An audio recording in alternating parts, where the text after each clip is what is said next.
For New York Subliners, they had 2 huge chokes to get bumped out of the tournament at Major 3. It's because of the point disparity, right? New York, they sit in that 11th seed, only 70 points to their name. This is a must-win game for NYSL, and really in a scary position to even make the top 8. And it's Paul again! It's Paul again! They need every match win that they can possibly get. They're on the outside looking in the champs. Crim, this could be the first champs he's not even going to be at. He's the GOAT of Call of Duty. Don't say that, Jay. Don't say it. Man.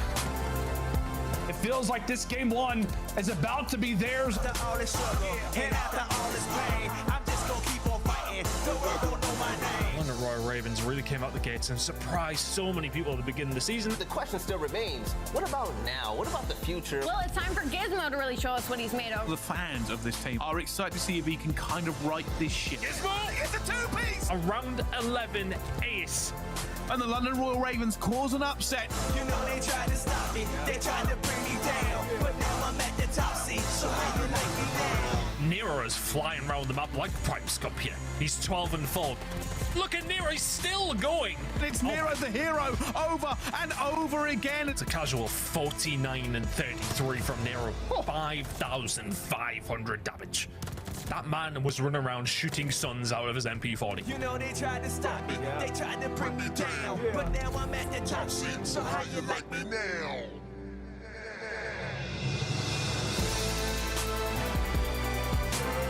I can't stop, I won't stop until the top. It's going to be the debut of our champion from Major 3 heading into Stage 4. The Seattle Surge, every single one of these players, you could call them an MVP for what they bring and what they do on the map. Fred's now setting up for the kills. He's got himself an AR. He's got himself 2. Here comes a 3rd. What a shot from Simp!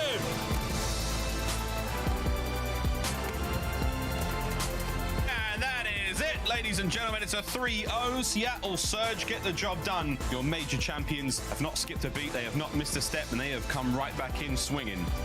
Seattle, they're just flying high.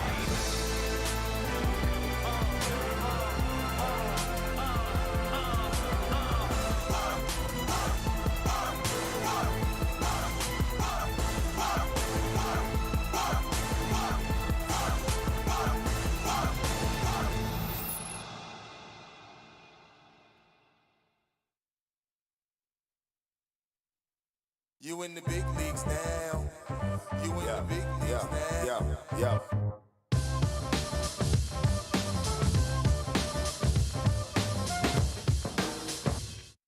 My bare palms something to blow up a bomb shelter. My palms palm blow, aka 1, 2 for Crim, and it's still Subliners. Crim, can he hold it down? Oh my good God! It's either firm handshakes or your burns hands breaking. Part of my patience as I pound the pavement. Fighting over Barn, and Hydra gets 2.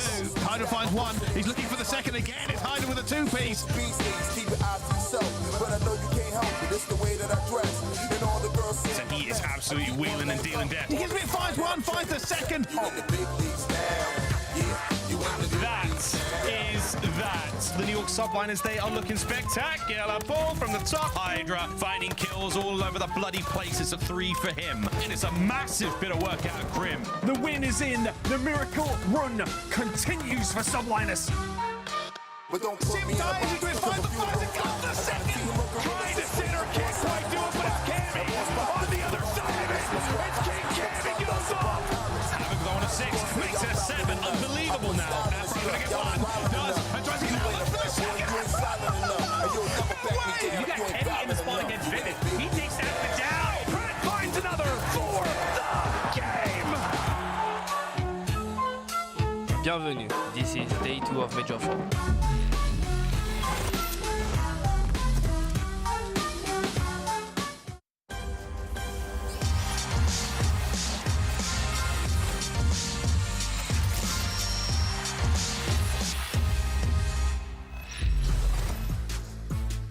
Ladies and gentlemen, welcome to New York, where the city never sleeps, and rightfully so. With champs around the corner, we're all looking at Brooklyn. We're in the big leagues now, baby. Here at Major 4, excuses mean exactly nothing, and we don't care because only losers make them. But speaking of which, today is one of my favorite days. It's Elimination Day, as we finally take a look at the loser side of the bracket, where we hold not 1, not 2, but 3 major winners this year, and they battling for their lives. But it's not just about that, but it's the threshold. It's the race to go to champs is this is their very last chance. Welcome to playoffs, welcome to Major 4, welcome to King's Theater, and most importantly, welcome to Brooklyn, baby. And we're gonna break everything down right here on the desk. My name is aBeZy, we got Nameless, we got aLLeY, and of course, we got Big Brain Chance.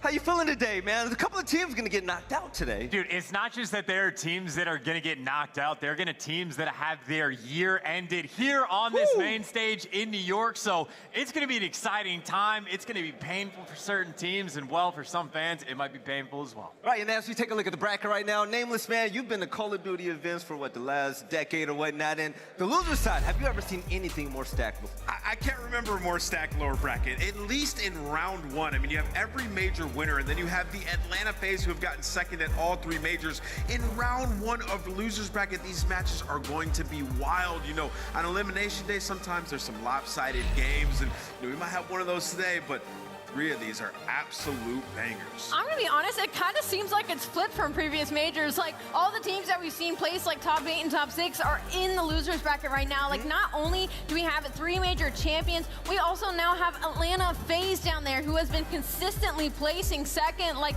some runs are gonna be ruined here. And it's actually quite scary. Chance, I don't know about you, man, but if I'm one of these competitors and I know I'm going against the likes of Atlanta FaZe, OpTic Texas, Minnesota Røkkr, it's like, yo, get me out of here, man. I mean, honestly, like, it's almost scary. Like, it's always scary to be in losers bracket, but now, like, the matches might be better in losers. Like, it is a wild time, a wild way to end the year. And, like, even just for the pick'em sake, like, it's chalk. How do you predict any of this to end the year?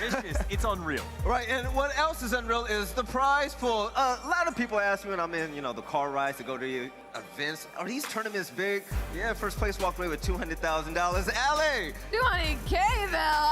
That's a few new supers for you, right? Absolutely. I know a couple people on this desk would be like, oh, you know, I'd invest it and put it into savings. Nah, man, I'm buying a car garage. Like, you guys got the wrong priorities. No, but hey, check this out. One of the main priorities right now is going to champs, because even though $200,000 seems like a lot, it's not going to compare to what's there at the end of the year. And Nameless, we're talking about a storyline, you, Chance, and I, and the battle for champs is even harder now. So you have New York Subliners going on their fairy tale run, but in the loser side, every team that loses against New York goes against who? I mean, absolutely. They're going to have to go against FaZe, right? So, like, if Mutineers lose that, they drop down, they play FaZe, which would just be fantastic for New York in the Cinderella story. But, I mean, we're already talking about a New York team that has to get top 2 at this point, right? If they win this tournament, they end at 175 points. If Mutineers get 1 win, that threshold goes up. So, this is terrifying if you're a New York fan, but all you can do is hope that they complete that story and get the dub here. Right, and speaking of points, let's go ahead and take a look at how things have unfolded this year. Now the Shocker Atlanta FaZe, they're the most consistent in Vanguard. They're on top 290, and it's not even close. But aLLeY, the threshold is at 160 currently. Florida holds the keys to the gates. This is the closest the bubble has been. I mean, those are 3 teams that are now clinched for champs, with Thunder Royal Ravens clinching yesterday. That means there is only 5 more spots up for grabs, and today is going to play spoiler for a lot of those situations. Right, and yesterday we actually had some crazy things happen. New York Subliners finally took the stage at their own major. They faced off against the Minnesota Røkkr and Nameless. That walkout, Gersh, the music, Crimsix, it was amazing. I mean, that was lit, honestly. It was so loud in here, the prayer that they had going on. And honestly, I mean, without the prayer, they might have not have made that comeback. Because, like, these guys were getting obliterated on the first 2 maps. But you could see the New York fans, they came out here to support, man. They got them amped up. And Crimsix, I mean, what a crazy walkout. The guy definitely got fined for ripping his pants off and wearing the shorts on the stage. But Crim 7, he was getting hyped yesterday, and we actually just saw him. He's like, I'm bringing the energy today. So he's got the crowd yelling right now. You are in that crowd right now, I want to hear you get loud. There we go. Hey, yo, Chance, New York were able to pull off a big reverse sweep against Minnesota Røkkr. It looked scary in the first 2 maps, but they took over.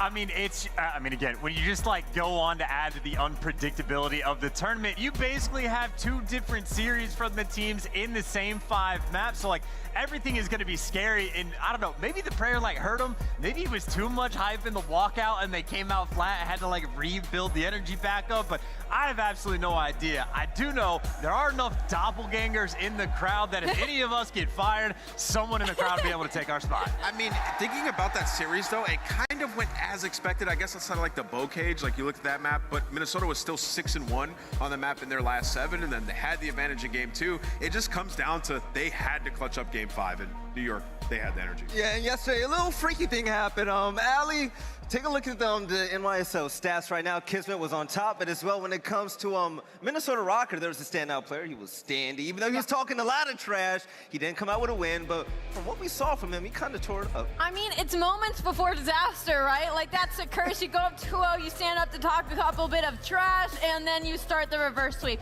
And what other fashion than for it have to been a 3-0 on Berlin control? I know the fans were so lit for that one, but Minnesota Røkkr, I mean, you can see it on the screen. He stand up, he's yelling at them, you're up 2-0. I mean, he literally cursed themselves. After the first 2 maps, I believe, he went from, like, double positive to negative. He wouldn't show it, yeah. You just can't do that. Like, you have to learn. Everybody has the moment in their career where they learn that, right? Like, there's certain players you don't talk trash against, and like Crimsix and his squad is going to be one of them, man. It fuels that fire. Like, I did it one time. I talked trash to Scump, got reverse swept me. There's just certain guys, can't trigger them like that. No, you definitely cannot. But also, Crimsix, he walked away with a win, but he also walked away with some fines yesterday because of that walkout right there. aLLeY, that was kind of ridiculous, but we do have to say this. As a walkout in esports, yo, Crimsix took the cake. I mean, it was fantastic. The fact that it was dad shorts of all things, too. Like, he ripped his pants off and tossed it into the crowd of all things. Like, and the fact he tweeted on Twitter afterwards, like, I practiced this so many times. Can you imagine Crim standing in the mirror at home with rippable pants off, just like, 1, I wish I caught the pants. 2. And, you know, it kind of went the same way as the series, right? It was a super rough start, wasn't clean, but hey, he got the job done in the end. Right, so, Nameless, what are you expecting for the next walkout for this squad? It's got to be something epic. I've heard some ideas. Ooh. I don't want to ruin them. Okay. But I think it might be wild. All right, we're going to see. But you know what else is going to be wild? What's going down today? Another reminder, this is the first elimination day. We're going to kick things off. Atlanta FaZe. We also have Paris Legion. That's going to be a lot of fun. But also, speaking of Atlanta FaZe and Paris Legion, this is kind of weird. aLLeY, Atlanta FaZe, losers bracket right now. Big loss against LA Thieves, and now going against Paris. It feels just odd. It feels incredibly odd. I mean, I want to say it's not that surprising, but it is really surprising. Like, even though Atlanta FaZe was struggling with respawn, like, we thought their search and destroy was going to be unstoppable. Well, LA Thieves 6-2 them on Tuscan search and destroy and almost have an 100-point wins when it comes to both hard points in this series. So for the likes of Atlanta FaZe getting dropped down and now going against Paris Legion, who has absolutely nothing to lose at this point in time, this could be the last match that they play this year in Vanguard. You can't overlook them. No, you can't. Hey, Chance, are you gonna overlook Paris Legion? We gotta say this could be their possible last game ever right now. Not the best year, just 2 wins right now, but going against the best, most consistent team in the game right now? Yeah, I mean, it's not really a could be. It's more of like a should be. I will say, like, Paris started to look a little bit stronger towards the end, but like, if you had given them any other team, I'd have thrown out of like, maybe.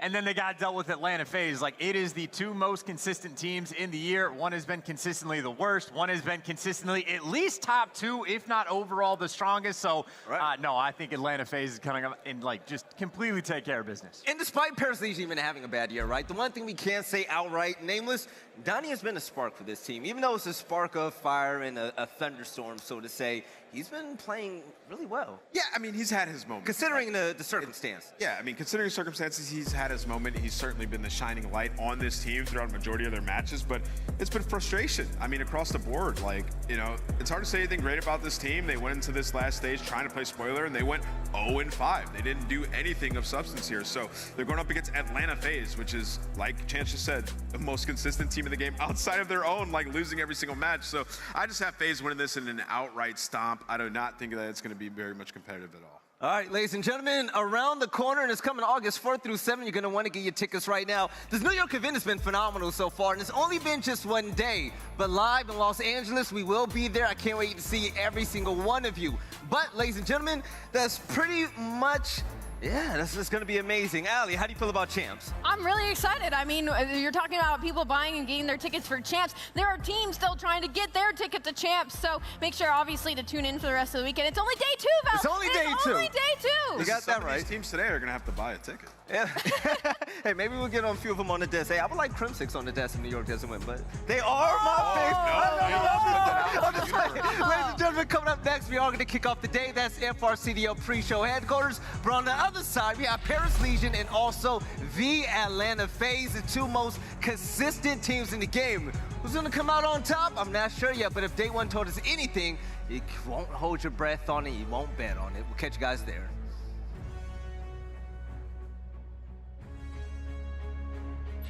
So won't you go ahead and tell me when you had enough? Fucking you one more shot when the camera's up. But this one you gon' have to duck. Tell me about your lifestyle, really. We've been on the road to the tank go empty. I'ma keep going to the Lord, come give me. If you wanted me to stop, then you can't come with me. Thinking you the best, silly.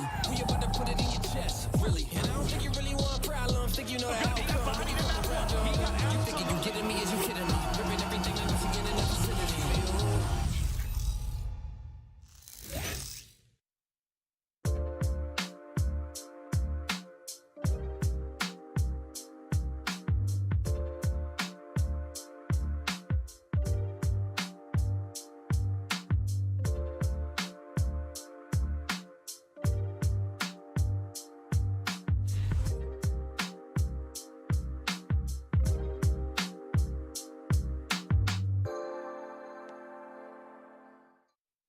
Listen up, boys.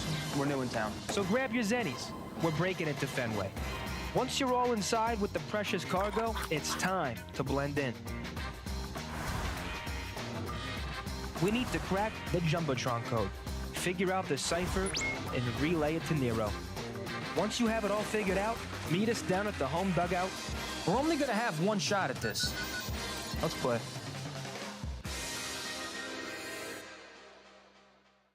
Yo, didn't you hear? Champs is trying to get back to Cali.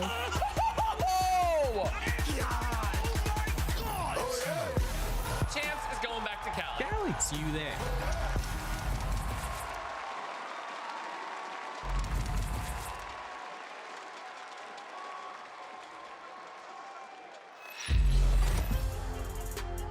All right, good morning, good afternoon, and welcome back to the Major 4 here in Brooklyn, New York.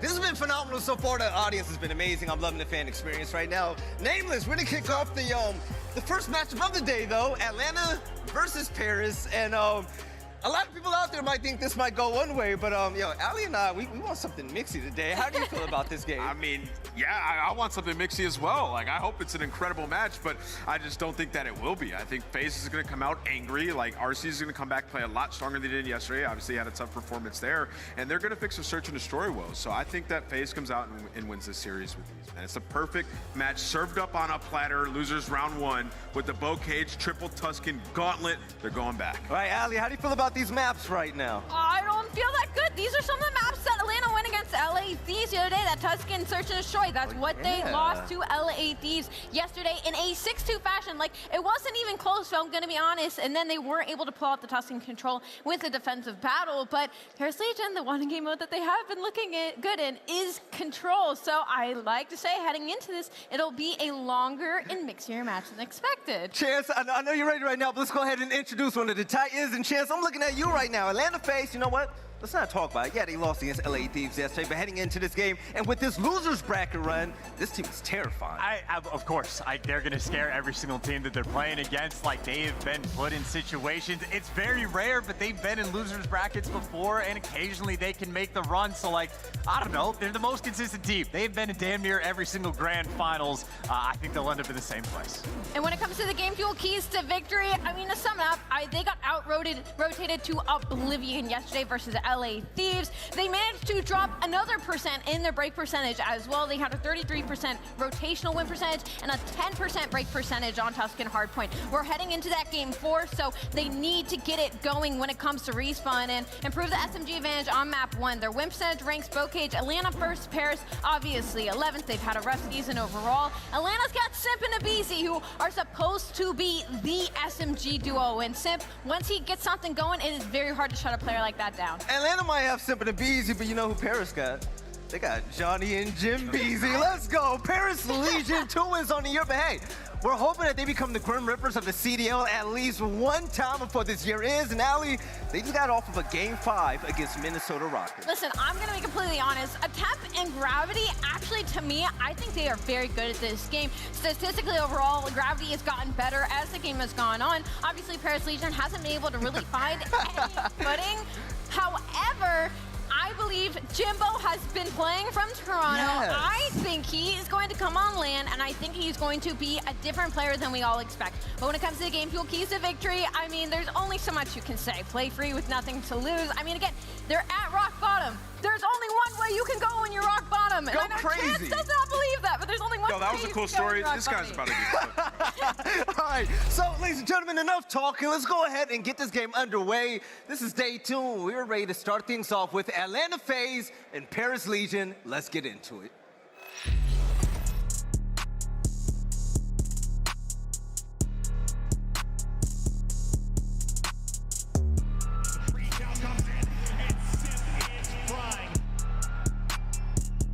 In comes Arcitys! Cellium gets the entire team!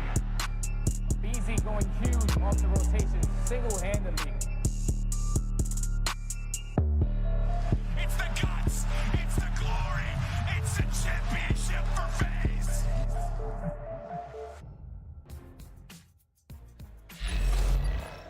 What's up, New York City? It is Elimination Day.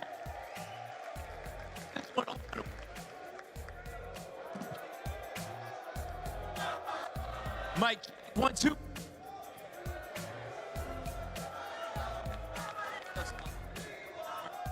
Thank you very much, all right? There we go, New York City. Man of the hour right there. Y'all ready? It's a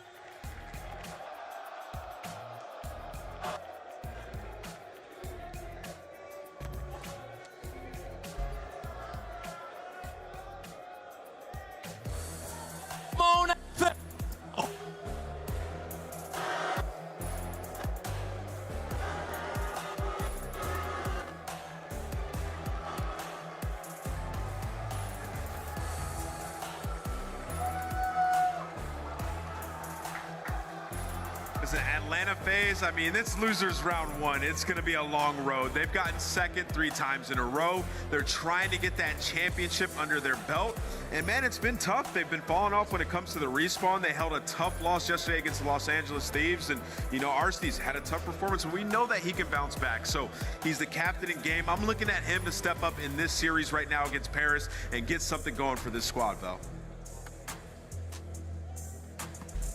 All right, ladies and gentlemen, it's about that time to make noise for Paris Legion as they take the stage. We have Gravity, Jimbo, Johnny, and Tim.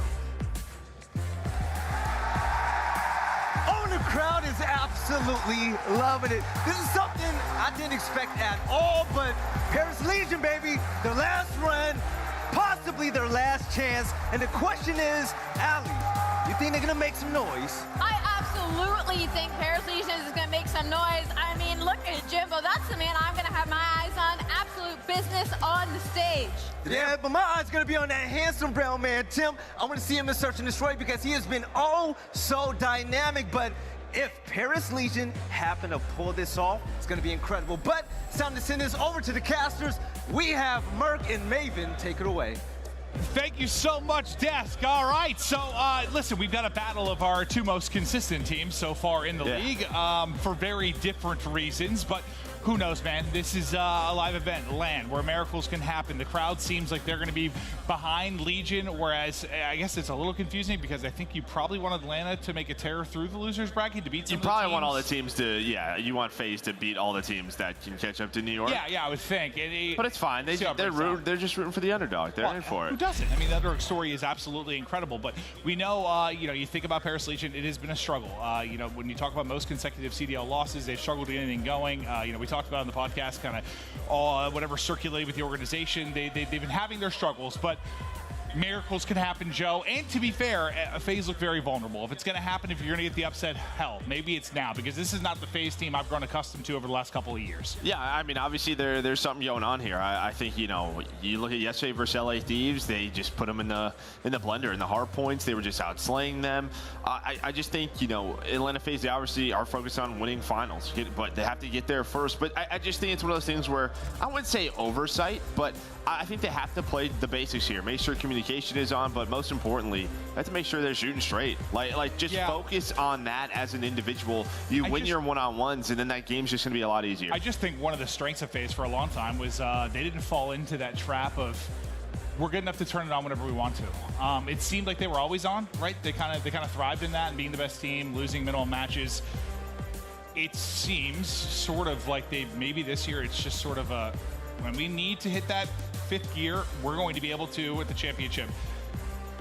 I guess if I trust any players to be able to do that, sure, it's these guys, but that's a dangerous game, right?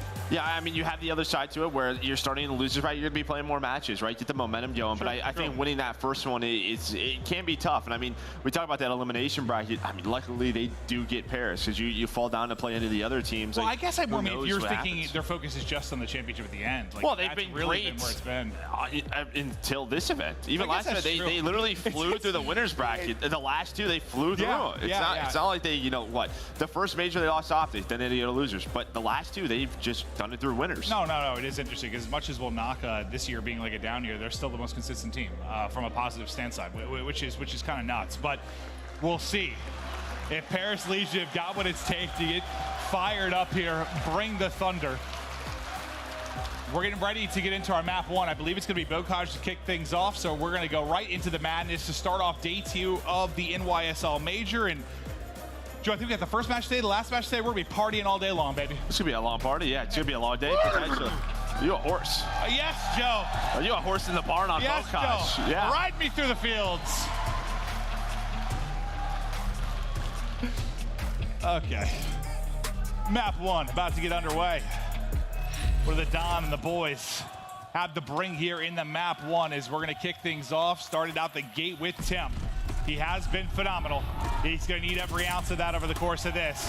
But it's Johnny looking to get things rolling early. Yeah, and I think if you're looking at this Legion roster, I think, you know, Time Gravity's been solid, Temp's been solid. It's really the sub-duo for me. Jimbo has been better on land at the major events. But you're going to need him and Johnny, though, to keep up the pressure to play with the speed of aBeZy and Simp. That is not easy to do. A CDL franchises around the league have been trying to do it for years, but it just takes one match. But right now, it's Cellium, Arcitys, and Simp in the kill feed and FaZe. They're going to get that flip. And they've got the good position now. What can they do with it? Jimbo's going to do his best to try and break this up, maybe find an opening. 3 stacked towards the mid, 1 working bottom side, but aBeZy and Arcitys once again ready to lock it down. Cell's got top window, and he is not missing. That's a 4-0 start. That's some shots to Jimbo right basically off a spawn. Tries to get shots through the stun as well, but for now, we'll slow down.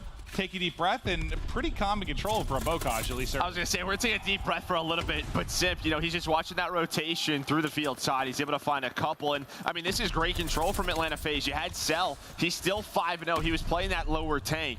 He had position over there. You had Simp cutting that off. I mean, this is just so much mid-map control on aBeZy. They haven't even gotten to the hill. No nades have connected for Paris Legion. And, well, it's a 40-8 start for Atlanta FaZe. So will this tell you something about where FaZe is currently in the sense of... No. No, like, if they come out and it's like this mentality thing of like, oh, we think we can just roll through Legion, or oh, if they come locked in and try to plant a dagger in immediately and just throttle it. No, because it's Legion. No. Okay, all right. Well, I was curious if there was anything there just based on what you watched. But that's fair. That's fair. And so far, so good. As there's 10 seconds left on the hard point, you're starting to take a pretty sizable lead early in this one. A nice little slide and snap, 6 HP per cell, and he is making it look easy. Now up to 7-1. One of the best POVs to watch this year without question. Yeah, I mean, you just see all the tweets about his sense and what he's playing. I mean, the guy's just a 10-6 or 9-6? I don't know. He's an alien, dude. The guy's just different. To be able to play at this level, it's just, I mean, he's just so consistent from match to match. You do have Temp, though, trying to lock it down. You can see what Gravity's struggling a little bit. This is a chance for Paris Legion to get back into it, but as soon as I say that, it's aBeZy, Simp, and Arcitys who's going to take down all 4, and now Cellium in the middle of the map just cutting off the rest of the team. Yeah, I mean, kind of what you would expect in the early going. This is so controlled by, like, there's just not the usual chaos that we normally see. So, you know, when we were watching Scrim sometimes for this FaZe team on this particular map, like, they were the one team that sometimes didn't make it feel like Bokosh. Right? Like, I'm talking months ago, but we'd like watch it and be like, this doesn't even feel like a Bokosh. Like, they really have it locked down. I mean, Gravity just found his second kill. You're 4-10 if you're Johnny, 4-10 if you're Jimbo. Like, they are just getting smashed. And yeah, this is one of those rare times where, yeah, you just don't feel the chaos of Bokosh. Yeah, now Paris, though, they need to fight back here at this P3. They have a good setup. They have good map control. Jimbo just kind of lurking around, trying to find kills, being that roaming slayer. The problem is his teammates get taken down inside of the hill, so he's trying to do what he can. And then off a spawn, here comes Gravity in the hill. He's able to find one, and there, the teamwork coming out for Paris Legion as everyone finding kills. They're starting to accrue some time. All right, they desperately need to get some time here. It's another one there for Gravity, trying to find some kills through on the kill feed. Is the crowd starting to get behind Paris? You see a little something to get excited about, and they're trying to let them know we're here to support the guys. Try to turn up and find these points when you can get them. But back over to Cellium's POV, and oh, there he's going to find Johnny laying down in the barn, able to put that away, still sitting around double positive. We were talking in the back, too. I mean, this could be the last time we say Paris Legion, right? With their announcement to Vegas next year. I mean, we talk about the CDL. You've had them for a couple of years, but this could be the last one. Yeah, no, 100%, 100%. Go out with a bang, I guess, if you can. But now it's Simp just idly sitting by, soaking up time around the hard point. Left side of the map locked down by FaZe. Legion trying to get the push through on the right. You'll see everything on X-Ray basically from Arcitys POV, and he's easily able to handle one. Now aBeZy in through tower, his chance to pounce, got the read onto the second. Lovely double there, good bit of work. Up to 15-8 is aBeZy, and listen, I know it's not necessarily a matchup they're going to struggle with, but you want to see this kid get it turned on. It feels like at times if aBeZy becomes aBeZy you expect, they're winning a championship. It's him and Arcitys, right? I think as we're going deeper into the tournament, Cell and Simp have been the consistent beasts that we know them to be. But when they have struggled, whether it's in the final or it's at a moment earlier than that, it's usually aBeZy and Arcitys. So, yeah, that's what I mean. Can they play a little bit more for themselves? I mean, you know that those guys are vocal. For Arcitys, it's a lot about his leadership, what he brings to the team, but every now and then you have to just take that step back, focus on the fundamentals. Well, how much harder is it this year, considering the title? And, well, Johnny, all right. Let's pause that point Johnny for a moment. Tsunami. Yes, Johnny making the plays inside. But I was going to ask you with, like, you know, people struggling to find the way to play and everything, as Johnny finally drops, like, it's got to be harder on those in-game leaders, right? 100%. You're looking at the mini-map, and it's crazy. It is wild. FaZe, though, they do fight back at P1, but here we go. Jimbo and Johnny now starting to heat on up. Only down 30. They were able to work their way back into this game. Call him J squared, Joe. J squared, is that what it is? Okay, sounds good. I thought it was Jimbo Slice and Johnny Tsunami. Yeah, no, yeah, sometimes I like to make up names because I am insane. But look, they brought this back. You know, they're in a pretty early hole, 50 to 60 points right out of the gate. They bring it back within 20, and yeah, those two have been stepping it up massively. We think, what was it, about 4-10, 3-10, I believe, for Jimbo. Now you've gotten up to 15-15. Temp sitting positive. You know what this man has done statistically throughout the course of the year, even with the struggles. He has been there with the damage. He has been there with the numbers. Now, nobody in the point for now as both teams fighting out both sides. It's Arcitys that's able to at least lock down two. Now into the point go FaZe, but here come the kills for Legion. And I like that. Nobody just getting on the hill. They're dodging nades. They're slowing the game down, forcing FaZe to have to get aggressive. The problem, though, Simp finds a double, and that's going to be the spawns that flip for Atlanta. FaZe with 30 seconds left. You'd love to not allow them to get all this time. Maybe Johnny could be the playmaker. There's two worth out of it. Nobody in the hard point, at least for a moment. Cell, I think, loses aim assist for a moment there with the banister, but he's able to put him away.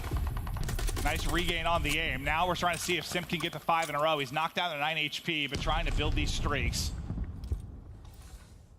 Can he find an opening? He's got so many to deal with in the back. Little read, the snap back, and a nice win onto Temp, but there is a great trade from Gravity. Make sure you don't get any streaks on the FaZe side. That centering, then recentering, that is not an easy play, but Simp, he certainly can make it look a little bit easier than normal. So he's able to find one, but Paris, they're standing their ground. They still have spawn control, and there it is. Simp with another double. He was the man at the last hill to break this setup. He's here to do it again. Well, if you're Legion, this might be the last time we see you as Paris Legion. You were down 16 in the map 1. You were trying to rally back. Let's go to Elicited with Paris Legion. Yeah, one's on the street, one's on the street. Yeah, I can't. I'm stunning tools. Street south, street south, he's on the barrel south. He's on the barrel south. One shot, street, anyone help? I'm trying. Yo, he's on A5. Yeah. Low P5 south. He's going back to top. A5 Arcitys to weak. Going back top P5. MC spawn capping me. He's still on the street. Watch your time, barrel. You gotta slow down, use our team mark. Low right wall. Trying to get out left. I don't see him street. Might go tunnel. One's watching A-Plat. One's watching A-Plat. Tunnel. He's still on me. We have to kill. He's stun B-hop. He's going A-Plat. Yo, one shot, Simp. Another one close. He's literally right close. We get back to it. 100-point deficit right now for Paris Legion. Is FaZe close to putting this map 1 away. Cellium leading the way at 29-16. What can Johnny do to try to bring this back to the boys? I mean, think about it. When we were at that P1, it was 130 to 110 right around that score line. Since then, it's 90 to 15. I mean, Atlanta FaZe have just taken over at P2 and P3. Simp trying to work the back, trying to make the play again. But it's this duo and aBeZy on the hill alongside Cellium as they lock it down. 24 seconds needed. I mean, you just see in the top left, the slaying. A Cell up to 31-16, almost double positive. Yeah, I mean, he's putting on, and then you see Simp in this title kind of making those plays you want him to with the way Cell's been playing, right? Like finding those doubles around the point, finding the flips when you need to, taking the long routes, and Cellium with the auto just putting them to sleep. Now up to 33. 20 points away from victory, and what? That snap just looks unnatural. Yeah, no, everyone goes, oh, because, yeah, like that was fast, and maybe that's just that sensitivity. This man's controller. The sensitivity thing.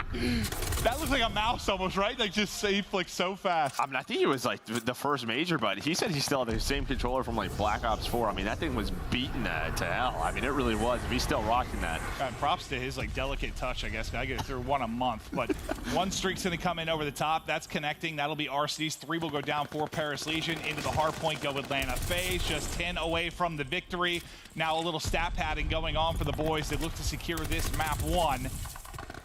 Arcitys' 4 streak will die there, but outside of a little scary moment through the mid-game, it's been mostly controlled by FaZe, and Cellium's approaching a 40 bomb. Yeah, there wasn't, a couple of hills. Hey, he's getting close. That's 38. What, around that, really, the first P5 when Paris got back into this in P1, I mean... 39. This would be one of the best Bokashes we've ever seen in terms of the control of the map. Well, I mean, winning a Bokash by 100 is difficult to do. Like, it's just typically a scrappy map that goes to the clock, or it's a 30, 40-point game, even if it feels like a blowout, but there's the 40. 40 and 20 for Cellium. Make it a statement in the map 1. They just see the final couple points to close it out, but a haymaker. I was saying, will he get to 40? And it just felt like a light switch, and he got there so quickly. Is Jimbo with the multi-kills, trying to make sure that's actually 3 for him. Trying to make sure they can't get that final second, but this is where you're asking for absolute perfection. Yeah, and more. But yeah, Arcitys is just going to find 2 aBeZy. And there we go. Atlanta FaZe going to take map number 1. Bokash very controlled from start to finish. The slaying is there. But no, you're right. If it weren't for like a couple of nice plays from Legion, or a couple of hiccups on the FaZe side, yeah, that is like one of the more dominant Bokash you've seen the entire year. Yeah, no, it really is.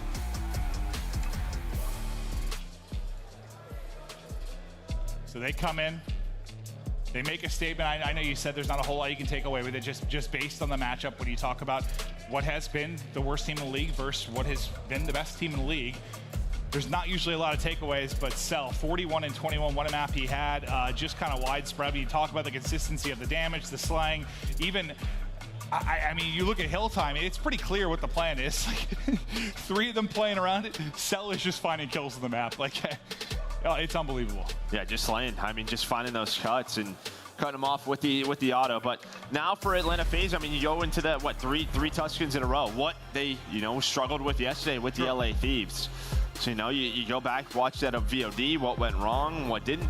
And sometimes, I mean, if LA Thieves is just hot, they're playing well individually, there's not much you can change. You focus on a couple of things and try to switch it up. Well, typically, I mean, when you look back to their mindset with Crowder and what this team would do, if they were struggling. Oh, we lost it, we're playing it again. We're playing it again. Exactly. Oh, we lost it, we're playing it again. Exactly. Like we lost it 8 times in a row, we're going to play it again. Literally, like you're playing it until you get better at it. And I think that's what's been a little bit frustrating, maybe if you're a FaZe fan, it's just the improvements haven't seem to come in strides at times where they have in the past. Well, it worked last year, and I mean, they were world champions. It's just, you're hoping it works again. Yeah, no, most certainly. As we just check out some of the highlights, this is one of the sprees we saw from Simp. Now, some streaks were earned, but you saw a lot of like 4 to 6 streaks amongst the FaZe side. As it was, you know, it's funny because we didn't have game audio through some of it, and I was just wondering to myself, like, is this feeling like not as crazy because I don't have game audio, or is it just the pace of it's a little bit different because it's so controlled by FaZe? Maybe a little bit of both. A little bit of both.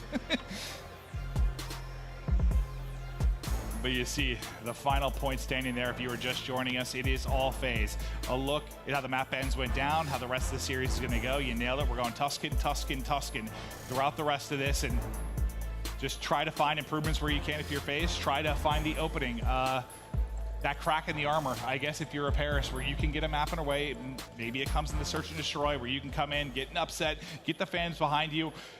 If you're like a player like Timp, just kind of feed off that energy. If you can just get something going to get people going nuts. Yeah, I mean, I don't know how the search is going to go. Obviously, you know, Thieves were able to beat Atlanta FaZe on this map. Maybe there was something that Paris can go. But I think if there's a map that you're circling, it's probably the map number 3. That's what Paris have played best in, is that control. Okay. Then can you carry that over into another Tuscan Hardpoint? That's probably maybe the chance that they have. But we'll see what they can do in this search and destroy. I mean, it's just a tough one. You know what you're facing on the other side of the stage. But there you see a stat for Timp. Holds the record for most snipes on a single S&D map. So when he's feeling himself to snipe, we'll see what he is able to create. As we're going to take a look.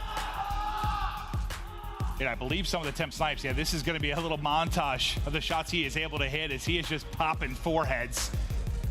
Shot after shot. It's impressive stuff from Timp. No, it is. And I mean, it's all these different angles. The problem is, though, on a map like Tuscan, if they're not giving you anything and they get aggressive fast, like, you know, the way aBeZy likes to play, they can isolate you quick, right? Then the stuns, the nades are hitting. It is not an easy map to snipe on. Like, there's the opening picks, right? You know, players top church, maybe the player top broken, over towards the ruin side. Besides that, if they know there's a snipe on the map, they're going to try to isolate you, avoid you, make your life a living hell. Wait, you mean Cell's going to ego Chala because he loves to? Yes. Yeah, he's going to see the glint and just keep going. Yeah. That's usually, you're talking about a map like Desert Siege, like he loves to take that fight with an auto. His precision has been unbelievable. But players locked and loaded, ready now for the map 2 to get underway. Can Paris answer back or continue dominance from the FaZe side of it?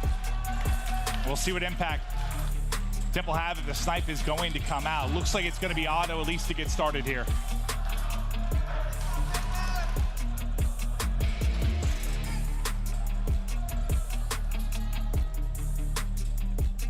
We'll see if he changes it up.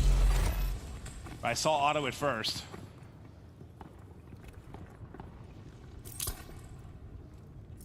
This is what I mean. I mean, look at aBeZy and Simp right away. They just take mid-map away so fast. But Johnny's going to fly out with Timp looking over him, just right out of that window, and the trades are there. A snipe on the other side is going to be Arcitys as the hit marker does connect, and, you know, that's knock.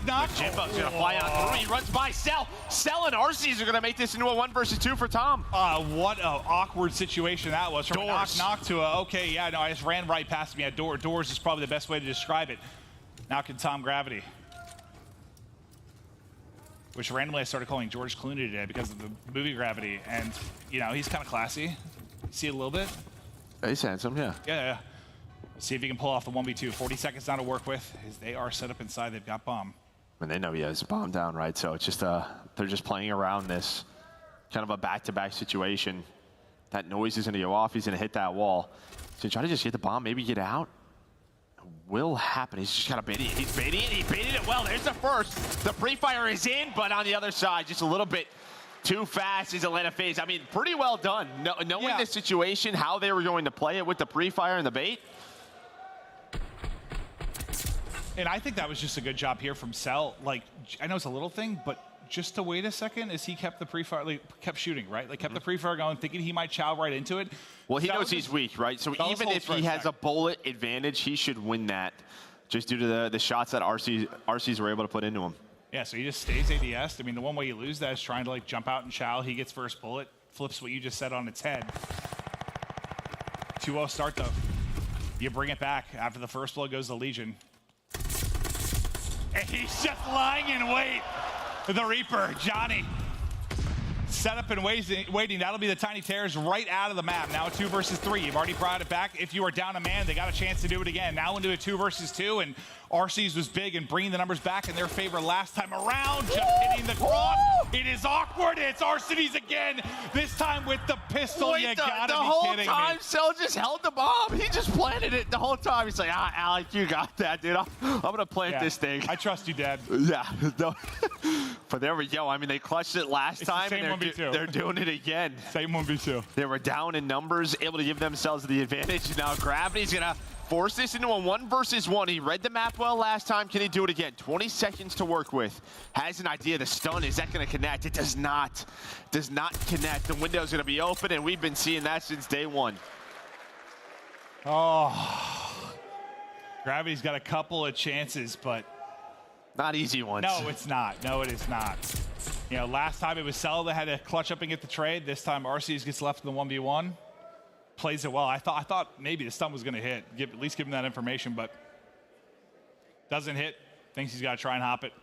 3 in a row now for Arcitys. Well, it's just that start. I mean, you get a 2 from Johnny. You have to convert that into a round win, right? With the numbers advantage, but Cell and Arcitys just able to clutch it up. Yeah, they just keep bringing it back, right? It's like that 3rd kill they get to put it into the 2 versus 2. Well, I think the first round actually took it into a 1v2, right? Now the nades are going to hit. Cellium able to open things up. As aBeZy plays around bomb. Eyes on to Johnny. Where will the nade go? Right at his feet. I think he connects on his stun as he tries to wrap out as well. Johnny able to get into church for now, and that's a great play. Considering the circumstances he was in a moment ago. Yeah, he was weak, but he plays that position so well. Cell has to look for him. He is snapping right now. We saw it in Paulehx. Looking for number 3 now. Has the idea where Simp is.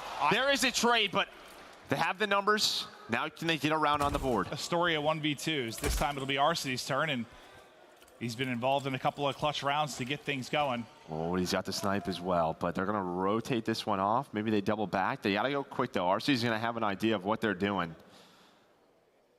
Maybe he's just going to go over towards the A side, just try to find a weapon to play with. Yeah, if you have a sniping, can you just get a pick to give yourself a decent shot at a 1v1? Jimbo and Temp, they're running laps together. There we go. Bomb's going to go down. Try not to give him an opening. You know he's probably should know he's got a snipe. He's got an auto now to work with as well, okay? And look at this. They're both just going to hit it and wrap. Yeah, they're just wrapping together. They're able to check the bomb from the alleyway. Now they're going to be behind. They're just checking it again. Arcity's going to have no idea where this setup is, and he is going to be surprised because them right behind him. But now he's got to have an idea, you would think, sooner or later. But, I mean, they just avoided him perfectly. Yeah. No, if you're Arcitys, you're like, well, what the hell was that? Yeah. They were running circles. They just kept running in a circle. Yeah, we've seen that from that site, right? Like, you get the plant down, you have a player or 2 up. Just got to hit that long wrap. But, yeah, it's like by the time he has a chance to even engage, you've got, what was it, He's like clearing corners. Yeah, exactly. You got 15 seconds or so left. Yeah, not a lot of time.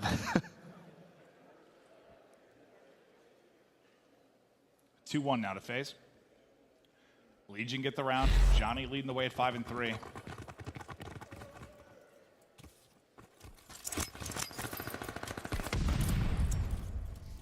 You've got a heavy stack here over towards A. It's a lot of it starting to get aggressive. Johnny's starting to fly forward. He's able to win his fight. He has been crucial for them in the early going. He's playing with a lot of confidence right now. This is what you would love to see out of a young player. Absolutely. He's finding the first 2 in the round. Once again, gives them the numbers, but guess who? It's going to be Arcitys and Simp to try to bring it back. The 2 versus 3. They were able to do it the first couple of rounds. Like this next kill. Like, they brought it back to a 2v2 too easily. Don't let them do it again. A lot of time to work with. Still 45 seconds on the clock. They try to work the plan if they want to. Just trying to get some info. But yeah, I mean, you know, Gravity's kind of the one player by himself, just away from the team. He could get caught, but he's just going to play over towards B. Bomb being planted. Now it's going to be about the retake for Paris Legion. Let's see how they approach this. Looks like Gravity's going to continue. He's just got to wait. He's got to wait until they go. Once they go, he's going to fly on through. Got to kind of hope you win the first one if you're FaZe. Take the first fight. It'll get you. Give him a chance to clutch. Oh my God, the massacre on this site. Okay, I take it back. You can win the first one, sure. That'd be great. Or you could just win all 3. Wow. Oh, God. I mean, I think you're hoping maybe one player slides behind the tree. That's usually the play, but they just fly. I mean, they fly on through. You're hoping to trade Arcitys, and then Simp, I mean, he finds the kill on the gravity. Maybe he's weak, and you can win the last one-on-one, but it doesn't really matter. That's how I kind of saw it playing out. Yeah, not like you blink your eyes and FaZe got all 3 kills. Yeah, that's usually not how it works. Going. Yeah, that's not how that works. So the retake. I mean, it's a good call. It just it failed. No, it did. Yes, it did. So you've come back, I mean, from every round you won, you've come down from a man disadvantage. Yeah, poor right? Johnny's finding openers. I mean, that's, I don't know, what number of his first bloods? 3, 4? I think it's 3. I think it's 3. He's going to give it to him again. Bomb trying to be planted. Jimbo dodging bullets. He's going to get it down. You have Simp worked in the long flank, but there we go, the numbers going their way as Johnny finds another multi-kill round. This man playing with so much confidence on the map. But it is Simp, and okay, Temp there with the trade. There you go. Nice job on the trade. I'm just nervous, dude, like every round now. Just get them down to 1 player. It seems like whoever's been left, they've had a duo up for FaZe. They've been able to make the play. That time, though, they choke them out. But yeah, Johnny has been terrific. Yeah, I think if we can, let's start with Johnny if we can, just the way he's playing right now. Yeah, no, I'd love it. I mean, he has been just bowling through them early. He's 9-4. 3 or 4 first bloods in this. And he's going to go right over towards the area where they're going to be. Yeah, I'd be like, go wherever you want. Yeah. You're clearly feeling it on the map. Oh, he switched it up. He's laid just a little bit more to the right this time. There we go. Welcome to the store, Johnny, delivering bullets all year round. 10-4 now, another first blood to Johnny. That's just a nice call from Paris. They just had an idea they were going to go towards this B site. That's exactly what happened. I mean, they just jump on through that Wait, did P5 the other kill area. come in before that or after? Actually? Yeah, after. Okay. Here we go. Calm, cool, collected, cleaning it up round by round. I mean, that could have been a 6-0. Could have been. We'd be yeah, done. No, honestly, no, you're not wrong. But as it stands, 3-3. This might sound crazy, but start of this round, I think we start with Johnny. Let's go back. Let's stay with it. That. Let's stick with number 8, because this man, he's finding the first bloods. He's starting the fights.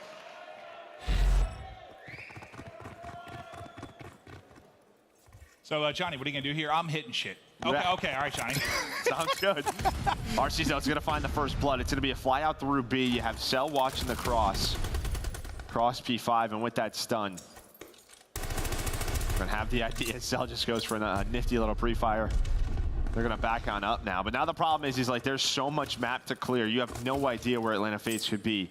Pushed up towards A side. aBeZy's going to be the one man, which is right outside that middle alley. But he reads it. Oh, man, that is what aBeZy does. Yeah. That was a tough gunfight, and Johnny read it. No, he did. He had the nade there almost with the shots, but as aBeZy takes it, still gives him the odds in this one. 3 versus 2 now. FaZe a bit spread. Same could be said on the other end of it. They're just going to pick what site is going to be the plan of attack. 35 to go. FaZe Temp just trying to clear. Set up now for the plant. Yeah, it feels like, this just kind of happens in these. We've seen, early on in the year with a team like OpTic, just how fast they were on this map, just rotating around in these retake situations. FaZe, they're just sticking with one another. Bombs planted.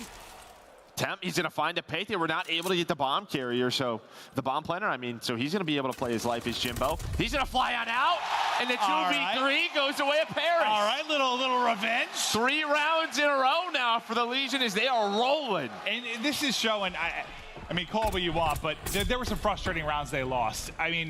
Just the ability to shrug it off, keep playing. Because there were some that could make you tilt, no question. But now, coming alive. Johnny. Still on top at 10-5. You've got 4 in a row now for Temp, and really as balanced as the effort was in the map 1, it's kind of been Arcitys here, right? aBeZy and Simp, the eye struggling, but there's going to be that first blood. Johnny Almost able to find that too, but it's the two players that were struggling and able to bring it back, but the nade's able to connect. Simp was weak from that fight. I mean, that's a great snap by Simp to even get the kill. I mean, I thought he was dead to rights, but he's able to flick, and then you stop shooting. Temp with a nasty one. Yes, and Selka, I think he pulled off it for a second. Yeah, I mean, it sort of, at least to me, it looked like he stopped shooting there for a second. But I mean, maybe didn't expect a reach out, but it's, I mean, yeah, it's Donnie Temp, baby. He's reach out on that. Of course he is. Of course he is. aBeZy now with a chance to clutch. Gets into a 1 versus 1. Tom Gravity. aBeZy. Around and around we go. Eyes on it from aBeZy, and for now, Gravity gonna find another route. Bomb in hand now for aBeZy. He's gonna go ahead and work this plant. This is a fun one, man. I mean, Tom is a guy that was on like the FaZe Academy team, yeah, there's right? a lot of history. A lot of, these guys are really good friends. So, Tom wants to try to win this one. In the 1v1, bomb is planted. aBeZy has a pretty good read on this so far, but he's just gonna play up top plat, and Gravity's just gonna expect it maybe a wrap with what we saw from Paris, right? Just running around that bomb, seeing if he can catch him off guard. But he's only got 20 seconds now. He's got to go. He's got to fly. I feel like he's been in a couple of these 1v1s we've watched where he takes a little too much time. A little too much time, but here he's got a chance. He's got a chance. He's going to find it. He's going to Goes up. Go! He's got it. He's got it. Tom Gravity with the 1v1 clutch by the hair of his chinny chin chin. 0.7 left. You know what?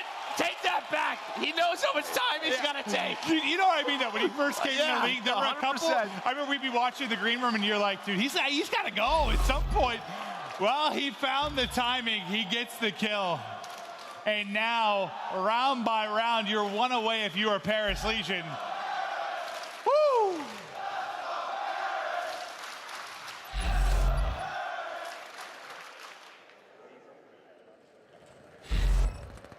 A flurry of trades.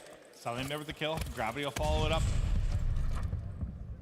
3 in a row now for Gravity. He quickly gets up to 8 and 6 after that round, but not going to get across. aBeZy gets a little bit of revenge from the 1 versus 1. This time I got this. As they're picking them apart, Jimbo, last guy up. You've got aLLeY, aBeZy, and Simp all standing tall on the other side of this. Jimbo find an opener. He's able to do that. Reads it on the second. Nice back down there for aBeZy. Yeah, but I think that's one, I don't know. Usually aBeZy's taking that. I hear you, but let's say you lose that, you might be throwing the round. I think that's just sort of, a little bit of a different phase because they've been struggling every now and then in search and destroy. Just trying to play smart with the numbers. Simp, though, is going to get spotted, but he's going to back your way. Just playing around their numbers advantage, waiting for the next engagement. Is aBeZy. He's going to reposition. And there we go. They're going to chow together. Smart Call of Duty from Atlanta FaZe. That's just one of those, you win it, you look awesome, you lose it. I know, but I'm just saying. Usually aBeZy's taking it. Yeah. It's like there's something on his screen, he's shooting at it, right?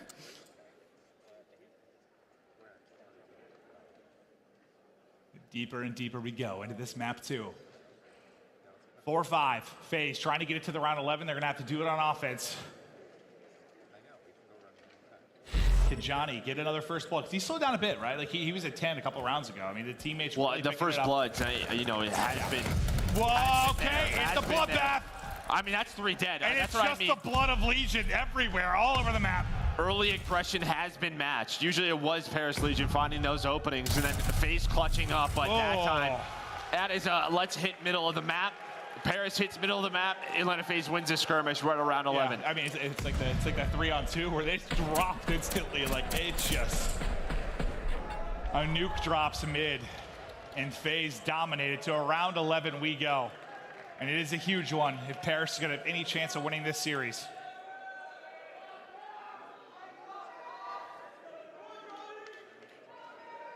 Will be the first blood of Johnny. Ooh, round 11. We found an 11 on the wall. I love that. I love that. The observing team, they always find something. That's the 11 of 42 doors on the map.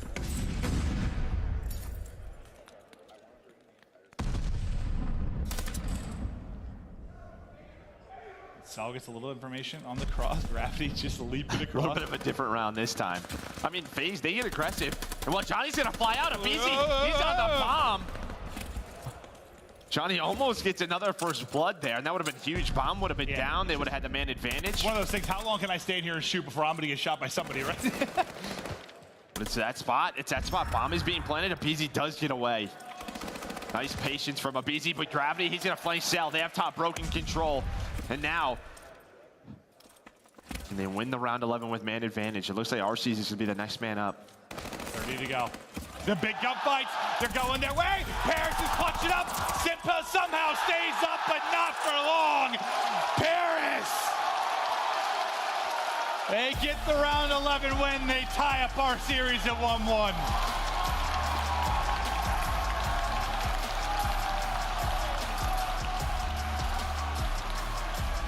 Yeah, it just felt like once they got Cell out of that top window, it's like it makes things a little bit easier.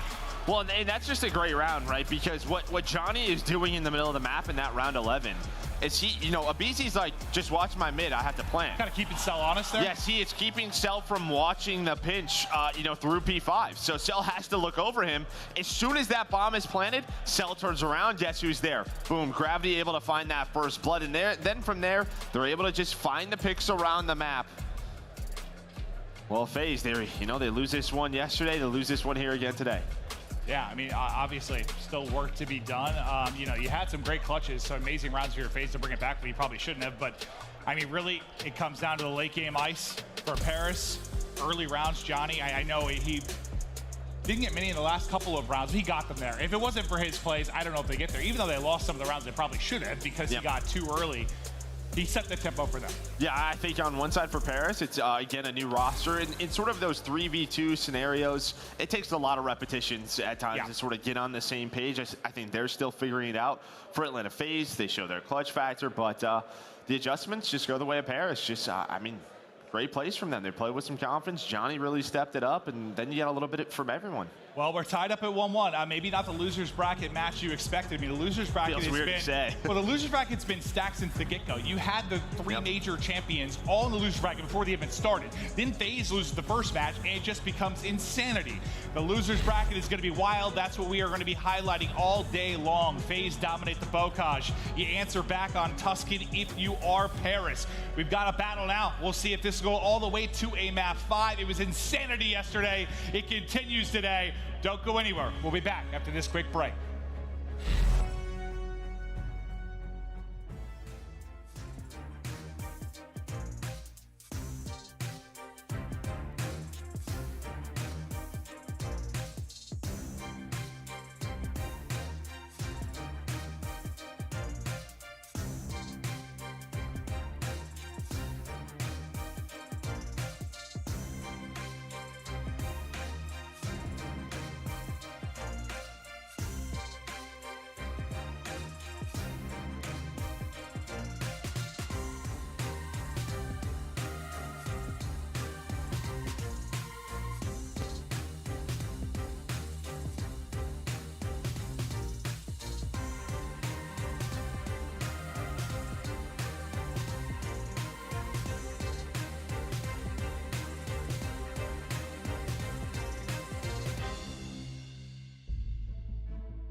Call of Duty League is brought to you by Mountain Dew and Zenny. Armor your eyes with Blocks gaming glasses starting at $24 by visiting zenny.com/CDL. Upgrade your game with a Scuff, the official controller of the Call of Duty League. We are back and getting ready to continue on in this match as the crowd is hyped and we are ready to rock and roll here in New York. As we continue on, we're going to take a look at the Scuff play of the game. And as I'm talking about Gravity taking a little too long sometimes in these scenarios, he says, screw you, bald man. Yeah, pretty much. I mean, you're not wrong. Like, you know, he's trying to catch aBeZy here. You know, is he going on a rotation the way he could check that bomb? aBeZy, he didn't move. Right, and a lot of the times in those scenarios, he kind of freaks you out, right? So you go for the peak, timing. And just with 10 seconds left, he's able to find that kill. Just gets on it and able to find the defuse. I mean, that puts them up 5-3. Well, they win that round 11. I mean, 0.7 is close, but it was more time than I thought, honestly. I thought it was going to be a lot closer, like one of those, oh, did he get it type scenarios. But yeah, we knew. He gets it done. He gets the clutch, and it's a big round, obviously, as this one goes down to the wire.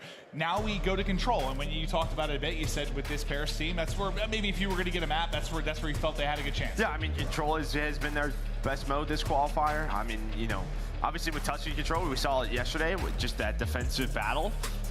Now for Atlanta FaZe, they just got to try to win it. They've been great here. But I think this is one that Paris Legion, they're playing with confidence. That second half of Bocaz was much better. There was that moment where you saw Johnny finding kills, you saw Jimbo, and then they took it in the search and destroy. They're playing with no fear. There is no pressure on this Legion team. Whereas on the other side, yeah, I mean, you've got to feel a lot more just with the expectations you would have for the squad, you'd think. Now, I don't know exactly where they're at mentally, but I think there's certainly be more pressure there. Just both kind of giving wall bang haircuts, but finally it's Arcitys able to take it. Simp will drop. Johnny continues to be hot as he's going to win that one-on-one with Simp. Now we'll see where the plan attacks continue, but it's the pinch that's starting to develop well, it's just onto what Johnny. This does, right? I mean, two players have to focus on where he is, but Simp, he comes back with revenge, and now Arcitys, he can work a pinch through top Røkkr, so he's going to be able to get in that position. Gravity off a spawn, he's gonna find that kill. Yeah, no, I mean, you nailed it. Like, as they're dealing with that, it's just been a big decrease in pressure around this A point. As they're about to finish it, there it goes. So you've got 2 minutes to work with. You just had a rally of kills, maybe a chance for a nice transition here, but if you're aBeZy, at least you're able to get the kill and get out. Now let's get reset up, but Johnny wants no part of that as he finds his second in the round. Yeah, now it's just this kind of decision. How do you want to start this attack? It looks like it's going to be through radio.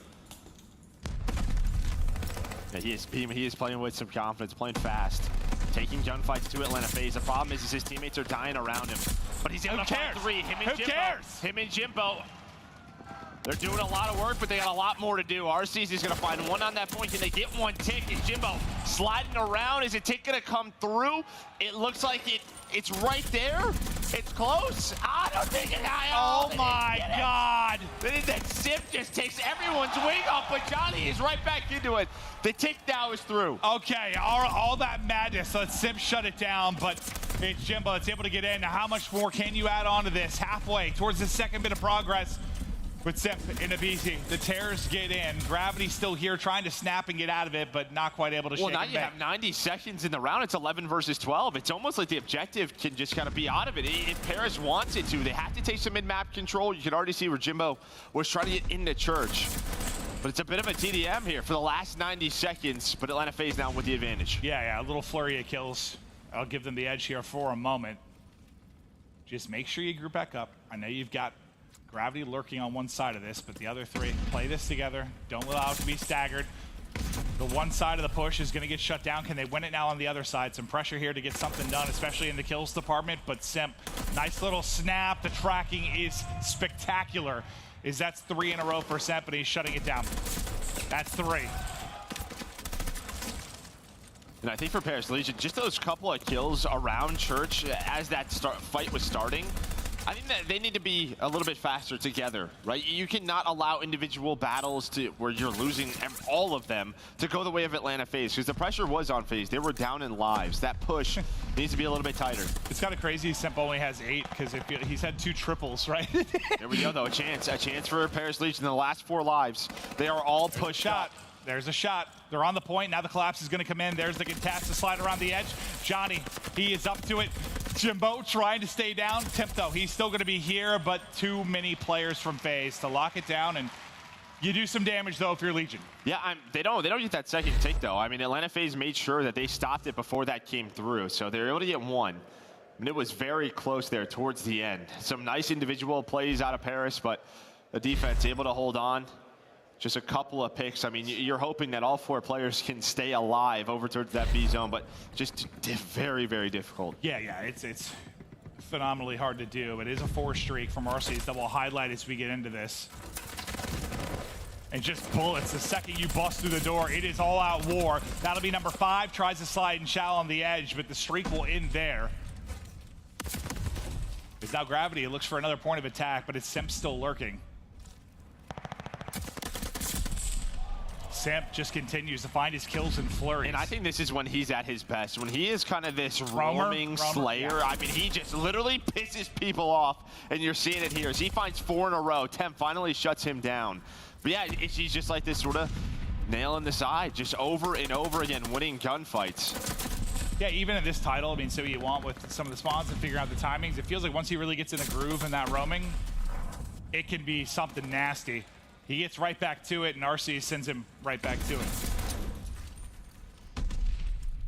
Cell now going to get pushed up. You still have Temp top church. But I think they're just going to give up this A point. Now it's a question of, can you transition this over to B? That's going to be the play. You're going to have aBeZy on it.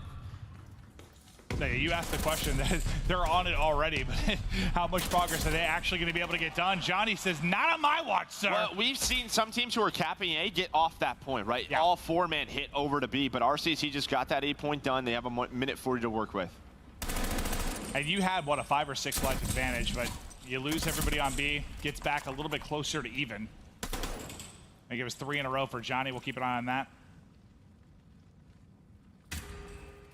Is Jimbo just waiting for the next piece of the push to come in. They're starting to slide out. Simp's going to be erased off the map. Arcitys challenge basically everybody. And with what, minute 20 to go, you're up 3 lives. It's still a lot of lives, right? Not necessarily going to be able to just bleed them out.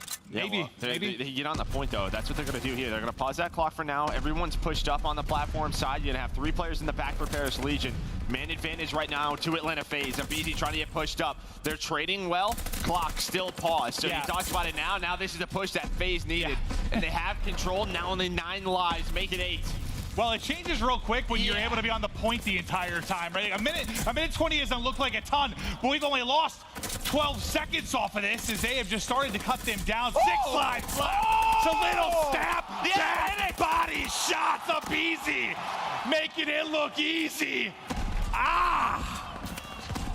Yeah, that's what. I mean, you talked about. We were talking about earlier. I want to see more of that. So do I. Like, you know, you're gonna hear overrated chants. You're made the villains, whether you want to be or not. Just own it a bit. Have some fun. Shoot some bodies. I mean, do whatever it takes, I guess. But fact is, you're 1-1 right now with Paris Legion, and you're trying to take this round 2 to get a big edge. You've got 2 bits of progress done. There are no respawns remaining on the Paris Legion side. Gravity, Jimbo, Temp, Johnny. Got to muster up something here. Well, the nades Temp already off the map. Oh, they're just getting peeled. aBeZy is going to keep it moving and grooving. They don't get 1 kill. Just ripped off the map. That was like an S&D round there towards the end. You basically had the players off spawn, push through P5. aBeZy and you know, his teammates, they hit the nades plat side that he's able to push on through, finds another one.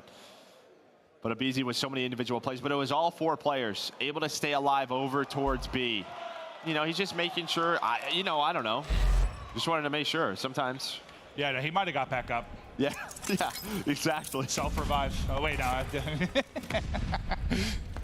He pretty much knew he's dead after that, so I think yeah. Just finished it. We'll see if you can take some of that confidence and swagger into this round. Hey, it looks like the answer might be yes. He'll take the second gunfight, hit down to 24, but able to stay up, and now 4 in a row for aBeZy. Approaching that 20 kill mark. You just spotting mid-map for information. Finds an auto to work with as well, and some shots to the kneecap there of Johnny. And then even then, I mean, you know, he finds a couple of kills. You know, we talk about the lives just so much in this game mode. But he doesn't, you know, try to go save A by himself. He just kind of plays his life, realizes we're going to give up A, we're going to play around B. Let's control the map. We had Simp still lurking, still roaming around this fountain area. That's 6 in a row for aBeZy as well. He's getting close to finding the streaks. We'll see if he's going to be able to do it. They're just winning one-on-ones right now. Chow should be upcoming. Yep. There it is, able to win it. That's number 7. Still people all around him finally will drop, but you get a little added utility now. You got that insurance if you need it. Over towards B. They can close the door right here on Tuscan. Cell heating up now with the pistol. Let's get another bomb, huh? Let's get another one. Yeah, just stunned forever. Nade. Stunned. All right, I'm out. Fine. You guys can have that. Yeah, you can have it, but don't worry. aBeZy's on the flight. He wants it back. He wants it back now. So he's going for the second one on the temp, but he's going to help his teammate transitioning back. God, the man is filthy. aBeZy's playground currently within this map 3, 25 and 13. And he's got the footwork of a ballerina. He might. Like Natalie Portman in Black Swan or something. He's moving and grooving, bro. It's a sad movie. It really is. That was a bad example, maybe. That's the only ballerina movie I know, okay? Gunfight after gunfight. And at times, this is where has he been? Like, this is the aBeZy well, I mean, you want to see. It's a series like this. I mean, just a little confidence boost, especially in the respawns. I think he touched the wall. Yeah, he just been in some ridiculous scenarios as he finds himself in another one around that P5 Yeah, I'll keep area. wall banging all this stuff while you guys throw everything you have at me. Pretty much. But it's the Simp and aBeZy show. They continue to slay out with those submachine guns, with the MP40s. This was a stopping. This was a round 3 stopping. You have 2 lives remaining, 15 on the FaZe side. You got the 8 point, but just... it is decimation after that. Temp is the last guy up. He is double negative and ready to get to map 4. And to map 4 we will go. That is impressive stuff there from FaZe.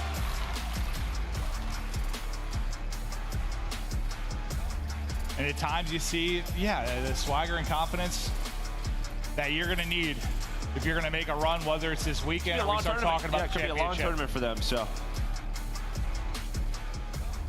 They win their defense, but the big round is winning that offense. All 4 players over towards that plat side. Yeah, we're talking about the life, so how much time they had, but they were able to get on the point. They were able to play their life, just baiting the Paris players right into their position. I think when I said it, yeah, it was like a minute 20. You know, if they keep them off the point, that goes pretty quick, right? You might not get through. I think they had, what was it, 15 lives, so somewhere in that ballpark. I was like, maybe you don't get through that, but yeah, they cut that number in half with 10 seconds off the clock because they just had so much control on the objective. Look at that. I mean, obviously, you know, it's aBeZy 29-13. The damage is there from everyone, but Cell has 3,000 damage. I'm just thinking how much of that is just through the wall, all the walls, dude. He's just shooting, just pre-firing around that P5 area. Well, I mean, it's frustrating. You see it. You see it from his POV, how frustrating it can be, you know, the stuns and nades coming out, but you're getting wall bang too when you're trying to like set stuff up. It's like you're probably calming your teammates, scary to hit it, bullets already flying through. It's got to be a nightmare, but we're going to take a look at a little bit of a highlight reel here from the Tiny Terrors. Simp and aBeZy had a hell of a map. aBeZy, I mean, well, both of them really, the number of multi-kills. Like, you talk about the number of triples or big play moments they had. Yes, the teammates were there putting in shots, but the fact is they were the one putting the kills down. Well, and a big thing here is, like, these multi-kills aren't possible unless, you know, your teammate's making them weak, right? Yeah. And that's really the key here, is that they are making sure if they are going down, they're going down with putting shots, you know, into their opponent. You know, you talk about everyone being on the board with the damage. That's just what it is. The team shot on point. While FaZe now up 2-1 is we're staying on Tuscan. Well, it's always been talked about, like these two are really good because they, well, this team, when you talk about the slide canceling and the mechanics, are very good at that. It just, yeah, it feels like, as much as I joked about the whole ballerina thing, it's like this smoothness to it. Like, you get this rhythm, right? Like, it's slide cancel chow, and you just see him kind of just cha-cha-cha back and forth, just cha-cha-cha. It just, it looks smooth, and you love to see that if you were a FaZe fan, seeing if these guys can make the run, but... I bet you could probably do the cha-cha real smooth. No, I'd tear my ACL if I tried to dance at all. 100% MCL, ACL tear. It might be worth it, I'm though. down for the count. I'm casted up here with a giant thing on my leg. That's fine. You're still a cast, that's though. true. Yeah, no, It's not really. It could be worth it. It's a very good point, Joe. But they're just talking it through before we get into the map 4. Remember, we got a lot of Tuscan headed your way as we stick with it on the map 4. The search, Paris able to take. The control then dominated by FaZe. And that round 3, I mean, they didn't give them a glimmer of hope. And I know a defensive favored, but it was an onslaught. Yeah, it certainly was. And now, I mean, for Paris, I mean, you know, you had a great map too. Not the best map there. I mean, you know, one still bright spot has been Johnny this series.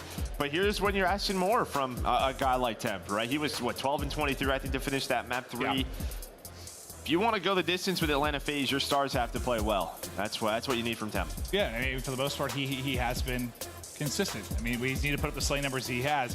This is just one of those tough matchups to do it in without question. But they're going to need him here. Now, can they focus back up? Johnny, are we sure he's 18? I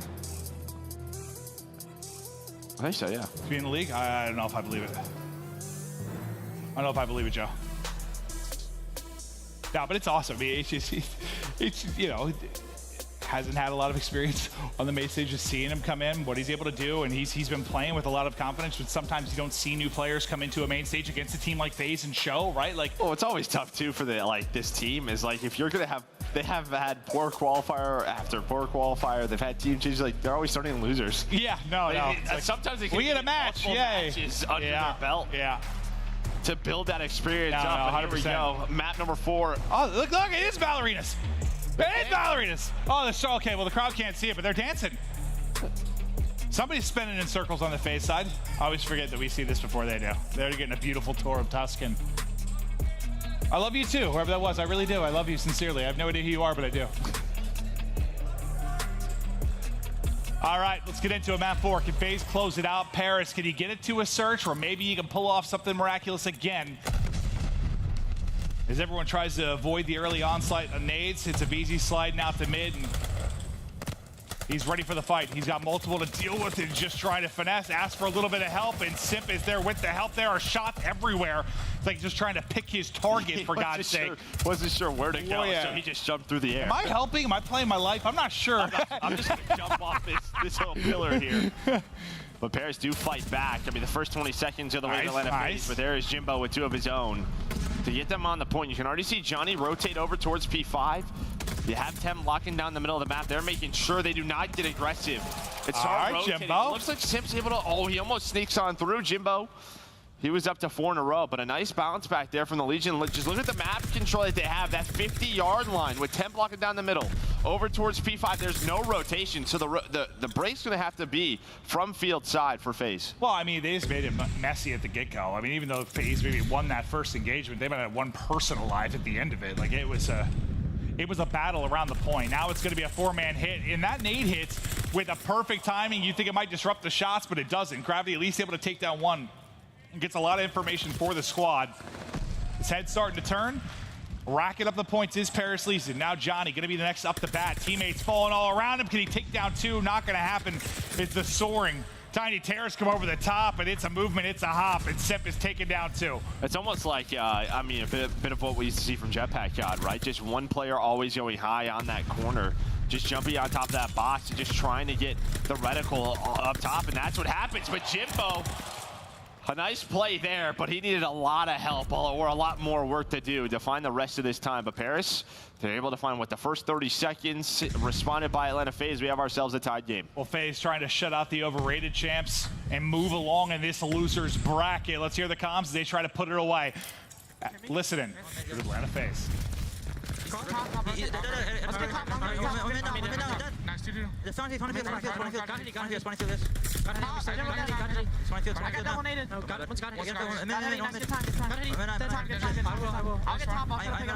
I'm looking at my top. I'm looking at my P5 then. I need in my top. Jump on top of me. I tried to think on time now. Johnny is top. I'm managing to you need me. There's one mid alley, one's mid alley close. One's mid alley close. Tom on time. Good job. I'm back. One's mid alley still. You didn't go time on this. Donnie done. Shit. Okay, stand in corner. Tom bottom church, kill me. Stand in corner. Yeah, I'm all the way in the back. We're going right? Yeah, I'm right now. Okay, let's go right. Joe, it looked like you were trying to decipher that through most of it. Yeah, I mean, they can probably understand it, but man, it was What are those little little things in Despicable Me? Those little... The minions. Yeah, that's what I was listening to. Yeah, so, I mean, dude, I was like, whoa, they were talking fast, but, you know, the small talk was there. They were calling out names. There was just a lot going on in that listening, but that's always what we hear from Atlanta FaZe. It's a one-on-one inside of the hill, and aBeZy, he's not losing those right now. No, he's really not. And what a difference it must be for this team when he is taking his ones. But still, you're down right now, looking to make a flop on the scoreboard if you can. Down 6. Oh, you're shooting at another. One's running in front of you. So I'm like, all right, I'll take that and I'll get out for now and try to reposition. But not going to happen. His shots are going to come through, but it sets up Cell to get a double of his own, now to 12-7. Yeah, you know, I mean, Simp just buys a second or two there, right? Just waiting for the reinforcements to get in a play. Johnny, can he get going? Find his third, not going to happen. Scrap time to go the way of Atlanta FaZe, and I mean, when we've watched them on Tuscan, they are not afraid to just play around that scrap time. We're basically tied up right now. Any key takeaways from the early going in this map 4? No, I mean, really, it's just been trading back and forth. I mean, Atlanta FaZe, they do not rotate often on this map, right? They play for the breaks, they play for scrap time. It's what they've done. Always. Sometimes it doesn't work, sometimes it does. They get away with stuff that other teams can't sometimes. That is certainly true. But Temp continues this stairwell battle. aBeZy is the one on the other end of it, but you have another player there to reinforce if you were a Legion. Still basically a tie game, but it's Legion to go back out in front. This just looks like a stressful area to fight. Yeah, but I'll tell you what, though, after that map number 3, this is a very good bounce back from Paris Legion, right? They are right in this game. They're 100%. up a couple of seconds. Because, yeah, I mean, they got destroyed in that control, but a nice bounce back, and really everyone contributing on the side of Paris Legion. Slow one on the other side for Arcitys. It was really well-rounded for Atlanta FaZe on the map 1. This, obviously, everything far different than Focage, but we'll see if Arcitys can turn up. He had some clutch moments in the search. You heard the comms and the listen-in. Now, can he start to pick it up, or will he need to? He's able to line one up there easily. It's Temp that'll drop on the receiving end. Cell working his way onto another monster as he's on 17, and Johnny trying his best to combat this. These teams can't get within like 5 points of each other right now. It has just been tooth and nail. Well, nobody's really holding on to hills. I mean, there's always a multi-kill that comes in for the team on the break. But maybe this time, the final 20 seconds in the other way of Atlanta FaZe, maybe not. Question mark? Maybe it will. Maybe. It'll come down to that 1v1. It will. Yeah. It's Cellium. He takes it and gets to the final couple of seconds. They'll push over the 140 mark as we'll get ready for the next rotation to come in. You see bottom right of the map, it starts to pop, and off to the races they go. Gravity will be the first man up. Watching the deep push and wrap will be Temp as they'll be spawning in the back. The one person to collapse on that side will be Cell working the pinch. And this is different though from Atlanta FaZe. Last time through P1, it was a four-man hit, right? Right, it was all the way through the back. This time it's through P5. Can they get plat control? That's gonna be the big thing is Cell starts to work all the way through.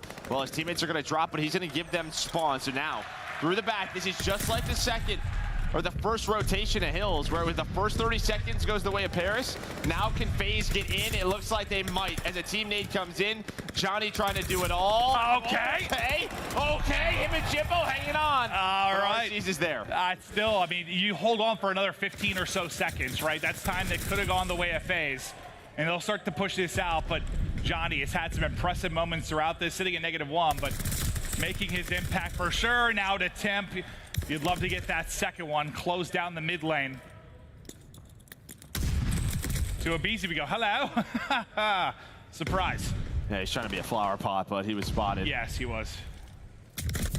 Now FaZe, I mean, Paris have a lot of mid-map control here. They're able to push on through, but we know with this hill, I mean, sooner or later, that push is going to be coming on through with the nades hitting. And here we go, aBeZy He's able to find that route. Takes down one. Jimbo is up next, and the little jump, the snap, he's able to win it. That's going to be 3 dead for Paris Legion. And he's just a blur in that situation. Great movement, great shots. My God, peeling him off the back too. Is aBeZy huge in getting the time here? That'll be 3 in a row for him. He's 20 and 20, but that was a wondrous bit of work. Cellium now locking it down. aBeZy just trying to hold the front side. Cellium will now get 3. These hard points have been ludicrous. What, 41 and 21, I think it was in the map 1. At 25 now here in the map 4. And while they played for the brace and they were able to get it that time, and now they have that, what, almost 50-point lead, the biggest lead of the map, to try and close this series out. Only 50 more points needed now, Paris. They need a good hold to get them back into the game. They gotta have a big one here. It's not an easy point with the 72 entryways to get inside the church. I think you go 3 for 2 right now if you're FaZe. So you still have players standing tall inside. Simp, they have 9 in a row. Simp and aBeZy not slowing down from map 3 as they're able to break it themselves. Yeah, no, that is just incredible stuff. Can you take that 5 any further now if you are aBeZy?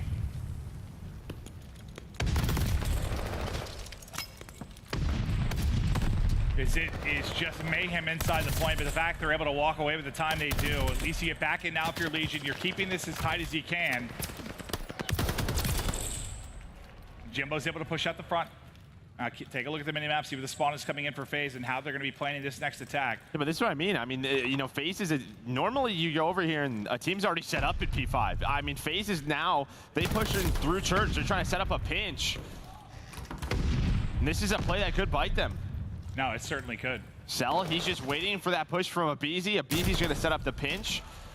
But they're able to deal with it on one side, and now it's just your typical P5 hill. But Paris, they have gotten the first 20 seconds.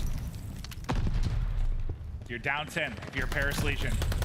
Try to heroically get this to the 5th and final map. Gravity going massive in this sequence. Holding with the free fire on the edges. Temp. And another one. You thought just maybe it was going to line up, but through the stairs comes Johnny, and he'll be the last one through on the point. But the close spawn there in the mid-alley will be Atlanta FaZe. They're able to reinforce this quickly. Now 5 points separating the teams. Cellium trying to finesse away. Simp trying to lock down the doorway.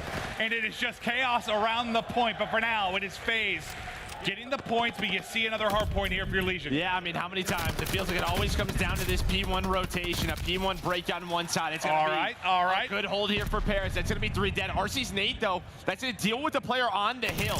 So nobody has truly time, and RC's he's doing it himself. He's able to find his 3rd in a row, but Johnny gets 3. Here's Paris Johnny. trying to hold on. Oh, you gotta be kidding me. I thought the play there for Arcitys, now Johnny going huge. Back up to even, battling in the point, down 5. Not gonna be able to stand tall for that gunfight, but it's gravity in behind. The trades are there, the lead changes in. Paris Legion in front. They gotta go. You have to go if you're FaZe. The nades need to hit. The nades have to hit. Are they going to? Simp with 1, RC's with another. Can anyone get on the point? Cut gravity. He's holding inside. 1 more point, it's through. Paris Legion survive.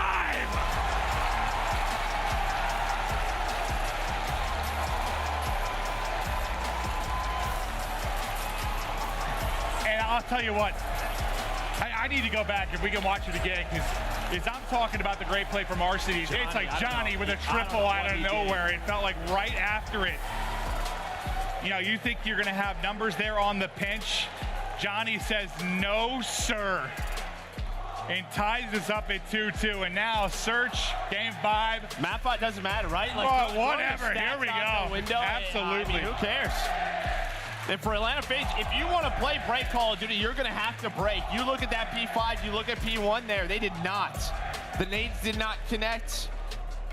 And well, Paris were just able to hold on. And you said it. I mean, just set up their pinches sometimes, or I mean, they hit church. There's 2 seconds left. I know they're just setting up the pinch, but they get 1 kill there. It's just different than what we normally see. It is. And they set up the pinch, but it gets shut down. You start to creep a little bit closer to this if you're Legion, and It feels like that particular hardpoint for FaZe has just been one that has collapsed so many times, whether it's been, Scump leaking through to get the double in the one matchup. Like, something just goes wrong. And it felt, dude, I thought after RC's got those two, I'm like, all right, here we go. They're gonna get in, get control. But even then, like, the end of P5, right? If you're gonna keep fighting for that, there is the option to rotate to P1. Yeah, you're in the lead. You can. They don't usually choose that option, Joe. No. They haven't for years. No, they have not. But I mean, it's just it's a game mode. It's a map where that is a huge risk. And I mean, Paris able to hold on. Yeah, and it has just been. I mean, it's been map 5s all over the place so far this weekend, and really even leading into this event, just map 5s all over the place.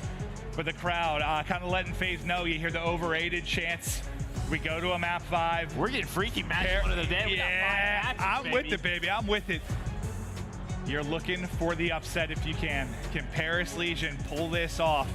God knows how that changes the scope of this losers bracket if you take Atlanta FaZe out of it. Map 5 coming up next.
The Call of Duty League is brought to you by TeamSpeak, the official communication partner of the Call of Duty League.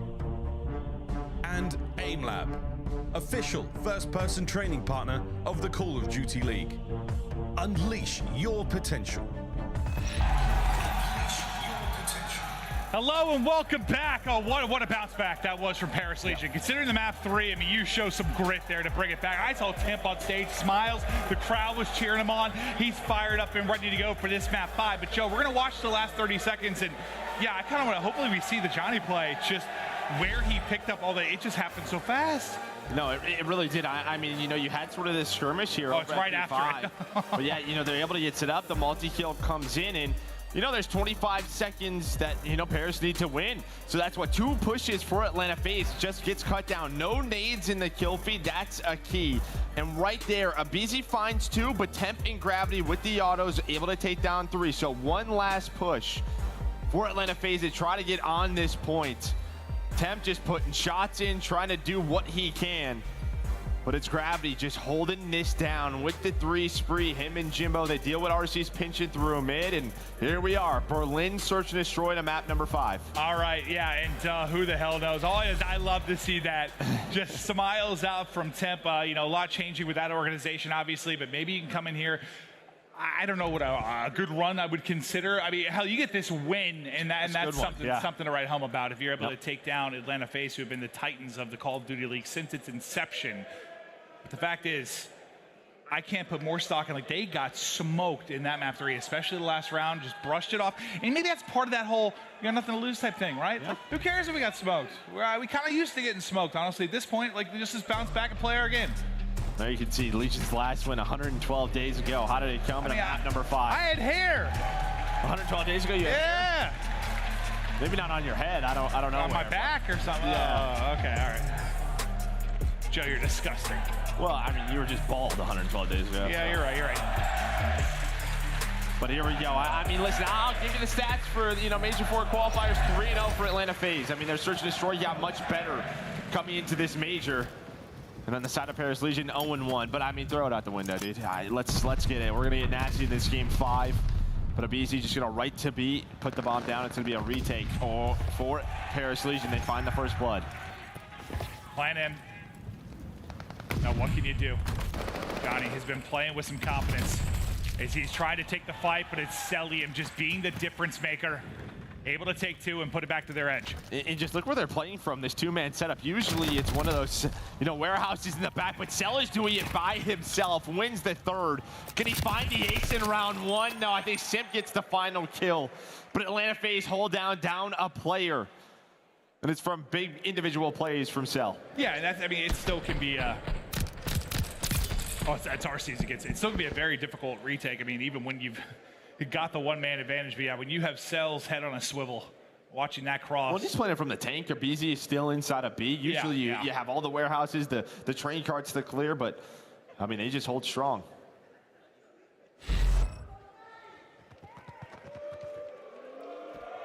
I think one person, let's go FaZe! That just led to them being booed. I'm sorry, whoever that was. You know, it's okay. You're allowed to root for FaZe too. RC's there with the first blood. Just peeks that stair edge and finds the angle. Like, what little nerdy spot is Cell gonna find? Oh, I can't wait for Chance, because you know he's gonna have them. I'm sure he will. There's gonna be a lot of back pocket things. Another nade comes in for Simp. Temp able to bring this back into a 2 versus 3. He's playing his life. Gravity now trying to find a pick, and we saw a lot of 2v3, 2v4 clutches for FaZe in map number 2. Can Paris win one here in map 5? Well, Temp now just trying to rotate out. With Gravity, see if there's anyone just maybe trying to go for the peek, and they're just gonna wait here.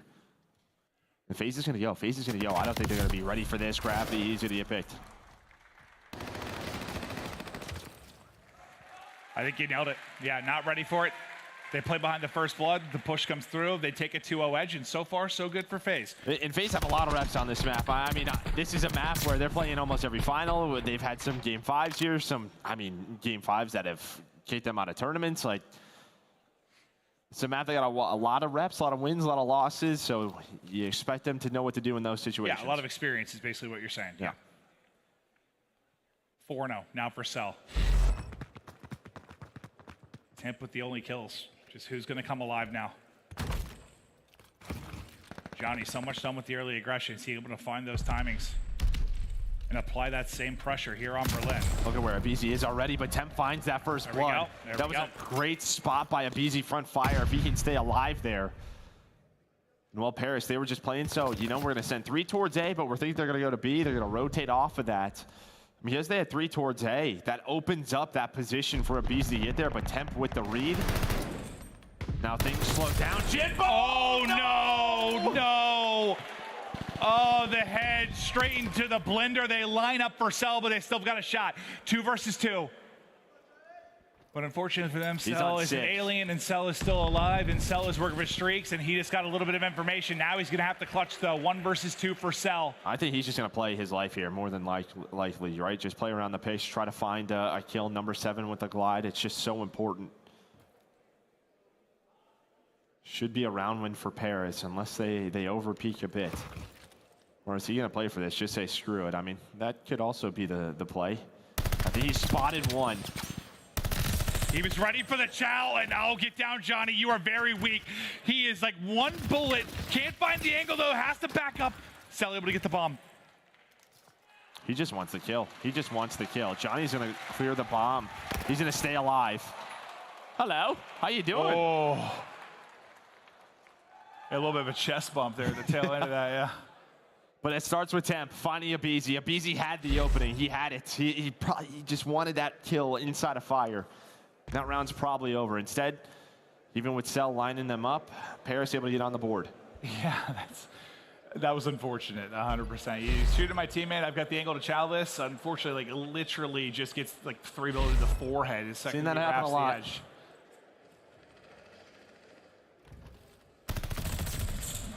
There's Johnny with the chow and gives them the numbers here early. Still got to keep an eye on Cellium if he's able to get that streak, as Johnny's just trying to survive the mayhem and the explosions all around him. He's able to do that and get out with his life. Now holding the next angle. Arcitys tagged up. Just let me through the window, please, sir. Sick. There he gets it open, and Arcitys now ripped off the map. And that's just tough right there for Arcitys, because he needs to stay alive. He has to wait for aBeZy, right? aBeZy's working the full flank. He needs to just wait for him in the middle of the map around that P5 area. And then they can double set up that pinch. But it's really just waiting for this man to work the full flank. Maybe then they can clutch around. Still 20 seconds, all 3 players inside of the site. Cell still on 6-0, trying to find number 7. But I think he's just going to play his life again. I mean, this is just such a tough round to win. Maybe asking for some bait. There it is. There's going to be the kill. So he's got the glide. Not going to win the round. Paris going to win 2 in a row. This guy's still alive somehow. I don't really know how. I don't either. Up to 8-0. But the fact is, over this stretch, you get back-to-back rounds now if you're Paris Legion and you tie it up. Now, at least maybe if you're FaZe, you get back to playing a little more standard. I know sometimes it's always a question 100%. of when you're trying to play for streaks, does it sort of change things because you're trying to get a freebie? Cell's like, I would love to go. Maybe I can make an individual play. Yeah.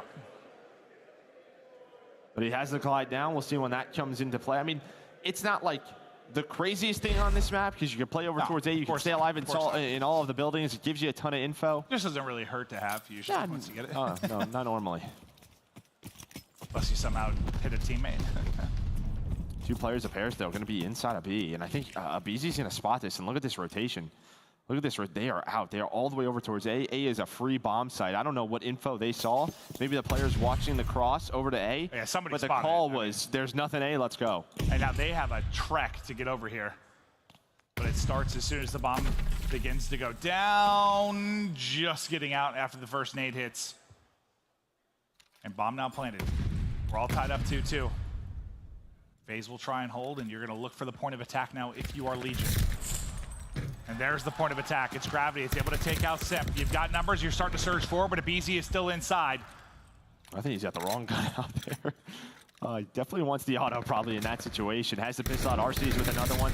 The retakes. Doesn't look like it's coming in. And Cell still hasn't died. What, is that 10-0 now? Yeah. 10-0 from Cell. We're in about to be in round 6. What is this man on pace for if we go the distance? A nutty one, a wild one. Yeah, thank you. A wild one. Well, we go 11, maybe even more. I mean, this is 10-0 through 5. They're up around.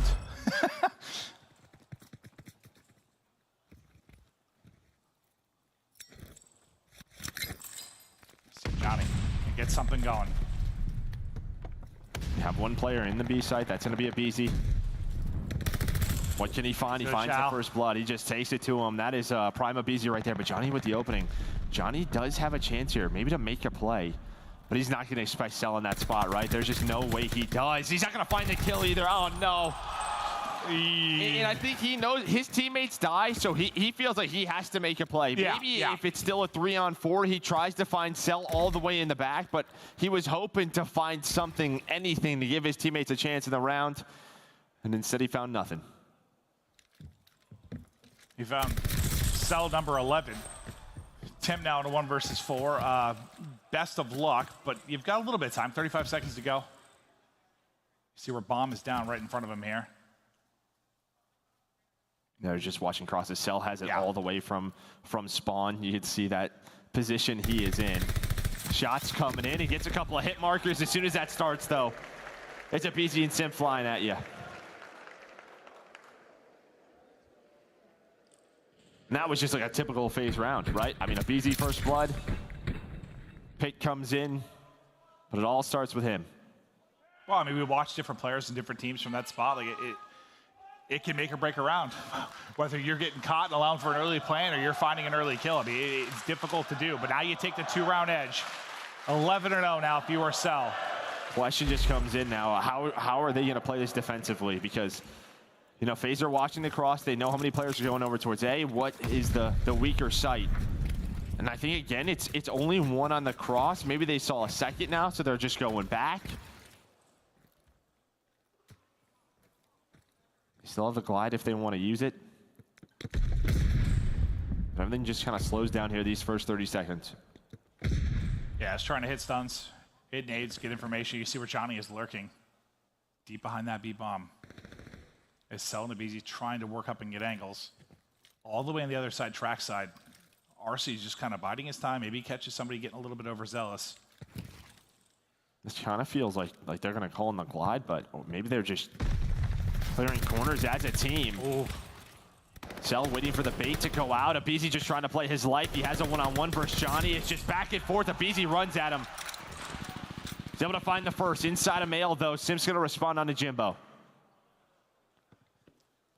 Now Cell's like trying to keep an eye on this, but also like, I mean, yeah, 20 seconds. They got to go. Yeah, they do. And he's going to slide in. He's yet to drop, but it's Simp that's able to look over him and win the gunfight. Might have got eyes onto Tim on the push. He's just going to lay down and stick this. He's going to have to hop on it. Cell's last alive, and Cell remains perfect and gets the 5th round for FaZe. What in the world? Well, Temp's weak here. Temp is weak. Arcitys snapped, right? I mean, Arcitys was able to hit a couple of shots. The fact that he's able to do it, I mean, the call is chow, right? I mean, he's weak. Take the fight to him. And he is 12-0. What an insane close to that round. Is Atlanta FaZe now 1 round away from moving on in this loser's bracket? Paris Legion have tested him. Can they test him more on this map 5? Right across we go. First blood, Arcitys. The second, it is Simp. Legion's hopes, dreams. I'm not challenging. I'm staying alive. Yeah, they're falling apart. I'm not dying, dude. I'm going 12-0. He wants his perfect game. We'll see if he can get it. You still have aBeZy lurking over towards the B site. They've dealt with everything here on A. Arcitys is able to tag on another one. It's all onto gravity now. 1 versus 4. I think the glide's now coming in. Uh-oh. He's scrambling. Can he run far enough away? Oh, yeah, put another one on there. 14. No, I'm just kidding.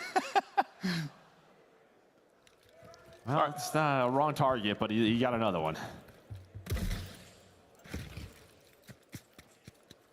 I mean, he's got so much to do, and only 20 seconds left in this round. Yeah, I mean, it seems just a matter of time.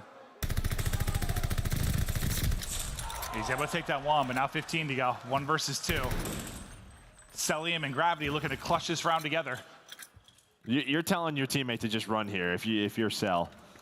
He's gonna find the bomb. Simp's gonna run away. Cell's gonna find the kill, but he's going for it. He's going for it. Number 13. Oh, time is gonna run out. FaZe still perfect. They're still alive in this tournament, and Cellium a flawless map 5. And yeah, I mean, maybe it's one of those things where if FaZe are going to make a run, maybe it's good to get tested a little bit. Get some maps. You were kind of saying, if you're going to losers bracket, you're going to get a lot of maps. Maybe not the one they expect you to get tested in, but the fact is, you play a deep series, more reps. Yeah, I mean, still work to do. A lot of work. Yeah. You know, there's some mistakes that they're working on. They have to fix. I mean, Tuscan Hardpoint's one that's just like, I don't know if it works really well for them in practice the way they play that, right? Just so break heavy. But it is, you know, gone against them a few times now. They'll take it 3-2. That'll be it for Paris Legions. Unfortunately, their losing streak will continue, but just to look at it there, 12-0 out of Cell. Just an unbelievable game. I mean, he didn't really get, what was it? He had 10 through 5, I think it was. Not much to do in the final couple of rounds outside the clutch in the round 7, but the fact is, it was truly remarkable and impressive stuff. And yeah, you got to kind of see what a freakish alien demon he is. Yeah, and then on the Paris side, obviously, you know, their year is done. A very young roster, just trying to get experience under their belt. I would love to see them play in some more matches. You know, we saw a lot from Johnny this series, the upside that he can bring to the table. It's just a question of what's this roster going to look like next year? I don't know if it's going to be a complete reset with the move, what they're going to build around. I've got no idea, but obviously it hasn't worked. You have work to do if you're going to try and make this team any type of contender, but you know, they were the underdog at times. The fans got behind them. They got to have a bit of fun. It would have been wild to see them pull this one away, but FaZe simply too much there in the map 5. Yeah, it's just not easy when you're always starting losers round. No, it's not. It's not. You're showing up to a tournament, you've already lost a match. It's got to be a frustrating feeling. You know, format aside, you can talk about that all you want, but you can put yourself in a better position by winning. You have the chance to do that. They just have not been able to get much going in the qualification. They're probably just not hoping to play FaZe and losers round 1. That's another part of it. Yeah, I'm sure that was a surprise, 100%. Not that it would have been, I mean, Thieves too. They would have had a tough matchup. Would have been fun. Would have been fun. No, without question. But that certainly turned into a wilder series than I think you and I expected going into this when you saw the two teams we'd be looking at our first losers bracket match. But it continues on. It's just been map 5s all over the place. But for Joe and I, we are done. We'll be casting the final match of the night. We still have hours to go, many matches to go. But now on the main stage, Cellium, he was perfect. Of course, we've got him on the main stage with Blades. Thank you so much, Clint and Merc. Fantastic cast, but I'm with the man on the main stage, Cellium. In that last map, you did not die, okay? With your teams back up against the wall, losers round 1, looking to get back to the grand finals. You didn't want to lose, man. What was going on in your head? I mean, obviously it was game 5, so if we lost, we're out the tournament. But I mean, our team was just playing off strats, our strats that our coach Tupac was giving us. So I mean, our team was confident throughout that map. So I mean, I was happy with the performance we gave up. And we know how talented Tupac is when it comes down to the S&D, and you guys look flawless there. But now you have to be flawless throughout the rest of this tournament, okay? LA Thieves sent you guys down to the losers bracket. Close series here. How are you guys feeling to get back to that grand finals? You're already qualified for champs, but you want to win one of these majors. Yeah, I mean, on our Thieves match, it was a good match, but I feel like our hard points it's what's letting us down right now. I feel like hard points should be our best game mode, but I feel like if we get that back on track, I feel like we'd be good for this tournament. So just hard point. I think you guys would, okay? Anyone you looking forward to playing this tournament? Any revenge tour out there? You just guys want to get that chip? I mean, it's just pretty much practice. I mean, it's not a specific team that we want to play, but I mean, our team's just trying to get practice and trying to keep better every day. So I mean, that's pretty much what it's about. All right, man. Well, I hope the rest of the bracket is easy AF. I appreciate it, man. Give it up for Sales in Atlanta FaZe. Cellium in Atlanta FaZe one more time. Desk, break it down. Thank you. All right, Atlanta FaZe, the scariest team in the losers bracket right now. I would not want to go against them at all, but they were taken to a game 5 by the Paris Legion, and That's it for Paris Legion. I do want to say this, though. If you're a fan, supporter, family member, friend, or even a player on the Paris Legion, I know this year wasn't exactly what you wanted, but with all of that just bottled up frustration from this season, I was hoping something beautiful was going to grow from it. But you know what? Kind of like that, we saw a rose grow, and this team turned out to be something special in that last matchup. Unfortunately, they were unable to walk away with the win, and with that, I have to say Paris Legion, they're currently out of Call of Duty Vanguard, but Chance, what are your takeaways? I mean, you're like sort of hitting the nail on the head, I think, for the main takeaway, but like, it's just, like you could see positive aspects like from the team. They were never put in a good situation though, right? Like these guys haven't been getting good practice. They're not playing in a facility. Like they're going against teams that are investing so much into trying to make sure that they can have a good year. In Paris, like the players were never afforded that opportunity, but when they show up to land, guys like Jimbo started to fry. Johnny popping off the SD, Tom Gravity clutching 1v2s against Arcitys and aBeZy, which as far as I'm concerned is like a career highlight kind of clutch. And I just feel bad for the guys. Like they're thrown into a bad spot, never given a chance to succeed, despite the fact that against literally, I mean, the best team we have in the game, they still almost show up and like force into a game 5. So like, I just want to see more from some of these players. I just think it's just a gruel every year, man. That's all it is. Hats off to those players, especially Timp and, Johnny was absolutely insane. But you know what's even better than that? It was Cellium. Nameless Alley, help me out with this one. Cellium ended the series 109 and 67 deaths. That was outright crazy. And the guy went plus 42. He had nearly 2,000 more damage than anybody else in this lobby throughout this series. The guy put up 13.3 thousand. Like, he's just taking over. I mean, in that game 5, like we're talking about, Cellium and the player that he is. He makes the high percentage play every single time. As a Call of Duty player, you get in these situations where you're like, okay, I'll probably die here, but this is the only chance that I have to win this round. And more often than not, he gets the kill, which is really what separates him. Like, not only does he get the kill, but he's making that high percentage play every time. Most players don't even do that. He's just an incredible talent, and you could see it in that game 5. It was just flawless gameplay. I mean, he is quite literally one of like 3, maybe 4 players in the league where like I don't even know what you could even like nitpick and suggest for him to improve upon. Not a single game mode, not a moment. Like even the comms, it's not that I can understand him, but if his teammates can, even the comms are like on point. You literally could not ask for anything more from a player. Like he is a professional in the truest sense of the word. And honestly, it's always a good time watching him play because as you pointed out, 1v3, 1v4, it don't matter. You know he could pull off something crazy and he's incredibly consistent with it. So I just think he's a special player. Oh, definitely. aBeZy? I gotta talk about aBeZy, to be honest. Like Cellium, obviously, I think he's the grossest player in this game right now. And I think that perfect search and destroy like puts just the flower on top of the crown. But like aBeZy in this series, some of that movement on Tuscan is just like, I wish we saw that all year. Like, I want to see that aBeZy on every map that Atlanta FaZe loads into. But still, in the respawns, they were struggling. Their control, disgusting, point blank, period. But, like, in the hard points, they still weren't rotating properly. They were still heavily relying on breaking. Like, just a couple of those fundamental things were like, I need to see Atlanta FaZe lock those down because they should be winning series like this in a 3-0 fashion in the Atlanta FaZe way, especially when I know aBeZy is capable of shooting like that. Of course. Movement like that? And you have 3 teams, you have 3 Tuscans in a series. I have high hopes for Atlanta FaZe making this losers bracket run. Right, and hopefully Atlanta FaZe can hurry up and pick things up while they're here in the loser side of the bracket. Let's go ahead and talk about the points as well. Chance, Atlanta FaZe, absolutely killing it. Nobody's catching up, man. No, I mean, of course not. They're locked up for the 1 seed. I think what's interesting just about the bracket is like the teams Atlanta FaZe are going to have to face because it could be a London or it could be an LAG. Like, think about that run that the Guerrillas are going to have to make just through the losers bracket. Same thing for like Florida and New York. Like, neither of those teams can really afford to lose any of those series because you might get fed to the beast down in losers. So, I mean, it is quite literally just like, it's a dog race. There's still 5 or 6 teams in the mix with fear in their hearts. And obviously, number of killers like Atlanta FaZe, like the other major winners in the losers bracket. I mean, this is it. This is the year. Right, take a look at number 9 right now. Los Angeles Guerrillas currently in 9th place. If the Los Angeles Guerrillas hurry up and win some games this event, they could also book their tickets to champs. But looking at the bracket right now, nameless Atlanta FaZe sitting in elimination round 2 all alone.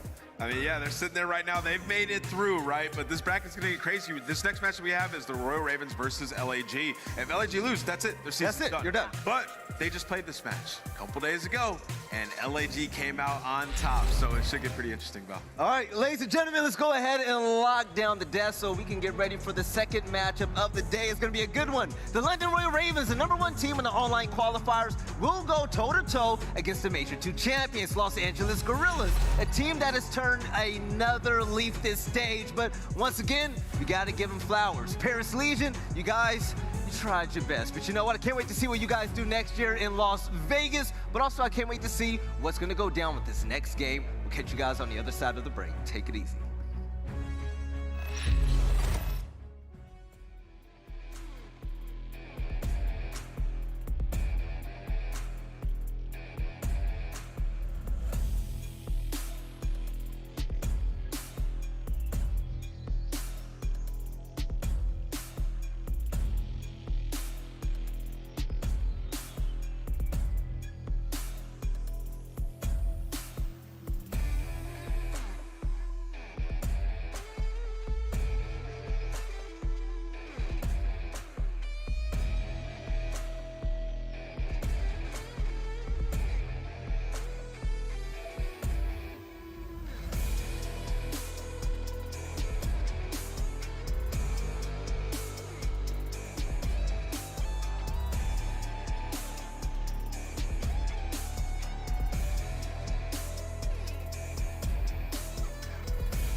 LGU and NYSL are giving away tons of prizes all weekend long.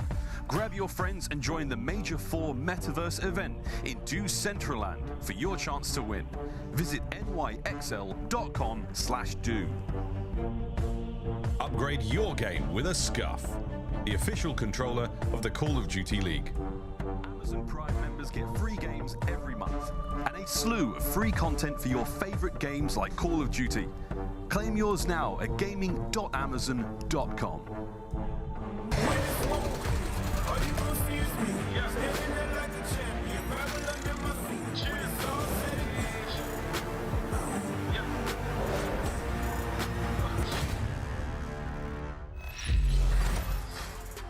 Yo, what's going on, Brooklyn? Welcome back to the Call of Duty League out here at Major 4, and things are looking good so far. Paris Legion just took Atlanta FaZe to Game 5 in the losers bracket round 1. I don't know what's going on, but what I do know is that this next matchup is going to be a lot better than a lot of people think out there, because we have your Major 2 champions in the Los Angeles Guerrillas, and who are they facing off against? The #1 team in the online qualifiers. I'm Belly, we got Merc, aka Joe, we got Allie, and also Nameless, and Merc, I have to ask you, man, in regards to London, I never really talked to you about teams, but London killing it online, but then we saw them yesterday against Toronto, and I'm actually worried that we don't get to see the same London on land this time around. Do you think that they got it in them?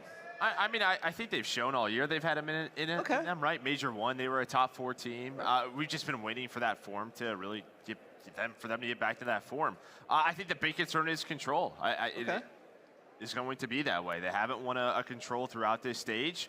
You can see the swing, the momentum that it gives these teams. And, well, LAG, they just beat London in a Game 5. They won that control. So do I think London has what it takes? Absolutely. But they have been better online at times. I think the key players here, probably Gizmo and Zero from yesterday. They really did struggle. And Slasher has been an animal this stage. If he keeps playing with that confidence, they're going to be tough to beat.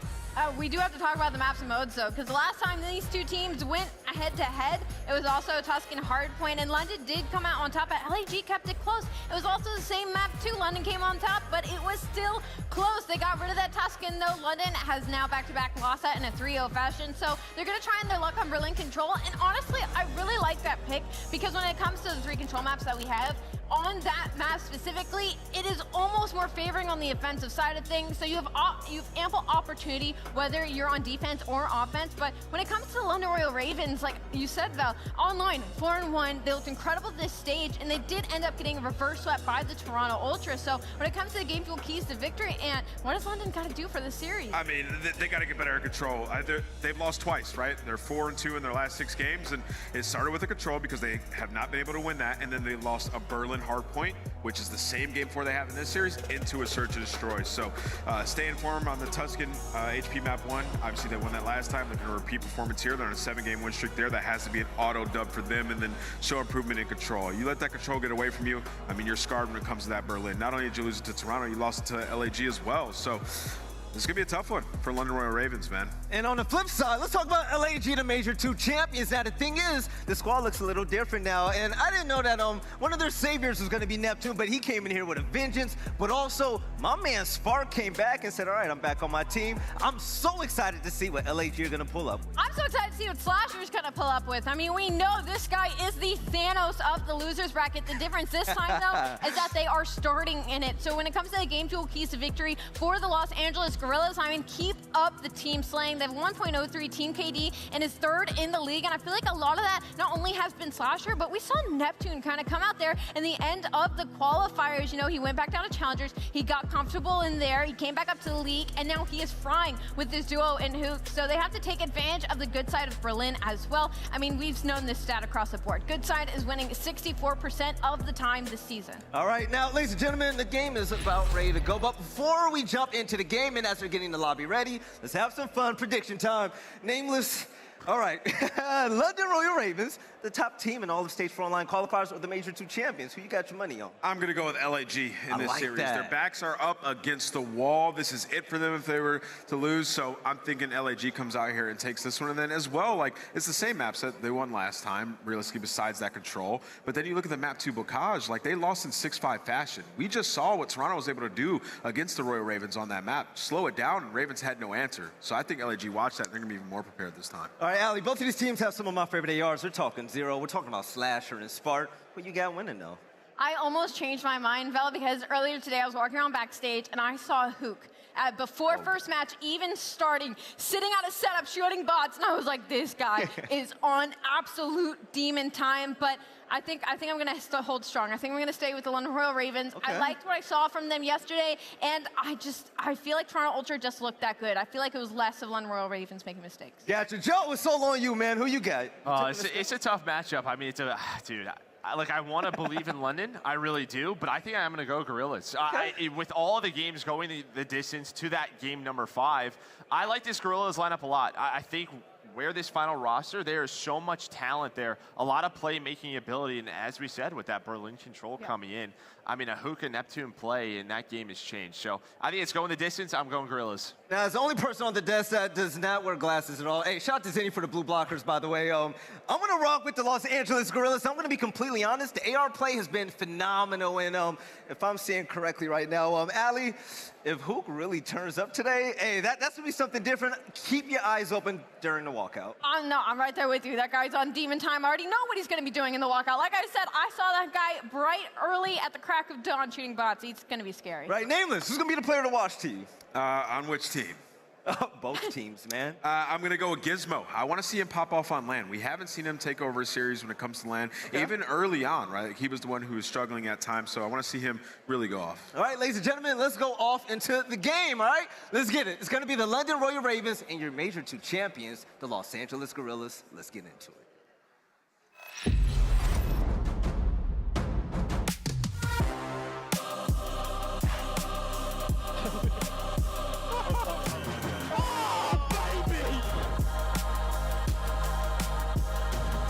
They got players in every single corner of the map right now. Dude, London is Afro.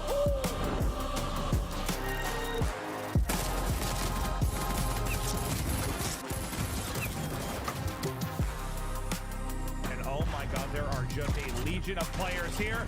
Peekaboo, I've been here the whole time.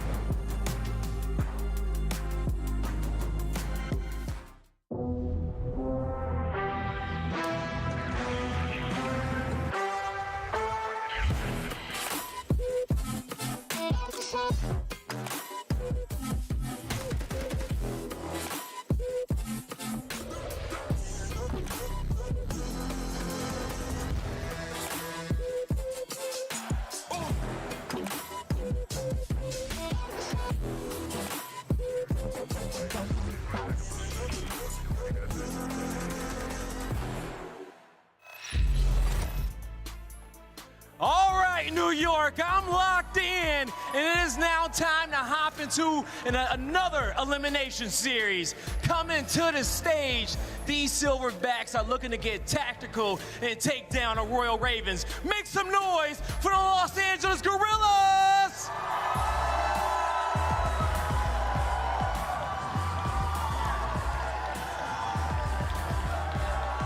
Give it up for Slasher, Spark, Neptune, and Hook! I'm loving it, and the crowd likes him as well. Hook didn't walk out on demon time just yet, aLLeY, but I got my eyes on the Bay Area native. As always, Slasher has been on a complete tear throughout the Major 4 online qualifiers. So we're talking about a 1.21 KD in Search and Destroy. If this leader can really take a hold of this team, LAG, man, hey, there's no limit, and they can go sky high, but Blaze, London Royal Ravens, I love them as well, man. Bring the boys on out. All right, it's time to bring the boys out. Looking to soar through the losers bracket. Make some noise for the London Royal Ravens.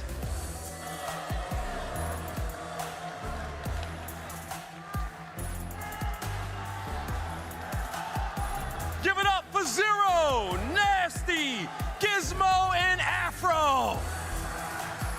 Your Ravens. The crowd might be a little split, but the team chem on this team is unreal when it comes to Gizmo and Afro. But to be honest, my eyes are going to be on that player Nasty. From what I saw in their series yesterday, I would almost like to call that guy a Lanimal. We've been wanting consistency out of this player, and he has been piecing it up, Blaze. But I'm ready to get this match started. I'm ready to get it started as well, aLLeY. These two teams are ready to go, and I can't think of two better casters to break it down. Bryce Ton, take it away. Thank you very much, Blaze. Yes, we are ready to get into this action. The London Royal Ravens against LAG. Kind of an interesting setup coming into this game. Obviously, the first seed of London have fallen already into the lower bracket. On the other side of it, though, pressure is on LAG. It is very much on LAG, but they will take some confidence after the final week of our online stage. Them beating the London Royal Ravens in what was a peculiar game, a long game, it has to be said, but it was LAG who came out on top, the only team who could stop London during that online stage. And as I said, that should give them some confidence heading into this, but it was a very close game. Fingers crossed for the same kind of thing here, Brycey. And it does. That's kind of the crazy thing, talking about these two teams. LAG don't win this game. That's the last we see of them in the CDL this year. So the pressure will be on them, and they've got to make sure they don't think about it too much. Just concentrate on beating London. For London, obviously redemption on the cards. They lost to Ultra yesterday. They got reverse swept. They were flying high before coming into this entire tournament, but took the first fall. Well, let's see how things are going to go down. When we talk about Tuscan, it's been so strong for the Ravens all the way through the online stage. The hold percentage, though, is something we're going to have to talk about here for the side of LAG. First in hold, but 9th in break. London on the other side, first in break. So, for the side of LAG, rotations are paramount. The win is essential. The London Royal Ravens want to continue this tournament as the first seed. They want to get things done, and we're kicking it off with Tuscan to get into the game. Well, let's see exactly where these two teams lie as they first head into P1. It's going to be mid-map control for LAG. Already, the Ravens will be here waiting, but Nero's going to get that first kill, but it will be traded out pretty quickly. The kills are going the way of LAG. You can see they're now trying to take Gizmo down, the last player alive. Not too concerning, of course, just getting into the game, but Neptune warming up nice and early. There's 3. And if he can get going in this series, we know last time around that these two teams played up against each other, slashing with something like a 1.4. He's firing as well. Neptune will eventually go down. Good start for the side of LAG. They want to try and keep a hold of these spawns as best as they can. Hook with 3 in the middle. We catch the back end of that one. A really nice start for LAG. This will worry Ravens as they come out hot. Yeah, that's exactly what they did want, especially with this first elimination game. Who continuing that reign of terror mid-map. He's going to have 4, and you can see the rotation wants to come in from London as they pick up just a few seconds of scrap time. But nobody in position yet. Hook is now on 5. Yeah, it's an early spree for the side of Hook. 5 in a row from him. Rotations here now for the side of LAG. Neptune can't find the second. Zero will eventually answer that question, but as said, rotation for the side of LAG, but the absolute specialty of London. We didn't see too much of it yesterday on the break point, but Nasty trying to find a way through. Can only be stopped by his own teammate's grenade, but really good start so far from LAG. Once they've gotten these hills, they've locked them down. London struggling to get any purchase yet. They really haven't been able to make any kind of progress into this one, just losing the slaying game all over the map. And London, while they will probably try and not give them a perfect hold here, they have failed in every way they need to. The rotation will now be paramount. If London want to wade back into this game, it has to start at P3. It's a bit of a 50-50 here as well. Spot's already there. Zero will get traded by Gizmo. Nasty will find an important kill up top, broken. But when it does come down to this hill specifically, London, the worst P3 team on the game. Average amount of time when teams are breaking this 22% of the time. London struggled to break it, only 9% themselves. They struggled to hold it as well. Let's see if they can do it here. Well, here comes the Guerrillas. They're going to look to pinch from every single direction. Neptune's going to find the first. He's looking for the second. Not in the position he thought he was going to be in. Nasty gets 2, Zero gets another one, and they clean them out. The London Royal Ravens hold now for the time they need. And it was a very clean hold as well, which helps them. No silly respawns off in mid-map or over towards the brick side. Gunfight starting to come in though. Nasty will win that one mid-map. It's a good lockdown for London so far. It's only Slasher that can answer. And with 25 seconds remaining on this hill, the rotation is going to start coming on through. Gizmo may have slipped the net here just momentarily as Neptune fights for that scrap time. He'll have to take a step back and get rid of him. Gizmo eventually will find the kill. Scrap time towards the Ravens. Still lead though for LAG. These rotations have been so important all the way through. Whoever's been the first ones there, they've been locking down the majority. I was going to say Afro's been a warrior for them recently, but couldn't find any purchase into Church.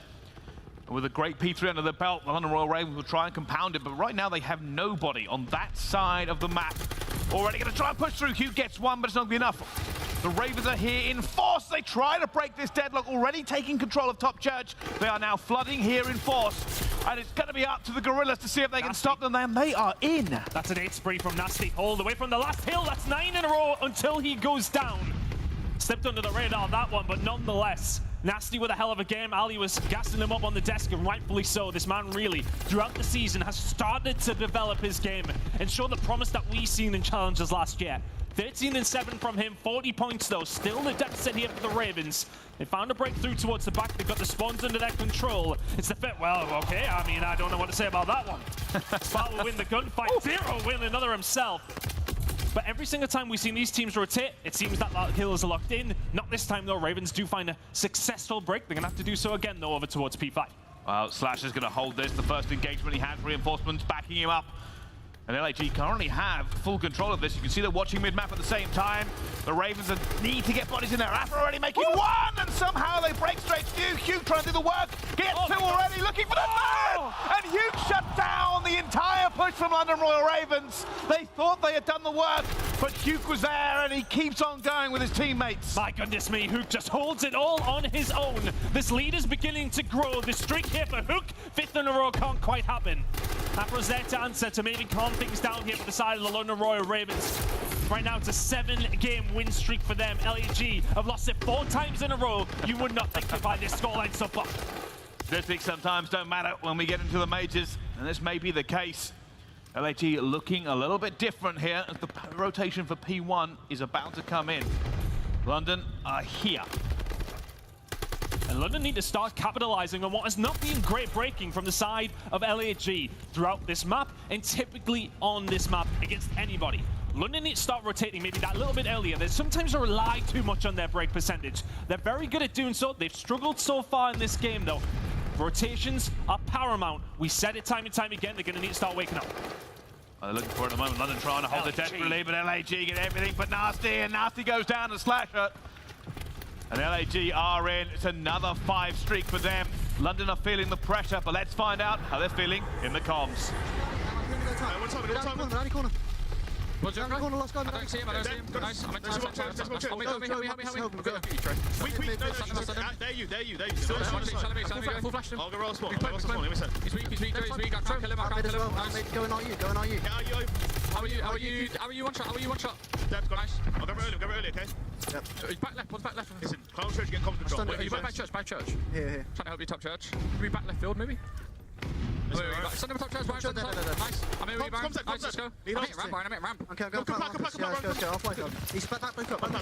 Blue shark dead. Nice. One more D back. I pinch back. No, spawn him in No, Nep, send the back. Come plat. And then low out, come right. He's plat, 100%. One shot time.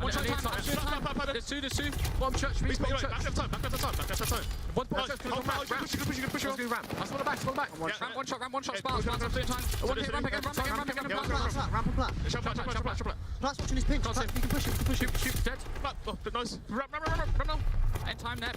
I'm watching top.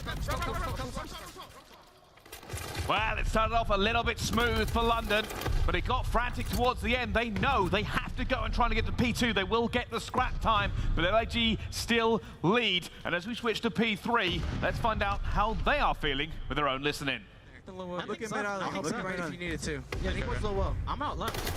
There's two close. I got time. You should be by yourself. Yeah, nothing else one. Where'd you spawn? P5 dead. No, P5 on me. Dead. Nice, give me top. It was Afro. Top fire. Go top fire. Afro was here. Okay. Where? He's on me. P5. Left. Dead. He's crossing now. Nice. I'll give you left in mid now. I'm watching mid lane. I hear you. I got top green. Watch the fire. Top fire dead. I got left. No, left, dead. You Afro. Okay. I'm playing my left. Go ahead. I'm just being annoying. First dead. Oh my god. I'm about to give the back. I'm looking back left. Wow, we're back on board. LAG are holding this. And this time the statistics were not in London's favor. They get the scrap time ton, but they've only broke that hill 9% of the time. And they are really far back now, LAG, in striking range of finishing it. And that was so more crucial. Just keep an eye on the bottom left there, though. Slasher finds the grenade on Nasty. He gets no scrap time. The wherewithal for Slasher to think about that grenade back over to old as we rotate towards New. New's not went in their favor, though. Zero and Nasty inside the point. Slasher up top inside a church, continuing where he left off against the side of the Royal Ravens. He's 22-12. Well, had an absolute barnstormer last time, like a 1.4 onto this map, and he's doing it again. He's 21-12, and now it's up to London. They have to find a way in. They cannot give away even a second more than they need to. And again, LAG dominate, but Nasty finds two. He's looking for the third. He wants to go in, but no reinforcements for the trade. He gets taken down by Hugh. And London are failing. They're failing, but they get in for the scrap time. This deficit is not unachievable for the side of London Royal Ravens, but you need to nearly be perfect throughout the rest of Tuscan. Zero will find two. The break is very, very clean. It's going to have to be well and truly a clean rotation as well. Neptune look for this scrap time. He may well get it. 10 seconds remaining. It will go to LAG. Rotation to Ravens. But when we get over towards P5, LA Guerrillas, they're 20 points away from the win. London have some work to do. No time for shaky aims, no time for shaky legs. London have to hold this in every speck of it. Already Gizmo gets one, Hugh is breaking through, Zero gets another. They're holding him off just a bit now as Afro gets it. They make sure the spawn goes one way. And they have the opportunity to keep LAG on the back foot for P5. And this is one of those scary moments in the game if you're LAG. You're close to it, but do not panic. London Royal Ravens still with 30 seconds left to go. They know they have to be perfect. Here comes the break. All three members of LAG who are around it fly through, and it's only momentarily Zero left in the point. He falls. Nobody from Ravens able to answer the question that Neptune has presented. LAG in the point, LAG in the lead. LAG 3 seconds away from map number 1. They lead the series. Well, LAG, they hit it with 3 there at the very end. And there was no answer from London. The phone just kept on ringing as they walked in and took control. And this is looking already like LAG are determined not to bow out of this major. And that's the first time London have lost Tuscan Hardpoint in their last 8 visits. 1-7 now. And that's going to be a disappointing one. They would have been heading into that. LAG were on a 4 losing spree. That, for me, that map loss for London Royal Ravens is potentially disastrous. Yeah, it certainly is. And I'll tell you something, LAG, I think, it was one of those games where every single player did the job they needed to. We spoke about Hugh early on, we spoke about Neptune. Spark was doing the work, and of course, we missed him a little bit, but Slasher 25 and 15 to end it. Slaying was paying today. Yeah, very much was the MVP for the side of LAG. Last time around that these two played, every single map, I believe he was positive, maybe -1, and very much putting that slaying down. When it has come down to that overall KD we talked about in that Game Fuel's keys to victory, it's very much, if the LAG can keep up that slaying, they will find the wins. A 1.03 KD, ranked 3rd overall. That from Hook as well. At that stage in the game, it's a 20 or 30 point lead for LAG. If that swings maybe the other way, it's such a different scenario heading into that second rotation. And this was the problem for London. They just couldn't get it going. They could not win effectively on the trades that they needed to. And one of the players they usually expect to do well on Tuscan, it's probably going to be Zero, right, Tom? Yeah, I mean, how much have we talked about it throughout stage 4? Zero has been just so consistent for the London Royal Ravens. We did not see that in map number 1 here. And we often talked about it. Is it going to become a bit of a crutch? Do they need him to have these performances in the hard points to find the wins? He has been having these performances, but the question was asked, when he doesn't, what do they have in the locker? The answer was a loss by around 70 points to a team who are still yet to qualify for champs. It's a map that they would have expected to win, but the London Royal Ravens now find themselves trailing, and that is not a good scenario for them to be in. Considering the statistics heading into Tuscan, they would have looked at that one and thought, that's a banker for us. Yeah, and that's the crazy thing about the major, right? There was a lot at stake for these two teams. One of the storylines for London, obviously, and it's kind of a negative one. I don't like to kind of bring these up, but obviously, first seed coming in, lost in a reverse sweep straight away in the first round. A loss here to LAG would mean they have the best record in the qualifier and go straight out of the competition. And there's a real scare for them as well coming into this second map. We know how bad their control has been. That's 9 losses in a row. Didn't want to get to that yet. Yeah, I know, but it's a caveat when we do get to that. This Search and Destroy last time they played each other on was only a 6-5 to London. This could very feasibly go over towards the side of LAG, then you're heading into the mode that you haven't won since what feels like Christmas. That is not a good scenario to be in if you're London. You really did need this map number 1, give you that little bit of comfort. Yeah, okay, if you lose the control in the S&D, you know you've got another hard point coming up, etc., etc., etc. Didn't work out that way though, and now it is a scary position. It is. Now, from the negative of London to the positive LAG, we said before coming into this game, LAG need these points. We've spoken an awful lot about the bubble, and the threshold to get to champs currently sits at 160. This 10 points will obviously help LAG. They do not get to champs just by winning this game. They need at least one more and for a few things to go their way. But the point has to be made. If they lose this game now, they are not only out of this tournament, they will not be going to the championship at the end of the season. And I heard a couple of boos in here, actually. New York crowd, you really do need London to win this game, by the way. I would just like to point that out. If you are a New York fan, this is one of those ones you would have absolutely loved to see for the side of London go their way. You need LAG to not be in that kind of position. It's somebody else that can potentially be fighting for that spot. New York still, of course, in the best position they could be in terms of the position in the tournament. When it comes down to those points, it's still very precarious. They could win this event and not make it the champs. They certainly could, and it's a horrible... So this actually reminds me of something I heard when we were kind of walking up to the casting desk. Obviously, London were getting warmed up on stage, and I don't know much about, you know, North American chants and stuff, but do it for the Queen, by the way, is not one of the things we say in England.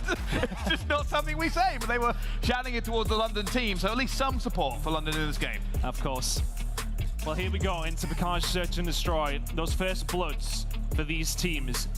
A big disparity, but when it comes down to the 4v3 success, it has been there for London, not so much for LAG. Let's see if they can get the job done here as we head into map number 2.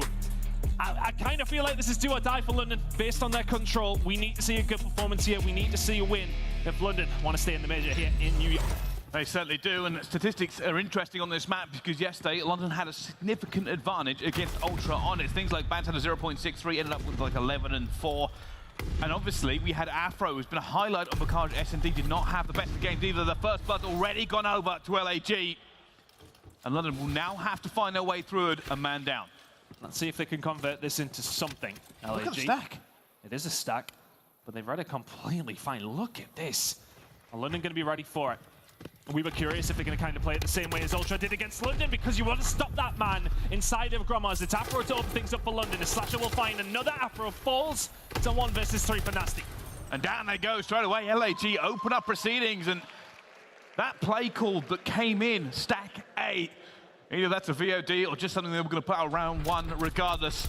But it worked out for them completely. The trades all went their way. They didn't really have to trade it too badly. They just won the gunfights. As soon as Afro finds that one, in a normal situation, you would probably have 2 players around the site, gets inside of Gromma's, but gets traded pretty much straight away, just overwhelmed by the sheer force of what LAG brought to the site. 2 kills for Spot, 2 kills for Slasher. Slasher just, he's got the bit between his teeth at the moment, hasn't he? It's great to see Austin performing to the highest level once more. It's an air hit coming in here from the side of LAG. They really do thrive on their defense when it does come down to Bacage. Can they do something here on attack? Oh, already they're going to give it a little bit of information. London know that he's going to be there. There's a fight going on towards River. It has been traded down to a 3 versus 3. Bodies for LAG, but Afro gets the first one, looks for the second and cuts down Slasher. And a reversal of the first round. London Royal Ravens walk away with this. Better from Ravens there. LAG not playing into that same game plan that we seen from Ultra yesterday. We talked about it just before this broadcast between ourselves that Ultra is so good at playing that slow game, the grenades over as a team to try and find these picks. And that's really what broke London on this Bacage yesterday. They've looked really quite decent on this map when Afro is allowed to have those moments just like that we've seen towards the end of round number 2. 2 in a row from him, 3 and 1 KD. If he can keep that up, London have got a good shout. Now we're looking for this. We do know LAG. They very much play for that first pick. They're very, very good at it. You see already a little bit slow, trying to figure this one out. London looking for any opportunity or information that will give them an idea of where they need to apply this pressure. It may all come down to Nasty, who's up pretty far for them. We usually expect to see Afro maybe making this first move, but not at the moment. Has to be careful as well. Nasty has the bomb, needs to make sure he finds this gunfight, although it's in a position that can be traded. Somebody's seen someone. Neptune goes on a challenge, and Nasty will find the kill. First blood for London. What can they do now with this 4v3? Yeah, Nasty went into that gunfight weak as well. Obviously, the kind of the wall banging coming in from Zero brought him down, but LAG do not have players they want. Pressure needs to come in from London now. They are still burning time. Oh, and Hook's going to check it. 35 seconds to go. Ravens need to start getting things into motion just a little bit. LAG have backed off and maybe allowed some of this control to go over towards the side of London. Afro trying to survive, and honestly, LAG have just swamped the site once again. Afro's in one though, he's going to find the first down, going to be looking for the second, he finds it as well! The clean snap, he's looking for the third. They want this down, and it's going to be slashed! Anything you can do, I can do better. The 2Ps back to back, first Afro, then Slash up. And LAG, the patience pays off. And Slasher really didn't move from that spot in that scenario. He was just overwatched for his team. They get done over inside of Gromma's by Afro. But as soon as they go out into the site, because London have lingered for so long on this attack, they do not have the time to dot their I's and cross their T's, figure out where Slasher is. They've got to get that bomb down. They cannot. And he finds the 2 kills. 4 and 1 from Slasher. 5 and 2 from Afro. They're going toe-to-toe. Now, again, the slow roll here from LAG. They'll be using all of their tacticals, all of their lethals to find a way forward. Right now you can see players like Spark keeping an eye over towards A, seeing if anybody pushes or comes out. The rest of LAG waiting for it. Nasty did not get hit there, so they don't know exactly where he is. I don't think it was a very good stun, to be honest with you. Not much that found from that one. Grenades go over. Nothing to be talked about here from the side of LAG. Now for the Ravens, they've sat tight. And sat tight well. They haven't maybe overextended into anything. LAG playing this slow game now. 45 seconds remaining. Slasher's in trouble. Slasher's in trouble here. There should be another grenade coming over if they are available. Oh, it doesn't look like London have everything, but it's about to kick off. Afro again, trying to hold the door. And he's trying to get away from it. He knows the pressure's coming towards him. They want that first pick, but time is turning down. LAG have given up so much control here for this one. They now have to move. They have to execute. They're coming through. It's going to be Afro with the first one. And stays alive. LAG, they've burnt the time. They do not have position. They do not have the players. Gizmo finds a second. Spark trying to do everything he can, but that bomb has to go down. They find Gizmo, a 2 versus 2. Has he got time to get around to the side? It's going to be very, very close. He got to go. He does have time. That bomb now going down. London are going to have to retake here. Spark's in trouble potentially as Nasty finds the kill. Neptune. So does Neptune 1v1. Oh! Zero's right in. As that bomb went down, the diffuse will come through. Zero aware where the kill was coming in. And Neptune, thankfully for him, very, very weak. Couple of bullets go through. Back and forth, search and destroy. But LAG really took their time there, and it nearly punished them. Unbelievable, but I will say, great awareness. As soon as they got Gizmo down, he planted for the other side. He tried to get it. I think we saw Spard as well. I don't know how he lost that gunfight. But yeah, it's always nervous because you make one wrong step when the time is that low, you don't get the bomb down, you don't have time. The other team will capitalize. They will leave the gunfights and hide. Defense going over towards both teams on 2 occasions so far. No one yet to break the walls that are being put up from either side. Now looking at this over towards B here, as iLLeY and Roy Ravens can make something work. Well, it's going to be Nasty maybe first forward. Gizmo opens the door. They're being very, very careful. It might be a push here coming in from LAG. They're going to try and flip the script onto this one. They know where these players are going to be. They find the first. Afro's gone down. Gizmo has to turn around. London have been slow. Gizmo's going to go over the top. Neptune's going to go down as well. It goes back down on a 3 versus 3. It's kicking off all over the cars. They fight tooth and nail to get it. Hugh stays alive. Spark gets one more, and Zero's left alone somehow. I thought London had found a way forward, but he's stunned. He does not get the kill, and he's lonely on Bakaj, and down he goes. Yeah, defense coming through once again.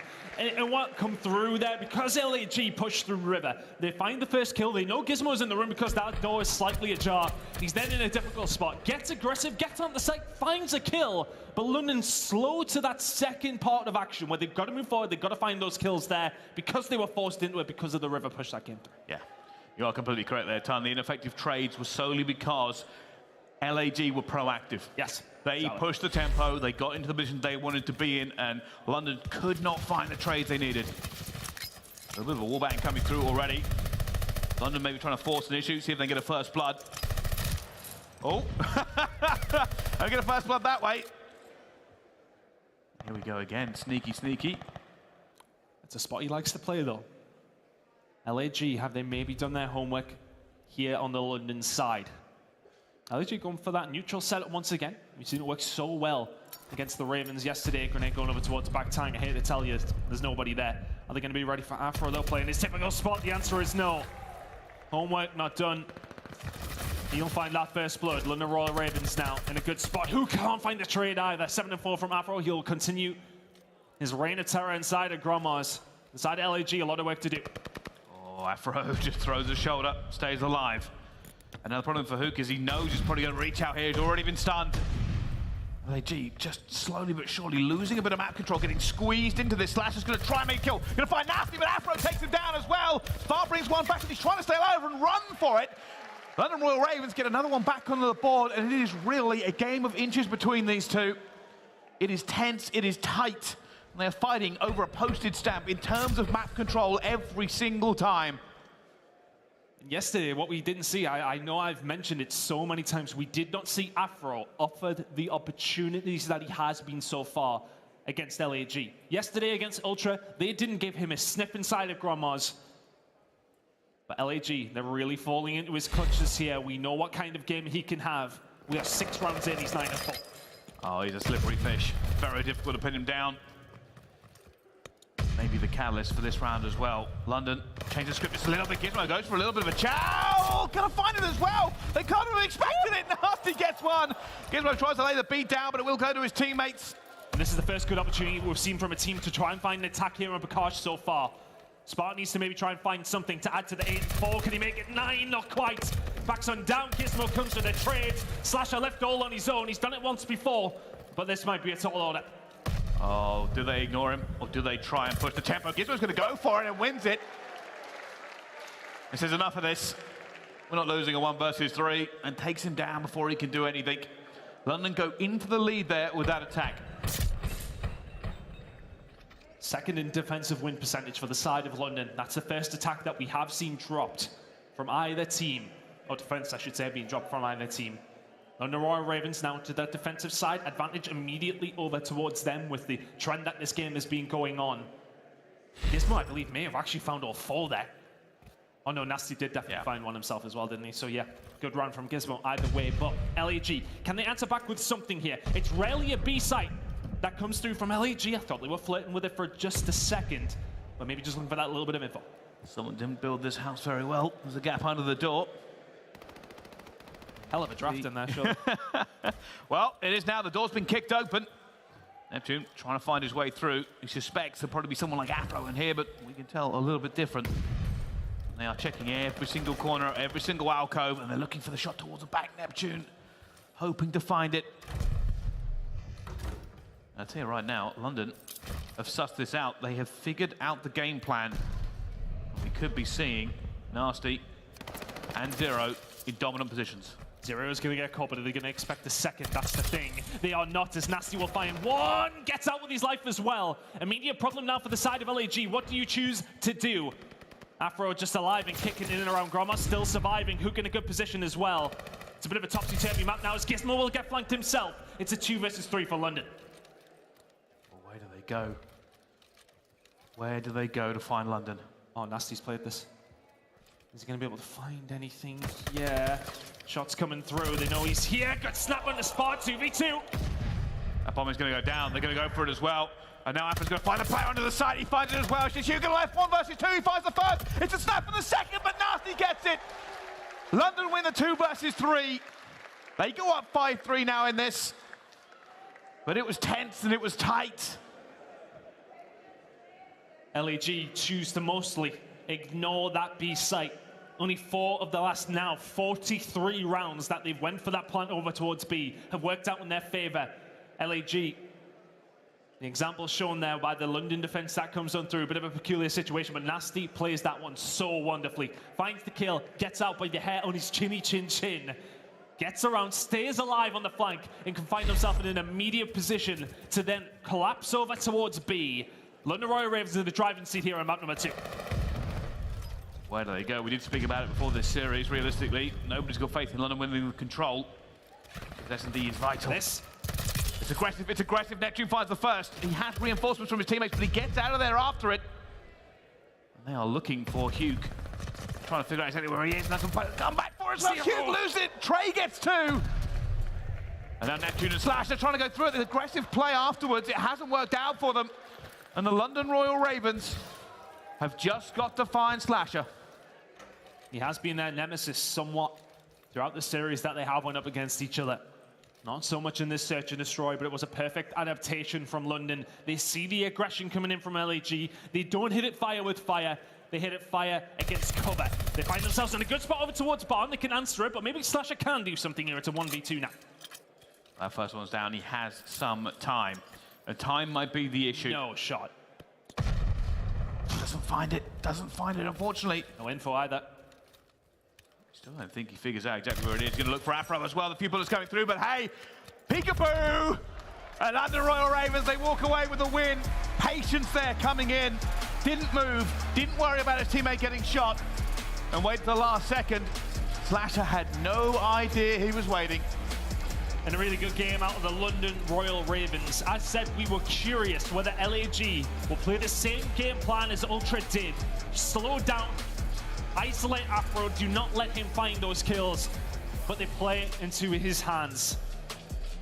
Very, very well played. Afro finds the majority of the kills there, but London just solid across the board. They tie this series up, and that was so crucial for their major 4 hopes. And 11-5 from Afro is the story of that one. Smart had a good game on the other side at 10-7, but the 11-5 from Afro in those moments, inside of Grandma's, he was shutting down that push every single time. You got to really feel for Slasher, by the way, in that 1 versus 2. He put the nade where he needed it to be. Yeah, that's what I was saying. Did not get the information. It did not hit. If it had hit, he would have played it differently and known that player was waiting for him. But he didn't get it. It must have been very, very close. It must have just been the other side of the bomb. I mean, it's one of those moments here, and then you sort of think to yourself, well, I probably should have hit him, but well, what do we know? Either way, you're very, very correct. He finds that info, plays it differently. Unfortunate from Slasher there, but the damage was already done, and London control this series up pricey. Control coming up next, though, and we kind of probably know which way this one's going to go. Well, we'll have to see. Only time will tell, but these two teams are tied. We will continue this series on the Control for map number 3. So much on the line. The number 1 seed is fighting for survival in the lower bracket.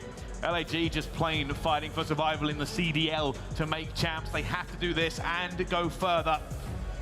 And anything can happen here at the major, and it frequently does. But first, we'll see you right after this.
The Call of Duty League is brought to you by Mountain Dew and Zenny.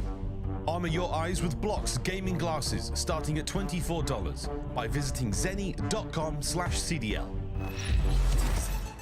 Ladies and gentlemen, welcome back to the Call of Duty League. We are live here at Major 4 in what could only be described as the best looking venue we've seen in New York.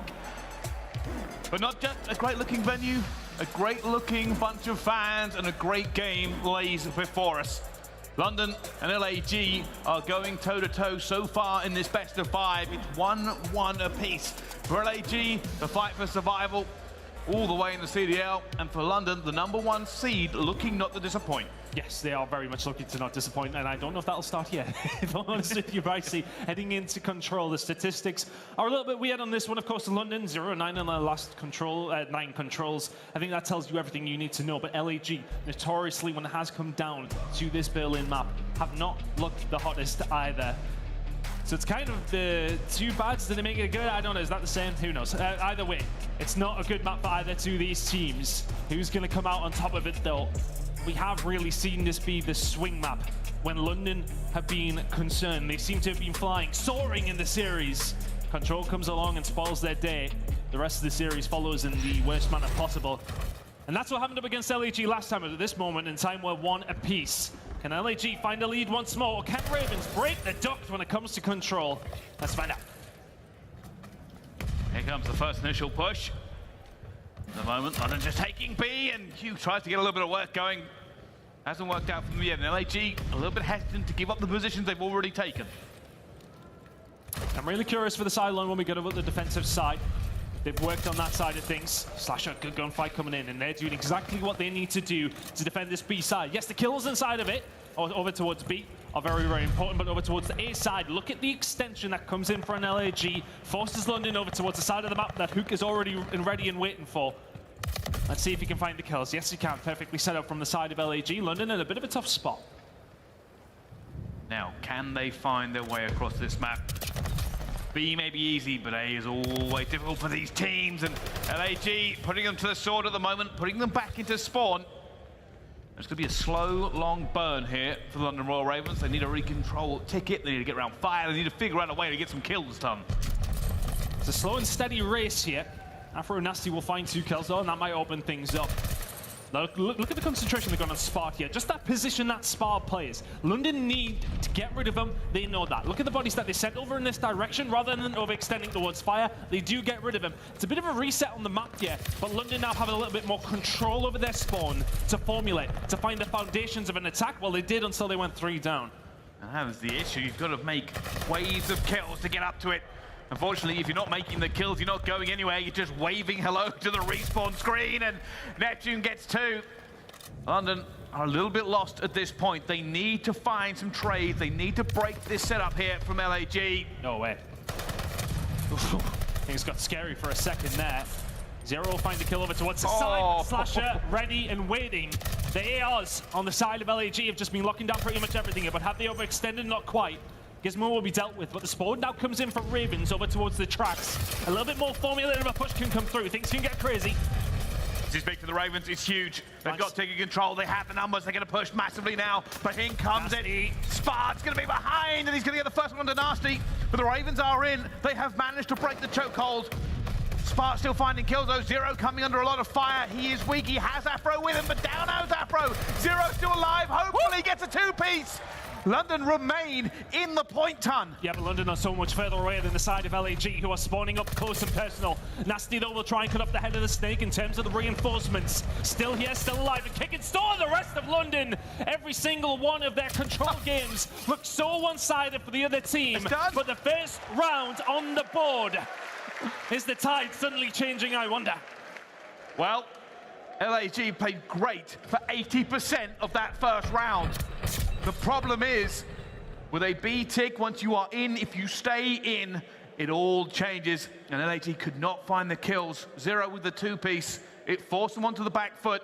They got through, and they walk away with the win. and it was the 2 people from Zero, but ultimately clearing out the side of tracks. As soon as they've done that, they then have a little bit of purchase. They have 4 players pushing way through Ticket very, very quickly, and it works out for them. But look at this, speaking of players pushing through Ticket, LAG committing every single member on their way through to A. Afro has to hold tight. Well, they're looking for him at the moment. LAG want the kills before that flank comes in. They're actually going to find one out towards the back. They're looking to execute it now. They're pushing bodies all the way through. He finds a second left. They're all going to be Neptune with 3. It's only going to be Zero left alive to try and get a pinch coming through as they force themselves into the hill. LAG get the first tick. And he was the hero for the outside of LAG last time around as well. Gizmo will find the kill to answer back, but this has been so simple, so easy for the side of LAG. They cut through London like butter, and all of a sudden, B is ready and waiting. The Royal Ravens are floundering, and they got to hold on to this somehow.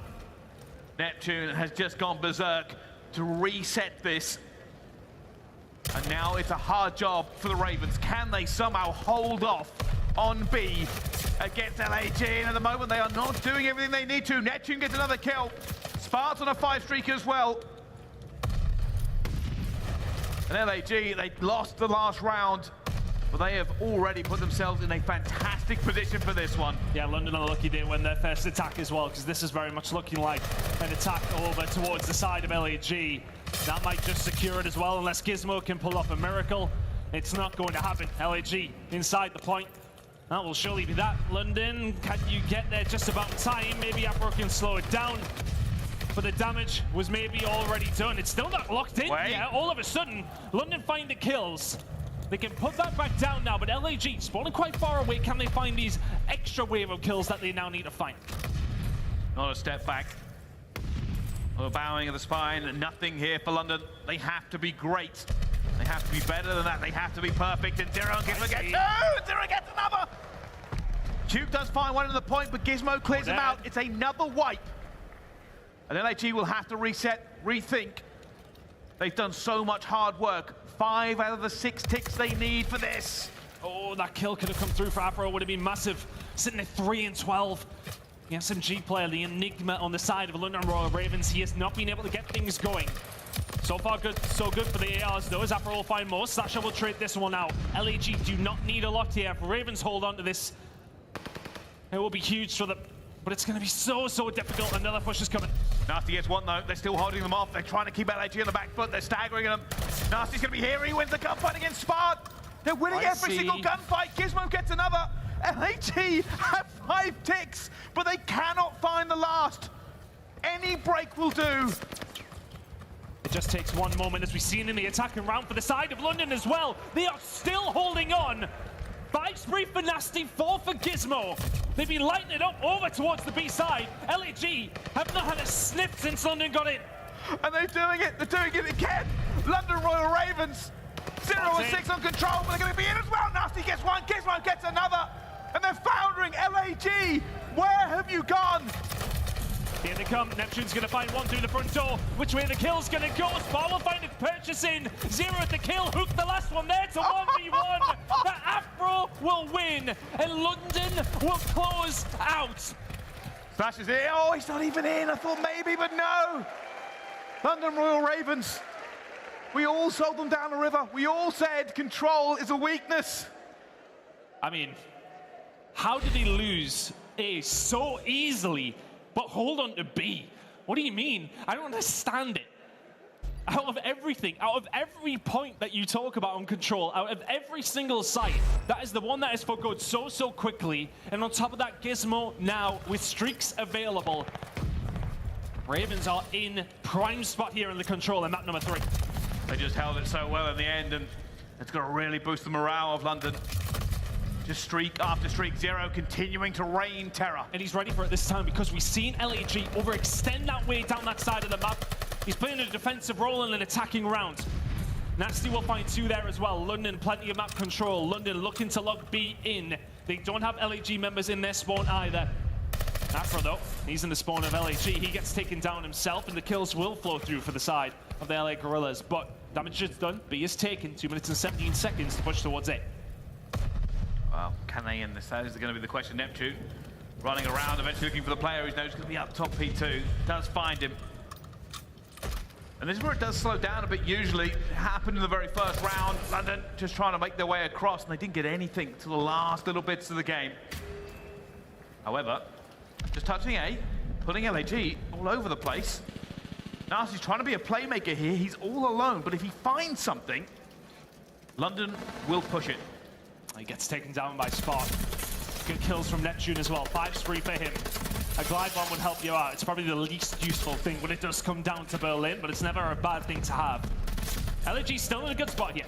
But can close out this defense. They were so close to doing so in that attacking round previously. They have a chance. 4 spree for Hook as well.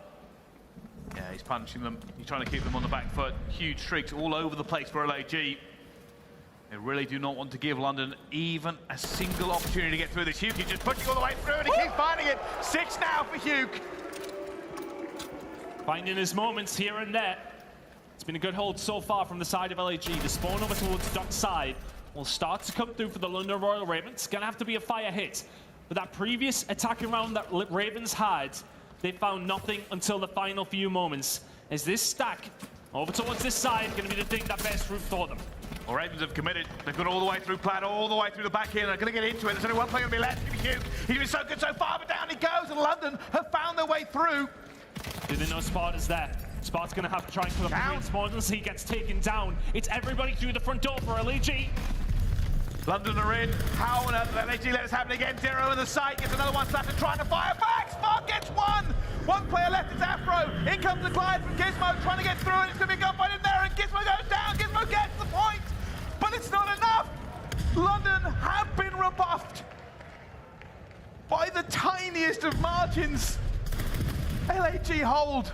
And the thing is that for Gizmo, he's inside the point to try and help his team out. Once that glide bomb is gliding into the map, he is completely useless for this squad. aLLeY push up, they find the kills, they wipe them out. Yes, okay, the glide bomb comes through, it will find that kill, but London still have another chance here. And they're going for it. They're trying to push one through. Nasty's going to try and find his first kill. He does, but his teammates have already gone. The second is not going to be enough. The trade, Zero can't get it. He has to fire in 2 different directions. Neptune finds a 2-piece. And 11 seconds and 4 lives. London are not going to take this round. Yeah, aLLeY, once again, solid throughout the majority of the round there. But it is these small moments where London will find a breakthrough. It's quintessential control, though. You have to be perfect all the way through the round. aLLeY do get the job done eventually, but it was not as clean as they would have hoped. Well. aLLeY hold, but it's not the holding that matters. It's going to be the attack. Can they find it? Kind of interesting at the moment. Afro not having the most fun game he could possibly have. They might be able to put it to bed here. Can they stop aLLeY, who had a fantastic attack last time, but could not push the ball over the finish line? It all rests on this. London setting up heavy over towards it, so it's an easy take here for the side of aLLeY as they will now find this push through. Zero over towards the dock side, will get taken down immediately. Afro trying his best to try and get heated on this map when it comes down to Berlin, though it's sometimes difficult. Unless you're in and amongst these points, trying to defend as best as you can like this. These are the moments where he can thrive. He hasn't been given the opportunity so far. I mean, wake up, Spot, he's behind you, bro. That's a really crafty angle to play. Everybody's always looking up the stairs for that player, and Afro stays alive for it. He will now be trying to do what Huke did last round. Get kills, be a nuisance, keep sticking and moving. Much better. 4 spree for him will stay on board. But look at this attack from aLLeY. Is B maybe just the bluff that is in place here for the position over towards A. Neptune will find 2 as well. That could be massive for opening things up. Is now Hook is going to get a position over towards A. aLLeY inside both points. Nasty needs to stay alive here, but he's got players coming behind him through the front door. Though Gizmo will find 1. London Royal Ravens finding a way in and finding a way to break it. Spot still alive and kicking Gizmo. Can he answer back? Wait. He cannot. aLLeY in a good position. They found their way through. They're going to be in. The glide bomb is in. Huke gets the first one. aLLeY have managed to get this locked in. Sparks just furiously firing everywhere. Zero gets a kill as well. London are trying to get into it. aLLeY holding on desperately. Neptune playing the platform, gets another kill. Huke gets one more. They're still in it. The second tick has come in for B. And it's a worry for London. They're losing this again.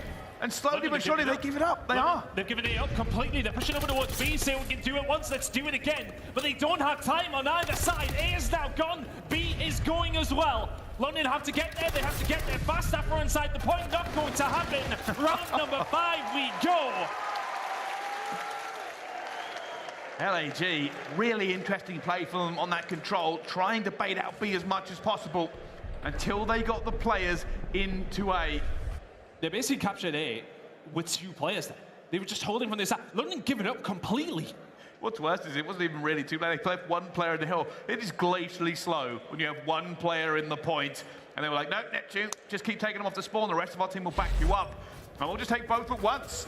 So it comes down to this, the defense this time for LAG. For the London Royal Ravens, who've done so much so far, could potentially be staring down another control loss, but Afro opens the proceedings.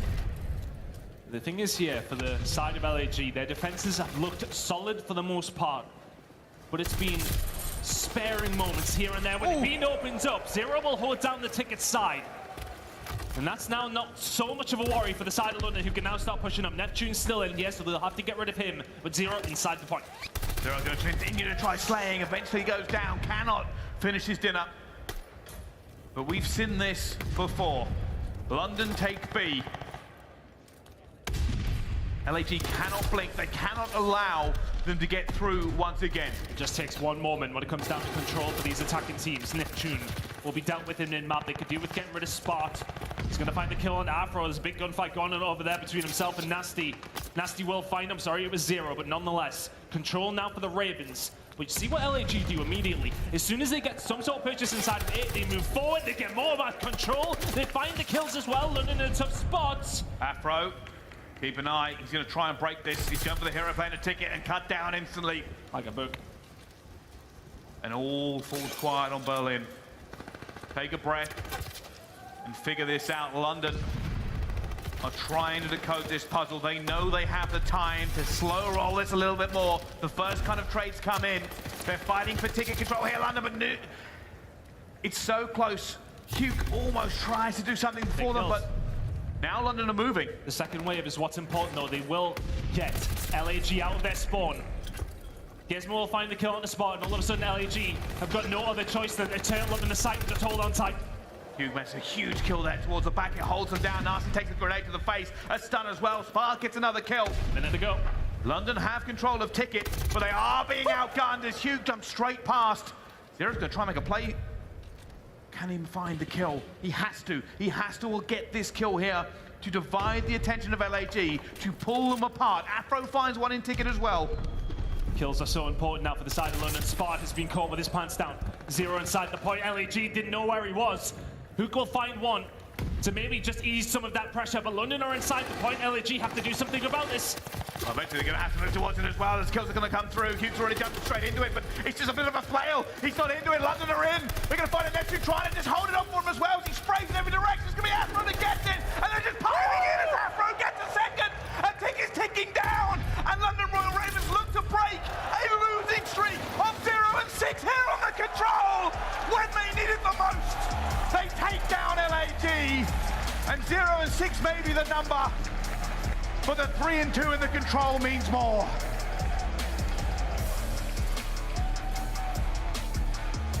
One in 10, but that 10th game of control might be the most important one that we've seen from the London Royal Ravens. It was crazy all the way through. Both teams seemed to be holding, then all of a sudden crumble.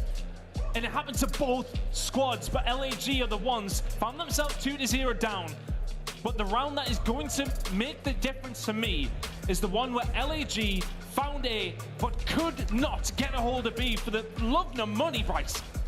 Crazy hold from Ravens in that round. They may well have let that 2-0 lead slip, but they get it done in round number 5. They certainly do, and I'm going to highlight one of the plays that we'll probably see in this package. We spoke about Zero. We said, can he find a kill when he hit double stairs?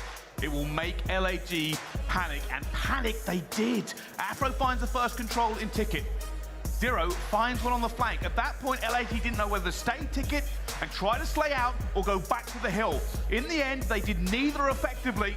And London waltzed in, Afro hit a 2-piece, and the game was done. And the thing is, though, even when Zero finds that kill on the flank, the positioning from LAG was still fine. But as you said, it's that panic that it creates. Neptune and Hook both on the flank. Afro deals with them both. We talked about him having a very, very poor map by his standards. It's seriously poor map by his standards. But he steps it up when he needs to. Those 2 kills towards the end, woefully crucial for the side of the London Royal Ravens. And as said, they will find their first control win out of the last 10 series that they have played. And now find themselves in the lead. What a crazy, crazy game. Slasher got completely deleted there by Afro as well. Yeah, just a break, just an opportunity to jump into that point, and London swarmed over it. They made the plays, they stayed patient. They said, take a breath, figure it out. Zero got round, and LAG fell apart. Oh my goodness. We stay on Berlin for map number 4, but having a look at the tail of the tape so far, 250 to 189 for the side of LAG on Tuscan. But it's back-to-back maps for London. My goodness me. That control though, how many times have we said it that it was just pretty much a banker for the other team. They're looking fantastic, but 3-2 win creates a different story now for this game. We were all talking about in the green room. We've seen the maps coming up. Me and Lando were discussing it, which way we think it's going to go. And we're like, well, okay, well, LAG are going to win the control. So how are London going to win these other 3 maps out of 4? Well, the control is done. They find the win. They now have 2 more maps to secure their journey, continuing here in New York. But for LAG, it's dire straits. Yeah, potential heartbreak for them. Obviously, we highlight certain plays that come through, the things like being able to hold. When London lost that first site, then they somehow hold what is considered by most to be the more difficult site to get into, and they just kept putting LAG back and back and back. And the truth is, if that makes a difference, if that control ends up being a deciding factor in this game, and LAG go out of the tournament here, they are going to remember it for quite a long time. But while we're talking about bad things, let's talk about something great, the scuff play of the game. And it's going to be this kill right here. We highlighted it, and this play, keep an eye on what happens in Ticket. London execute. And LAG don't know exactly where to go for it. They don't have plat control anymore. They know they have to make something. Huke is looking for player Ticket. He has to get towards the point. His back is open as well. He flails, he jumps in and tries to make a hero play. And this is the chaos that came through. Neptune going for the spray as well. And you can see the fluster on LAG. They know they need a hero play, but none arrives. It's the kill from Afro on the slasher for me. That was ridiculous from his side. But we mentioned it so many times. Look at him. He's had a terrible, terrible game, but finds, I think, 4 kills in those final moments. It makes the difference for the side of London. And that's all it takes sometimes. It is, especially on Berlin control. But does this end here, Tan? Does this end on map number 4? Do we say goodbye to LAG? Or do we go all the way to a map number 5? I don't know. I really don't know. I really do not know. But this man's spot on your screen. We remember Major 2 very, very well. His family and supporting cast there once again. Could it be another miracle run for the side of LAG? It's the kind of result they need to put themselves in a good spot for champs. It is. It is. The pressure will be mounting, and we've spoken about it before. These players are human. Their entire season now rests on what could be this next map for LAG. It's not just crashing out of Major 4. They are outside the threshold for champs. They need this win, they need another win, and they need a little bit of luck. But first, they have to get this win. They need it very, very badly. Every one of those teams who are in those spots, they need to find themselves in top 8, have been performing. But for a side of London, pretty much safe. They still want to continue their journey here. But for LAG, does it end on Berlin? Hard point we're moving into for map number 4. And it's a real precarious one. Last 2 times these teams have met, or last time I should say that these teams met, it was an LAG map. Can the job go the way of LAG to force us to a map number 5? Or do London clutch it up once again? We will find out.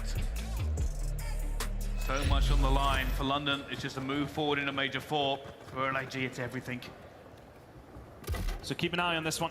LAG, they struggle to hold when it comes down to Berlin. London, love a break. First in break percentage. LAG, 10th in hold percentage. They're going to have to find some sort of resolution the side of LA Guerrillas if they want to find a win here. Well, fortunately for LAG, they start on the preferred side, and Huge tries to find that first kill, but will be traded out. And you spoke about break percentage, and they've done it already. London waltz straight in at P1. keep an eye on this rotation that's going to be coming in 30 seconds time. If London are the first ones there, if they win the rotation, they usually outscore by 28 points, so that could be massive. Let's see if LA Guerrillas are going to rotate early to stop that from happening, but these kills over towards P1 eventually are going to fall the weight of London. That's 13 seconds of extra time going their way. Gizmo's already in the point over towards P2, but LAG are going to answer back. They'll be there for the rotation. They've got bodies. They are in a better position. Afro's not going to stay alive. He is going to go down. Zero's going to try and hold down dog control, allow his teammates to get into position as well. Pre-aim, ready and waiting. For the moment, LAG are not giving him any opportunities to actually make a point. Push coming through here from London. Can they find a way through? The hold is what LAG have been struggling with, and maybe struggling again. Neptune with 2 though. It's 3 in a row from him that will eventually find the hold. This is good time now for the side of LAG. Look where London are spawning as well, but looking nasty already on that rotation. Finds Slasher. He's going to be a thorn in the side of LA Guerrillas as we start talking about P3. Still 25 seconds remaining here on P2 though, and Neptune is lighting it up. 5 in a row, 6 as well. Can't find the 7th. London will eventually break on through, but that rotation over towards P3, the spawns belong to LAG. They need this. You can see they're already setting up for it. They're happy to give away the scrap time. Slasher is going to try and make kills as London exit. Kismet finds the first. Hugo eventually going to take down Afro before he can do anything towards Plat. It's a long way now for London. At the moment, LAG sitting pretty. Not a lot of pressure coming for them. You can see London are prioritizing dockside. They want to find this first pick. See if they can. The theory for London on their breaks is find the kill and everybody fly. We talked about at the beginning of the season, we asked the coaching staff how are they so successful at doing so. No more successful than they are on Berlin. They found a free road up down the side of docks, and now they're trying to find a breakthrough. Nasty will find one. Where are the rest of the team? They're flying. That's the answer. It's 3 down. The only one who can answer back potentially for the side of LAG is Hook. They do it. They take these points away from them, but it will be LAG that try and roll this dice one more time. Neptune again, making the push forward. Afro's going to try and get it back at the same time. Doesn't need to. His teammates have cleaned it out already. So now it's off to the races. They'll be going all the way through, and he sees a foot and says, all right, Bart. I see those ankles. I'm going to have a little chomp on them and keep on moving. Bit of control over towards the back here for London, but LAG are here in numbers. This is the kind of break that you want. Not all pushing through. Ticket, the kill starting to come on through, and LAG can they hold on to this hill. It's a very tight game so far. Rotations for the most part have belonged to LAG, but the breaks are there for London. Not this time around though, the hold strong. He's managed to get these kills. Holding down Trainside now, the rest of LAG forming up around him. Just holding off the pressure from London, who are hesitant to commit full force to this. Nasty eventually gets a kill, but it is traded out. And it's a good amount of time now for LAG. London, a little bit more hesitant to commit to this. They are trying to hold P1 and P5. Yeah, it's been a really difficult break so far, but a really good hold by the side of LAG. And not doing it on typically one of the hills that you would associate with a lot of time, but as the year has gone on, P4 has become a little bit more efficient for these squads. Who's trying to survive, can't find the 6th. Afro will eventually find one through the front door, and London will start thinking about P5, but look at that rotation coming in from Neptune in the top left corner of your minimap. Big gunfight potentially going to go on over there. Neptune will win it via control for the side of LAG. This is the entire reason London did not commit everything to Train. They did not want to give away any spawns. You can even see now they're just kicking out platform at P1. They don't want to give anything for this one. A soak coming in from LAG. They're taking this time. They've just spawned Street as well. It is all going their way. That was a really, really nice hold over towards P4. LAG taking nearly every single second, it felt like. And a lead of around 40 points is built up out of kind of nothing. It felt like London were the ones fighting the important moments, but here and then, LAG have been chipping away at that time just a little bit more efficiently. Holds now trying to come in for both teams over towards P5, but it is going to be London with the fireside spawns and Afro up top. Has to drop down low, a little bit weak, trying to hold on to as much time as they possibly can. They want to close the gap before we give it up towards P1 in 10 seconds time. Slasher and Neptune get a few. They're trying to get the scrap time, but they'll be looking for ticket control and to try and push this tempo now. They know P1 is going to be money. Big kill. That's a big kill from Spa now. They can maybe try and push up through ticket. Gizmo staying alive would be a little bit awkward for LAG. They'll find the kill there, but keep an eye on the flank as well. Hook's coming around. Oh, it's a big play from Hugo. He already gets that first one down. Nasty, though, managed to stop him. Spark going to be in problem. Neptune also going to be here. They try to get through it. Afro dives down to get the kill. Doesn't manage for it.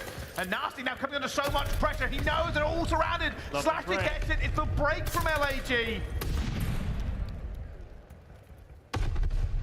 And it's still all LAG. It's still them. They're still holding the majority of this time. Nero tries to contest, but they know he's here. The wallbang comes instantly through as they dive through the windows.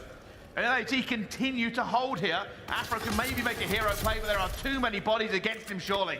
London may just choke this one up and head over towards P2.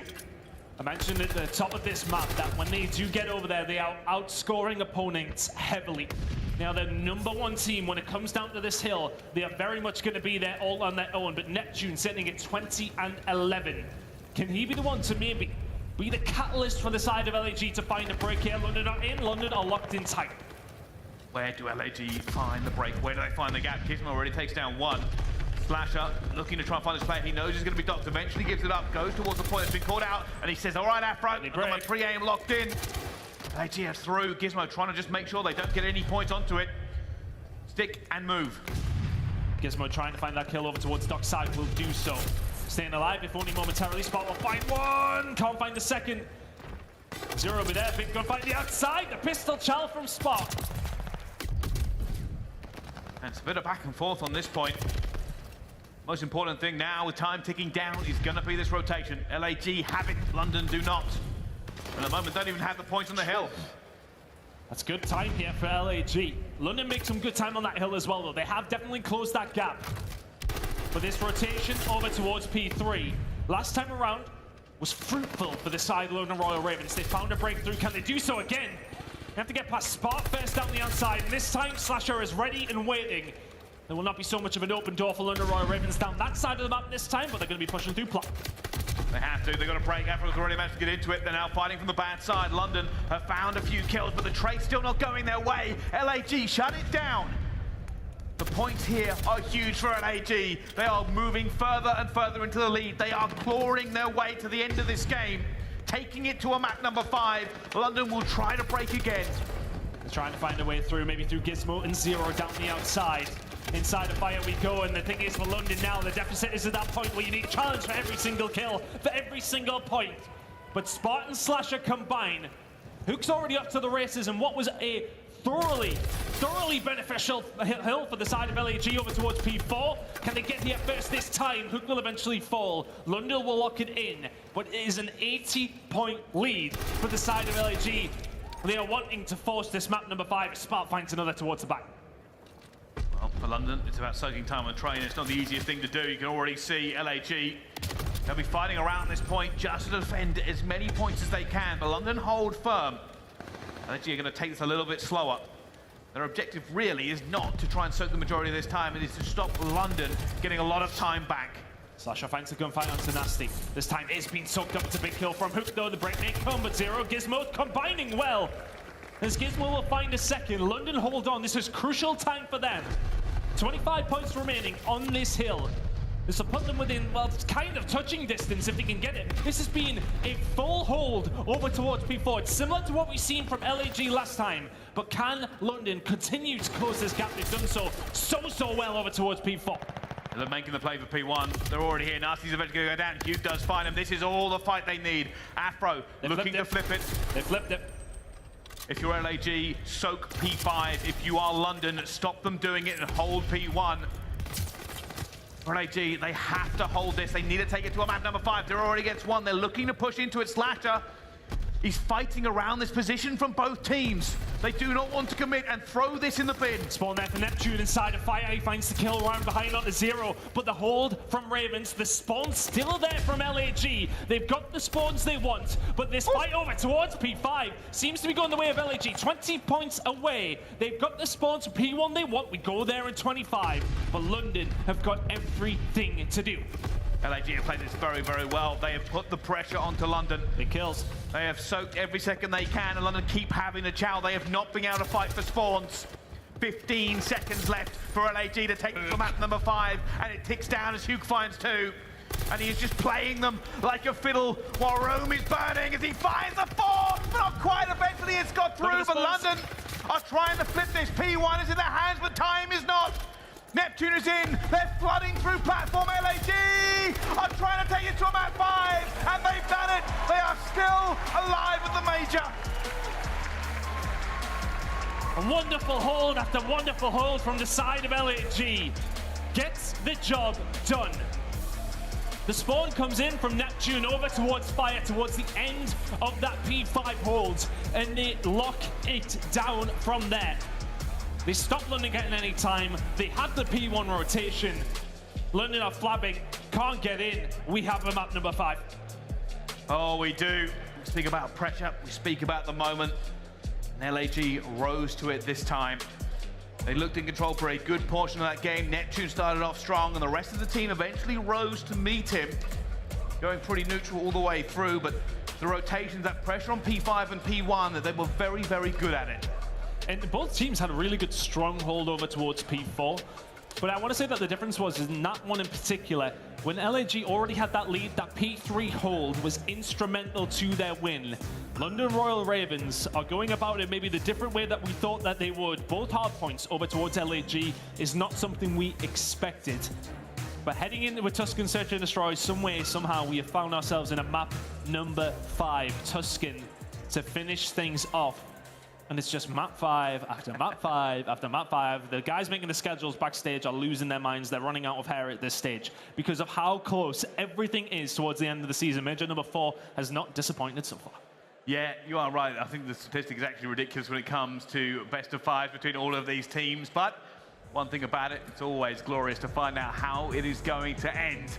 And end it will. Will it be the Ravens moving forward, continuing to try and regain from that number 1 seed loss? Or will it be LAG fighting every step of the way for the points they oh so desperately need to get to the championship at the end of the season? There's only one way to tell. It's map 5. We'll see you right after this.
Call of Duty League is brought to you by TeamSpeak, the official communication partner of the Call of Duty League.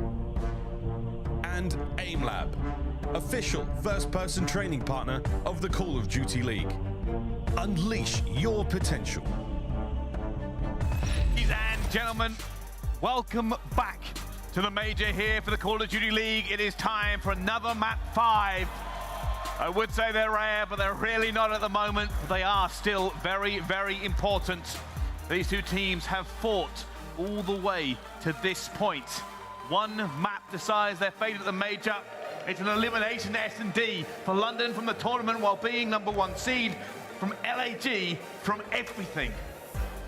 It's not good for the side of London, though, when we look at the statistics. And also just to mention what you said there about map number 5s. 13 of the last 16 series that we've had in the CDL on Vanguard have went to a map number 5. We find ourselves here once again. Which way does this one go, though? The statistics do not lie with the side of the London Royal Ravens. They may well have found themselves a control, but S&D on Tuscan, what we're diving into in just a second, has not been good for them. 0-4 over the stage on this map in particular. The last team they lost to was LAG on Sunday. Can they turn their fortunes around once again? They did it on the control. Can they do it here? LAG statistics on your screen. Scream a win for them. First in defensive win percentage. First in first blood percentage. It's everything that you could possibly want if you're an LAG fan as we head into map number 5. Can the road to champs continue for them? Or will the major end here and now and the season along with it? Statistics be damned, because London Royal Ravens have already broken theirs. Can they do it again? It's already opening up. Tasty gets 2. LAG, they're bold, they're brave, they're in the P5 and they're on the respawn. Tough situation now for the side of LAG on this attacking round. Our first blood will come through for the London Royal Ravens, but typically when they find those first bloods, they've really struggled to convert them to much, but they did find 2 first kills. It's now still a 3 versus 2 in their favor, and the gap will be closing behind them as well, as Gizmo's positioned well, so it's nasty. 3rd kill for him, looking for the S. Can he find it? Slasher with a player who'll give it to him as he holds this. Unfortunately, player towards the back, and Gizmo says, all right, thank you very much. To end this round very simply. First blood to the Ravens. Crowd in New York getting behind the team from the other side of the Atlantic right now. They need them to find a win here. LAG, one of the teams competing for those final champ spots alongside the home team here. 1-0 now for the side of the London Royal Ravens. Game between these two the other day was very back and forth. Slasher was phenomenal throughout that series, but for me, it's been Neptune who's stepped up to the plate so many times. So much criticism headed his way over the season. Can he be the catalyst for his team to maybe find a spot in champs? This win would go somewhat of a way to helping them alongside it, but can they hold it down on the defensive side here? London Royal Ravens looking for an attack. As mentioned, Nasty finding 3 in that previous round. Can he continue the spree? Look at the pressure coming through. Neptune trying to find that first blood. He's going to try and make a push for it. Looking for the players, but no, Zero will cut him down before he finds anything. Advantage to London. And LAG playing to the hands there of the side of the Royal Ravens, who played very passively, expecting the aggression from Neptune. Works out in their favor, 4v3. This is another time burn. We saw this in Bocage. They are waiting, they are figuring this out. And LAG, itchy trigger fingers. They want to find the first one. Slasher does get one onto Nasty, bringing it back to a 3 versus 3. London have burnt this time, but they've found a way through on Tuscan. 30 seconds to go. That extra gear that London you need to have needs to start coming in, but Spart's holding it on his own. Huge kills from him. Third, not quite there, but he may well fall anyway in LAG. Answer back with a defensive round at the back of Spart. 2 kills from him. I thought the important thing was going to be the flank from LAG, but it wasn't. Spart was like, you know what? I don't need my teammates. Watch this. They'll take them down before they can even do anything. And the trade from London was a little bit slow. But they didn't double chow, they didn't get out there in time, and Spart said, all right, 1 by 1, down you go. Well, that was the problem with London being so passive. They invite the aggression from LAG, they find that aggression, they answer it with a kill. But the problem is that you have no map control. Spart could be anywhere. He's ready and waiting, finds the 2 kills. A good job, well done. 1-1 now between these two teams. Look at this aggression now coming through for the side of the London Royal Ravens. Afro, of course. Left stick forward, moving on through. Can he find anything here? But grenade comes through though, and Slasher will find Gizmo. He's not the only one to stick the grenade in there. It's a 4v3. And all falls quiet as they try to figure this out. Now they have the advantage. They do not want to give it away. They are looking for players they know must have taken map control away from them. The comms will now be talking about what do we do next? How long do we hold for? And what is coming out of the playbook? Big kill from Spot. Afro was considering the flank around. He holds it for so long. He's so patient. Now a 4 versus 2. 35 seconds remaining. Zero will now fall as well. It's looking like a round over towards the side of LAG. Unless Nasty can pull a rabbit out of the hat. Well, there's the first of 4 jobs done. 1 versus 3. Looking for him. He's going to get around the back here, but not quite in time. They've caught it out as well. Neptune did see him, and Neptune looks like he wants to find him as well. The stun comes through. Nasty's pinned in place. The flank is coming in as well, and down he falls. LAG get another round on the board. Nicely done. Big attacking round for the team who are the first in defensive win percentage over the season. 58% of their rounds are going their way. But ultimately, that play kind of rested on Spot finding that kill on Afro. I think if Afro finds that kill on the flank there, it suddenly becomes a very different round. But Spot with important kills in rounds 1 and 2 in terms of wins from LAG. We're now 2-1 up, 4 spree for him. See if he can keep the ball rolling. On the side of Royal Ravens, Afro was the star man in map number 2 for them to find the win. He's yet to find a kill.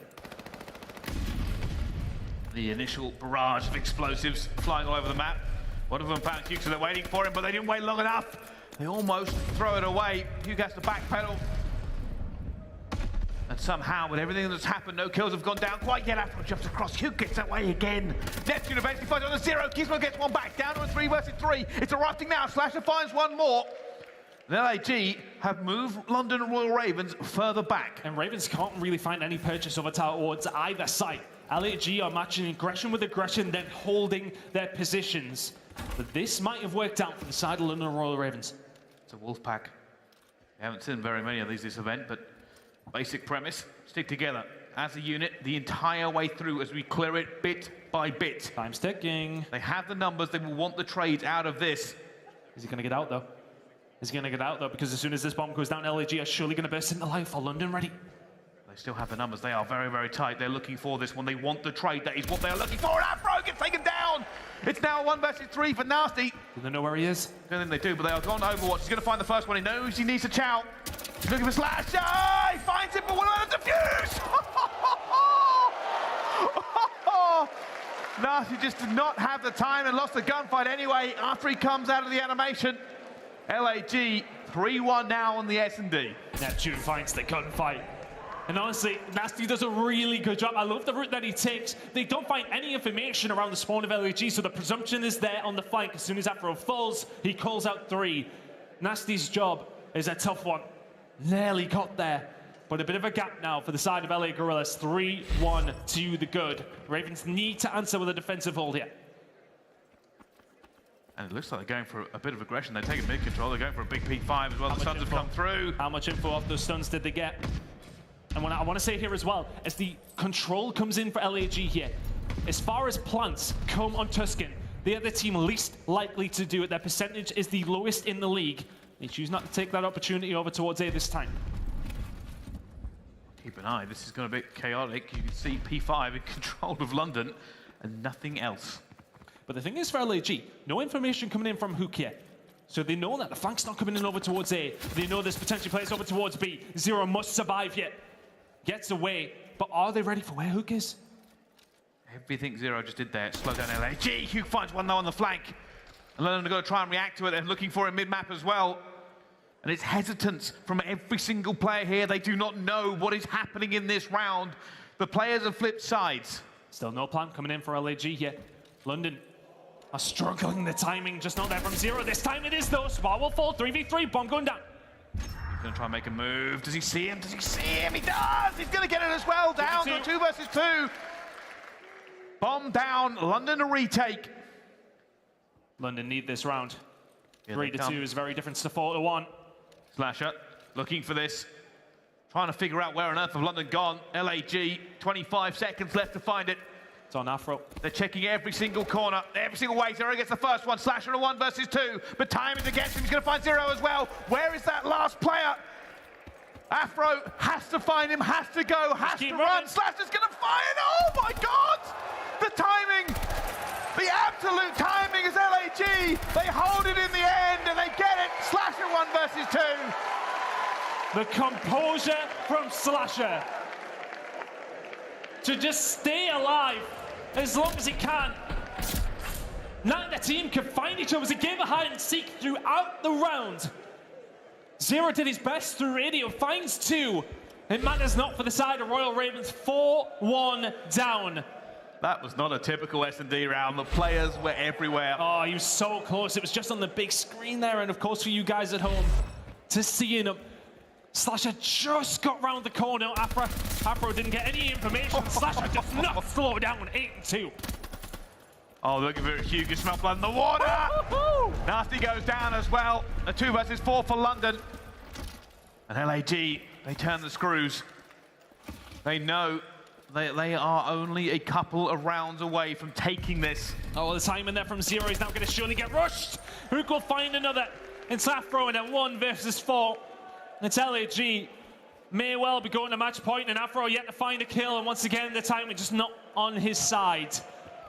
Make it 0-6. And the #1 seed coming into major #4 is now 1 round away from elimination. The underdogs, LAG, maybe in the lower bracket, but they are fighting for survival, and it means more. 1 more round. The LAG support inside the venue, letting them know what they need. 1 more round to advance on in this tournament. They started down here. It's a big push. First blood from Slasher once again. They find it, it's going already. Nasty finds a grenade back. LAG choose to be aggressive this time. Will it pay out for them? They want to execute, but that nade has slowed them down significantly. A little bit of control here now as well. Afro, for all that, he didn't have a good game in game #3. He was the one that ultimately won it for them. He needs to turn up big time for the Ravens here. Cooking a grenade. Not going to hit anybody yet. Afro trying to stay alive and trying to get out. He has done. Still a 3 versus 3. A big flank coming in from London as well. The flanks are all in. Afro has to stay alive. He's under pressure. He's going to try and get it. Goes down. Spart finds the first. Cannot find the second. Gizmo brings it back to a 2 versus 2. Church control for LAG, but the bodies are everywhere. Zero finds 1. Huke, a 1 versus 2. Can he be the hero they're in need? He knows where Zero is going to be. Finds it. No! The Ravens survive. They're clinging on by the skin of their teeth here, or the London Royal Ravens. Afro yet to still find a kill. 0-7. It's not looking great at this moment in time for him. If he can start waking up, then maybe London can find this comeback, but they are still so far behind. Slasher is 9-3. Well, it's still 1 more round. It's still another opportunity. LAG will be looking to try and end this before it gets too far. Look at this aggression coming in from London. Plenty of well control coming in. Is Neptune ready for this one? The timing is not paid off for him. He checked, he didn't see Afro trying to get out. 15 health, 10 health. Oh, and he goes down. A 3 versus 3. It's still alive for both teams. Afro's having a tough game here for the Ravens, and it's shown in the scoreline. Usually it's the start. The challenge from Gizmo is absurd. Another kill comes in mid-map 2. Spart in the 1 versus 3 is the life in the London Royal Ravens yet. Or can Spart pull off the 1v3? Oh, he's already made himself known. The bomb is going to go down. Is he going to find him? No! Not a hit, not a squeal, but finds the first. No trade as well, so this becomes a little bit more doable. A 1 versus 2. That health will regenerate. Has he got it in him? He can get this first kill and bring it to a 1v1. The time is still enough for him to play it. He finds Zero. He's going to go for it, but no! Zero shuts him down. The glass slippers are not on yet. The Cinderella story is not happening. London get 1 more back. 3 more rounds for Ravens, 1 more for LAG. And the crowd want LAG out of this game. They do not want another potential team for New York to fight. The tension was there. But London Royal Ravens has given this crowd and themselves something to hold on to here. 5-3, that's 2 rounds in a row. They still need 3 more. Not a misstep by London. Luke has to go big. They've taken control at the moment. Hugh could be the difference. Slasher is here as well. The nade's coming through. Hugo's just taken one in the face. No child comes in though. Slasher will find another first bullet of his own. Gizmo will fall 4v3, 4v2. Slasher doesn't slow down. Slasher's going to get it. Afro trying to get one back. This is his first kill of it. He goes out towards Hugh. Hugh gets it. Zero's gone down. And aLLeY dumps the Ravens out of the major. The #1 seed has fallen back to back. And the Guerrillas keep hope alive here in New York. It was bitter to the very end, but they've made it one step on the journey to redemption. And it does not end for aLLeY. Disaster for the #1 seed. But aLLeY, the journey continues. It is a humongous performance out of Slasher in that search and destroy to get the job done. It's another map #5. It's another upset here at the major. aLLeY take it. And Ravens, they threatened to maybe come back, but aLLeY's lead proved insurmountable. The first bloods, Slasher 4 of his own. A monumental, a gigantic performance from him at 11-4. A 6-3 win for the side of aLLeY, who continue their run. And that is not just bad news for the Ravens, but bad news for everybody else fighting for those spots to champs. There's not many of them, Bryce. Technically, aLLeY still below the threshold, but one step closer. They will be sitting at 155 after that game. The current threshold is 160. Obviously, it can move depending on how the wins come through in the end, but the benefits being they are still in the race. It is not over for them. They still have the opportunity. They can still go further. For London, they'll have to be regaining, and we will see them again.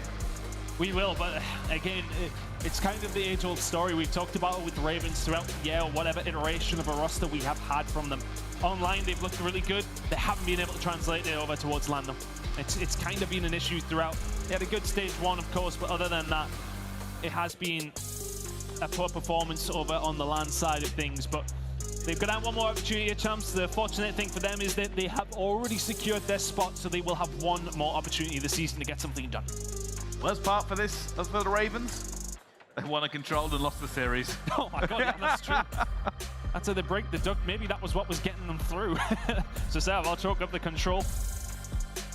Oh It's man, heartbreaks. And again, look, sorry, I just wanted to point out there as well.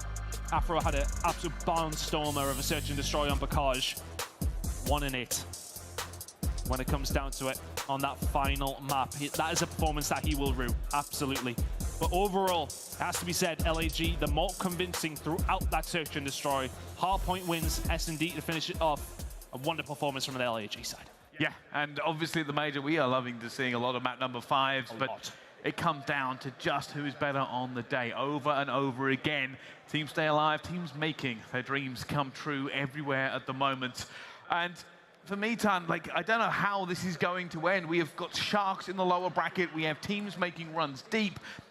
The goalposts are moving the entire way. All the way through. Honestly, I wouldn't like to be the League Ops guys backstage trying to figure this out as the day does continue to go on. Of course, we really won't know up until the end. With New York in such a good position in that upper bracket, it really could go down to the final game. They are tipped to maybe go on a bit of a run in this major. They will have to do so, it feels, to make it the champs. The miracle run is still possible, but that gap is kind of closing. The door is very much nearly closed. They need pretty much everything to go their way. It certainly does. Well, that's enough of us on the stage. Let's throw it down to the actual stage and find out. I think it's Blaze with Slasher. Thank you so much, Bryce, and I agree, it is a lot of sharks here in the losers bracket, but the Guerrillas, they get it done, taking down the London Royal Ravens and Austin. Y'all backs was up against the wall in this series, but let's talk about map #1, because that's what really got this one started. You guys wasn't looking too good in those hard points, but what happened there in map #1 for y'all to come out with that victory? I feel like we just started off hot in map 1, and when you get a lead in hardpoint in this game, it's really hard to throw it. You just got to stay ahead of the game the whole time, and I feel like they came out flat-footed as well. And honestly, like our hardpoint, I feel like has been improving, especially in stage 4. So we just were able to take both of those and extend it to a game 5. Yeah, and you know, like you said, they end up getting their footing in this series in maps 2 and 3, right? And from that point, in map 3, it looked like you guys were kind of like down on yourselves the way that they won that in the fashion they did on that control. But you guys figured out how to get maps 4 and maps 5. You had a fantastic game number 5, man. Tell me about how you and the Guerrillas came back into this series to progress on here through this loser bracket. I mean, it's never over until it's over, right? We might be down in the series, but until they win 3 maps, we're still playing, still going hard. And I feel like we have that fight in us, that dog in us. So no matter if we're down and out, like it looks like we're down and out, we can still fight back and win. I mean, we've done it from losers round 1 before. So we're trying to do it again. And you've done it plenty of times for the losers bracket, as we know with you in your career. Now, you already won 1 chip this season, and you had to go up against Atlanta FaZe to get it up in the losers bracket. You're going up against them next. How you feeling about that matchup? I'm feeling good. I mean, I feel like we've been playing pretty well, especially against them. They're going to be a tough opponent, but I think whoever wins between us two is going to go really far in this tournament, so that's going to be a big match. All right, it is going to be a big match. It's been a pleasure talking to you, Austin. Give it up one more time for the Guerrillas. Belly, break it all down. The Bay Area native popped off absolutely. Slasher absolutely destroyed it in that search and destroy. I can't talk. Search and destroy again. I'm thinking control, man. But yeah, he killed it in search and destroy. Slasher, man, you've been talking about him all year long. Nameless. He's hitting form. Something about him towards the end of the year, man. Like you said, he's got that dog in him, man. He was popping off, picking up first bloods, but following up with the 2-piece as well. I mean, just a huge performance when you need him most in that game 5. But, you know, looking at the side of London, man, I feel like a lot of people came into this one thinking LAG were going to take this series just because of how the last few series went for them. And they have a lot of things to work on. Like, they have the auto vetoes when it comes to Berlin or Tuscan Search and Destroy. They're terrible at both of those maps. And you let a guy like Slasher just fry you when he gets to game 5. That's why London are losing these game 5s. They have to expand their map pool. He was having his way with them, man. 78% non-traded kill percentage throughout that. Right, aLLeY, what are your thoughts about this series right here? As LAG moves on and they face off against the same team they beat in Major 2. It's just like we said at the beginning of the series. Slasher in losers bracket is literally Thanos. This guy just hits a completely different level. Like in that search and destroy, it was Slasher getting every first blood and then following it up with a 2-piece. And you know, I thought it was gonna be Hook that was on Demon Time, and they were in the first map. He dropped a 1.13, but Slasher again a 1.67 to open up the series. Wait, Neptune and Spark destroyed it as well. Yo, Merc, what are your thoughts? I mean, this is kind of what I expected to see. I mean, a little bit different. Obviously, the control goes the way of London, which we're like, okay, maybe this is it. But the #1 hardpoint team, or one of the best hardpoint teams, they lose both in this series. And LAG, I just think they showed their individual talent. Like, they were firing on all cylinders. Neptune and Spark, I think, really stepped up. In Neptune, man, especially in hardpoint, he is fun to watch. And I think that matchup versus Atlanta FaZe later on tonight, it's going to be a banger. It really is. Oh, that's going to be phenomenal. I can't wait for that rematch. But also, let's take a look at the points. Even though the London Royal Ravens have been officially eliminated here in Brooklyn, New York, they clinched it. They're going to champs. We're going to see them August 4th through the 7th in LA. And aLLeY, look at LAG behind by only 5 points. Only 5 points, but I gotta say, like, London didn't even have to win a series here to clinch champs. It was just off the backs of somebody else losing. But LAG, again, that's slowly closing in on that threshold, but still a lot of things need to go their way. Should we see another major 2 losers bracket run from this team? Incredibly possible, but it was on the back of their search and destroys, and they still dropped one in this series. They ended up clutching up in the game 5, but they've got to continue that. All right, ladies and gentlemen, you can also join in on the action because, well, not long from now, right around the corner, we're going to be going over to California, my home state, and I can't wait. Make sure you cop your tickets and go to the Galen Center. Merc, what does champs mean to you, man? I mean, it's the #1 event of the year, man. There you right? go. I mean, you're the world champions. You're able to win that weekend. For these guys who have been grinding all year long to qualify for top 8, you can win any of these, but if you win that one, you are cemented in history. Yo, which one of those big, thick rings did you get, man? I didn't get a ring, dude. Oh, you didn't? That was I won $1 million tournament. It just wasn't. They didn't that's big. That's big. You know, it's fine. All right, but I was too old, dude. Right now, ladies and gentlemen, coming up next, we're gonna have a banger of a series. We're gonna have Seattle Surge facing off against Boston Breach, you got that right. The SMG battle is going to be better than ever, and I can't wait. Can't wait to see Pred load into the lobby against the likes of Nero and Vivid. Who's going to come out on top? We don't know, but Boston Breach, they definitely want to make sure that they capitalize and get all the points that they can. We'll catch you guys on the other side of break, and we'll talk to you guys soon.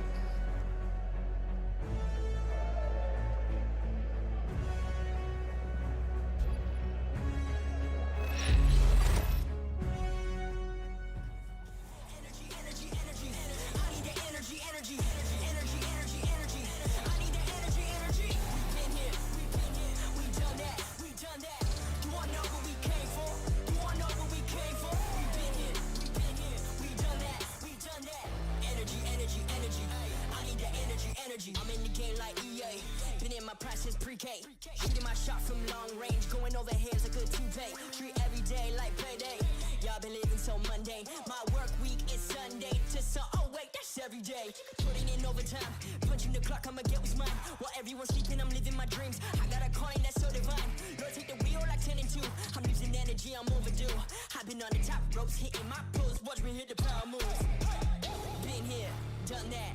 You all know what we came for. Been here, done that. You all know what we came for. Energy, energy, energy. I need that energy, energy. Energy, energy, energy. I need that. Been here, done that. You all know what we came for. Been here, done that. You all know what we came for. Energy, energy, energy. I need that energy, energy. Energy, energy, energy. I need that energy, energy. Been here, we done that. We done that. You all know what we came for.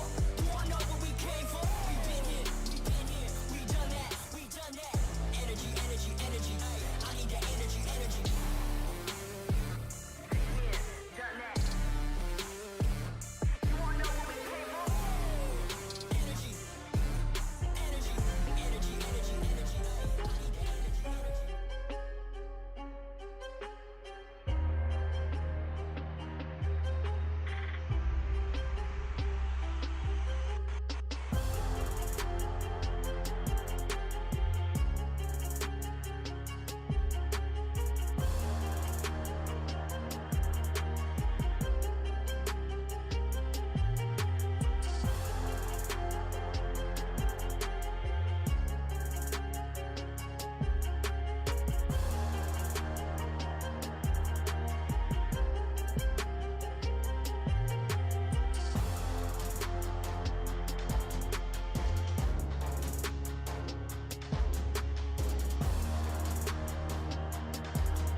Dew and NYSL are giving away tons of prizes all weekend long.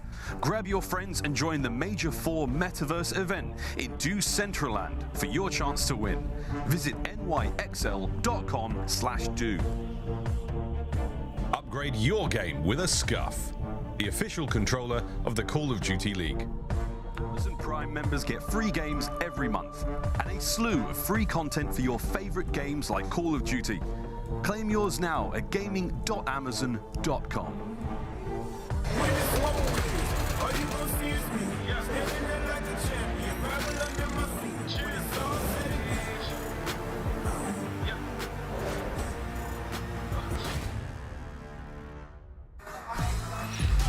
All right, ladies and gentlemen, it's yet another beautiful day out here in New York, but more specifically in Brooklyn and King's Theater. A lot of exciting things have been going down right now, and we just got off of the tail end of a big LAG win where they're gonna have a rematch against the same team that they beat in the championship game to win Major 2. Welcome to the analyst desk. My name is Belly. We got my man's Bryce. We got aLLeY. We also got Nameless. And Bryce, we got Boston. We got Seattle. This is a high-octane match.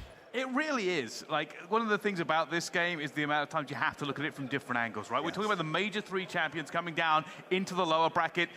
And Boston, who did the hard work in the qualifiers, could potentially throw all that hard work into the bin. Yeah, right. And also, we got the maps and modes ready for you. aLLeY, when it comes to the Boston Breach, the one thing I got to say is I really hope the maps are working for them. But hey, we're going to kick things off on, boat cage is going to be fun. Listen, like, this is the weirdest thing that these two teams kind of mirror each other when it comes to this map set. And that map 1, Boston's on a 3-win streak, while Seattle's on a 3-loss streak. Both have lost 6 out of the last 8 Tuscan Search and Destroys. Boston is 3-0 on Tuscan Control this split, where Seattle has won 6 of the last 7. And then, on the flip side of that map 4, Boston have won the last 3 of 4, and Seattle has lost the last 3 of 4. So they're mirroring each other on a lot of these situations. Yeah, the only problem with this map set is they played each other a couple weeks ago, and Boston 3-1 them on these exact same maps. They are the same maps, and they won all 3 respawns. So, like, Seattle's coming into this one, they're honestly at a disadvantage. They've played Boston twice this season, and Boston's 4-0 in hardpoint against them, and then it's 50-50 across the other 2 game modes. So Boston seems to have Seattle's number. Hey, hopefully Boston has that number still, because aLLeY, when I saw Zenny in the back after that loss yesterday, Zenny was locked in, and he said, man, I'm not ready to lose anymore. And this matchup right here, I'm really looking at him and his duo, TJ, to really tear it up with the AO. Well, I know a lot of people at home, Bill, just did a breath of fresh air because there was absolutely no Gavutu in this lineup when we saw that map set across the board. But when it comes to the game duel keys to victory for Boston, I mean, it's really just that respawn dominance, right? You get a repeat performance from your main AR, a 1.3 KD in the 3-2 loss versus Florida yesterday.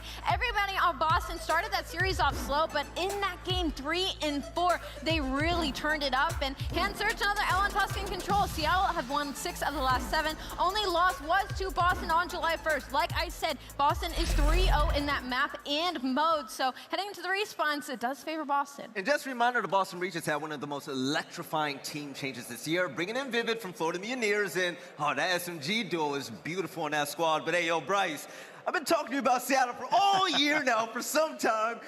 I was telling you, they're next up. They won the last major, and here they are on the loser's side of the bracket.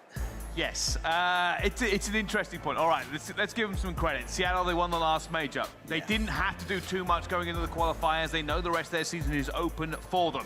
The problem being is you want to go back-to-back. We were talking about Seattle as potentially being the team to beat, and they've let us down. This is a potential return to form for them. They have to find their way to the lower bracket. They have to show us why they were the Major 3 champions. Yeah, I mean, this is a must-win. Confidence purposes, like, this is, they're in that situation where, like, you win a major and you're like, are we the team that falls off after getting that first dub? Well, yet to find out. But, they need to play together on the map. Seattle is last in non-traded kill percentage during stage 4. It's just been terrible. And then Mack as well, he needs to step it up. He has a .88 KD. He's ranked 44th in the Major 4 qualifiers. Like, he's the guy time and time again that was popping off, getting the clutch kills, being the cerebral player for the Seattle team. And throughout the stage, he has really struggled. And you can see the impact that he has in this team, especially in the respawns. Hardpoint was their worst game mode, which at one time they were dominating everybody. You're right.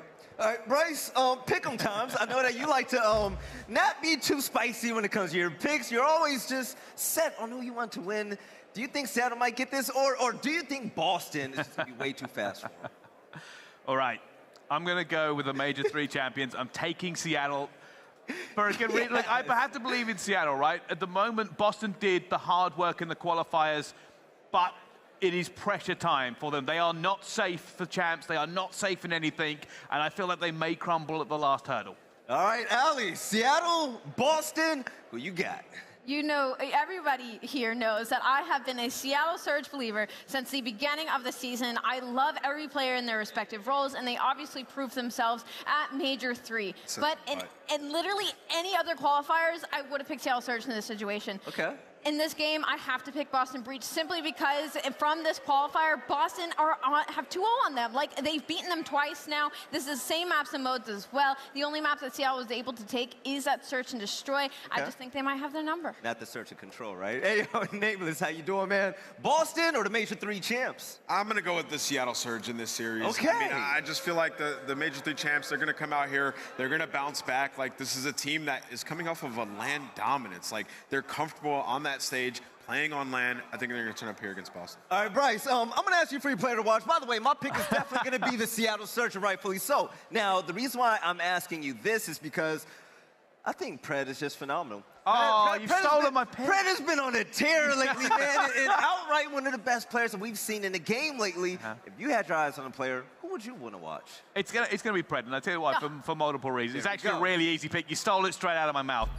I enjoy watching players that are able to move at speed towards the end of a season and be very, very effective with it. Over the last decade of Call of Duty esports, the game always gets faster as the season progresses. Fast players are worth their weight in gold. Pred has been living up to that name, and I expect him to do it now, when they need it the most.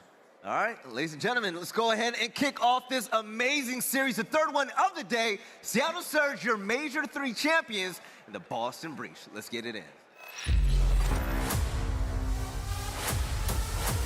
Either way, accuracy. 10 seconds. He gotta go. He's gonna fly. Would he get the kill? No. Accuracy stays alive. Players off the point. Mack staying alive as long as he can. What a beautiful flank this could be. The second. Oh, God, the round's gone. Like they are. Brent has an opportunity.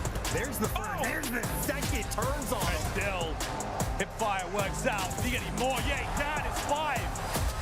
The Young Guns in round 11, and they go back. Can he come out the corner in time? And you bet he will. That's it. Take that. Winner, winner, winner, winner, winner, winner. Winner, bury me a sinner.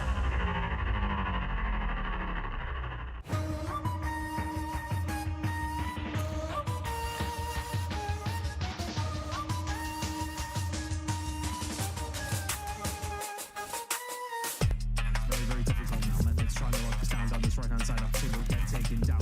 Still holding this rock. Does Scump see him? I don't know. Oh, there we go. Point of view. We can see him eventually as well. He's going to go down. 1v1. Vivid. Incredible. He's going to get the timing at the same time, and that's too late. Incredible. He has played that superbly.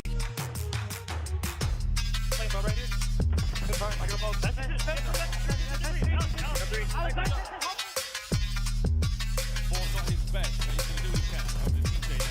Looks to find 4. Oh, he's there.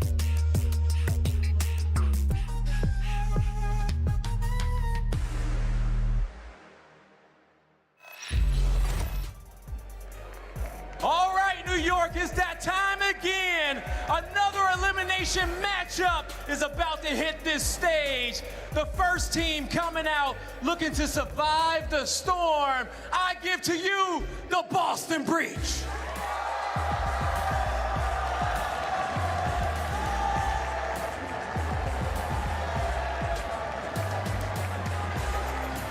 Vivid, Methodz, TJHaly, and Nero, your Boston Breach. I'm seeing green in this squad is looking like money. The crowd is loving him. Zenny is ready to put on a show. But for me, my eyes are going to be all on Nero. That man's coming out of Ohio with a furious rage with that SMG. Believe me and trust me. Pairing him with a guy like Vivid, he takes over the game at a speed that you wouldn't even believe. I want to see him really take over against one of the best players that has ever come out of the APAC region.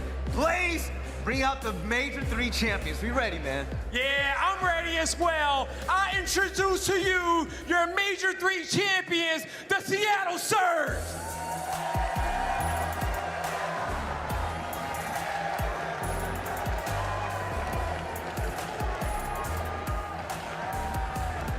Simp, accuracy, Mack, and Pred. Ready to drown them out, the Seattle Surge. I hear the crowd giving them some boos. These guys are coming off of the Major 3 championship. Pred is in MVP form still. He's been absolutely frying, but the team just can't put it together. I'm looking at Mack on your screen right now to pop off in this match and bounce back from his performance throughout the qualifying stage. Guy, let's get this match started and see who comes out on top. Yeah, let's get this one started. I don't think the Surge, they don't mind them boos too much. They've been here before and they're ready to get it done. So with that being said, Lando and Study, break this one down. You got it, Blaze. Here we go, ladies and gentlemen. What a great game that we have lined up now. Seattle Surge versus Boston Breach. Jay, we saw this matchup happen at Major 4. It ended up going Breach's way, but right now, given how crazy that New York has been, given the results as of late, I feel like it's a toss-up. Every single series so far is basically going to a game 5, besides the LA Thieves series last night. But this series is like a rematch, like you said. Throughout the Major 4 qualifiers, Boston Breach were able to take them down in a 3-1 fashion by winning every single respawn. And it wasn't easy. It was every single map was close besides the control, where they absolutely destroyed them with a clean 3-0. But if you are Seattle Surge, our Major 3 champions, you go 1-4 throughout that stage, and the one guy that I'm definitely looking at to really drive these guys through this series is Pred. Like, throughout the stage, they go 1-4, but he still put up the best KD overall with a 1.2. So that guy's a man on a mission. And it just, I mean, it wouldn't say kind of things about Seattle, right? If they were able to go in, win Major 3, be our champions, come into the next qualifier, struggle at 1-4, and then ultimately go out top 12, I mean, this is what is on the line. It is going to be a massive disappointment for either of these teams. Whoever loses, it is not going to be a great situation, and it's not going to be an easy ride home by any stretch of the imagination. But Jay, we talk about both of these rosters. I know that the desk was kind of hitting on it. Is there a player that you're looking out for specifically for either side? Yeah, on the side of Seattle Surge, I'm definitely looking at Mack. Throughout stage 4, he puts up a .88, not really the best stats, but when he enters the Major, that's when you see him play some of his best called in. Don't worry, guys, the game's gonna get started. It's all right. It's all right. Give us a second. One small delay. It's okay. All right, listen, Bokaja's going to be wild. Yes. Can we just get that through our minds right now? Bokaja's going to be crazy. Seattle Surge, Bokaj Masters previously. Breach as of late, we're going to get to see Nero and Vivid play this map. It's going to be wild. These are two of the fastest players that we've got in the entire league. That's the scariest thing, because the last time that they played this map, it was all about Vivid. He almost puts up like 45 kills, even though they only won the game by almost 35 points. It's a really close hard point. But when you're allowing your SMGs to really shut down the aggression on the opposite side, that's where you see Boston Breach playing at their best. Nero and Vivid have to be on point in this series. Yeah, without question. We'll go and take a look actually at the very bottom, right? If Surge actually wins this, they do actually clinch the playoff spots alongside Toronto Ultra. So a lot on the line for Seattle. They also will rise up the standings too if they can come away with this W. Let's go and take actually a look at some of our hardpoint stats coming into this first one here on Bokaj. We're talking about players for either side.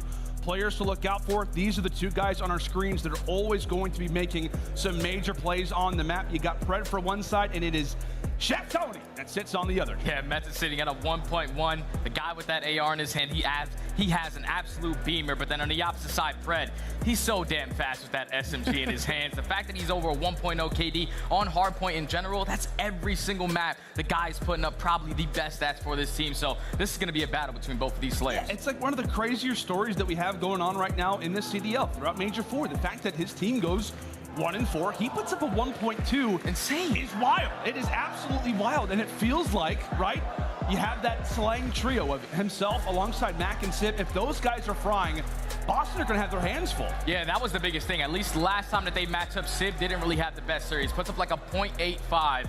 But I know the young man. He's so damn confident when it comes to just playing on that main stage where the lights are the brightest. So I'm expecting him to have one hell of a performance as well. This is just going to be an absolute battle, man. I cannot wait for this one to start. It's going to be fun. And I want to ask you too, Jay, like, who do you think, in comparison, Boston or Seattle, who is this opening hardpoint more important for? It's got to be Boston, because if you look at, ever since this team has been formed, their S&D has kind of been lacking. Yeah. 2-7 overall in that mode. Yesterday. And they lost them yesterday to Florida. That was their biggest thing. You force it all the way to a game 5, almost complete the reverse sweep. But losing those search and destroys has to be in their back of their mind. But here we go, New York. About to get this game started on a little bit of that cage. Let's get it on. Let's get it on. Here we go. Bokaj's hardpoint to kick this bad boy off.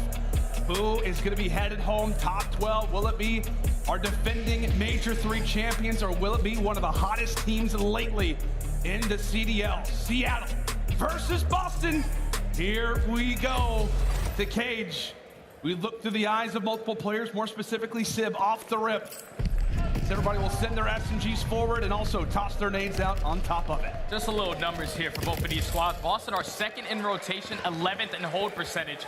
And Seattle, they are 3rd in rotation, but 1st in break percentage. So if you are Boston, when you're rotating early, you need to make sure your holds are strong. And so far, getting a lot of time off of this P1 hardpoint, 13 uncontested seconds, and they're winning gunfights all the way. They're putting a lot of pressure in towards bottom barn, but it's still Seattle right now with spawns. And one guy that you want to see go off absolutely for this Boston team is going to be Vivid. I feel like he can be the X factor from time to time. Had somewhat of a slower series given the map vetoes that Breach decided to play versus Florida, but now it is his playground. Bocage is where he calls home. Starting things off 5-0, Breach, a perfect beginning at P1. Already almost close to picking himself a glide bomb. You have to be feeling really comfortable too if you're Vivid on this map, especially versus this team. Almost puts up 45 last time they did play, but that's gonna be Boston off the rotation, losing their gunfight. So Seattle, they do a great job of just maintaining those spawns towards back P2, forcing all of Boston to try to break this from front plat. Yeah, this is where Seattle can start to lock in some seconds. However, Breach hot on their heels. 3 players ready and aggressive to try to jump over the top. More specifically, Vivid and Nero, the SMG duo, the men who can really fly and fry, get met with some great shots from the other side. And one guy that we got to talk about is the man that sits on the 3 spree, Mack, locking things down inside of the objective.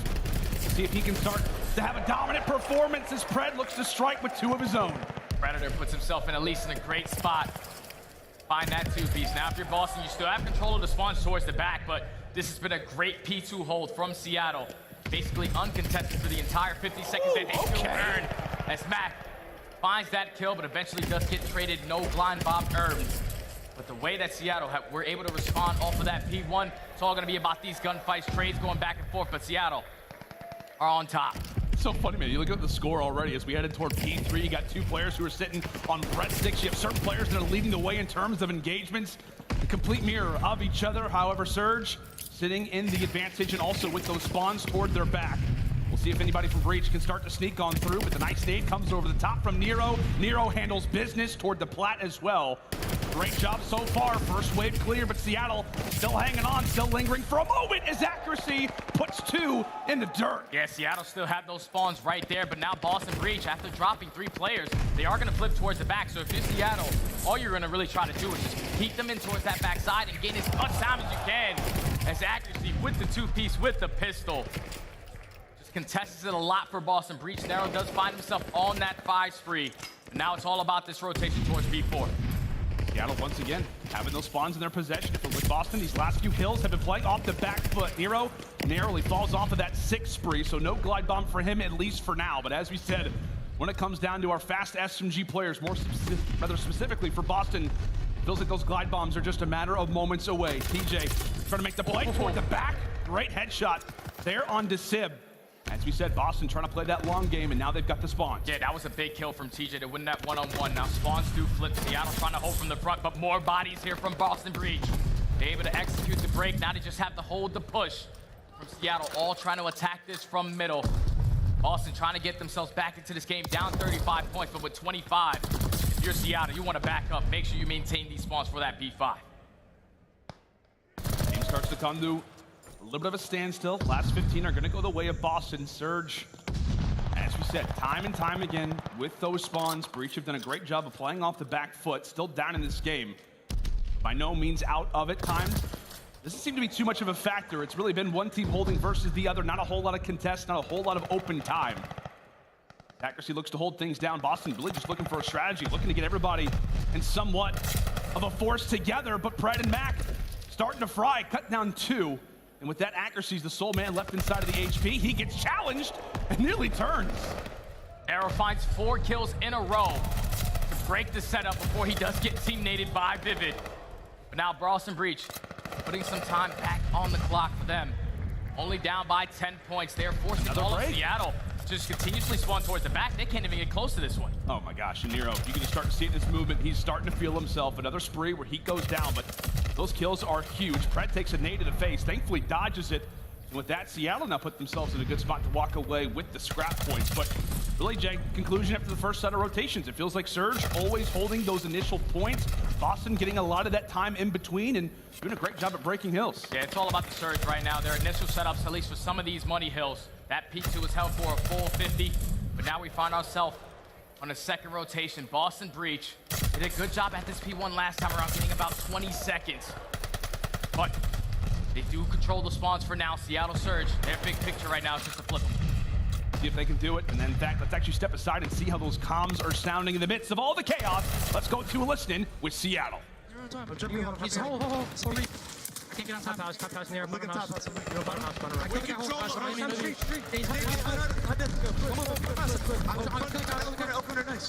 Last guy's in. He's so fast. I'm pitching. Okay. I was waiting for you. We can top. I'm the right. Still pass the bottom house. Okay, I'm looking top. Top. Open and gate. I'm sitting down. Wait. Yeah, one more. Nice. Nice. Zenny, can we push him left? No, bro. He's water tank, Zenny, one shot, dead. I got time. Keep up, I'm gonna get him. Nice. Getting a bar. We can bottom house, Nero. Bottom house, shit out him. I have front door. Let's go gate. I hit him with an 8, low water, 8 pot. Okay. He's over there somewhere, I don't know. I'm still playing middle, not 10. On time, trips. Let's go top. Trips, to the right. Tell him low water. Trips weak, he's on time. Okay. Nade over. Play kills, still pinching shit. Nade over. What about that? One shot. I'm needing time. That was a great little check-in there with Seattle Surge, and really we got to listen to them absolutely fry. Go on a bit of a run, but thankfully, at least for the time, Boston are able to contest, get a few bodies in that hard point and stop the bleeding, Jay. Yeah, right there, Seattle. At least to initially start this P2, they had the spawns, but Boston Breach right through the front, are able to win a majority of those gunfights and then force now Seattle to early rotate. This has been a great hold from Boston Breach to get themselves right back into this game. Now all the way towards P3, you're gonna have number 1, which is Vivid, just playing safe towards the back, trying to allow his teammates to spawn on him. But you have to keep in mind where Pred is. He can cause mayhem in their setup. This would be the worst thing as well. If you're Boston, you finally rotated, you got everybody ready, composed, and interested in this HP. Pred eventually does get sniffed out. Methodz wins the great 1v1 versus accuracy. The two ARs constantly battling, dueling throughout Bocage, but Mack has actually found his way inside of the HP. Vivid goes for 1, not the second. The SMGs continue to trade while the ARs do the damage around the outside. And speaking of such, TJ may have found the lane. Put some bullets into Mack.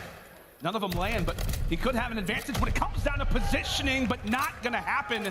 Seattle find all 4. And that's the worst case scenario right there for Boston, because now the spawns do flip. Seattle just have to turn around, basically get this time and put you in a little bit of a spawn trap. If you're Boston, you have to try to get out quick. Simp with the 2-piece.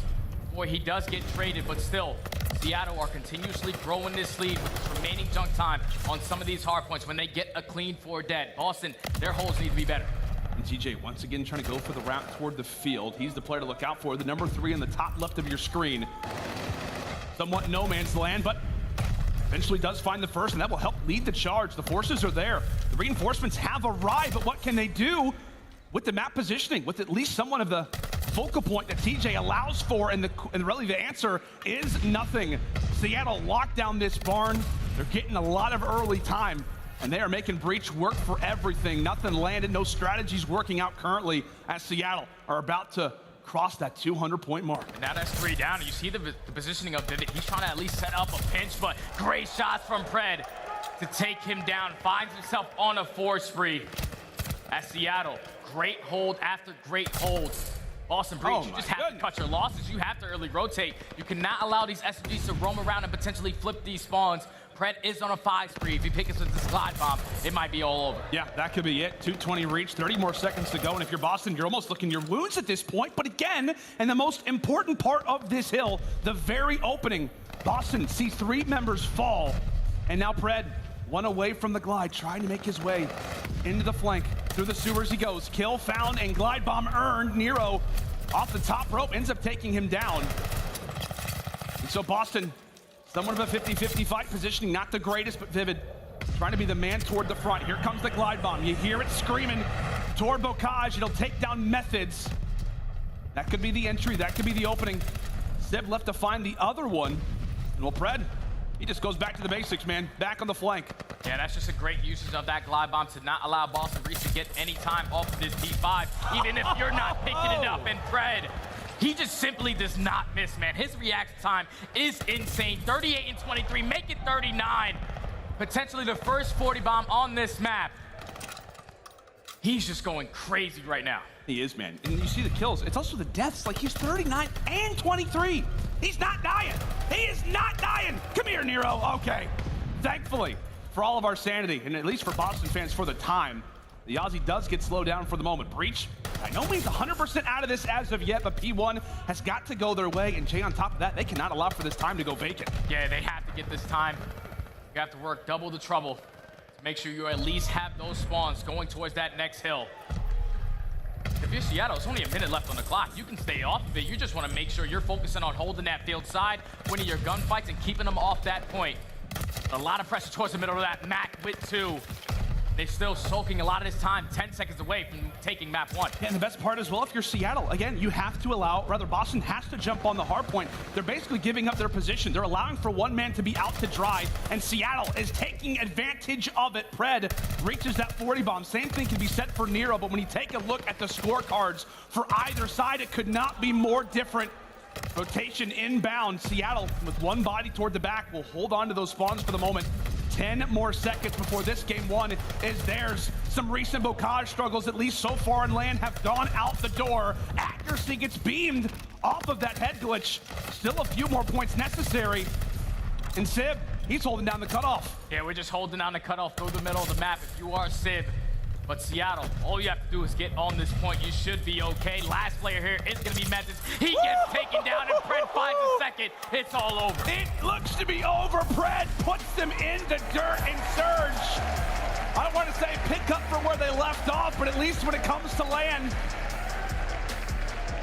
looks like a spitting image. 250 to 177, the final score.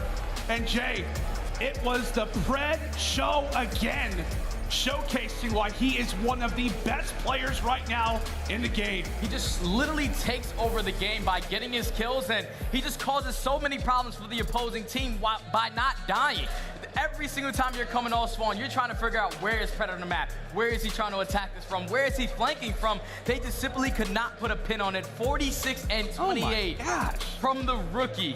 35 non-traded kills, just absolutely takes over. Nero on the opposite side, he was there to at least match that energy with 43 and 37, but the SMGs from Vivid and TJ. TJ didn't really put up the best numbers, neither did Methodz. It just all came down to some of their setups. 11th in hold percentage on this map, and it showed. You could not go clean 4 dead, and then eventually for your spawns to flip out, that's the way to Seattle for just walking away with this game. And it's not necessarily a big worrying sign, but it isn't the greatest, right? To see that Boston, whenever they're seeing success in terms of the Gavutus or whatever it may be, it's usually when Methodz goes off. Now that, and TJ, when we're in these SMG-like maps, you see that SMGs go off and Methodz and TJ start to fall behind. The big conversation around this Breach roster has been about their vetoes, what they did in the last series, and I don't know, man, it's a scary map to have, considering how reliant they have been on these hard points. Yeah, it definitely is scary, because if you talk about this squad, at least previously, Gavutu and Berlin were usually their bread and butters, but ever since they had this new SMG duo, it's all about the SMG maps. So when they're playing Tuscan, when they're playing the Cage, you need your SMGs to step up to a whole different level. They just simply could not match the energy and the aggression on the opposite side for Seattle Surge. And now if you're Boston Breach, a little bit nervous now, because now you have to rely on Search and Destroy to get you back in this one. Yeah, and it's really been a thing ever since Capsule left. Like, that was the one scary thing about this roster change, was the pace difference that Boston was going to experience. And Capsule, who was like a number 10 KD in Search Destroy on the year, I don't think anybody was like above 30, like in terms of the other three. And it feels like nobody has really picked up that pace. I know, I think it was Carson who actually stacked to us. Nero, I believe, right now has the lowest KD in Search Destroy out of everybody in Major 4. Nobody's picking up the slack. That's not good. No, obviously with a 2-7 record, you're not going to have the best Yeah. KDs, but if you are Boston Breach, you do have that history of playing this squad on this map specifically. Yeah. They did fall to a 6-3, but this is the way you need to be able to turn your tournament life around. You need to win Search and Destroys in order to win tournaments. And how many times have we seen teams that walk away with majors a lot of the time it is that S&D, right? Yeah. We're talking about like the LAG run. They go on that crazy spree. When it comes down to Seattle, S&D was a mode that dramatically improved. Like we said, man, I mean, obviously teams can walk away with respawns, but it feels like S&D, you know, the age-old term, wins championships. I know at times that maybe has gone away. We talk more about the respawns, but maybe in this title, or at least when it comes down to the elite of the elite, S&Ds have got to be on point. And as we said, Boston off of those 2 losses versus Florida just yesterday. Hoping to see them turn around when it comes down to Tuscan. I think the biggest thing that I took away from watching them play Search and Destroy yesterday just simply had to be the aggression from their SMG. They're starting a bunch of these rounds already in a 4v2 because they're both getting taken down, and even if it's by a nade or just being super aggressive on the map, just running into someone's pre-aim. If you are Boston Breach, at least when they did have Capsule on the team, it was all about slow and steady wins the race. You allow your squad to play for that information and then play off that. You cannot just try to bull rush right through a site. Yeah. It's not going to really work, especially versus a team like Seattle, who have just beat you on this one. Yeah, especially when you have a guy like Pred that's flying around. Mack can be incredibly lethal, and we obviously know the man that sits at the back, accuracy. Mr. Iceman can come through clutch when Seattle absolutely need him. It's Surge to answer early in this bocage, and now we are just around the corner already. From Tuscan, Search and Destroy, you see the fans repping either side. Some happy Seattle Surge fans in the crowd after what has been a decent amount of time and not claiming a bocage hardpoint. But up 1-0, we'll see if they can make it 2, or if Breach can walk away with Old Faithful. At one point, they're like one of the best S&D teams in the entire game. Yeah. And as we said, with this recent roster change, their game plan has totally flip-flopped. Round 1, here we go, Jay. Both of these squads as well on this map specifically have lost 6 of their last 8.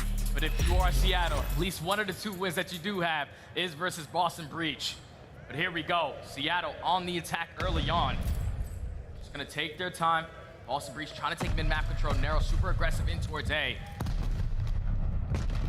Seattle just trying to not allow anyone to be super aggressive through middle, and TJ finds that first blood with the nade. Yeah, big one. On to accuracy player that's going to play toward the back line. So the attacking team already brought down by a man. Sid looking to find that pick. Knows that TJ's got to be around here, but how about the strike out of TJ? And it's a quick 1vx situation for Pred. Clean and confident are the Breach as they roll through round 1.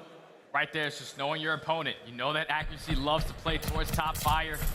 Set up the teammates to get that first blood. And at that point, Seattle Surge in the man down. Just trying to be super aggressive through A. TJ with the sniper takes down Simp. You saw a little head scratch there. Just wasn't expecting that, but very, very clean round from Boston Breach to start us off. One thing, too. We'll see Boston now enter in toward their first look at attack is that for Seattle, they've had some struggles when it comes down to both Mack and Pred. I believe they're around the 0.9 range in S&D. So it's not just been Boston has been struggling in S&D.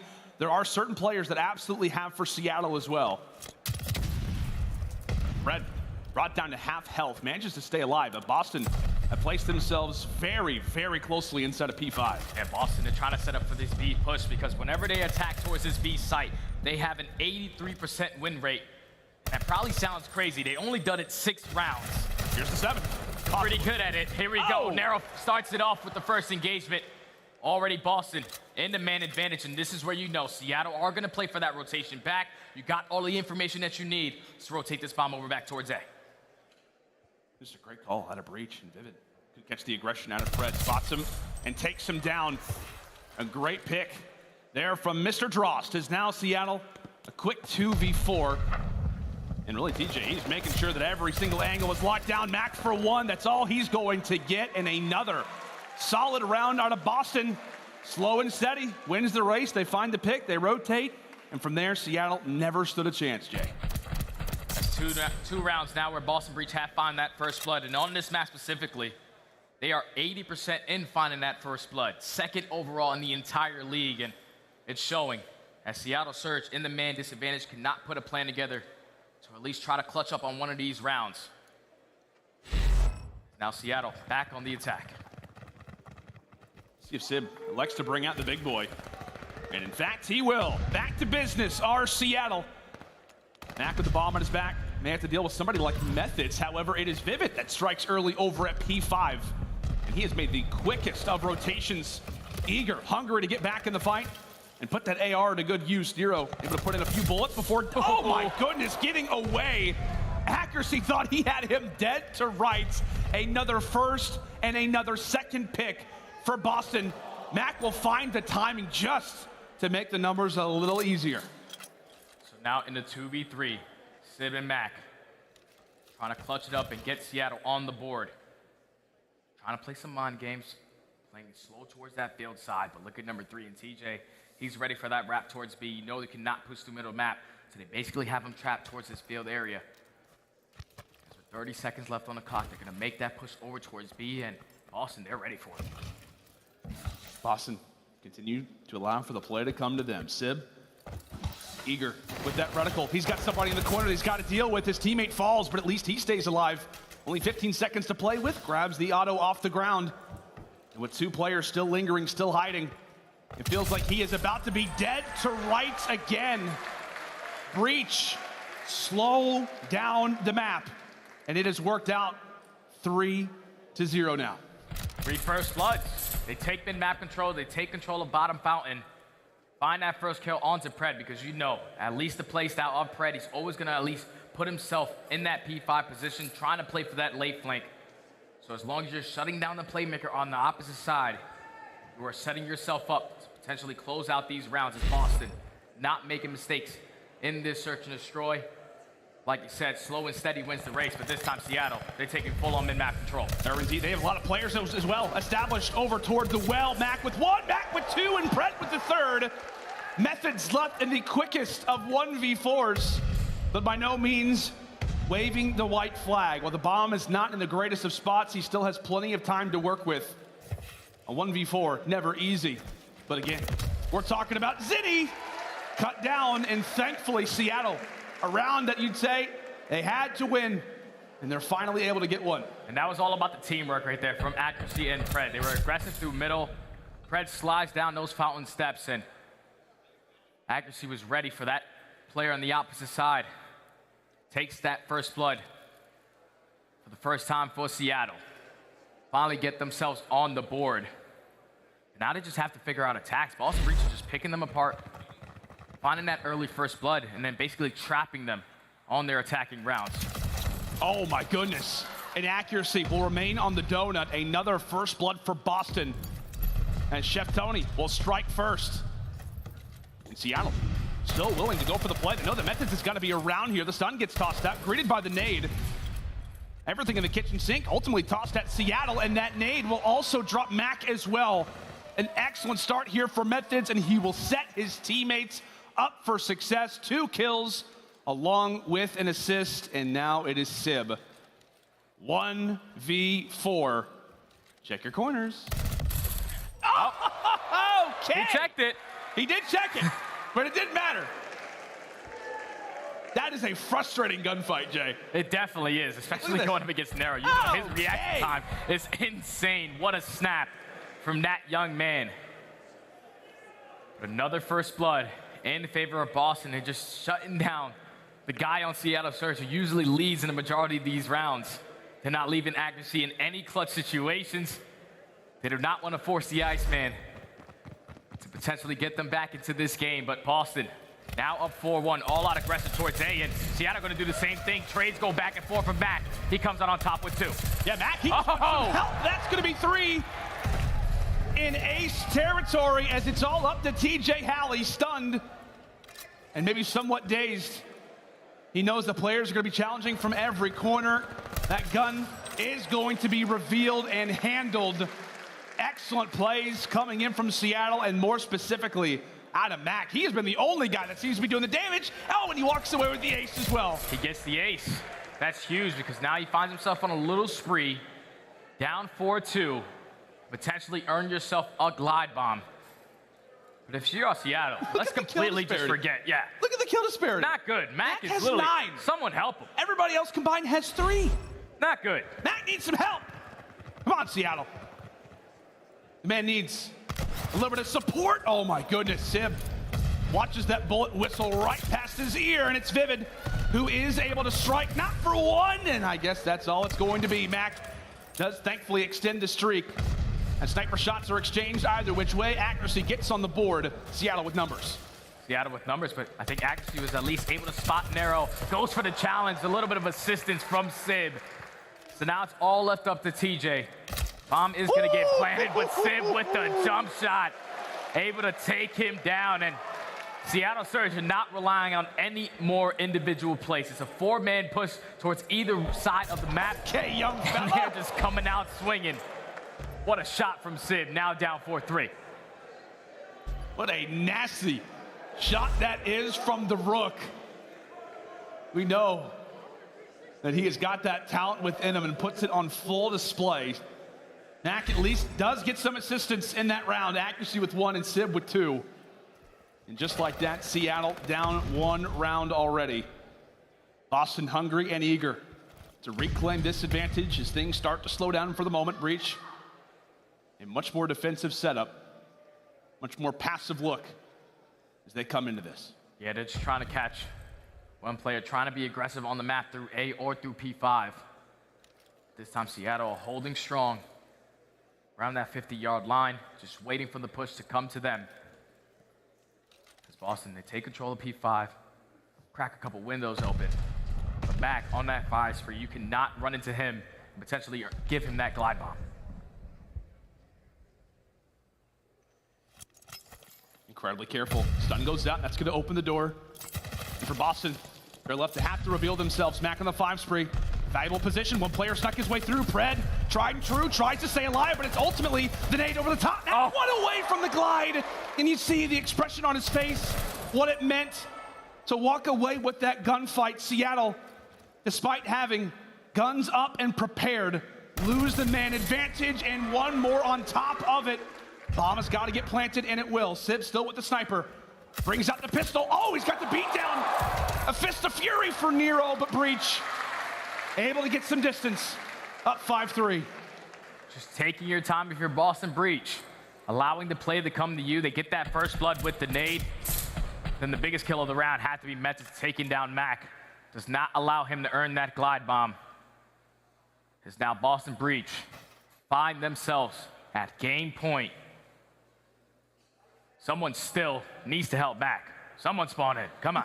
Simp has at least contributed a little bit, but yeah, you're seeing the 1 and 5 from accuracy, the 2 and 7 for Pred. Seattle slow down. Their fast SMG, their slow AR. Ultimately getting picked apart so far throughout this S&D. Is this where we call it curtains for Breach? Is this the round where they bring it back? Utility tossed, and Seattle have got themselves placed over toward the field. Nero trying to go for some acrobatics onto the statue. And while it's not ultimately accomplished, it probably works out better in his favor considering where Pred sits. Yeah, Pred definitely got those sound cues. There's a couple players in towards P5 as the bomb is gonna get planted towards A. Vivid finds the first blood, and already Seattle in the man disadvantage. It's all gonna be on Pred. He does find the first, tries to find the second, but TJ, he's there for the trade, now 3v2. You like that hunger out of Pred, but still an awkward position to be in. He falls, accuracy, a gunfight he has to take, traded, and now it brings it to a 1v2. Simp once more left in a position to clutch. And he has that bomb still to watch over. Methodz and Vivid gonna try to stack this, gonna have somebody try to watch over. He's on it. On the defuse. And Simp has got to handle some business. Is he gonna catch the foot? Is he gonna catch the foot? He finds one, but Vivid holds the defuse, and while he gets the kill, it does not matter. Breach come out with the W here on Tuscan S&D, and it was clean all the way through. Dominance met with dominance. It was just all about playing for the information on the map. Boston got a majority of the first bloods in that game. But even right there in that final round, the teamwork from Boston to instantly hop that bomb, use Methodz as a little bit of cover to at least protect Vivid while he was defusing that site. That was the best search and destroy I've seen Boston Breach. Ever since they formed this roster play, you play for your information. You're getting multiple first bloods, and you're winning your man advantages. Great S&D from them from start to finish. And it's almost like you saw Boston do what Florida did to them just yesterday. Slow down the game, allow for Seattle to make the mistakes. You see the dramatic difference in those first bloods. I think I saw a quick look at the scoreboard, but I think Seattle had 1, maybe 2 out of the 9 rounds that we ultimately played. Seattle just continued to work off of those man disadvantages, and we talk so often about how important those first bloods are. A huge game for Boston Breach to take. And Jay, we thought this one was going to come down to the wire. Given that we're only in 2 maps, it feels like it has all the legs to get there. Yeah, it's like complete flip-flop for these squads. Because last time, Boston did it all in the respawns. They're winning Search and Destroys now, but this Control that's coming up next is going to be such a crucial map for both of these teams. I feel like whoever takes that one will be able to take the series. Okay, a big one up next. Tuscan Control, folks, is going to be on your screens in just a matter of moments. As we said, a top 12 placement on the line for whoever ends up coming up short in this series. No roster wants to be there, considering Boston's uprising, and most specifically, Seattle being where they have been most recently in the championship conversation. As we said, folks, when we come back after the break, it is Game 3. Stay with us.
Call of Duty League is brought to you by Mountain Dew and Zenny.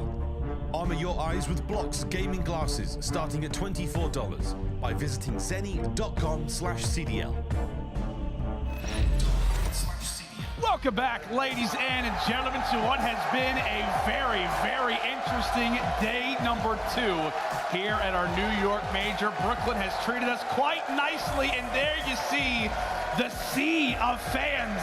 How hyped that they are as we have got ourselves a very, very fun and interesting game going down. Boston taking on Seattle. Jay, right now a 1-1 game, and I tell you what, coming into this, I think we expected it to go the opposite direction. Yeah. But here we are. Here we are. Obviously, the Tuscan control is going to be so big for either one of these squads. Boston Breeze, last time they did play Seattle, it was a clean 3-0. Seattle have won the last 6 out of 7 that they have played. The only loss they have is versus Boston Breach in a clean 3-0 fashion. And Boston Breach also on this map throughout the qualifiers have not lost it as well. Now, one thing I want to talk about, too, is really how great that this crowd has been, because you know, we have Boston versus Seattle. They're still getting hyped for every single match that we've got going down on the main stage, but there has been one player in specific, one member of the crowd rather, that has kind of taken, I don't know, taken a new name, taken a new form. We've got to talk about the story of Crim7. So we saw him, right, rocking the New York gear, and just earlier, just yesterday, he was rocking the Boston Breach gear. Crim sees him and says, you know what? What's this guy doing? He's got Boston gear on, hands him over the New York gear, hands him over the shirt, and from there, the rest is history. Crim7 and Crimsix greeting each other and hyping up the crowd. That's what you love to see, Jay. It's a match made in heaven. Yeah, he was trying to switch up. Crim was not allowing that to happen. That's Crim's brother, as far as I'm concerned. Crim7, Crim 8, it does not matter. They are identical twins. And if you are Crim7, unfortunately, you had to get checked by Crimsix. You can't be rocking Boston Breach at the New York event. Come on, man. What are you doing? What are you doing, Crim7? It's all good. You make some mistakes. It happens, but Crim not exactly happy with that, but here we go into game number 3. Tuscan Control up next. And to get back into this one, as we said, Boston are off of a solid Tuscan search and destroy victory. And one thing to think about, Jay, we've been touching on this throughout the series. These two teams met up just weeks ago. Boston took it, and a primary reason for it was because of this very map and mode they played against each other. Yeah, and more specifically, it was all on Nero. He drops like a 2.3 in that control. Oh my goodness. Hard carries his team to a clean 3-0 victory. But this is going to be a battle. We have the #1 attacking team in Seattle, Surge, going up against the second best defensive team in Boston. As Boston are going to start off on defense. They have 2 players attacking through P5, trying to set up that pinch. But early on from Seattle, it's all about this 8-point first segment about to be complete. First segment nearly done and dusted. First tick through, and really, Breach have been throwing no bodies at this. Finally, the first few kills come through, and it happens to be on the other side. Pret strikes for 2 and strikes for 3. Vivid eventually cuts him down, but he sets up Sib for success. And Mack, quickly and eagerly, rushes right into the base. Seattle, because of those picks, have now found themselves in a great spot when we talk about map positioning. Another minute already added on to the clock, and really, Jay, that's the name of the game, right? Get that first capture out of the way as quick as possible, and give yourself as much time as you can for that B zone. Fred, oh my goodness, if he finds that kill, I'm leaving, Jay. I'm leaving if he finds that. Yeah, if he would have found that kill, if you're Boston Breach, that would have been devastating, because then that allows Seattle Surge to get a little bit more map control, but they were able to slow down this game, take control of the lives remaining. Now they are pushing up towards the middle of the map. Methodz not missing, finds himself on a 5 spree. 2 off of earning that glide bomb. All of Seattle, all Spawn trying to at least push through P5. Great work for Methodz. While the rest of the teammates holding down P5, locking this one through. Actually, he's at least able to find a pick, and not just one, but also the second. TJ goes hunting, okay. Not the greatest look. Doesn't spot him, and now Seattle on the flank already. Fred, some great work. That's going to be 4 down in the feed at least in terms of the spree, and it's only going to continue to roll on. Mack as well is able to cut down Vivid. Seattle can do no wrong. A 5-team spree before Sib hits the deck. The Breach starting to stabilize. Mack still on the flank. At least able to cut down 1. Can he find the second? You bet that he does. Problem being is that all of his teammates have already been evaporated, already been eradicated and sent back to the other side of the map. Made it on the clock. Yeah, and Seattle were not able to complete that first segment on that B point. So Boston do a great job at least contesting it when they needed to. Now currently down by 2 live Seattle. They love to do this 2-2 split when they have 2 players approaching towards the back, 2 players from the front. But Vivid, he might be the guy to break their setup. He's on the flank, he finds the first, finds the second. But across the map, aCBeZy does win that one-on-one. Now all of Boston Breach just have to pay attention to their base. That's just one of your favorite parts as well if you are Breach. Now with this new addition, what Vivid can do, the annoyance, the problem. It's almost like a fly swarming around you that you just can't kill. Vivid always on the flank causing issues. And speaking of flank, Seattle trying to make something happen. TJ does get dealt with in the end, and really just another push where Surge, out of desperation, have to send a few players forward. Give it a nice pick out of Sib. Could set Seattle up for success. They've got 3 players combined together, but it's not gonna be easy to cut down this Breach front. Methodz does the damage toward the back. Mack tosses out an nade, says a prayer, jumps on in, cuts one down. And can he have that teammate support? They are here in numbers. But it's Vivid. Again on the flank, he strikes again. Just consistently putting himself in great position. As he just finds the 5th as well. This SMG duo, ever since they have been formed, have been putting on an absolute show. Boston Breach holds strong on the defensive end. Do not give up a segment. And now if you're Vivid, on that 5 spree, play this round slow so you can earn that glide bomb, make the game a little easier. And normally, Jay, if you're like a team like Boston, you're like, okay, cool, we won that round. But versus Seattle, who have been so good on their attacks, I feel like you're almost thinking way higher about yourself after a round like that. 2 players on streaks as we head into round 2, and Breach take their first look at attack. The man that we have to be taking a look at is going to be Vivid on the 5 spree. See if he can extend it forward. There's really no presence on that A zone. Potentially Boston playing very much in favor of these sprees. They're just taking their time. Not trying to allow any Seattle Surge players to sneak on through and potentially set up a bunch of these pinches, as aCBeZy is going to be the only player over towards A. Actually, 2 players are here for Boston, but big kill from Mack to take down Vivid. Last player on the point is going to be Nero. Nero with the big 2, almost a big 3, but Sib, great shots, able to equalize him. Now they do not complete that first segment on A, and time is starting to tick. Yeah, and I guess the streak investment doesn't exactly work out as well as you would have preferred if you are Boston. 40 seconds left, and now they find themselves in a hole. If you're Boston, you just have to get out. You had to try to complete this A point. Because right now, Seattle Surge are up by 3 segments, but Fred, he's still swaying around that 8-point accuracy through the middle of the map. Last player up is gonna be Vivid, alongside Nero. 24 seconds, you have to win these gunfights. Find the first onto aCBeZy. But look at the setup right now for Seattle. They're ready for the pitch whenever they want. R&D, they toss the utility, trying to weaken up these Breach players. Job done so far, but nobody yet to be erased off of the point. TJ does get dealt with in the back, and that will set up the flank for Mr. Pred on the 4 spree. Looks to take down everybody, but Methodz cuts him down. And with that, Breach, not easily, but ultimately will capture that A zone. Now, all their focus comes right into B, and they are already at that objective, Jay. They're here. They are here. Seattle Surge do not have any flat control as well. They're doing a great job just dancing around that point. Lees finds that kill. Trades go back and forth. Methodz finds himself on a 3 speed alongside of Vivid. Oh my goodness. With the beat down from Pred. Able to get that kill, stabilize the map, and now all of Boston all the way across the map. Feels like Black Ops 4, MW. We're seeing this many beatdowns. Jab, left, right. Good work. And the close quarter situations, really from either team, but specifically Seattle in that moment. All of Boston grouped up in the plat. And aCBeZy looks to get in a better position, looking to gun them down. Try to make it look like a shooting gallery. Job done for the first. Breach with 30 seconds left. You are already thinking about these could be your final few pushes. The life disparity only continues to grow. And a little bit of an awkward stack as Mack takes 2 down. Vivid, it's great that he's on the flank, but how much can he do? And TJ ultimately will find the 3rd as well. And you just think, had a few more players from Boston from that plat taking somebody down, it could have been a success. It could have been a point capture, a tick for Breach. But at 3 versus 11, this one is all but over now. Too strong on defense for both of these squads to start us off. Seattle Surge a little bit better, at least in the slaying department. Able to tie this game up at 1. They do not give up a segment as well.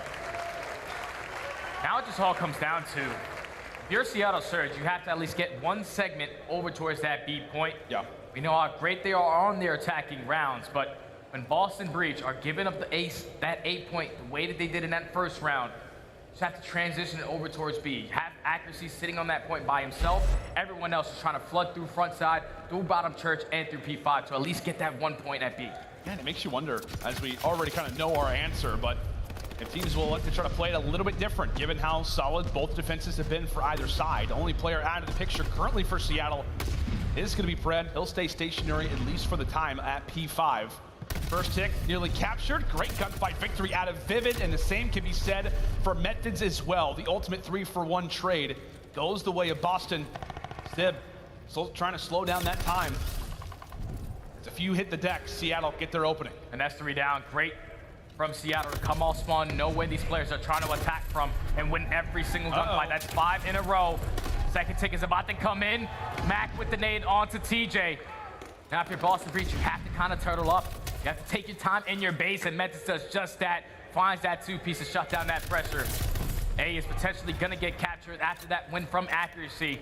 Time is gonna get extended by a minute. Yeah, and with that minute being added onto the clock, you just gotta think in these moments, it is huge. Communication has got to be on point for the Breach, considering how solid the opposite side is at this very moment. Let's step aside and see how the comms are sounding in a very crucial moment with Boston Breach. Church, Simp down. Push on. Alright, back on. He's fast. Yeah, one fire. He's on my head. Top fire. Weak top fire. He's jumping up mid. Pred. I'm gonna put P1. Okay, Pred jumps up mid. Nice, good shit. Good shit. Time. We gotta get kills. Simp is roof. No, dude, I missed my drop. He's church back. Yeah, trying to go yeah, we're good. We're only down by 4. Mack is our spawn. Mack is our spawn, probably. Yeah. Church out. Back.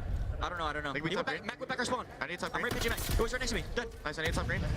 There could be no one back our spawn, guys. Yeah. The top church Lamar. Green. Okay. At the back, guys. Lamar's in green. Oh, the back on spawn. Where'd you spawn? I spawned on He's spawn. back one shot. Top plat, I'm one shot. Nothing in the back. I just want fucking P1. Lamar really weak. Back, 3 on point, top plat, 2 on point. Our side. Back truck dead. Point, towards our point. We're behind him, hold on. L. I need Another one. Hey, backside time. Dante. Yeah, Dante on me. Let's go. Nice. They didn't get the take. They didn't get that take. We're down by 5. Yep. They have a minute. They're gonna group up and win. Yep. I'm gonna go left. I'm gonna come plat. I'm up you left. They taking this? I'm taking it. This side, you, this side. And you hear Boston really just trying to pick apart, figure out what the strategy is for Seattle. And despite some great comms, Jay, it did not hold off Seattle from getting that 1 tick that we said was necessary. That 1 tick can be the game changer for Seattle, but 13-7 in lives remaining with a minute left. You can simply outslay, turn this into a TDM game. You can potentially put yourself in the trade advantage. Mack and Fred combined for 2. They know that one player is towards top plat. They take care of him. No more respawns for Boston. No more respawns left. Only 3 players alive. Can they go big? Can they clutch it out? Fred for 1, and the teammates will clear up the others. TJ, the last man in Seattle, displaying the dominance that they have become famous for here in Vanguard. Winning attacks on Tuscan. Name a better duo as Seattle confidently go up now 2-1. Now, if you're Boston Breach, Seattle did take the very first attacking round of this map, but they did not complete that last segment towards B, so you're currently down by 5. If you win this attacking round by completing both points, you will secure that defense going into this round number 5. But if you're Seattle Surge, and specifically Pred, on a 4-speed, you just want to take your time. This is a huge one-on-one between him and Nero. Yeah, it almost feels like you get that glide bomb, it's over. Could be the round. Yeah, could be the game. You said it for me, Jay. You said it very well. And Boston, they're looking for an opening. Really yet to do a ton of damage. Trying to strike is Vivid. Instantly in the back lines. Trying to do some work. Nero, patience does pay off. And the rest of the teammates ultimately win their gunfight. So a much more methodical look at this for Breach. Trying to be careful of the sprees and the streaks that existed on the other side. While some time does tick away and Vivid continues to pick up kills, it is Boston who is slowing down that time. And Pred is on a 6 spree. He earns himself this glide bomb. That could be the game changer. He finds it before he does get taken down. The second tick is going to be complete at A, but accuracy wins that gunfight over towards that roof side to at least maintain control for now. But Simp puts himself in a position to get that trade onto Methodz. Now, time is going to get extended by a minute, but in the back of your minds, if you're Boston, you have a glide bomb that you also have to dodge. These are just great gunfight wins as well for Pred. The man that holds the streak, arguably the most valuable player on the map, gets met with some great shots from Nero. A forgettable first few rounds, but maybe this one can make it all better. There's the glimmer of hope. Nero sacrifices himself, but of course, on the other side, it is Pred who cuts down half of Boston Breach, and he is hungry for more. Make it 3. He wants every single player of Boston to remember this very moment. A legendary performance out of Pred in these last few weeks, and he is adding another game into that column. Cannot be conquered, and really Seattle, the only objective is just find where Methodz is. What is going on? These guys are running right by each other. Finally, aggreSy is able to find that kill onto Methodz. But that is a team free indeed for Seattle Surge. Make it 10 in a row, 11. They are putting Boston in the blender. Not slowing down, maintaining map control.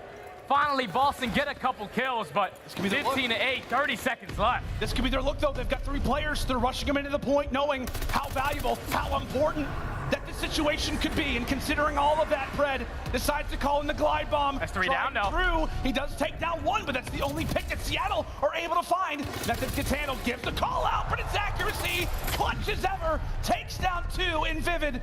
The sole man, the farthest pushed up player, has to make the play. He has to open things up. The rest of his Breach teammates, they've got to at least stop the time. It continues to tick away. Methodz finds the first, and they're on the point. They are on the point, but Simp takes down 2. Vivid is here. Methodz for 1. It's all on to Vivid. It's all on to Vivid. And Seattle will claim game number 3 after some wild antics. And that 4th and final round.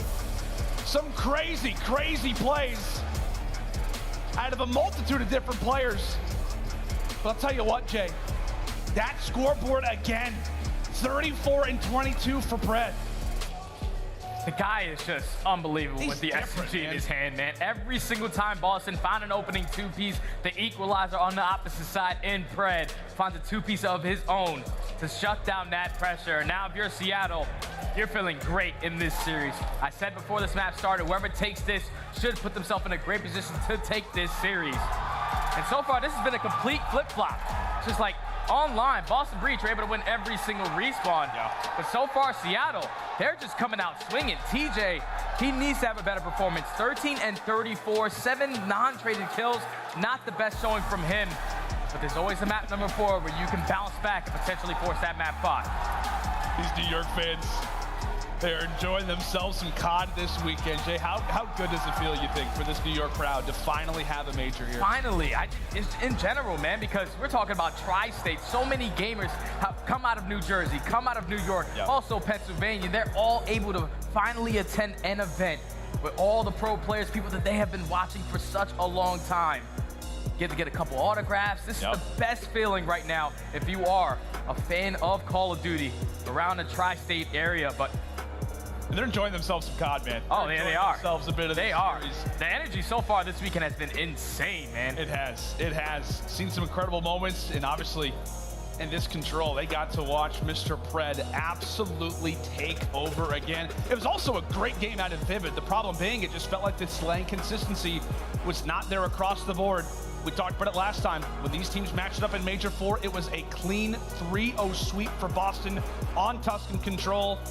Not at all the case here. Seattle back to business as they're up 2-1 in the series. And I don't know, Jay, what do you think has been the biggest factor so far for Boston? What has really been the primary issue you feel like in these last 2 respawns? It's the inconsistency, man. Like TJ is putting up almost triple negative on that control. You cannot have that on a map and a mode where it's highly kill dependent. You're just basically giving up lives for free, and you're allowing Seattle to capitalize on that. But just the way the Seattle Surge and their SMGs are playing, specifically Pred, he is shutting down the aggression every single time. Nero has to get going because at least throughout stage 4, he was their best player. When they added Vivid to this roster, he goes from a 0.9 to a 1.1. Now finding themselves going into this Berlin hardpoint, Seattle Surge, they have lost their last 3 out of 4. And if you are Breach, you have won your last 3 out of 4. So this is just a back and forth series, man. It is, and I guess there is some sort of calmness, I guess, that comes over you if you're Boston, but at the same time, Chad, but there's no, I mean, with how crazy this weekend has been, you know, when it comes to LAN, it just feels like in this game, you can kind of throw stats at the window. Also considering a loss here is going to give somebody top 12. Yeah. Right? After how great the Boston have looked, going 4-1, beating Titan after Titan. We came into this qualifier, we came into Major 4 saying, Boston, they have got one of the most difficult schedules, if not the most difficult out of everybody. I think it was Bryce earlier on the desk who said, hey, they've done the hard work, and now they are falling short when it comes down to the biggest of moments. A control loss, a hard point loss, and now they're going to have to rely on Old Faithful, as we said, a Berlin HP.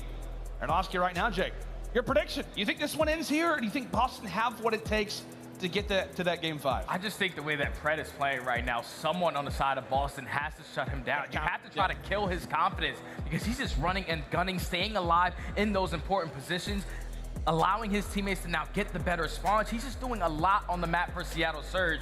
On the opposite side, Boston Breach, I'm looking at Nero. This is a guy who plays at a tremendous pace, hasn't really had the best series so far, but he has to be the guy that shuts down Pred so you can allow your AR to start to take over. We've seen him do it previously. We've seen him do it ever since that Vivid was added to the lineup. Even Vivid was one to say it. He was like, man, I tell you what, I joined this Boston team, and I never thought that I would actually see a player that's faster than I am. But whenever I met Nero, I realized, okay, I may have to play a little bit slower. I may have to recognize and realize that this guy is a little bit faster than me when it comes down to that 100-meter dash.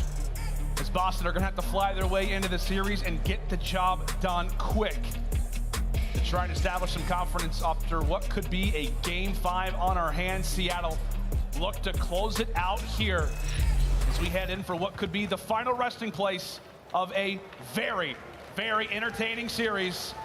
New York, let's make some noise. Here we go. Berlin HP, Jay. And Seattle starting on the bad side. Usually on this map for Seattle, when they dominate P1, they win this map a majority of the time, but starting off on bad side is not your best case, but you find that opening 2-piece, you already put yourself in the man advantage. The pinch is gonna be here, and that is a successful break early on from Seattle. Now Boston Breach with 30 seconds spawns through flip, but if you're Seattle, this is exactly how you want to start this game. Boston, this could be a great attack, though. They can instantly reply. They've got the spawns for new, potentially on their hands. Nero breaks in. Gets things down on a 3 spree. A lot of times still the contest for Seattle. Only play that's going to be here for them is Pred. They'll look to walk away with a nice 2-piece, maybe get these final few seconds. But ultimately, it's about the race at that next HP. Great gunfight victory for Vivid as Breach will go into this next hill with a slim 15-point advantage. And it's going to come down to these early 1v1s to decide who's got the spawns and who's got the advantage. Yeah, Boston have more bodies on this side of the map. They just have to win their engagements. But Mack taking down Nero now leaves it all up to TJ. Mack with 2. Great shots from him. Really secure the spawns and now secure time for Seattle to try to get themselves back into this game. But if you're Boston Breach, you have to contest this. You have to be thinking about that big picture because P3, the last go around where these 2 Titans did play, that was their money hill where they were able to walk away with it. Great seconds inbound right now for Seattle. P1 ultimately went the way of Boston as time did conclude, but so far here at Library, they won the initial fights and they've seen success every moment since then. And they will call on the Aussie to send himself on forward, try to find some early picks, make Boston uncomfortable. Breach do handle business, but it was really coming down to just one player who was locking down those spawns. Back to the drawing board goes Seattle. They've got the advantage now in this game, but that easily could turn around considering the hill that we have up next. Now Boston Breach fully set up for this P3. You have to win your gunfight towards street side. At least keep the trays there. TJ with a big 2-piece followed by Nero's 3rd. Last player is going to be Pred. That's all 4 down. Now Seattle Surge continuously spawning towards the front. Methodz the first cutoff man. Nice little angle through the broken wood. It's able to find the second onto Simp as well. And so far, this is great uncontested time going in favor of Boston. They were able to take the lead right on back. Turret-like work out of Methodz. Same thing can be said for TJ. He's holding things down, catching everybody in stride, and somehow Nero feels like he has no chance in the world at winning that gunfight and nearly comes out on top. Boston locked things down quite nicely at P3. Get every single bit of those resources. They mined for it nicely. And now it is Surge set up and ready over at train tracks. A hill on Berlin has become more favorable for teams as of late. They absolutely locked down some time, but a lot of it does come down to these early flanks through Warehouse. Breach aware of it. Look to send Methodz, look to send TJ.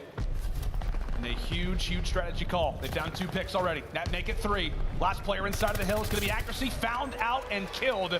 Great work out of Breach. Beautiful break right there from Boston to just take their time around that warehouse area. Able to get it clean, 4 dead. Now all of Seattle spawning out towards front trains. Had to try to flood this because Boston, they're starting to run away with this game. A full 60 on that P3, instant break on P4. And just look at the spawns right now for Surge. All the way around that P1 area towards top plat. Sib does find that opening 2-piece, but Boston, they're just doing a great job just soaking as much time as they can. Yeah, playing it slow, playing it methodical, and it's working out for them. TJ, maybe even thinking about future spawns, given his map placement currently here in the bottom left of your screen, sets in a very favorable spot. Well, he does net a few of those close spawns toward him. It is going to be Seattle getting a few of those late scrap points. P5 now ready up and prepared. Somebody does sit toward top 3. Vivid with the call out, able to take him down. And with that, Boston find a few in stride. Now they've got the time, got the advantage. And TJ looks to kill a few players, take them down off the spawn already. A much better performance in this respawn out of TJ. Yeah, and if you're Seattle Surge, you have to at least get them off at this time. See number 6 in Accuracy, the route man. Gonna put himself all the way towards top. Pat finds that first kill, and his teammates combine for the rest of them. As they're able to get Boston off of that time, but Boston secure the spawns by taking down Accuracy, keep control of that top plat. So as long as they're able to not give up P1 as easily as they did in the first go around, they should be able to grow this lead even more. See quite a few players as well from Boston over toward the track side, getting into Ticket. It looked like for a moment they could try to force their way through, and they will have that spawn going in for next. So Seattle do get some much needed time, but if you take a look at that scoreboard, Jay, it really doesn't look that much better as Pred stuns himself. So that's also not going to help either. But look at Mack. Look at Mack's positioning.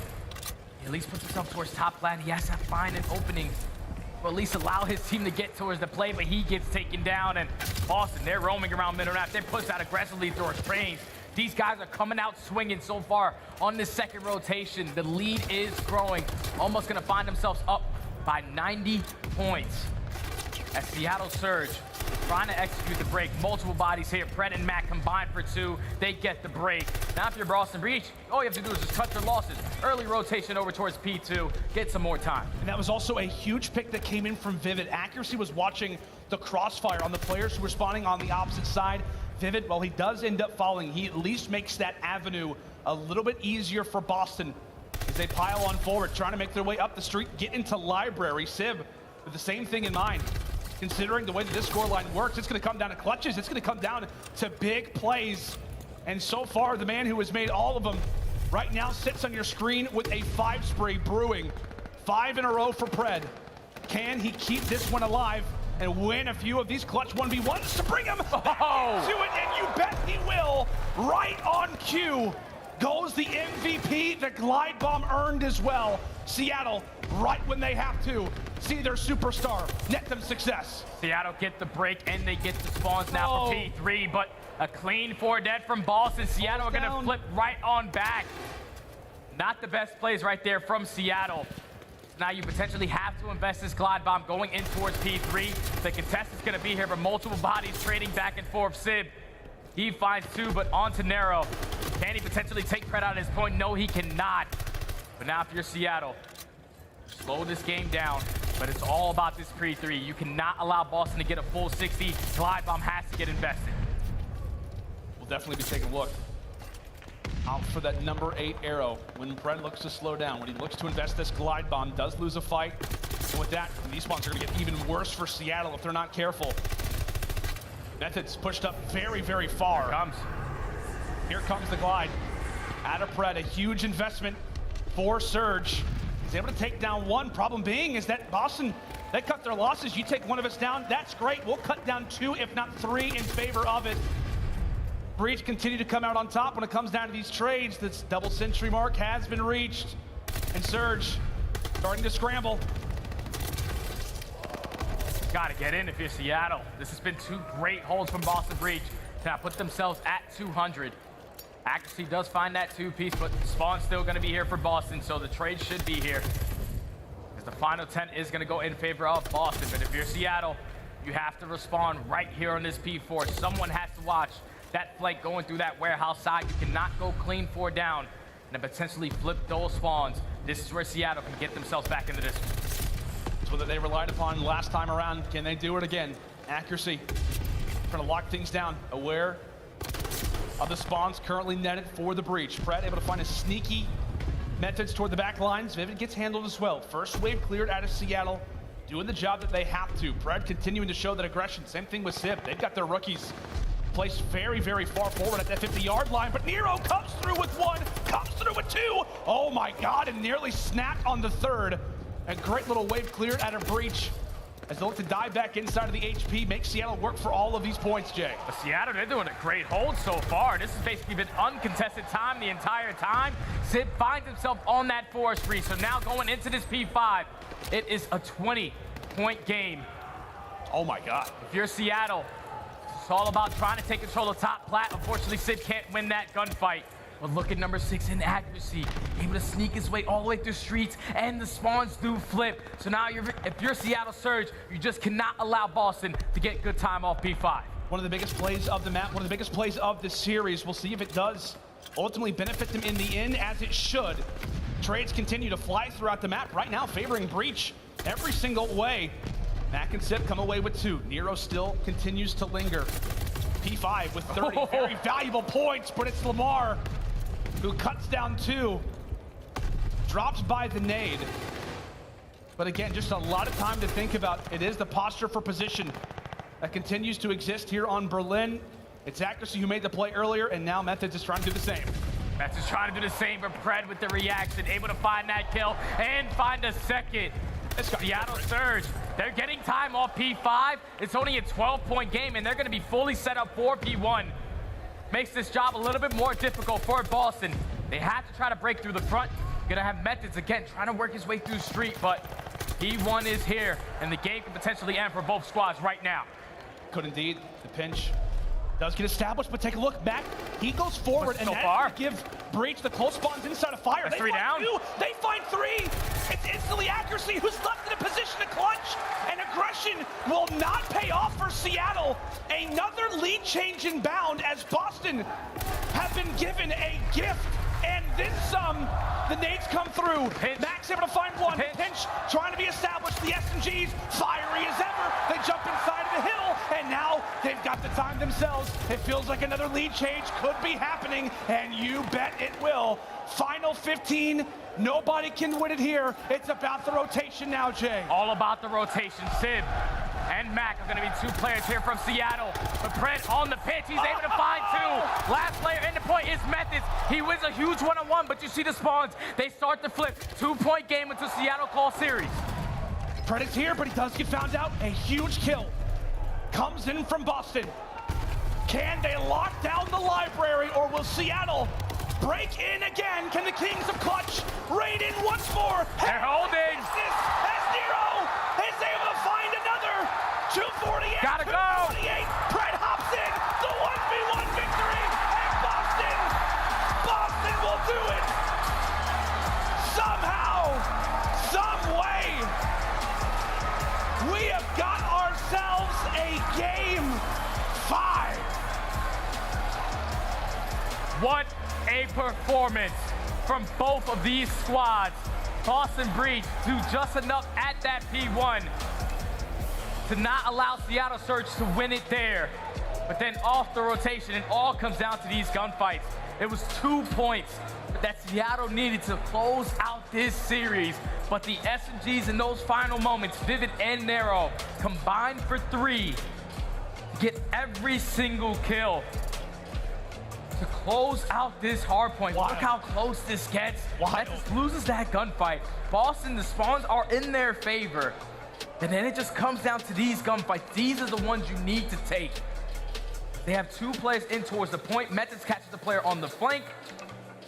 Then at that point, it all just comes down to these trades. Vivid and Nero just hold it down the best they can to now force the game 5 word to TJHaly, this is another one, man. What a major so far. It is absolutely wild, man. We talked about, how important it is toward the end of the year. We're talking about points. We're talking about the top 8. Everybody with that sense of urgency. We talked about how the competition level has never been higher than it is right now. And Boston come away with the W. As we said, recognizing, maybe even feeling it in the later stages of that hard point, Jay, thinking surely we cannot go down top 12. We cannot allow for this to happen. They dig deep, they win the 1v1s, and now they've got themselves the game 5. And in those situations right there, in these crucial moments, you look at the guy that has been here before, Methodz, the veteran, steps up, the leader of this team, steps up, goes 34 and 26. And on that match specifically, he's like a 1.2 overall. Every single player besides Methodz was negative. It just came down to that P3 holds from Boston. They were both flawless every single time. And then whenever they needed to break into that P1, if you're Seattle Surge, you just have to play a tight setup. You cannot push out that deep towards trains and then eventually give Boston a free spawn. Crazy stuff indeed, COD fans. We've got ourselves another good old game 5. We love to see it. New York has been treated and then some. When we come back after the break, it is time to find out who will be eliminated from the New York Major. Whose race will end here? Will it be Boston or will it be Seattle? Berlin, S&D up right after this.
League is brought to you by TeamSpeak, the official communication partner of the Call of Duty League.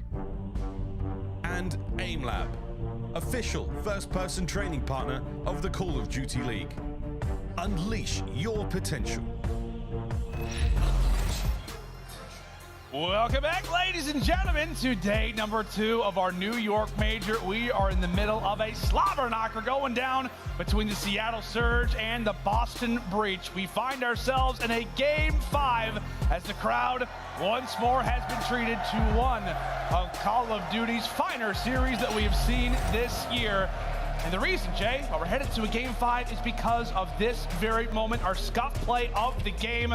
Break it down for us, man. This is right crazy. here. I'm thinking like Seattle got 3 down. Last player up is Methodz. At least Methodz finds that kill before he gets traded. It allows Boston Breach to now spawn at Warehouse and even off spawn.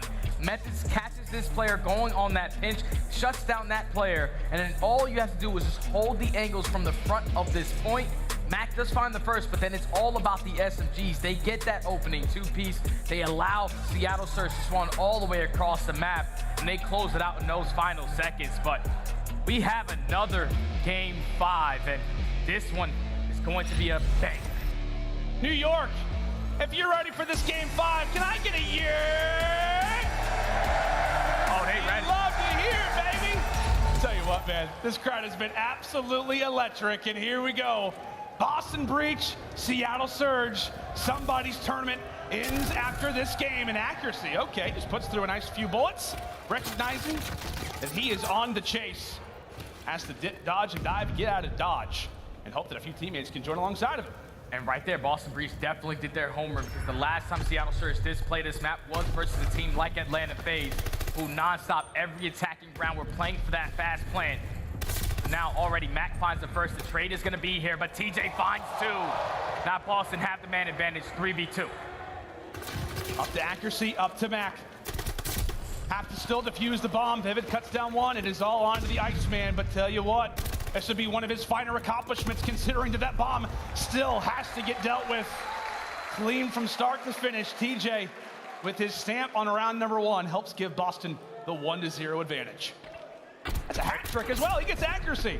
That was great early on pressure towards that A bomb. They force accuracy to all the way back up towards the back of that P3. Get the bomb down, you play your angles, you watch your flanks, and Boston just took that game right to them.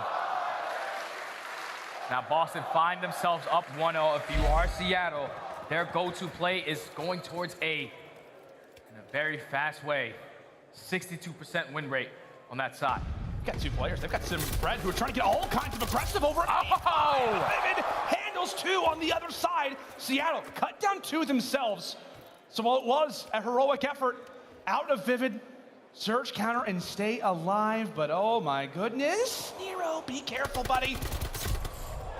Few shaky shots, but he gets the job done in the end. Mack 1v2, bomb down. Mack 1v2, Methodz at least gets the angle of where he went.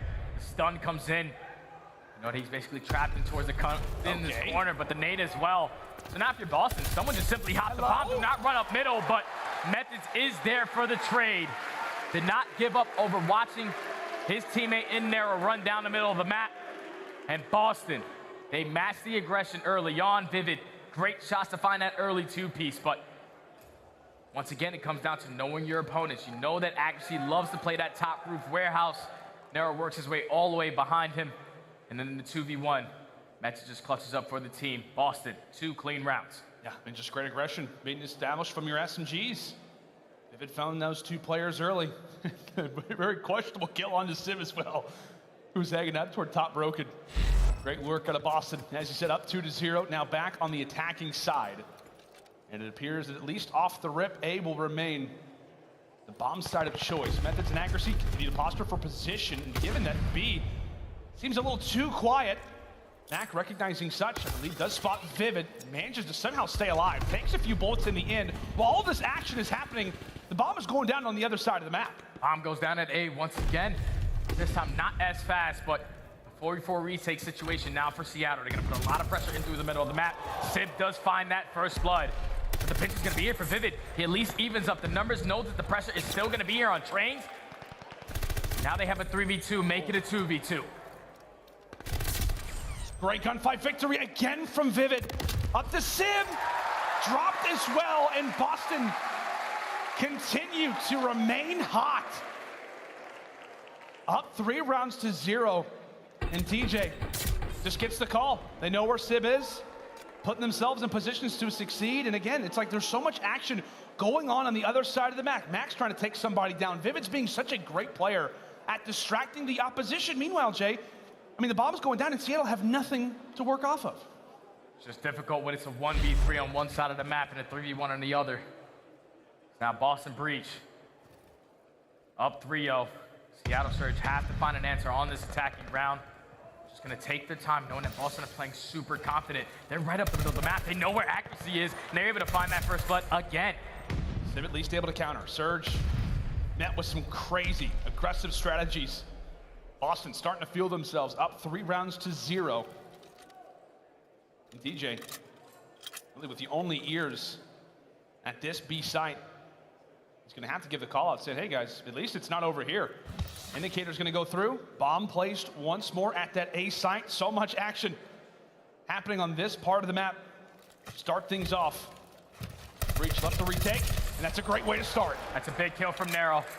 Gets past the player in Simp who was watching that flank, but the repinch kind of coming from Simp, but Nero has read this beautifully. Nero's able to find the 2-piece, so now it's all up onto Pred. Puts himself in a nice corner, 20 seconds left. He reveals his position. He reveals his position. Cuts down nothing. 10 seconds left. Oh, you're gotta be kidding me. 10 more seconds left. Gets the stun and just has to go for the challenge. Pred, you are disgusting. Holds off Boston. And the 1v3 clutch is what it takes to get your first round on the board. What a play right there from Pred, because time was not in favor of Boston Breach right there. It's only 20 seconds left, or at least 15 before at least one player gets close to that site. He takes down Methodz, reads the play beautifully, finds the second, and it just stalls enough time to not allow TJ to work that defuse. Now Seattle finally gets a round on the board. All on the back of Pred, but just the way that Boston have been playing these attacking rounds, it's all about A. This time they're going to make the adjustment, send 2 players on this side. Seattle are here, ready and waiting. First blood has been crucial. It has been the story of all our search destroys, and they've got themselves another. Nero strikes first, keeping accuracy killless up to this point. Pred found and taken down. Confidence once more displayed from this Boston team. S&D has not been their strong suit as of late, but you wouldn't know it based off of these plays. A few come in for Surge, but numbers still favor Breach. It's all on to Mack. 30 seconds to play with, 2 players to take down. 30 seconds to play with, but Nero on the repitch could potentially earn himself the ace. He's just gonna run right on by.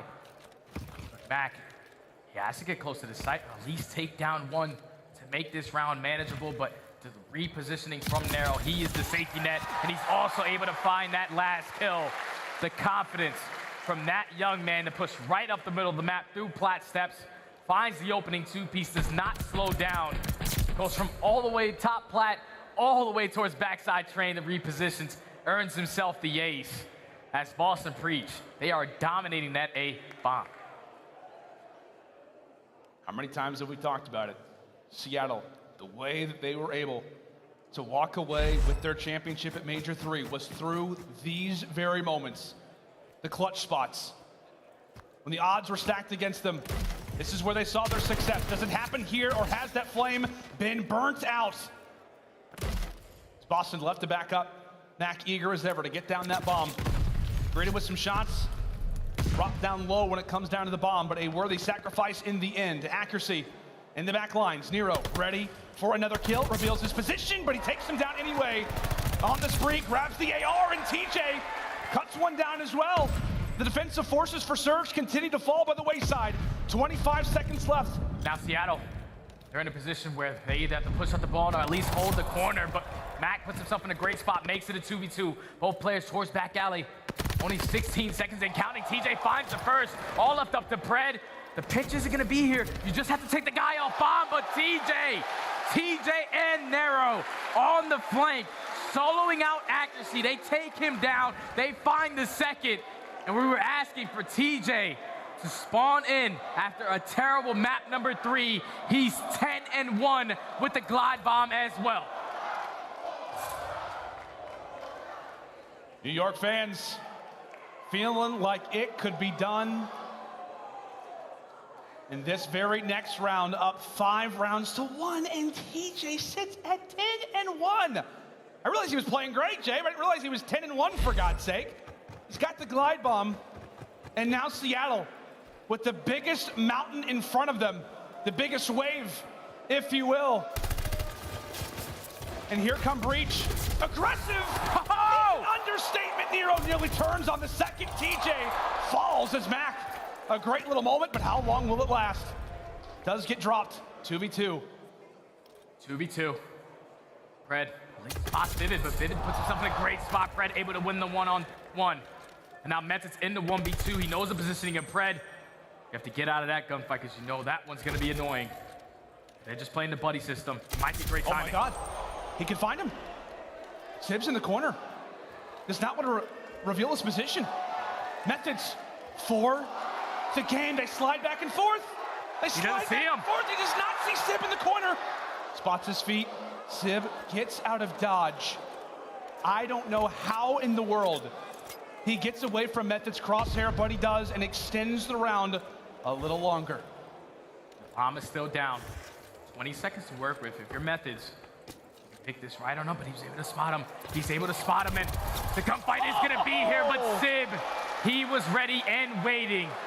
Able to keep Seattle in this game a little longer. So he clutches up the 1v1. Now down 5-2. I just don't know. I don't know how Methodz and Sib did not engage earlier. Methodz is going to watch back the VOD and just be like, oh my gosh, man. I could have had it. Take a look at that scorecard. Accuracy has joined the agency coming into this next round. 0-7. Got up a glide bomb as well. Here's that glide to work with. Surge, you'd think when it comes down to the site, that's where the glide bomb can be its most effective. Another first blood and a headshot on top of it for Nero. Nearly makes it 2. Pred wants to be aggressive. He wants to jump outside of library. Accuracy falls again. And a quick 2v4 left up to the rookies. And oh yeah, you got a glide bomb to work with as well. Pred falls. It's all on to Sib. Last player alive. Can he go clutch? Able to find the first. Nero hits the deck, but the information has been displayed.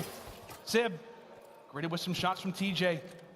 Has to wrap around and play carefully. A lot of time still to work with. He does have that bomb on his back, and a pick would mean everything. Trying to dip dodge, stay alive, but it's not gonna matter.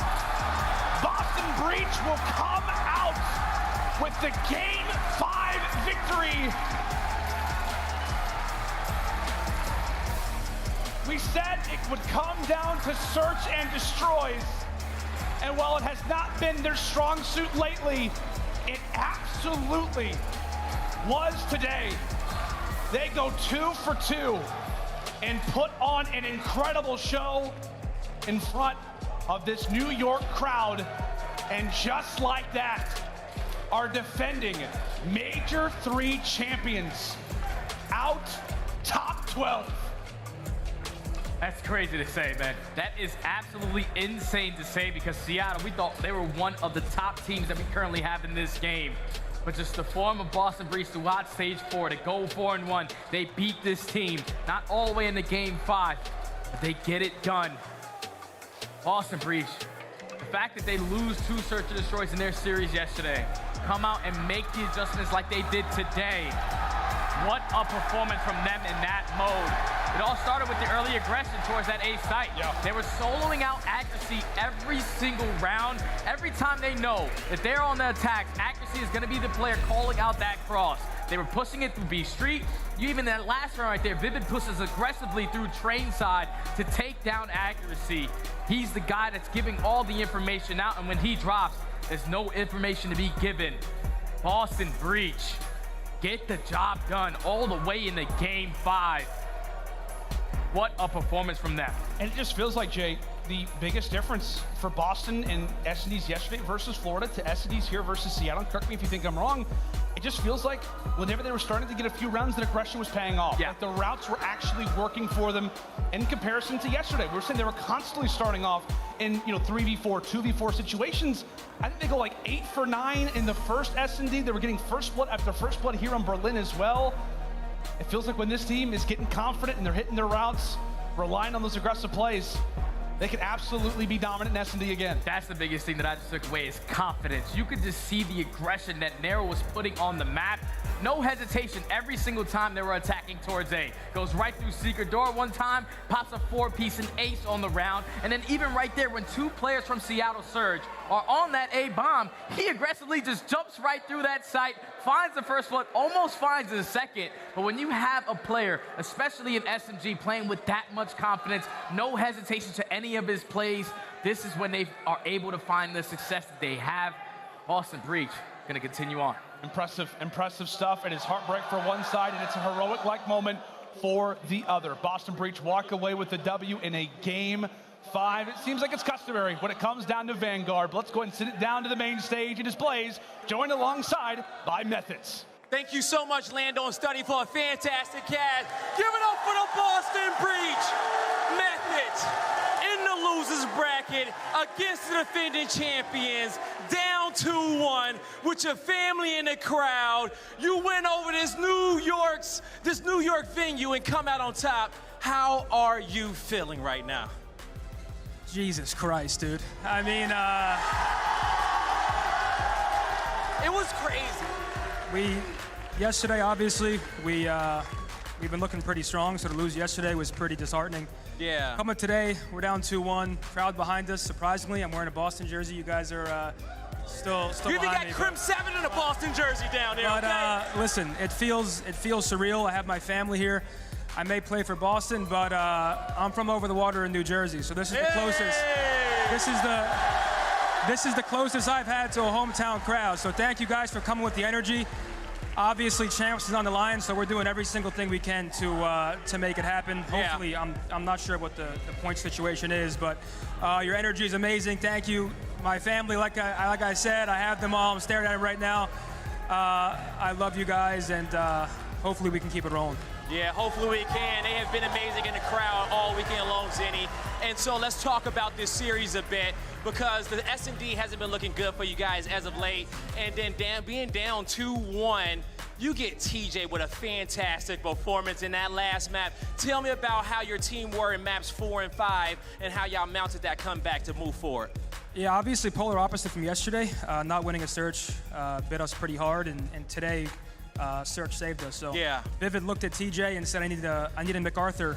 Okay. A MacArthur map from you. He just went 12-0 against Paris on that map. So thank God for Tej. Me and him struggled first map. So a lot of people wrote him off and gave him flack, and I think that map right there is a reason why he's one of the best in the league. So my whole team, coaching staff, listen, obviously it's the first round of losers. Hopefully I'm back on this stage later this weekend, but very proud of the team for this one. Hey, well, you know what? It's been a fantastic series. You guys come out on top. Any last words to the fans out there before we sit them all? Straight! Belly! Take it away! Hey, Boston Breach moving forward. Seattle's going home, and that was so good. Everybody on Boston had their part to play, and the team is looking so phenomenal. But aLLeY, when it comes to this Boston team and what you saw against the Major 3 champions, by the way, knocking Seattle out of the event, how do you feel about that game? I mean, it has to be the search and destroy, right? That's what we have to talk about. Yes. I'm assuming a certain OpTic Texas might have just walked on the stage. But I will say, it was the search and destroys, right? The first time these two teams matched up, the search is the only map that CL Surge was able to take off of them. I gotta let them have their moment, man. Just so you guys know at home, if you did not come to Brooklyn, you didn't goofed, all right? Because OpTic's taking the stage right now, and the crowd is hype. But aLLeY, go ahead. I'm just gonna say it came down to the first bloods. I mean, if Boston Breach, it felt like when it came to search and destroy, they just kept getting blooded after blooded after blooded. And obviously, when you're down a man, like, it's so much harder to make that comeback. So today, they were on top of it. It was Nero, it was Vivid. Like, Seattle Surge just constantly kept getting like countered in almost every single round. Boston knew how they were going to play, and I think that needs to tell the Seattle Surge that they need to go back and rework some of their Search and Destroy, because it was lights out. Absolutely. But now there's enough bot on them where these teams are just going to start countering. Yeah, I mean, and you can see Vivid had a great performance. I mean, there was moments throughout the series where TJ dropped the ball, but he made up for it in that game 5. But, you know, talking about Boston versus Seattle throughout this year, I mean, Boston's 3-0 against them now. And, you know, honestly, with Seattle's map vetoes, they auto-veto Gavutu Hardpoint and Gavutu Control. That is terrible going up against this team, because Boston, that is a map that when they lose series, it's because of that Gavutu. So, you know, with Seattle, I really think they need to work on their map pool going forward. Also in this series, I thought maybe they should have played Bokaj S&D. They go ahead and get rid of that. That's a map that Boston isn't that good at. So I just think their approach was bad out of the Seattle Surge, but not going to take anything away from Boston. They get that win, and that should be enough to punch their ticket into champs. Wait. The crowd is currently this wild because OpTic Texas just took the stage. They're not playing yet. They're just setting up their profiles. Nameless, we in New York, but this is always OpTic's house. Listen, we are in New York City, and for the New York fans that don't travel to the events, Brooklyn, you know what I'm saying. Yeah. We're in New York, and for the New York fans that can't go to these events, I know there's a ton of OpTic fans out here showing up here finally to the first New York tournament that we have. They are gonna get loud for OpTic Texas, and iLLeY's back on the team, making his debut back on land. I cannot wait. This arena is dripping with passion. Make some noise, New York. Hey, this is what this year has been all about. You guys saw it in Texas. We saw it in Minnesota, Toronto. Listen, you already know the deal. Event by event, things just keep getting wilder. Bryce, man, you're not going to be on the desk for the next series of the day. You got OpTic, you got Røkkr. How do you think this is going to go down? Okay, so... Here it goes. Look, I got to be honest, there's been a lot happening at this major.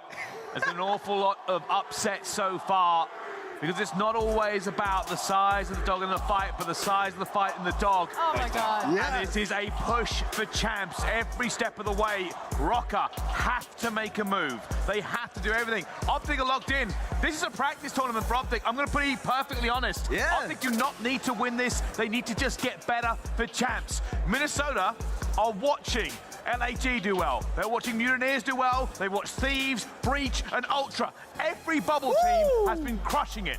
And now Røkkr are staring down the barrel of going home. This is the most stacked-sided losers bracket I've ever seen in my life. Boston Breeze moved ahead after beating the Major 3 champs, but the Major 1 champs are about to play against the undefeated team from the qualifiers last stage. The storylines are thicker than ever, and things are just starting to heat up. I know you guys are tired of hearing us talk right now, so check this out. We're gonna head right over to a break, but when we come back, get ready, baby. This place is about to get louder than you can imagine. We have OpTic Texas taking the stage against the Minnesota Røkkr. You don't want to miss it. But by the way, shout out to Boston Breach knocking out the Toronto Major champs, the Seattle Surge. They're going home right now in Boston. They're looking better than ever, baby. I can't wait to see what's going to happen throughout the rest of the day. We'll catch you guys on the other side. See you soon.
TJHaly and NYSL are giving away tons of prizes all weekend long. Grab your friends and join the Major 4 Metaverse event in Decentraland for your chance to win. Visit nyxl.com/do. Upgrade your game with a Scuff, the official controller of the Call of Duty League.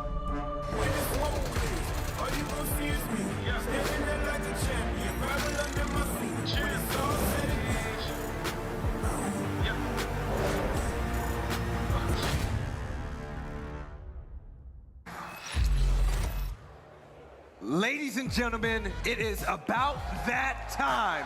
Taking the main stage right now, we have OpTic Texas and the Minnesota Røkkr, two fantastic teams that we've been watching all year long here in Vanguard. A lot of legendary names. You got Attach, you got Scump, and the list goes on. But right here on the desk, we're gonna break it all down and we're gonna have some fun while we do it, baby. My name is Velly, I'm the desk host. We got aLLeY, we got Nameless, and of course, my man's Lando. How you doing, baby? man? Oh, I'm doing great, man. This crowd is absolutely unbelievable. We're off of a wild series between Boston, Seattle, and now we've got OpTic's first entry in what is going to be a wild, wild crowd. It's going to be amazing. Right, we have a new dad on the desk, by the way, so congrats once again. I know your wife is watching. I just threw the mess out that pin. But Orlando, OpTic Texas, they're going to be going against Minnesota Røkkr, and a match that won't be easy, but there's a catch. Losers round one. I would have never thought about it. I mean, it's crazy to think about. It really is. It felt like whenever they started going down 0-2 with Pro, when iLLeY got back into the team, it felt like things were going to change up, man. It felt like this team was going to get back on track.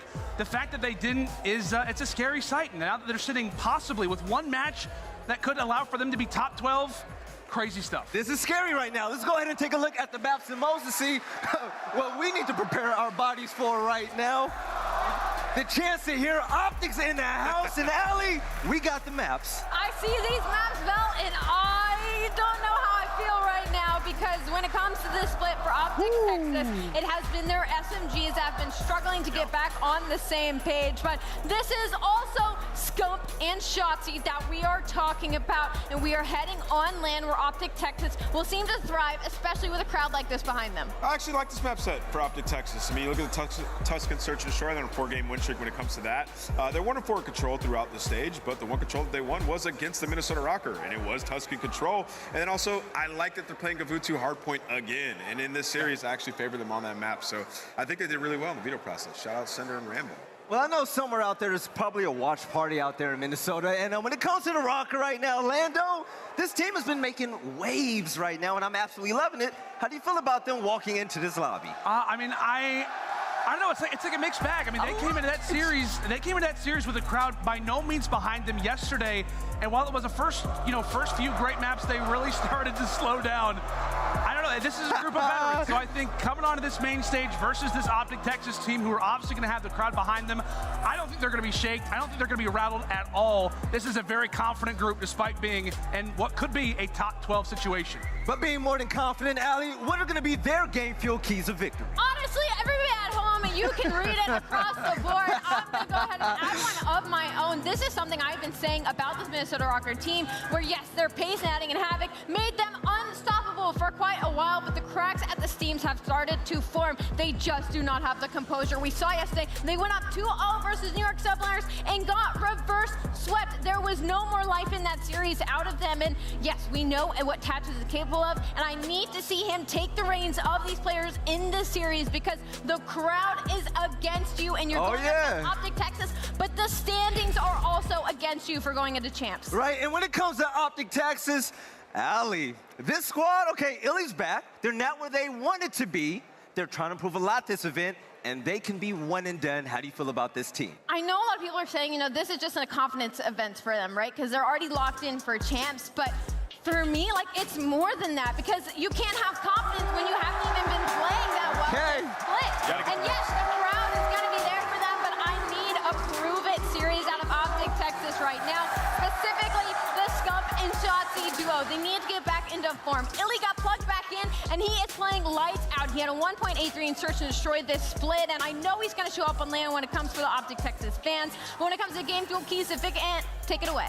I mean, they need to get back to control success. They were the best control team in the game, and throughout Stage 4, they have completely fallen off when it comes to that game mode. 1-4 during the Major 4 qualifiers. That is unacceptable, and then the SMG duo needs to get back to elite slaying. I'm looking at Shotzzy, and I'm looking at Scump, man. At a time, Shotzzy was literally the best player in the game, and we're starting off here with a Bocage hardpoint. They played this last time they played Minnesota, and they lost it narrowly by about 13 points, so gonna have to come out of this one swinging, man, because the current kings of the cage are the Minnesota Røkkr. I mean, these guys, they've won 7 out of 8 of their last Bocage hardpoints, and they lead the league in round percentage when it comes to Bocage SD if we make it to a game 5. OpTic can make them lose all confidence with a map 1 victory right here, and that has to come behind the SMGs, who need a bounce back performance. We've been going to game 5 all weekend long, just about, but ladies and gentlemen, it's about that time for our Zenny picks. I'm rocking mines right now. By the way, you should get your blue blockers online. Lando, Minnesota or OpTic Texas? I'll tell you what, man. I expected this match to go down. I had Minnesota being in this very, very spot, and I think despite, what is going to be a crowd against them, I'm going with Minnesota. I'm going with Minnesota. I think they locked this one up in 4 games. I think they're not going to be rattled by the crowd at all. A group of veterans, I think they get the job done, Bell. I'm turning around. Everybody's turning around like, Lando, what? Yo, aLLeY, who you got? Purple or green? Hold on, Bell. You got purple and green on those glasses? Turn to the side a little bit. These are LAG glasses. They don't. All right, I'm sorry for even asking. That's purple anyway, and I think that is what I'm going against in this series. I'm going to go for OpTic Texas. There we go. iLLeY has been playing incredible as he's been plugged back in. It's just a matter of time before that SMG duo gets back on par. All right, Nameless, this is terrifying. Minnesota Røkkr can get this done. I'm going to go with the Minnesota Røkkr. I mean, it's going to go to a game 5. There's anything that this tournament has taught me is that every series will go game 5, and I favor the Minnesota Røkkr in a game 5 situation. You have to remember what the Minnesota Røkkr is playing for here. If they lose this series, they will not be at champs, and I just can't imagine Attach not getting there. He always gets his piece of the pie. They take this series in 5. So check this out. Something incredible happened when we were at Major 2 in Minnesota. It was the Røkkr versus OpTic Texas, and the whole crowd booed OpTic. They made it loud. Now, I got to ask you guys, because I know the green wall is thick in here right now. If you guys are rocking with OpTic Texas, make some noise! I love it. I love it. That was kind of quiet. Give it up. Wait. That was kind of quiet. I'm not going to lie. If you guys are feeling Minnesota Røkkr, let them know. I hear some screams. It's mixy. It's mixy. I love it. All right, ladies and gentlemen, it's about that time to lock in right now. We have OpTic Texas and Minnesota Røkkr. Let's go.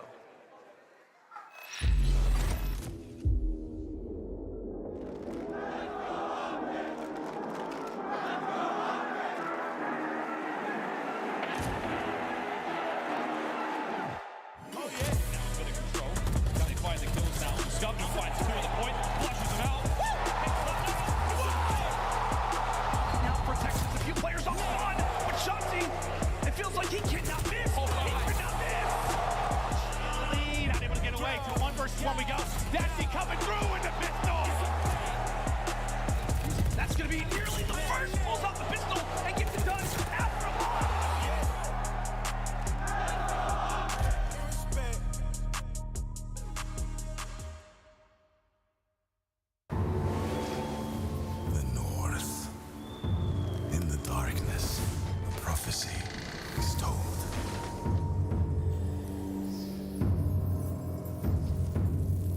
Four warriors. Confronting them like challenging the winter itself. The snow that blinds you gives them strength. And the ice belongs to them. Prepare yourself for a cold wind blows.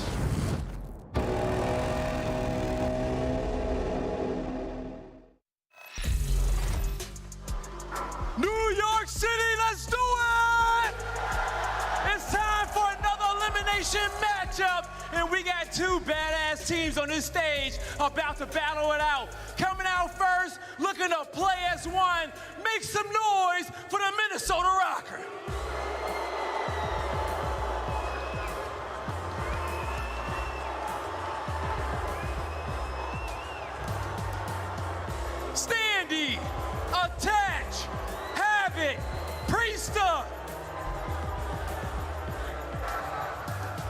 This could be their final match of Vanguard, and they cannot allow for another breakdown. Went 2-0 up versus New York, and they allowed for the game to slide away.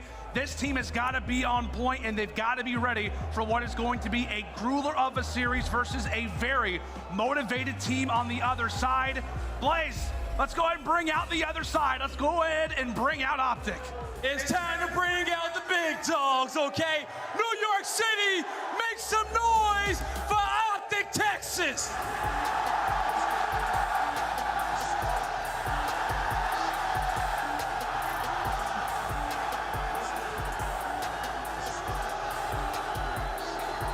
Dashy, iLLeY, Shotzzy, and Scump, the green wall.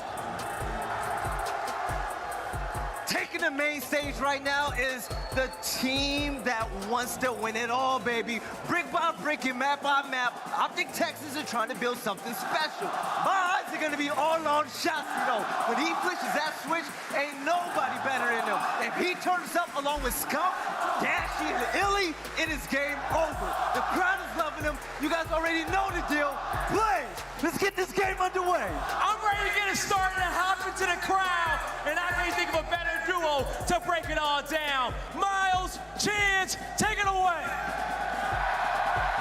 Thank you very, very much, Belly. It's time to get things going. Go down there as well. This is going to be one hell of a show and chance. What an incredibly important matchup this is for both teams, but especially for Røkkr. I mean, yeah, look, this is like, you know, elimination top 12 for OpTic. This could be the end of the year for Minnesota, so it is the highest stakes possible. And I gotta say, this is like championship Sunday level energy from the crowd. And bro, this is losers round 1 on a Friday, man. Man, it's just the craziest Friday I think we've ever had in COD, and we're ready to roll, though. This is a big one for OpTic Texas. Again, for them, top 12 dip out here in the tournament they don't want, but it's good vibes all around. I think Operation now for OpTic Texas, get yourselves fighting fit for champs.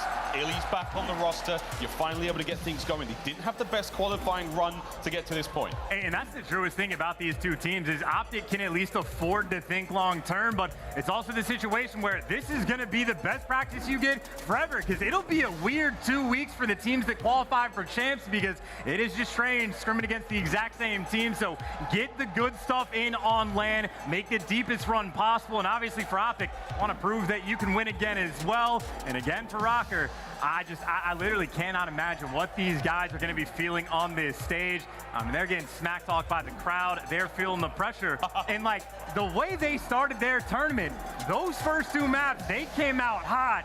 Since then, they have not been having a particularly fun time, and now they got to make a very long climb. That's a scary prospect for OpTic Texas fans who haven't been in the strongest situation. Hey, they're not done yet, guys. But Røkkr came out so strong against the New York Subliners. Yes, the reverse sweep was the final result we saw there. But they certainly fed off of that negative energy the crowd were bringing them. We'll see if they do the same thing here against OpTic. And that man on your screen, iLLeY, that is going to be the deciding factor here in the series. If he can get on pace with the squad, if they can eliminate the bad habits they've been developing, God only knows how far they can go. Here we go! Oh, man, this crowd, by the way, is cold-blooded before the series has even begun. And what a fun map to kick things off with, Miles. We're going to the cage. We go straight to the cage. It's a throwdown on the smallest, meanest map that Vanguard has to offer. A lot of gun skill, a lot of kills. We're going to see these two teams soak it all up to start this series off. We will bookend this series with a Barrage Search and Destroy if Game 5 is on the cards. Here we go! Hey, look, we are going to be kicking things off with the king. See what the SMGs can do, and this is a P1 break that is incredibly important. OpTic, worst P1 team in the game, but right now, so far so good. First couple of kills go their way. They get to be nice and controlled. Yeah, there we go, right back into it. The other side of the board, we've oscillated now to the other side, and Røkkr, they're finding those kills, but first in, best dressed towards that hard point. Opening time now for Røkkr. Can they hold it? Not an easy thing to do, and Chance, as you said, if OpTic are not the best team here on P1, what's the objective? Keep them killed, look towards the second hard point. Well, right now, you're just trying to make sure you keep those spawns, and hey, at least you're keeping Minnesota pinned back, but Priestahh with one automaton, can't quite get the second, and maybe next in line is gonna be Havok. at the very least, it might not be a ton of time right now that OpTic are collecting, but they are free and clear on that rotation. They'll have P2 completely locked down. All good for now. Top side of the minimap, P2. Some call it field, some call it tanks. Right now, we call it the most important thing at OpTic Texas mind as the kills start coming through. Røkkr are desperately trying to fight their way out of a difficult situation. One kill at a time. Standy, the man to get it done. Over to tanks we go. And if you're not winning the gunfights up front, gotta win the gunfights towards the back. And iLLeY at least backing one player down. But OpTic are hard rotating for river spawns. In the meantime, Røkkr just walked straight through the front of the hill. So a bit of a strange wrap. And hey, Røkkr will be happy for it. They're just going to collect that hill time. OpTic now trying to infiltrate the inside of barn, finding the kills. Havok holding it down. It's over to Scump now. He's got eyes on at least attach. Will he be able to catch the kill out or not? As the rest of the boys try to get into the fight. It's a good hold out of Røkkr. They have got the lead now. They still have control of the hard point. And I gotta say for OpTic, not particularly strong at holding this hill, but they are actually fantastic at breaking it. But all that emphasis for the back spawns just to lose it, and maybe lose a bit of that scrap time. Minnesota should be good to collect. Admittedly though, it is Bocage. It is a very small game, and obviously OpTic, they get the setup they want. Player pushed out underneath gate. 3 players stacked up in and around the hill. Let's see what they can do around Grandma. Yeah, they got Grandmas now. Third hard point here on Bocage. iLLeY with the opener. There's the time now ticking in favor of OpTic Texas. Here comes Attach though. It's the kills from a range. iLLeY, his due diligence is done. The backside all safe now. And looking at the minimap, you've got a few moments now for OpTic Texas to breathe and soak up that much needed time. Oh, nice gunfight win by Havok though, trying to be the entry. You see though, trades are coming back and forth, but it's up to the SMGs around the point because Røkkr have found their way inside. The help is there for Scump. The clearance though, not quite perfect. 3 players now from Røkkr, at least looking to find that corner to contest. The nades come through, maybe a couple gunfights gonna fall. And actually, the nades right there, on point. Havok's got inside. Havok can't get any more though. Scump comes in, takes him down. Lead remains in the hand of OpTic Texas for now, and Attach with a sweet sliding kill forward he goes. Here comes Shotzzy. A little present for him there, not to be found. And funnily enough, the way this map is actually developed, these are 2 of the best teams in the game at holding P4. It's an incredibly important rotation. Well, Minnesota are going to be set up first. It's only 1 player inside of the hill. That's going to be Standy. Wins the gunfight in the point. The supporting cast is not quite there. And maybe a bit of contest, but hey, the pieces are in. Standy alive, collecting all the time. And we could see a lead change here. That's all 4 members of OpTic down, 2 on spawn. A staggered hit now. As the rest of them going to spawn up, wait for the hit now through mid. Standy finds himself a corner, looking to extend the spree here. 35 remaining on barn. OpTic trying to make it happen through the front. Priestahh traded out. Standy gets into the fight. And so far, so good. Standy spree, can you make this any bigger though? 3's good chance, but we're looking for streaks here on the cave. I mean, look, I'm telling you, this is clinical. This is the P4 battle. And honestly, more importantly right now for Minnesota, they're starting to flip the spawns, so Standy getting hot. And I guess the spawns are going to go back and forth, but Havok at least gets the rotation. But that P4, that might be the difference maker between these 2 teams. That is a near perfect hold for Røkkr. The only difference it's making so far is that scoreline. Røkkr still, the 5 spree for Standy, and the scoreline working out as well. Over to River we go, and Standy, so sneaky! Good read. Looks left, looks right. iLLeY runs him over. Scump trying to make the middle of the map safe. That's going to be Havok now. That's the forward position. Scump's going to spawn on the backside of the map. All good for now. Here comes the wave of Røkkr. Hey, look, I'm telling you, though, that gunfight win from iLLeY. How different things could have been, but now the surge through the front.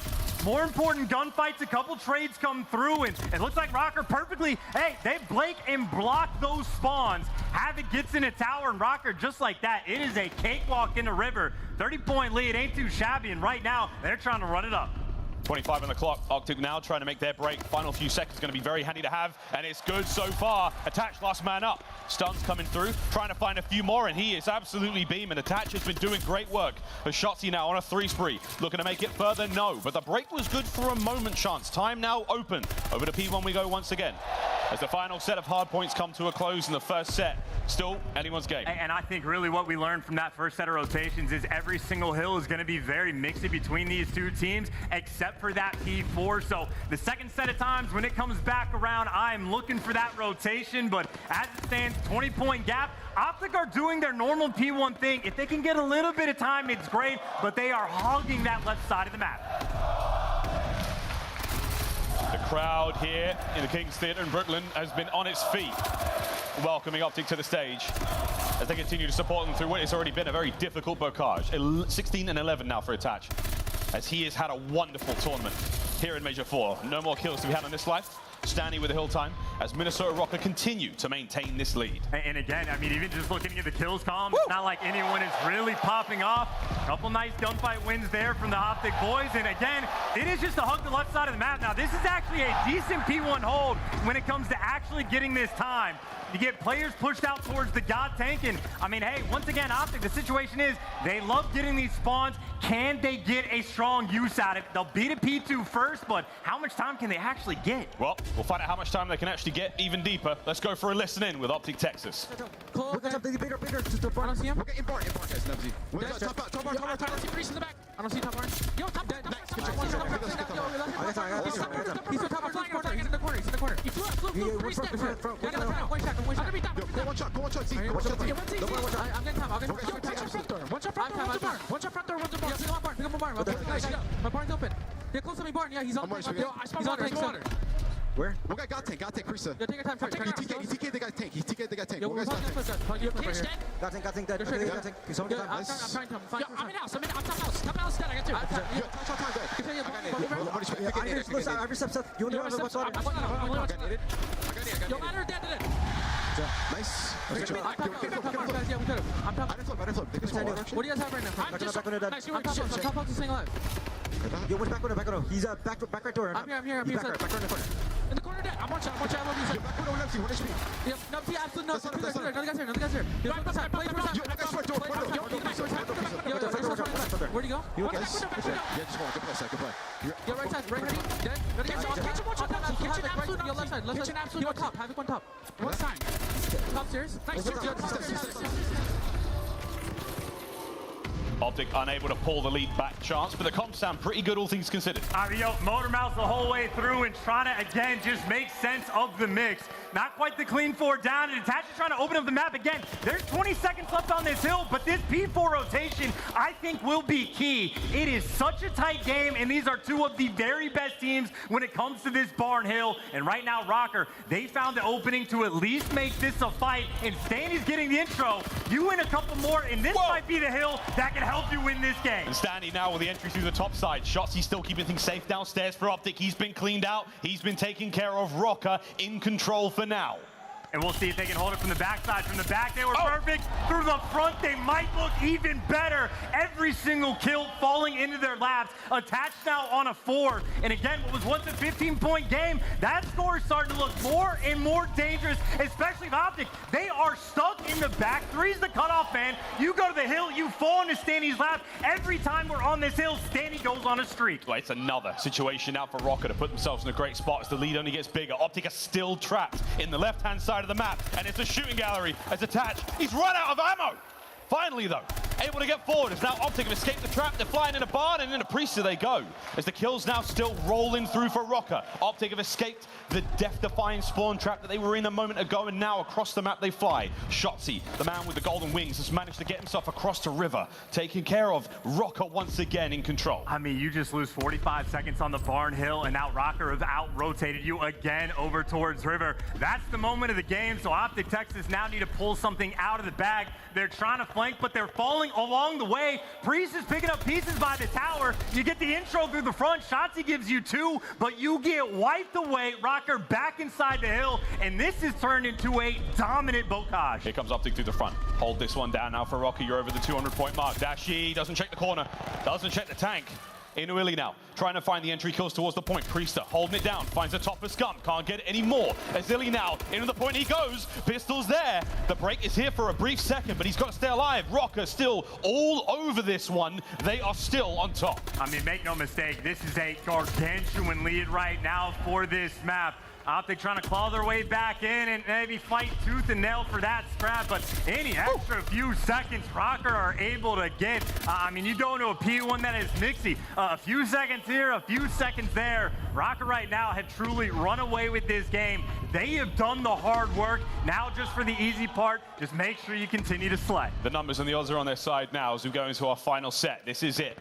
They're in the driver's seat. They've got the wheel. Seatbelts are in, kids. Strap on. Here we go. Havok, Standy, that is it. The kill feed lights up. Røkkr, full control now. All they need to do is soak up. They know exactly where OpTic are spawning. The pressure is now on. Attach trying to make it happen. Scump punches a hole through the Røkkr defense. The ability to now make this any bit more interesting for OpTic Texas is the goal, as Havok brought down again, and chance. It's not over yet. I mean, it basically is. I mean, it was an interesting decision to square up again on Volkaj, but I think Røkkr right now has just left no doubt. 7 more seconds, and they remain perfect against OpTic on this map. And, I mean, hey, they got the backside spawns for P2. Shotzzy able to pick up 2, but he still gets traded. OpTic at least had the pressure through the front. But talk about a situation where you just need 4 down after 4 down, big play after big play. And if I'm Røkkr, just trying to coordinate the nades, but hey, there's the first 4 down. It's not over yet. Not over yet. As OpTic Texas now holding it down. Røkkr, 1 clean break is all you need. Nades and shots are through. Standy's going to get the player off the point. Now, you're running out of players for OpTic Texas. The numbers are thin. And now Scump's got to deal with Barn all on his own. There's the contest coming through. No more kills there, but it's a big 2 out of Dashy staying alive. It is not over yet. 30 seconds left. And you already see Røkkr, they're sort of scrambling, right? Do you want to rotate? Do you want to try to pinch from all sides? And maybe starting to feel the pressure just a little bit. And they're getting red. Scump is winning gunfights on the new hill, but still towards ult. You still have to be perfect. The late hit comes through. The delay is enough. And Minnesota Røkkr run away with map 1. That is another dominant map 1 Volkaj for Minnesota Røkkr here in Major 4. Little too late there for OpTic Texas to get things going, but they really brought the thunder. And again, it's the same thing we saw in the New York Subliners series, chance in the winners bracket.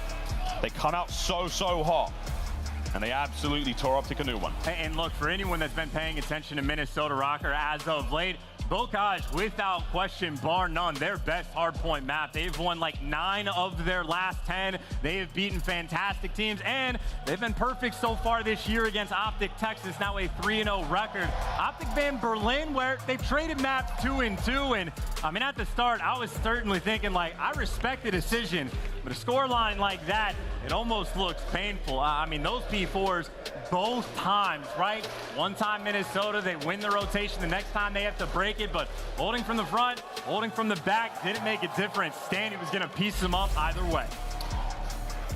Kutch is double dipping in his support for teams here at the Major, and hey, you wouldn't expect anything less. Shout out iLLeY. Over now to the highlights. As this very much was Minnesota Røkkr running the show. OpTic Texas, signs of life in the beginning. They were neck and neck until things were certainly no longer in their favor. Minnesota Røkkr, it is a delightful start for them here in the series. And again, chance, a must win in this tournament if they even want to sniff champs. It's just the intensity though, but again, only 1 map in, nothing too crazy so far. I think anyone not named the LA Thieves have seen nothing but game 5s literally all weekend long. So I think this might be another grueler of a series, but obviously Minnesota starting things off right, keeping the gunny warm, and honestly, just to have a nice little bounce back, right? You get reverse swept, maybe the nerves kicking in, especially with literally your year on the line. But they responded as well as you possibly could ask them to do, and well, they'll go back into the Tuscan S&D. It is honestly, it's sort of the exact same series, at least towards the front half from what they had against New York. And well, certainly yesterday, it was 2 maps they looked fantastic on, and at least 1 for 1 here in this series. Yeah, the Tuscan went very well indeed. And the search on its way now as map 1 is complete. But for OpTic Texas, this is the bounce back. This is a map and mode that you've had success on. They're looking across the series again, that Tuscan control, the middle point, the famous section of any series where we've seen reverse sweep after reverse sweep here in the Major. Gavutu and of course Volkaj, the bookend there to close out the series if we have to get their chance. And of course though, maybe for sort of the switch up for Minnesota in terms of the Tuscan S&D, well, Minnesota Røkkr, they're strong on this map as of late, 4-2 record.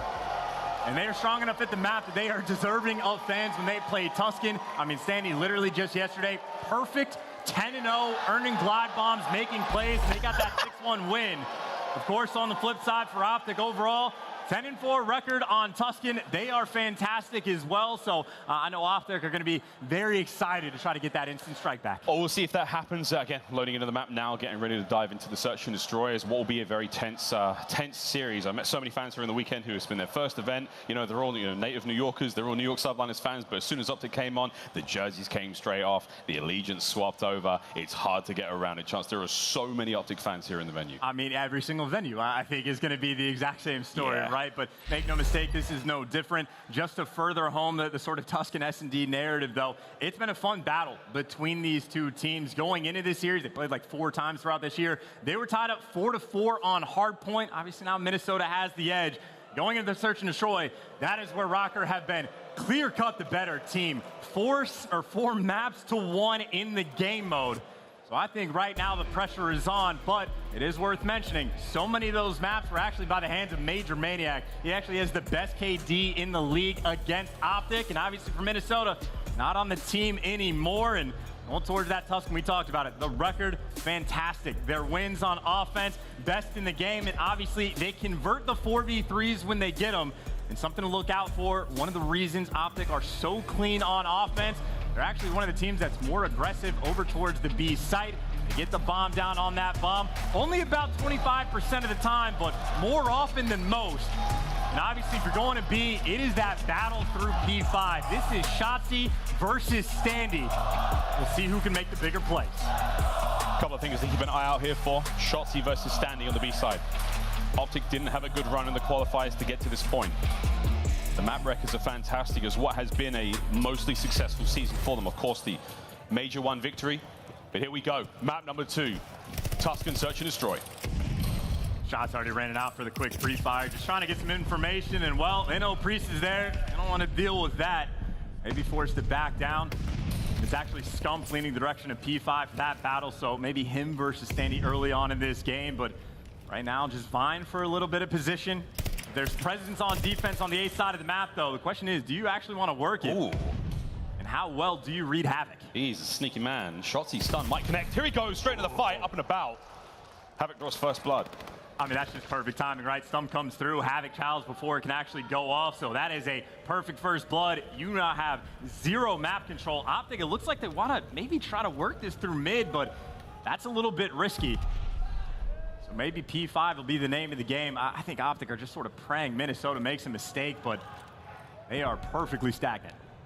All positions still held now for Minnesota Røkkr, the 2-2 split. Less than 30 seconds on the clock now to work with for OpTic Texas. Here we go, we're into the fight. iLLeY, man in, that gets it. Havok sprints back in.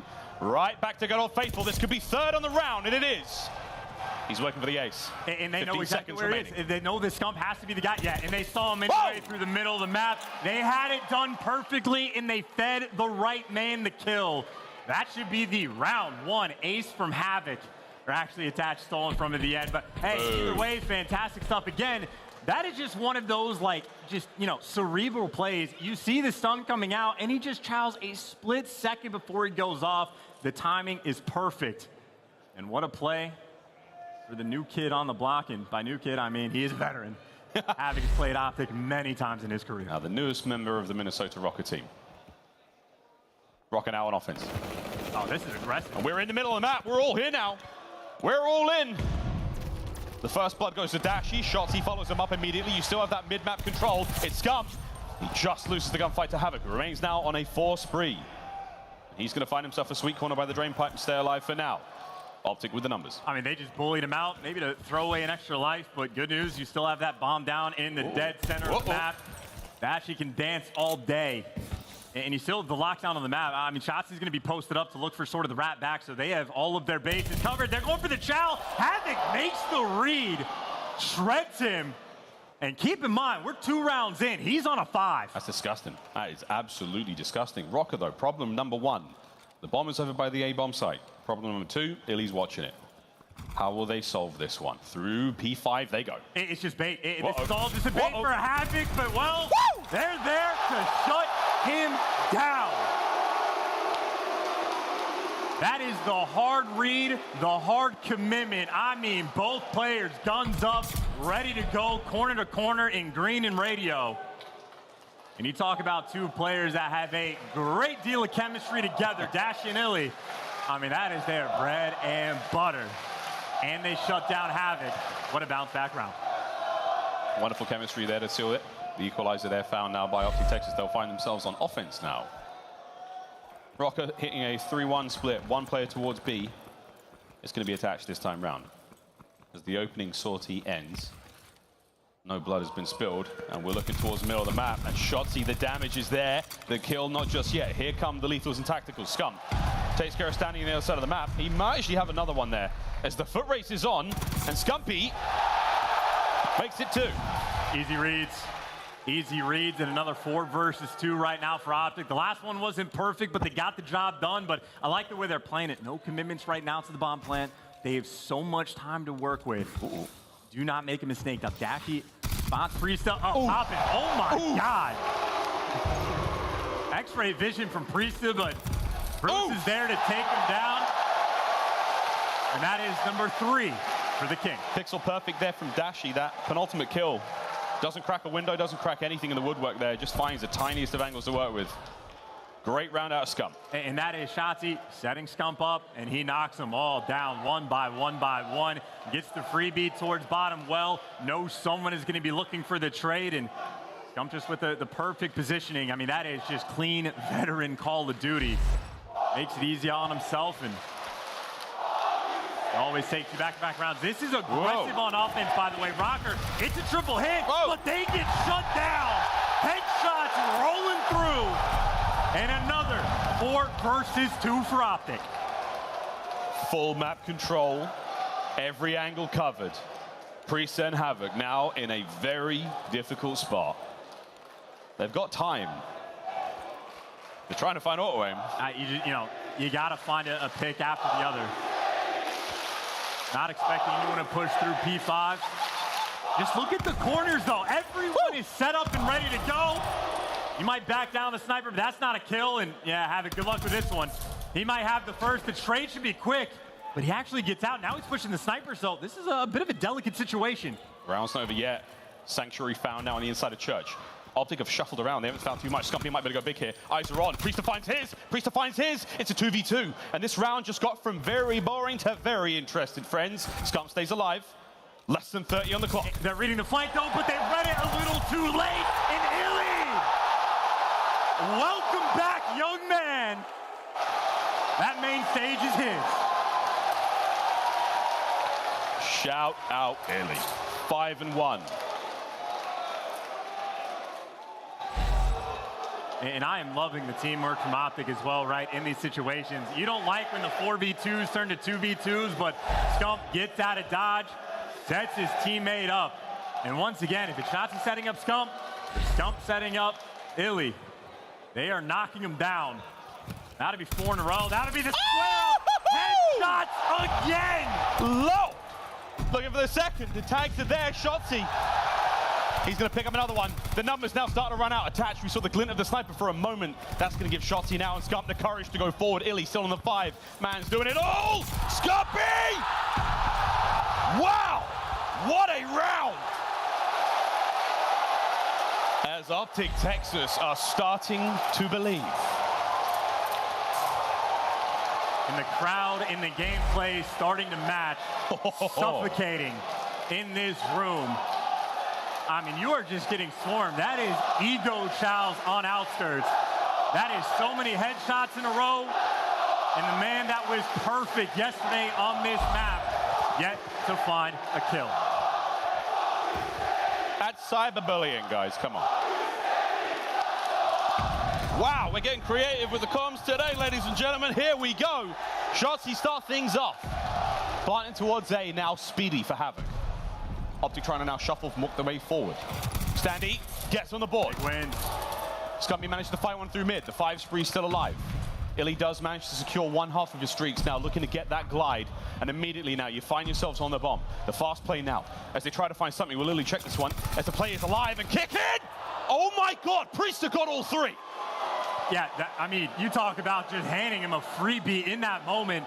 No one watching over the teammate that's hopping the bomb with this amount of time. No one wants to check top fire. The suffocating gameplay, and I think OpTic maybe trying to be a little bit too high IQ in that moment. I mean, Priestahh, he'll take it. He was, what, 1-5 going into that round? Stat line is looking so much better now. Hey, man, we all get lost in the sauce sometimes. A great round for Røkkr to stay alive now. No one defending B, though. OpTic were so aggressive through P5 last round on defense. Now on the attack, they're doing the exact same. Standy, he does this. He'll play back with the MP40. Maybe he can reposition in the nick of time to get the information, but still, how quickly can you call out 3 before you get that help? iLLeY the lone man.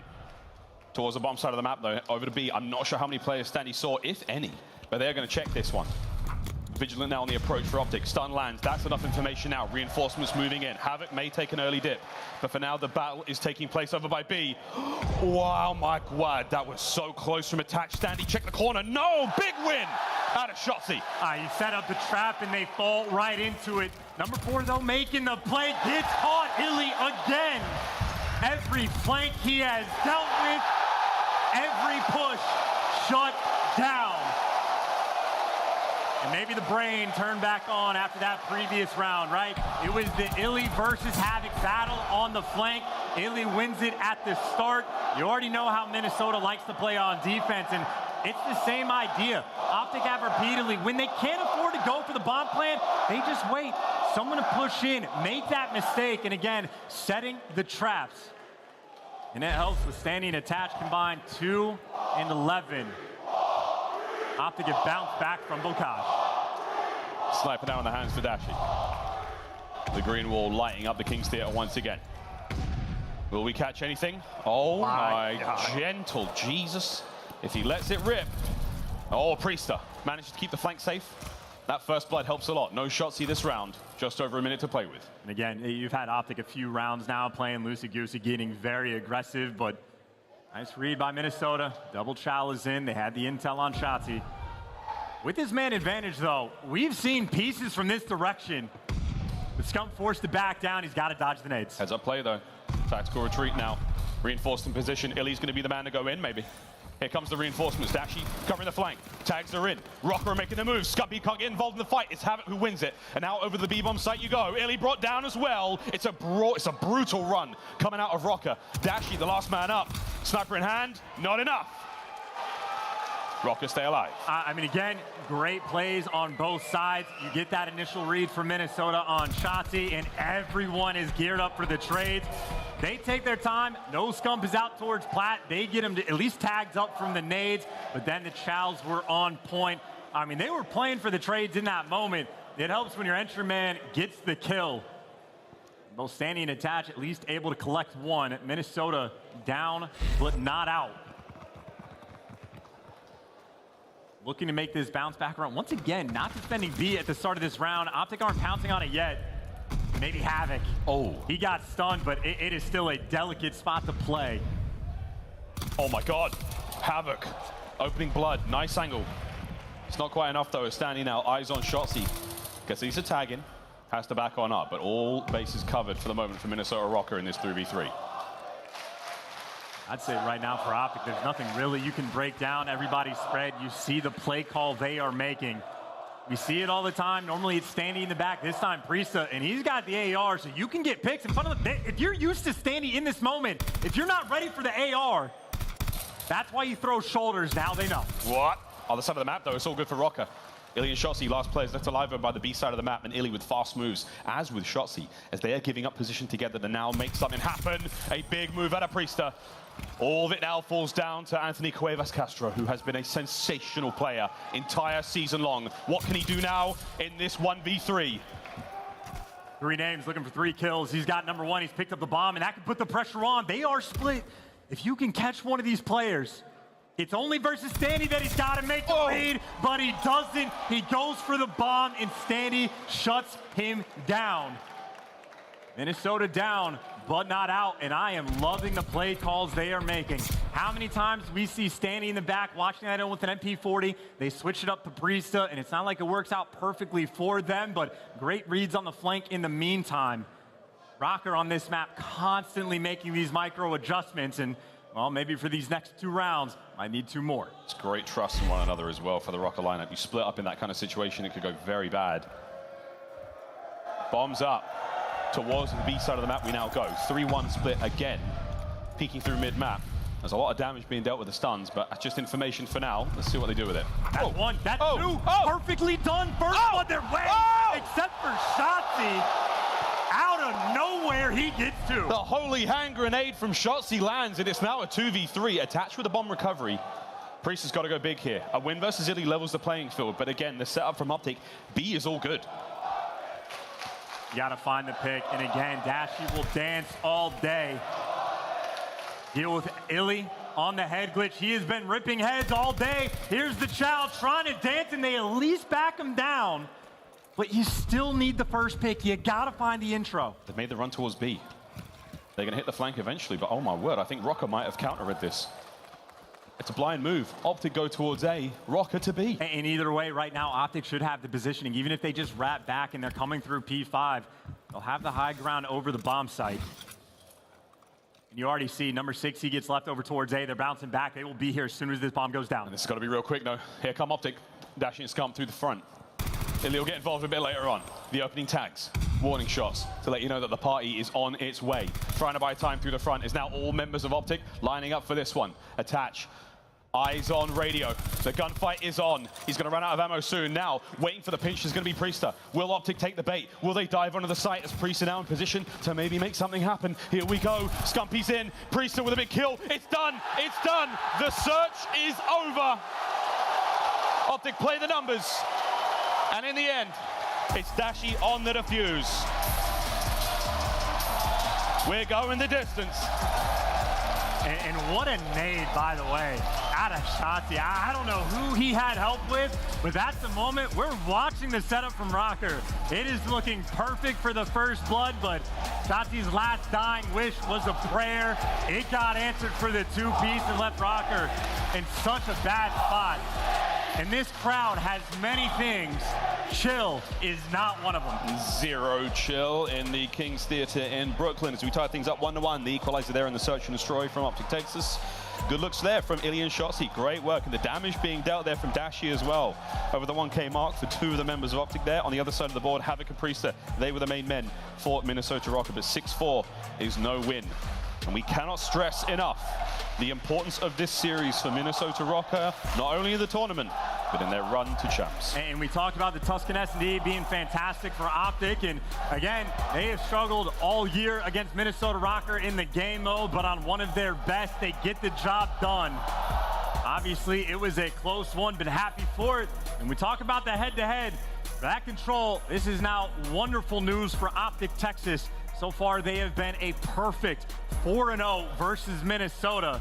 They're looking to have that early edge in the series. Yeah, they've had a great run and control thus far in the season, especially here in this sort of split. But hey, we'll see what happens, man, because let's face it, anything happens in Vanguard, and it probably will. We're going to throw to a very quick commercial break, friends. When we come back, we're playing Control on Tuscan, tied up 1-1 in this elimination matchup series. We'll find out who takes it and who goes the distance. We'll be right back here in the CDL.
Call of Duty League is brought to you by Mountain Dew and Zenny. Armor your eyes with Blocks gaming glasses starting at $24 by visiting zenny.com/CDL. Here we go now into map number 3 in what is already a zero chill, wild and crazy series here at Major 4. Kings Theatre, you have been something. Nothing but love for all of you. I mean, wow, this has been one hell of a day, and I can tell you now it's going to go deep into the night. I hope you're all feeling very well. Hope you're suitably lubricated, because we're going in, friends. Here we go, pals, into Tuscan. Hey, yo, chill. Just chill. That's not what I meant. Chill. Maybe, honestly, it kind of feels like a 5 versus 4, right? Just a little bit, because, again, this is an aggressive crowd. I feel very, the warm welcome to New York, you know, just having a grand old time, and Røkkr absolutely feeling the heat. Dealing with a 5v4, playing against a team that you already know just brings the intensity every single time. This could be the end of their year. In this moment, you go to a Tuscan control where OpTic have been perfect against you. 4-0 record. Last time they played on Tuscan for OpTic, it was a hot 3-0. This is officially the danger zone. We're starting to get there. This is the on-ramp to the danger zone. We're not quite on the highway yet. That'll be the end of this matchup, depending on how it goes for Røkkr, but they've set their GPS to champs to see if they can make it. We're going to see Røkkr on defense first. OpTic have made their way towards A. A little bit of love over towards the middle of the map, but for now, a sneaky man. His name is Shotzzy. He's trying to make some plays happen. Dashy wins a big one. Starts the fight off as the trades go down. You've still got the A side of the map being controlled now for OpTic, and they're going to get that first segment. Yeah, great reads on the middle of the map, great reads on the flank. Keep in mind, OpTic are one of the best teams, if not, honestly, the best team in the game on offense on Tuscan. That being said, it's only about 37% of the rounds that they win. They're looking for one here, and hey, if you got the 3-0 last time, you're looking for the same thing once again. They get cut down before actually pushing through Church, but I mean, that last pick, woo, it is right here. You might actually go for the chow, but Havok's walking away, so they'll concede the 8-point, extra minute to the clock, tied on live. Right now, as standard as Tuscan gets. This is the way we do it. You're on Vanguard. Havok spree comes to a close. OpTic now trying to make their way forward. Stacking up over towards B on the defense, going to be Minnesota Røkkr. They've got the back covered, they've got 3 players towards the front. This should be all good. I mean, I love it. You have nades, you have tacks, you know they're over towards Plat, but this is where you're trying to look for that connection. Let the nades come out. You see Scump is going to be chucking one. Shotzzy gets the intro. He's on the point, but the nade's not quick enough, so Standy at least takes down one. Even Stevens now on the fight, trading things through. Here comes the reinforcements now. Minnesota clearing the point. Don't let any segments go through. iLLeY still has radio control. Priestahh is going to be there to make things safe, and it's not going to be enough of a hit now for OpTic to do any damage. So you're going to back up, try to save the lives, wind up for a bigger hit and go again. I mean, yeah, you saw the idea. Whoa, whoa! Perfect. Wait a minute! Shotzzy, you're getting 2 pieces with the nades. It doesn't make it an open door. iLLeY right now completely by himself. He's trying to drag down as many players, but look at that swarm. Nades connect. He just got hunted down. And right now, Røkkr, very clean on defense. They've dealt with all the pushes, and for the moment, I don't know if they're reading the flank just yet. Looks like number 4, Priestahh, getting the cheeky spot. You can land on that bush. You are nearly unkillable in this moment. Shotzzy, I think, is going to be forced to back down. Or Shotzzy, again with the nades. Good the nade. idea is always there. Always there, man. He throws good uns. Slow things right down here on Tuscan. Shotzzy now through. Oh, look at that. Look Shots at that. There. They managed to sneak on in. Shotzzy's there in the fight, but it's a great bit of work from Priestahh. Takes care of both of them. That was 3 dead for OpTic. Last man there, Dashy. Trying to keep that front line up and about, but the rest of the squad staggered on spawn. I mean, defense and control, never better do. I mean, literally the way they played that angle that Priestahh had was perfect. Doesn't make any bit of difference at all. And now with only 30 seconds left on the clock, you are forced in this situation just to fly. You get one more crack at this just to try to get that extra tip.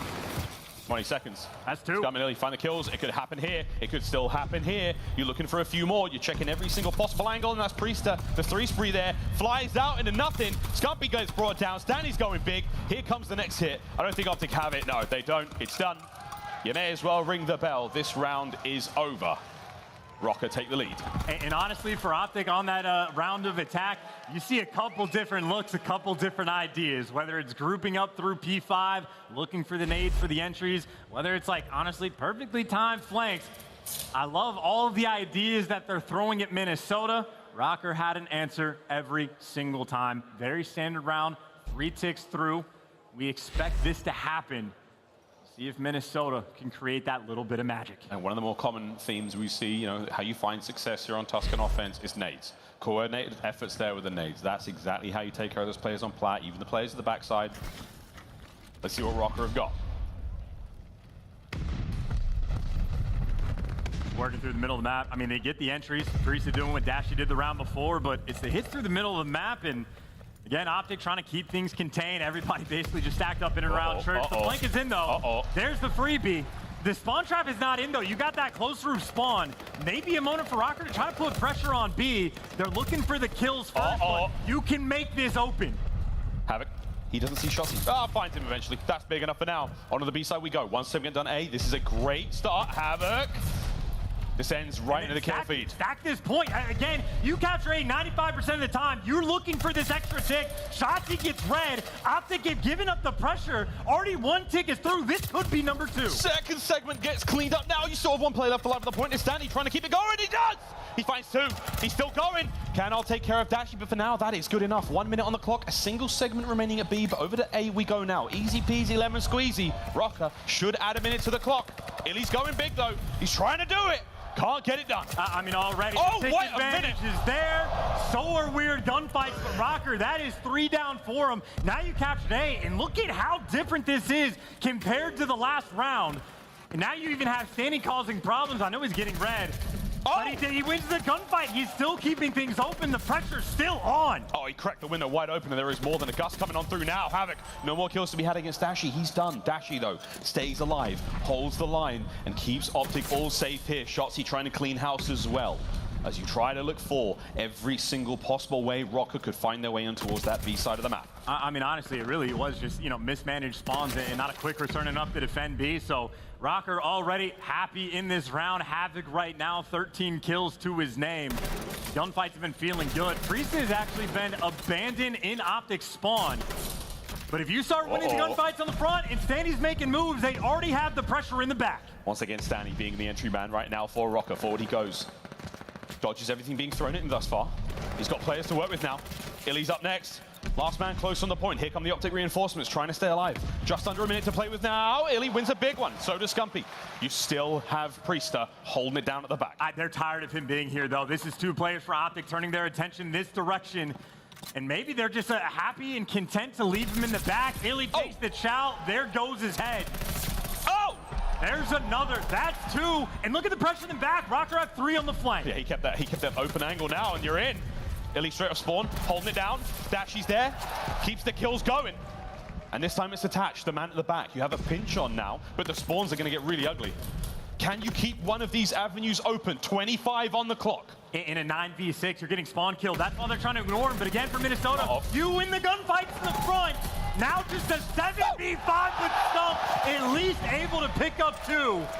Attach still in their spawn, just being annoying, but 10 seconds. Attach is gonna have to be the guy to stop the clock. Shotzzy's looking for him. Shotzzy finds him. Clean, 4 down, OpTic secure.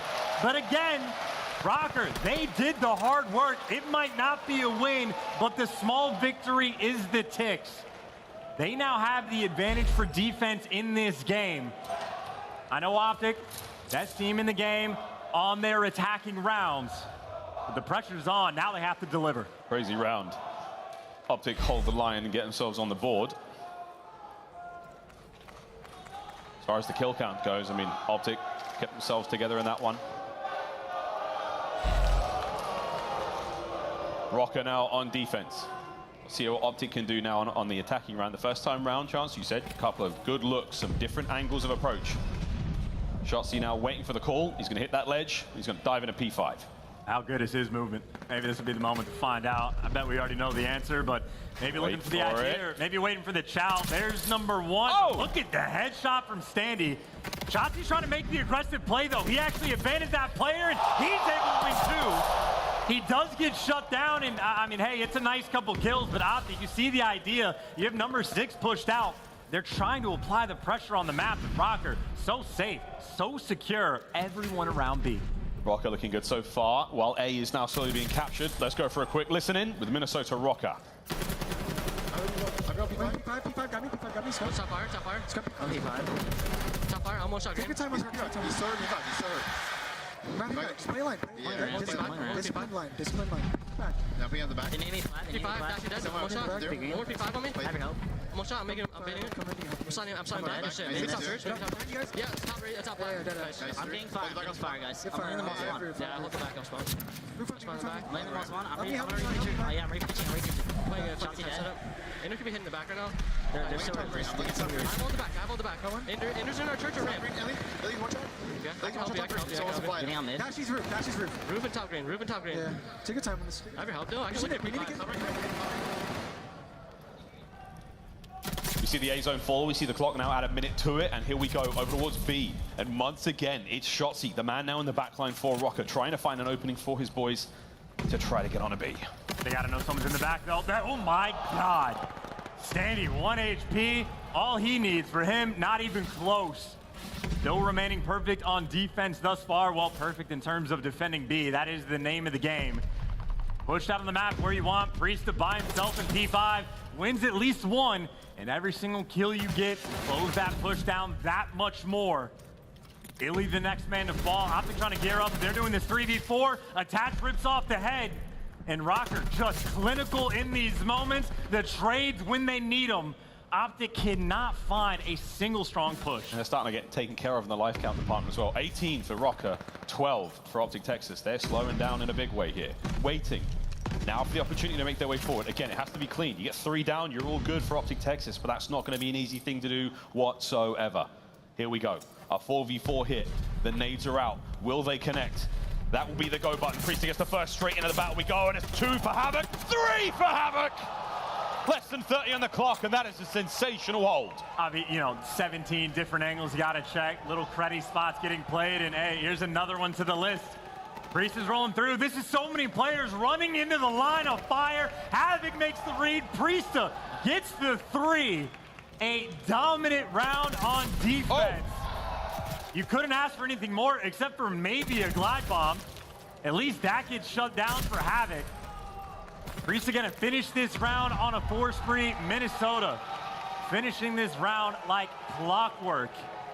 The only way OpTic can pull defense for that potential round 5, they have to be perfect, and honestly, they're gonna have to do something I think we've never seen done, which is not a single tick given up anywhere.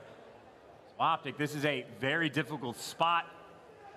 Honestly, if nothing else, maybe you just need the gunny to start getting a little bit hot. Dashy, as we know, on Tuscan, it is a guarantee. He will be positive. Everyone else, though, not quite able to deliver. Havok is taking them to task. Here we go. Havok has continued to be an absolute menace here on Tuscan. 24 and 17 overall. We're capturing A. This is not what you want now for OpTic Texas. This is definitely what you want for Minnesota Røkkr. If they can win this round here, it's all done. If they lose it, at the very least, they get defense, and so far, so good. Priestahh's on a 5. Yeah, not that there's any question, but now they have the defense guaranteed. And OpTic, I mean, there's not a ton of pressure over towards B right now. Number 7 actually wrapping back, and you see OpTic now heading that direction. But the question is Priestahh. That should be number 6 for him. He's got teammates all over church to try to bait for him in this moment.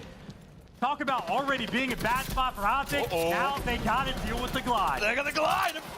The teamwork now here as well. Priestahh on a 7. No more. Dashy puts him down.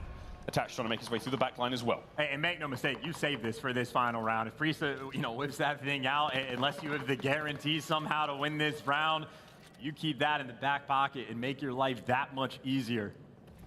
What could potentially be the final round, but keep in mind, last time Minnesota on the attack, they were whittling down the lives. They're up by 3 in this moment. Make it 4, make it 5. And make it the pressure on iLLeY right now, dealing with 3. They're using the glide. Glides come through, glides out, glides in. Gets 2! My God. Oh my good God. Cleaning them up. 3 on the point. This is it for Røkkr. They're looking to blow this one wide open. Here comes Attach. Shots are good. Trades are there. iLLeY with the tags, and that's a big kill from iLLeY. For now, OpTic hold the line. They know one more is nearby. The stun doesn't connect, so maybe Havok able to be sneaky. Oh! Maybe look for the intro, or maybe get traded. So the trades are in, Havok gets dealt with. 19 v 14. OpTic, for fear of honestly just losing this one, 3-1. 3 players coming through P5. Røkkr, they're just trying to run him over. They're going to go for it now. Getting ready to shift it into gear. OpTic with a setup. Nice opening kill from Shotzzy. That slows down the attack for now, but only for a brief few moments. Attach, he is Standy. They might commit to this. If they get the kills, they might be able to make it happen. We're on to the point. That's only one man slowing it down for the moment. That is 1 HP for Attach. He gets traded. Prone block isn't fun, and well, Standy falls as well. Couple more trades come through, but OpTic mostly deliver. They've cleared out their base. Bar Havok, again, just trying to be annoying. And 15v10. This is not likely to end on lives. I think OpTic might have done enough. Shotzzy in a great spot to catch a couple here. Eyes on. Woohoo! What snaps indeed. 25 on the clock. And OpTic Texas forced the final round. Havok still alive and kicking. Lets his finger off the trigger. As OpTic stay alive, 15 seconds remain. Triple hit around the back, last ditch effort. Røkkr trying to make that play.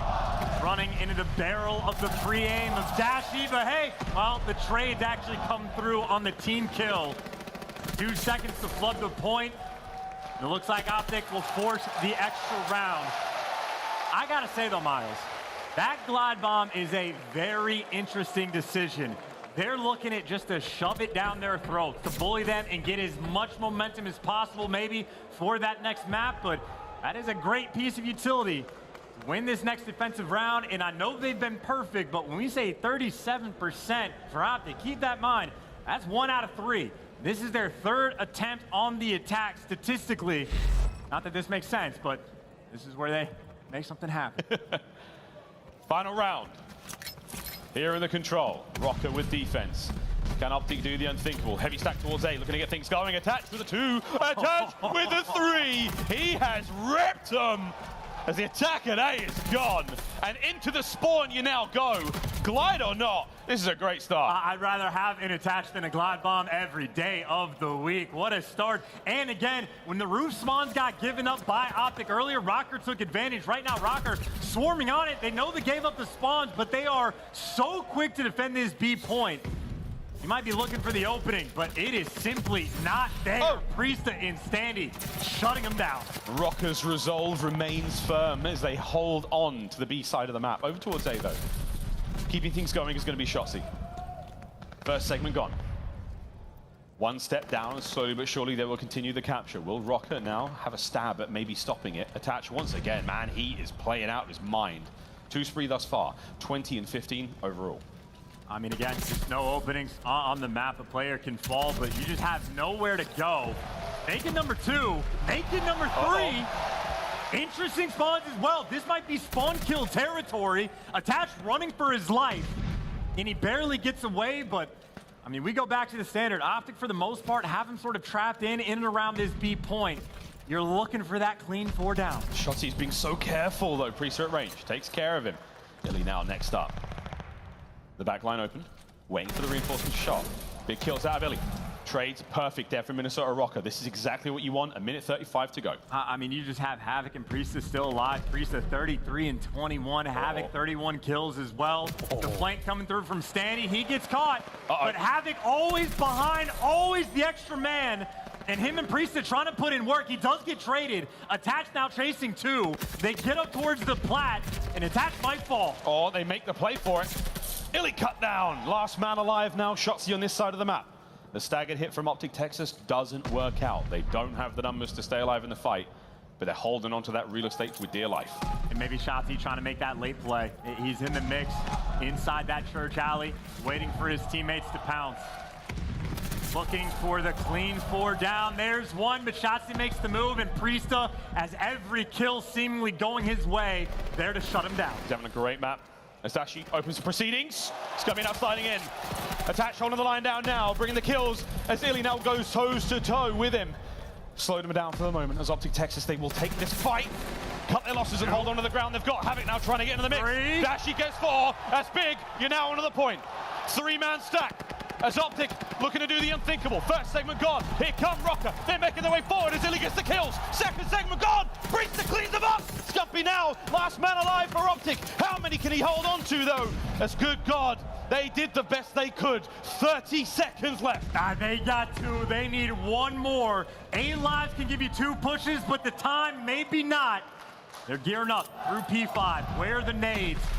Can they find this entry? They don't have the time to waste. The nades land. Starts with a bang. Here comes Shotzzy sliding through. Havok though. How many more? Havok can't get any more out of it. That's it. OpTic Texas have been taken care of. The final lives are done as Minnesota Røkkr, the great bastion of defense, the wonderful work there. They clean it up and they take the control. The one map and mode we didn't expect them to see success in the series, and they do it.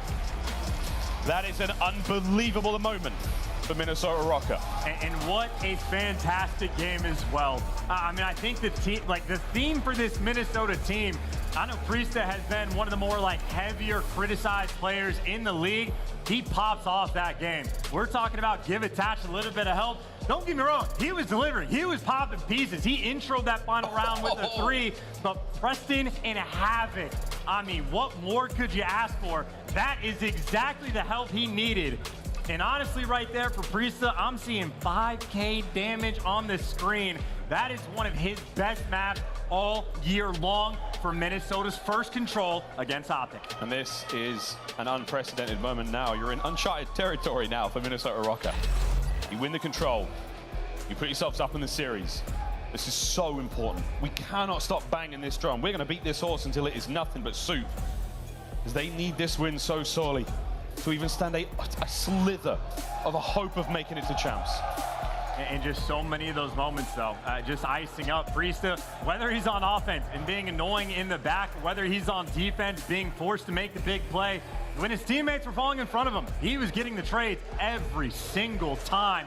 Every option that OpTic was trying to throw at him, Røkkr had a response. How many times did a cheeky angle like that work, by the way, always in the plat area? OpTic never quite on point with making the reads, and now Røkkr with that advantage in the series. But obviously, they've learned from their mistakes from yesterday. It ain't over until it's over. They still need that one more map, and, well, at least we got one more to go, but I think maybe good news for OpTic. We're going to Gavutu. Last time Minnesota played it was May 21st. It has been months since Røkkr have even taken a crack, and if I remember correctly, this is a map where, honestly, Attachment Fry, he would pop off with the Automaton, especially when he first made that switch. He was looking godlike on this map. That didn't mean that Røkkr were getting those wins. It has been a long time since we've had a look, and we know that OpTic are one of the very best, so we'll see if they can get it done, see if they've made improvements in the meantime. I'd say if I'm an OpTic fan, I'm very happy to see that gap from map 4. Yeah. Thoughts now towards Bocage, map 5 potentially, but until then, one undulation remains here in the series, and the Gavutu is on its way. Hardpoint, map number 4. A spicy one indeed. We're going to see those big matchups. The AR players now certainly shining as we are going. It's not just the players on stage, it's the crowd going at each other with nothing but love. Nothing but love here in the King's Theater, mate. I think, you know, New York has always had a reputation, you know, not quite the city of brotherly love, but always very friendly, always very welcoming to any strangers that are nearby. No, they throw daggers nonstop, and I'd say the daggers in the gameplay for OpTic on Gav. On a 4-win streak on this map. #1 team in the game in hold percentage, and obviously on a map that is rotational heavy, especially so as this one. OpTic, if their rotations are on point, you know they're going to be feeling good, so I think that's sort of the name of the game for Røkkr. They got to set the tone immediately. Get those like spawns just for P3 as quickly as you possibly can. If you can control the pace of the game, there is hope, but if it starts to slip even a little bit, you already know guys like Dashy. He is a guarantee. On a map like this, you know he's going to bring the heat. You got to make sure you're making him play off the back foot, or you're going to have a bad time. And this potentially could be the battle to watch out for here in the matchup. Attach versus Dashy, all hard point long. As the players gear up now, we're almost ready to party. This is going to be good. And you know, honestly, on this map specifically, it's not just Dashy. Fun enough, Scump is one of the best Gav players in the game. And if you have an SMG that can pull out the automaton and slay as well as he can, I think he literally has the 6th highest overall KD on this map. Scump has been lights out in both hardpoint and control on Gav, so it's really not just Dashy that Attach and Preston are gonna have to deal with. Even when guys like Scump pull it out, never a fun time. But again, first in hold percentage. Don't get me wrong, Røkkr, obviously third is pretty on point for the breaks. That is not the battle that I think Røkkr are gonna be looking to have. Gotta win these rotations. Talk about the ARs, also have to deal with Shotzzy. You know he's gonna be making those plays, and maybe one small nice thing for Minnesota. At least long term, they're spawning technically, not really on the good side, but good side long term. You want the right side spawns, trades in the point though. And OpTic Standy just completely swarmed. He gets traded. OpTic technically have won this opening break. We'll see how it pans out. Yeah, it pans out. You got numbers though for Røkkr right now. Big wins, that's the kills. It is done. Breaks on breaks here in the opening hard point here on Gavutu. Not an easy hard point to hold on to for anyone, but now the 3-man stack for Røkkr. They're going to get the numbers in there, waiting for the next hit there from OpTic Texas. And here they come. Dashy cooking them. Up top with an nade, doesn't catch too much. Scumpy's going to be the first man in. iLLeY though, he will be one finding the kills. As back and forth we go, but for the start of things, chance, Røkkr holding it down still. Make no mistake, this is a big moment in this game. Again, we're talking about controlling the pace of the game, trying to dictate that action. That is a wonderfully achieved P1 for Minnesota to start things off strong. And on this P2, this is one of the most difficult ones on this map to lock down for significant time. I'd say for Røkkr, the main thing here is make sure you just keep those spawns, especially if you got guys in the back around cliff like Havok trying to be annoying. P2, the boat. The bottom side of this is going to be the target. And so far, OpTic Texas, they are the capitans. Priestahh with the outside kill. Standy trying to make his entry from down low as the tags and the gunfire rattling across the map for now. Priestahh's going to be the man to draw the aggro, and that's great work. Oh my! Standy gets 2 up top, and that is the break. We talked about SMGs pulling out the automaton and putting in work, and look at Standy. Double positive and give him number 3. But look at the spawn. This is what I was talking about. P2 can be difficult to collect time. This could be a mistake or something for OpTic to take advantage of. By take advantage, I mean maybe a gift to just try to get back in this game. See if you can turn this P3 into a money hill, and I'd say on the flip side for Standy, look for streaks. And right now, make sure your grenades are on point. That is the way to get them out of time. Standy still on the force free for now. Towards the next hard point we go. Over to the beach, number 3. As this one is all about the lethal use. Look to the tacticals as well. A lot of powerful guns fights to be had here as Dashy and Shotzzy win their opening kills. Time ticking now favorably inside of OpTic. And where are the explosions? This is players off spawn. This is where you have to be on point. And this is also ring pressure Shotzzy. This is what he does. Whether to flip the spawns or to be annoying, he draws you back. And right now, iLLeY, he has been the super soaker. And this has been a perfect hill so far. Dashy now the player on a 4. The explosions landing though, iLLeY finally is gonna fall, but they slot him back in. Scump nearby, and Shotzzy again, trying to flip the spawns. Røkkr though, I think they have the reads. 2 players stacked up. Talk about being careful and making sure nothing slips by. Shotzzy has had such a distinct playstyle all year long. I mean, Røkkr, you're gonna make a read like this. Havok doesn't read it. Attach is there to pick up the second. Next hard point's up, the radio tower. This is where danger sets in. As we're relatively even, Stevens coming in this one. Look out for the trap. And 2 things to note. The trap is number 1. Number 2 is the rotation in P5. OpTic have been perfect when they get the hold. A perfect 9-0, but that's for the next hill. Røkkr, you have to hold strong. You do not want to get trapped on this beach. Win the intros, but Scump gets the first. On the cross, the next man falls. Here come the nades up close. This is where a tough fight happens, and Havok's going to be the man to try to keep it going. No more to be had. That is it. Look to the spawns, though. As iLLeY now fighting his way forward. You've run out of real estate. You've run out of lives. It all comes down to Shotzzy just to keep this one going for OpTic. Røkkr just staying alive, man. Making sure you don't get pinned in the back, still collecting the time. And Shotzzy again, trying to be the playmaker, but look at the coverage. Attaches on point. Wins his one-on-one. There to help his boy. And now number 3, maybe Havok, they got to catch him. Sit on the ladder. He jumps fast. He didn't wait for it, though. He goes for the instant strike, so now it's a little bit tricky to play your life. He's doing the best job he can, but again, if you don't make this break for Minnesota, OpTic are perfect on the P5s. And it looks like they're going to be able to get set up once again. It is a 30-point gap going into this hill. Let's see what OpTic can do. Yep. If you can't find the time, they're on radio tower, just do your best to stop it. That's not going to be the case here. Havok. Big tags, Shotzzy's hurt, he knows it, slides on in, gets himself another one, stays alive for so long, and that's going to be the solo break. He gets the job done. And now across the map, his teammates are being dropped. OpTic are in trouble here, pinned down.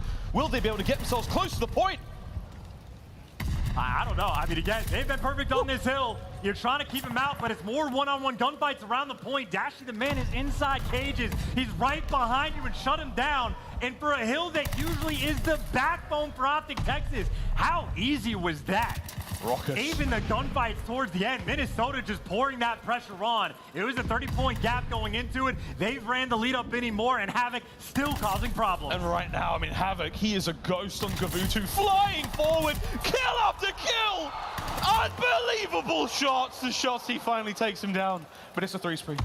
Standing now towards the center of the ring, the next hard points are up, the next set is upon us, and Minnesota Røkkr, they are simply outclassing OpTic at this moment in time. Havok once again, off spawn, straight into the action, and non-stop, Scump finally takes care of him, as he is a menace here in the series. And if you're an OpTic fan, thank God for Scump in that moment. Havok almost blows the game open on P1, but a difficult hill to break. They're able to deliver, a couple kills start to go their way, and maybe a little bit of life for OpTic. Still that deficit they're working from, but honestly, for the number of things that have gone wrong, I'd say for OpTic, this isn't the worst spot to be in. 10-16 right now for Shotzzy. He hasn't been able to create that magic. If he gets going, maybe that could be the key. Trying to play the battle for trades on the point. iLLeY the last man up. If he wins any more gunfights, that's huge for his team. Meanwhile, it's Shotzzy trying to find spawns for next. He's going to be the dagger in the back. As attached. Survives it, wins the fight, a late break now for Røkkr, a second or two to spare, over towards boat we go. And Shotzzy's still looking for that magic, he is cut off man, Havok is looking for him, oh my. and Havok is gonna find him. How you win gunfights like that, I do not know, and it is the setup for the break. Havok again, it's just looking like he might have Shotzzy's number. Dashy, though, at least gets the bounce back. He's able to pick up a couple. And this is the hill where Minnesota made maybe their only mistake of the map, where they gave up these back spawns. You see number 6, iLLeY, trying to make that flip, maybe long term. He's given away his position. But if anything, that's just going to help OpTic collect his time. Shots from Priestahh. Time now still in the favor of OpTic. We are going to see a lead change here, as despite the magic of Havok. OpTic now take the lead. Plays in the back. He's gotten shut down every time, but maybe not now. Standing by himself in the tank. Good luck trying to survive this one. You're getting flanked, you're getting pinched, plays from everywhere, cut down, and the hill that has been perfect from OpTic, they did it again. Is this the resurgence? OpTic now need to hold this one. Time going their way. Dashy taken up on the beach. Here comes the attack from Røkkr. Forward they climb.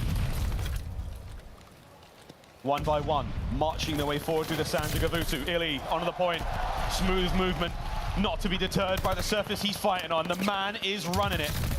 Last man alive, but what a man as he keeps the kills going. A 3-spree, there's the contest. And that is simply iLLeY's hard point. No one has been able to get him out. I mean, he can dodge everything, but why dodge if you can beam like that? Maybe now it's Dashy's turn to try to make the play. Deja vu, as now it's Dashy getting the kill on the intro man. He does get traded, but perfect. He threes. OpTic now have a massive lead in this game. And again, it is delicate time for Minnesota Røkkr. They survived the onslaught on this hill last time around. Shotzzy, though, there's number 1. He does get traded, clinging to life once again. They hit from every angle. They're ripping heads. Røkkr are clean in response. And this is the hard point you need for Røkkr. This is to stay everything. The kills from Shotzzy are good, but you still have control. The contest is now on. Priestahh with 2 of his own. Can Dashy get into the fight? Scumpy with the sweet nades, and now we've got a push from OpTic. There it is. The hard point is in their hands, but the trap is not quite set. And this could be it. That is a massive swing moment for OpTic. Look at the clearance on the map that they now have. Shotzzy, he's going to be in his home and new. You got Scump was at least able to get 2. Oh! The close spawns, though. They get the close spawns. Minnesota Røkkr, maybe a gift of life. Look at that mini-map. Those purple arrows are way closer to Shotzzy than you thought they would be. Dashy, though, with a heads-up play towards the backside, at least gives you some information. Shotzzy, the guns are up. The guns are up towards the front, the final 10 seconds. And we're looking at game 5. iLLeY trying to cut them off. No one gets close to that point unless he says so. And now he's dancing the dance over towards the point that Røkkr have managed to get themselves in. It is 2 seconds for the win. As Røkkr managed to find the kills, Dashy's down. You've got OpTic in the back. It ain't done yet. You got to make sure you basically stack this point as well. If you win this rotation somehow to P1, Røkkr, they're looking to trap him in. Shotzzy causing problems. And OpTic are debating, you want to hit, you want to rotate, you hit this hill. And here they go. They'll have to collapse onto the point. iLLeY over the top. And that is it. The kills are done.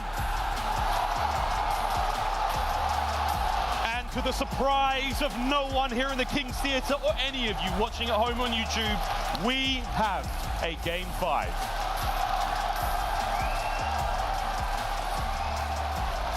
The slow bleed of Gavutu. I mean, you almost saw the life getting drained out of Røkkr with every single hill. They played it about as well as you could ask. Maybe one mistake. Most hills, it felt like they were on point. They broke through the P5. But slowly but surely, OpTic just climbing their way up. That is a game where P3 just about wins you that hill. And even towards the end, OpTic finished it off with a clean 2.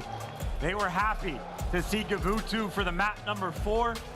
And honestly, everybody delivers. We talked about how good Scump is on this map. Both him and Dashy running the show with ARs. I mean, iLLeY popping pieces on P3 as well. They started making the big play, and out for Minnesota. I mean, it's no different. The pressure has been on. But for a map that could be their final of the year, they need to find a way to respond. Patterns back at it again. The name of the game here in Vanguard in the game 5, where we began on Barrage, we will end it. This is it, our final map of the series, and potentially the final map of Minnesota Røkkr's run here in the Vanguard season. He's shaking his head. He doesn't think it's going to happen, bro. Wait, we've got a break in a minute, but before we go to that one, what's going on? I'm just looking at it, man. This is a map where Standy has run the show at times, but it's also been neck-and-neck battles for both of these teams. It is the type of game that literally might have round 11 written all over it, and it is also the type of game where we really get to test their mettle and see what these guys are made of. Røkkr fighting for their lives. OpTic are fighting for just like the resurgence to get back to where they once were.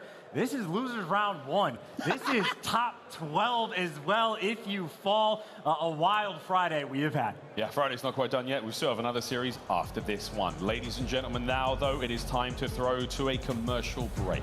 What an unbelievable day of Call of Duty we have had, and we are far from over. Major 4 has been sensational so far. For now, Game 5, OpTic Texas, Minnesota Røkkr. Their entire season hangs in the balance. OpTic Texas is form going in the champs. We will see who gets to play on in this tournament after one more search and destroy after this break.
Game 5, one of many today, but no more important than this one right here. Minnesota Røkkr are literally playing for their lives here in the Vanguard season. If they lose this one, Chance, that's it. It's all over. You're going to the cage. Your life depends on it. And this is justification for roster decisions as well, right? Minnesota, they came into this tournament in a similar spot to a few teams. They were looking sweet. Things have been much different since then. We talked about Minnesota's record in search against OpTic on the year. It has been fantastic. But since getting rid of Major Maniac, who had the #1 KD against OpTic in the game, not on the squad anymore, we get to find out, is it ever chalked? It's been the mantra of a team who have made a brand of comebacks. And here we go. The stat lines have a tremendous disparity to them. But don't let that fool you, friends. This is going to be ridiculous. You throw the stats out the window, you throw the storylines out the window, it all just comes down to this, a single map and a tiny itty-bitty lobby drop. Hey, come on, it had to happen eventually, guys. We're going to get this one going ASAP, but for now, we're going to reload that lobby, and we're going to build that dramatic tension right back up. But for now, just chill for a second. Chance, Røkkr have had a pretty decent run so far. They've been reverse swept. It's been a spicy one. They've brought the noise and the thunder here. But not only is this a big deal, I mean, obviously OpTic fans are in the house, but the doubling down on that noise is because if you're a New York Subliners fan, you really want Røkkr to lose. Like, a lot, guys, you really want Røkkr to lose this. I mean, look, the tail of the tape, though, for Boccage, S&D, right? Standy has been one of the best players on this map all year long. Obviously, Shotzzy, fantastic counterpart. Also, somewhat of an offensive battle. You have Minnesota #1 on the attack, and they go towards B off the rip more than anyone else in the game. Well, OpTic very much need a game plan for it. Lay around the picks over towards that B site. We already saw so many micro adjustments Røkkr were making just on Tuscan S&D. We know they've done their homework. We know that these guys live for search. They live for the Game 5. And with Minnesota's life on the line, on the flip side for OpTic, again, looking to find where they were all the way back in stage 1, because a loss here, that means top 12. And for the wild situation of Vanguard, 2 potential major winners getting eliminated this early towards the end. It would be crazy scenes, but to the cage we go, man. I mean, every single series here for OpTic Texas is essentially, you know, the most important practice they could ask for going into champs. There's not a whole lot of teams that are going to be willing to put in the hard yards over the next 2 weeks in the build-up to the finale of the Vanguard season. And they have not exactly been their former selves. iLLeY back on the roster. Now they are looking for every single second in game to eliminate those bad habits and any sort of mistakes being made in gameplay right now, because Chance, you're running out of time for OpTic. You don't want to go into champs cold. You want to go in fighting fit with a heart full of confidence. Of course, when we're talking about the attacks being #1 in the game for Minnesota, it's #10 overall for OpTic. Now, granted, the disparity isn't that great. 49% from Røkkr. They make it 50-50 on offense. 39% for OpTic, so not super clean when they go for the neutral setups, but that is how the map gets played. See if there's anything special cooked up. Any of those cheeky plays, jumping into top grannies from the plat. We know Shotzzy might be daring to try. But if that map 2 is any indication, I mean, it is honestly just, you know, 2 juggernauts, back and forth blows. I want to see if Dashy and iLLeY can sort of hit their stride, right? He always gets booed. He does always get it. But for now, we have a brief moment for the players on OpTic to pass on some final words. Some great moments from the search again in the opening moments from OpTic. They had a good look on Tuscan. Again, Dashy and iLLeY working so well together, as they tend to do. We're almost ready to do this, friends. One last map here in the series. The last time these guys played Boccage, well, it was the last time they played. It has been fairly recent on this map, and it was around 11. Minnesota Røkkr walked away with the dub. Desperate for their next. We can only set this up so much. We can set this up as many times as we have to set this up, Chance. For God's sake, man, we did it all day on Sunday. We had a good time to ourselves. How are we doing, Brooklyn? How are we doing? You look good. I've been down there. You smell good. Oh, yeah, especially you. I see you. Oh, yeah.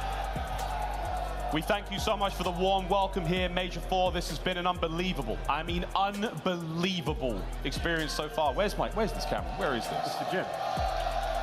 Unreal. You guys have been sensational. We're coming back. I'm telling you. New York Subliners have put on an unbelievable show, and it's only Friday. We still have dates. Start the game. I'm trying, brother. I'm trying. Can you imagine how frustrating it is for us when the lobby drops and we just drop our heads? But imagine being a player for your final map of Vanguard, and the lobby is now dropped twice already. It's players going through it, like, you know, your adrenaline amps up just for it to get dropped. Difficult moments to stay focused. The smile on Scump's face, obviously, it's not that there isn't pressure on OpTic. Oh, believe me, there is, but they are in a much sweeter spot. And the boys on the other side of the stage. Through this tournament, Røkkr, no success in their last game 5. And that was a map that could have been the difference maker. They could have been in Florida's shoes right now. And even Crim7 is cheering for OpTic right now. Because again, if you're a Subliners fan, you want them to go down in a big way, man. You need Røkkr to fall here. OpTic Texas may have secured themselves a spot at champs, but by no means is that a saving grace going forward. Search and destroy in the season so far, and Attach has been the man for Røkkr. Yeah, well, he's been the man in the KD department. Shotzzy has been the man for the First Bloods, 4th best overall in the league. And obviously, you know, it is entries on Bocage, and it'd be an interesting sort of battle that we're having, right? Of course, on the offensive end, I'd say on the side for Minnesota, maybe to be attached, getting in the mix. They like the neutral setups. They like to lean towards B. Those are the AR lanes. Shotzzy versus Standy. I mean, Scump versus Havok. These guys have been battling, I mean, at least since Advanced Warfare. So much experience on this stage. A world champion facing the first time he is not qualified for champs since he's been allowed to play. We know Attach is icy.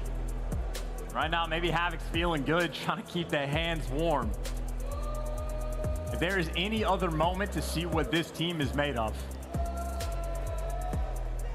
This is it.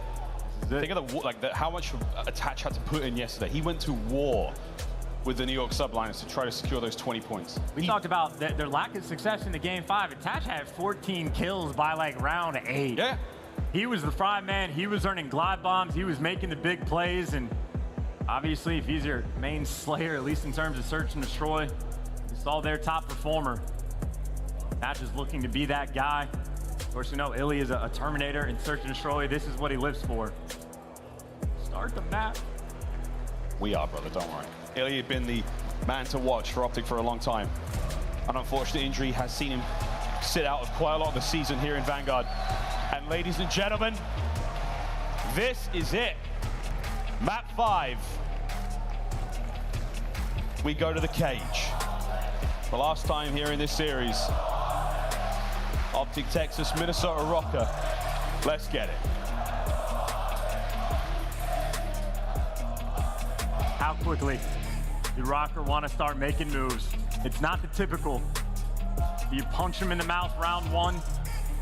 Do you go for Old Faithful? I mean, Havok truly is the perfect player to watch off the rip. The man will love to get mixy.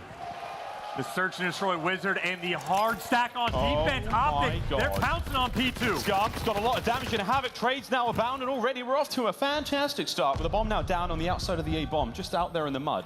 We're going to see the recovery now. Into Grannies we go. Havok gets himself onto the board. In and out through the many, many doors and windows here of the bottom side of Grannies, and down in the dungeon. Scumpy puts it on Priestahh. Havok's the guy making the play, though. He's looking for the odd man out. He's waiting to actually pounce on Scump. He has the angle. He has the read. 2 in the round. And this bomb could go down. They haven't seen iLLeY in a long time. They're probably expecting him in the spawn, but he is playing the wrap. He might catch him towards mid. Oh my God. But the timing does not go his way. The bomb will be planted on B, and iLLeY will not be quick enough there for the trap. Let's see what he can do in the 1v2. This is such a hard 1v2 situation as well. He's pretty speedy though. Oh my goodness. Oh my God. Damn! Havok What a round. He's on his feet. With a smile on his face in a moment like this. If you got spidey senses, let him tingle. That is a massive round. I mean, the first blood gets traded out, but Havok just makes play after play. Scump gets a pick, Havok responds. And I'll tell you, if iLLeY gets that first one, the other guy would have been trapped on site. iLLeY could have clutched that. That is a massive way to start this game. The gunny still hot from Havok, has not been iced by the lobby drop, and now, mid-map, you fly for OpTic. It is a 3-1 stack. Oh, hello, Standy, first blood with an 8. Dude, he was inside barn in that moment as well, so talk about a peach of a grenade to get that kill. You've done your homework, you were on point, now you got that man advantage. Number 6, iLLeY, creeping his way up the map, taking his time. You're cornered up, though. Minnesota, they're giving up nothing. With the fence run. Shotzzy and Dashy now as they make their way over towards the A-bomb site. Havok's got himself a corner, and iLLeY unfortunately fails the jump. Shotzzy does not, and now we get to watch this slow and steady movement towards the inside, and Havok, patience will pay off. If he holds this line down, Standy's got his back covered, so Røkkr have a magnificent setup. They're just waiting for Shotzzy to make the play. They get him up top. They're trying to see if he can find the moment. If someone making a mistake, and there you go. You find the intro. Shotzzy checks his corners, but Havok again shuts him down. He's loving that one-on-one gunfight. You got the man advantage again. You know the bomb gets collected. And they're giving up the wrong site. OpTic, this might be the window, or maybe to be too late. You clear out one, you swarm the other. Here they come. Priestahh from down low, attach, tagged up already. Dashy makes it now that bit easier. 2v2. Priestahh now with a wide peek towards the bomb site. Will he be able to catch him out? Fight we go. Havok from upstairs. Misses a shot or two, but that's going to be enough to still get the kill. Dashy playing it slow and steady. Has he been seen, heard? What is it? Have they felt his presence? 30 seconds on this one. Is Dashy? Eyes on. Oh my God! Once again, Havok. He is having a time on the cage. 2 rounds, 6 kills, all of them clutch. Shotzzy checks the corner, Havok guns him down. He's on the spree. In my mind, that is a play where 90% of the time someone hops the bomb, but Havok is like, I'm going for the glide. It might be early on, but I am making the plays. He's waiting for the gunfight, and he delivers another massive one. We talked about how Major Maniac has had the ice against OpTic. Well, this is who they replaced him with, and right now Havok has delivered. One more, you get a glide. If you ever get that bomb down on B, how easy it can get. Will this nade land? Attach. Again. It does, and that's a coordinated effort. That's a good bit of work. iLLeY with the tags at range now, trying to find a little bit of revenge for his fallen comrade. Forward he drives, Priestahh, oh my God! The timing was great, but not quite enough. Here comes Havok, looking for the glide. Keeping it as tight as he possibly can, Johnson, with less than a minute to play with here. The bomb still moving forward for Røkkr. And if you ever get the bomb down on B again, Havok can just play around it and just play for the easy picks. Røkkr being very cautious. Players up top. Havok waiting for this kill. And that is unbelievable. iLLeY may have just saved his team in the long run, but the round is far from over. 3v3. I mean, still a 3v3, and honestly, time is ticking down. Only 30 seconds left, and OpTic, I mean, we saw Minnesota do the same thing, cover the A site, and just trust yourself on these retakes. Bomb's gonna go down, maybe a deep flank coming out from iLLeY. Attach has not made this read. Scump's already in. He's so close to this one, the fight's on the other side of the map. Red dots may be the distraction, they are indeed. Priestahh now the last man up. At great range now from the deep side of River. He has no eyes on the bomb, so the defuse could come through any second now, and that's a big win. Here comes the rest of OpTic flying forward. Damaged out from Dashy. Priestahh double dips into the fight, trying to lure them forward, and he may have just done it. Oh my good God. He's dancing circles around them. 20 seconds on this one. Scump has got to go. He's got to fly as fast as he possibly can. And Scumpy wins the fight. And with 2 seconds to spare, he will defuse the bomb. That would have been the dagger in the game if Priestahh clutches that 1v3. Nearly the hero. OpTic almost let it slip through, but Scump delivers. First round on board, but right now, if I'm OpTic, I'm a little bit concerned. We've gotten picked apart by grenades at the start of these rounds. Røkkr have done their homework. They have thrown out the Kobe's. And that's just going to force you to play a little bit more awkward. You can't quite play your game, and look at that. You throw a peek, and again, the grenades land on your face. Already a 4 versus 2. Shotzzy looking for his first kill. He's got behind enemy lines. That's only the first. He resets dead silence, and he is moving, baby. That's a 2 now. That's Shotzzy. A sensational set of plays to keep his teams going. 2v2.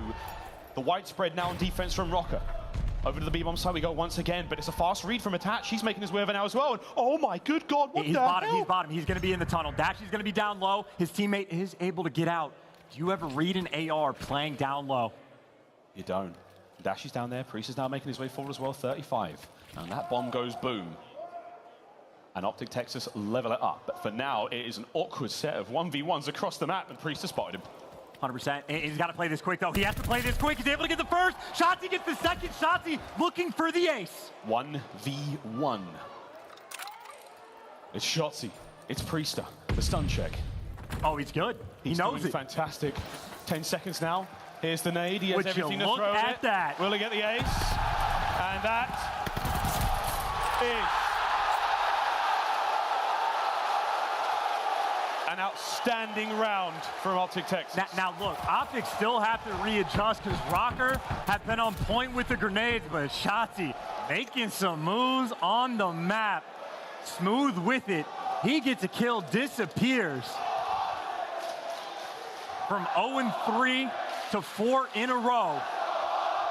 And the fact that he had the stun for the end of round play, unreal from Shotzzy. Shotzzy was born in the MW era. The B hits, by the way, the B hits, they love going to B for Minnesota. They play aggressive, and iLLeY pulls the sniper out to find the blood, but trades come through because Shotzzy gets caught, and this is as quick as it gets. Bomb being planted on B. I think we're seeing the read, though. Oh, wait a minute! Standy flies forward, gets a kill out of this one. They might go back to plant the bomb, or they may go across to A because Attach is there, and he's made the call, boys. There's no one home. Dashy now is making his way across, as is Scumpy now. The immediate transition. Oh my God, the timing is exceptional.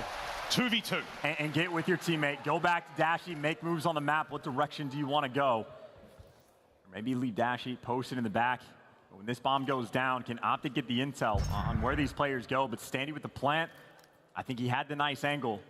Not easy for the retake. Standy, or Attach, excuse me, with the read. Still the 2v2 for HP. Standy trying to make his way through the inside of Granny's. Scump and Dashy now.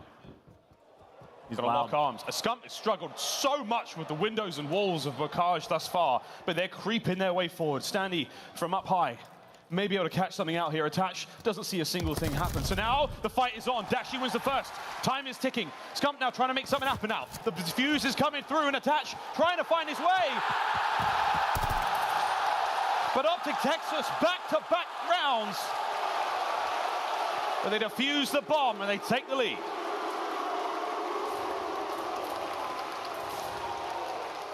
And that is cracks in the surface of the ice game. If the 2v4 wasn't bad enough, you get the bomb down.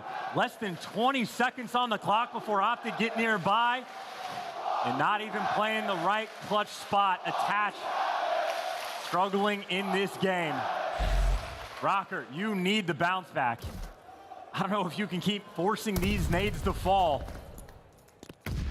And look at how quick, dude, this bomb is already going down. No one's here for Røkkr. It's already down. Shotzzy's done his job. Now can his teammates clutch? Havok surprised. What do you mean he planted the bomb? I'm right here. Straight over towards the site we go, and this could be an absolute sneaker, but how? Shotzzy is the up close now, trying to find the fight. Here comes the first. Straight into the battle we go. The remaining two members now of Minnesota Røkkr, and there's the kill. That should be it. A 1v3, seemingly impossible now for Attach. If he can get anything out of this one, I'd be amazed. The rat in hand, though, he's making something happen. Not over yet. And this is going to get awkward real quick. As OpTic Texas, another round in the bank. Ballsy call by Standy to try to hop that bomb. In a moment like this, a tough spot, and it was iLLeY that took him down. This game starting to spiral out of control. We opened up Havok on a 6-3 in the first 2 rounds. OpTic have clutched time and time again. Another situation where they are ready for a potential B push, whether it be the sniper, whether it be Dashy, or maybe the one-on-one against Preston. It is the man advantage for OpTic. And they've clutched the rounds even when they were a man down. Now they're looking to convert that 4v3. Røkkr, they need to find a way, and they don't get it. Shotzzy's there, shuts them down, 2v4. Not over yet. Attach and Priestahh now. Coverage towards mid-map. If Attach turns around, he might catch a player twerking there through the geometry of Bookage, but for now, they still have to try to recover that bomb. It's not going to happen. It is in such a precarious position. Attach now with the delicate moves towards the top side of Granny's, and that is good for now. Priestahh has coverage over towards the A-bomb site. This is not over yet. Okay. It's starting to get real bad. Priestahh didn't spot that one. The hunt is now on Shotzzy. Forward he goes. No. And this is it. The Roosters of Ragnarok have let it sound. Fimbulwinter is upon us. This is the end. This is the twilight of the gods. Minnesota Røkkr have got to dig deeper than they have all year long just to stay alive here and now.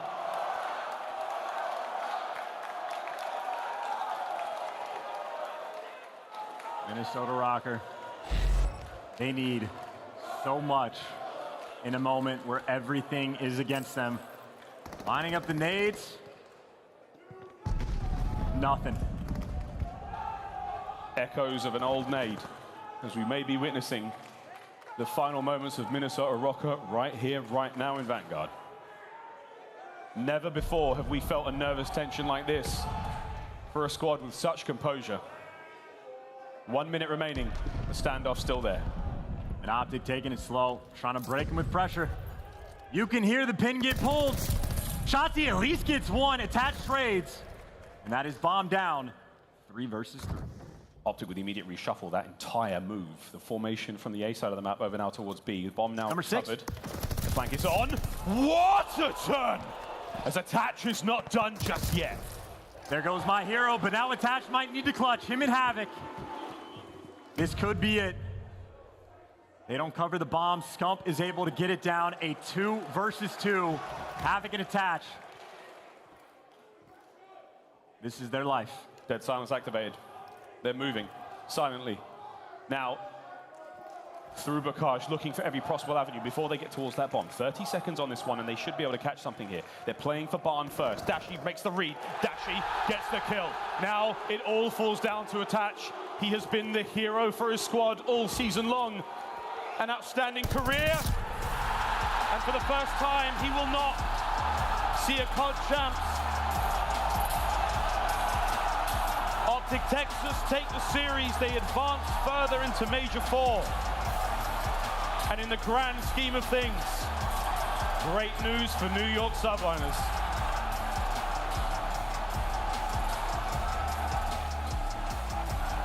One thing I've learned this year, Miles, sometimes it is chalked. Røkkr fall, OpTic clutch up, and maybe that is the start of a loser's bracket run. OpTic starting this tournament in a tough spot. They were down 2-1 in the series. Clean on Gavutu. The slow comeback was there. In what turned out to be a dominant Game 5. I mean, they were getting pieced up in the first 2 rounds. Havok was making plays. But OpTic there, it was iLLeY. That might have been the moment. Jumping over on the platform, making sure Havok doesn't get the glide. As soon as that kill comes through, OpTic never looked back. Whether it be Shotzzy or an ace in a 2v4 moment, every clutch moment after those first 2 rounds delivered. The first bloods weren't going their way, didn't matter. As soon as they started to get them, in a 6-2 win. Couldn't be happier than that. A merciless performance from OpTic Texas there, knowing full well Røkkr's precarious situation going forward. But that is the way of the warrior. Elation across the Kings Theatre here in Brooklyn.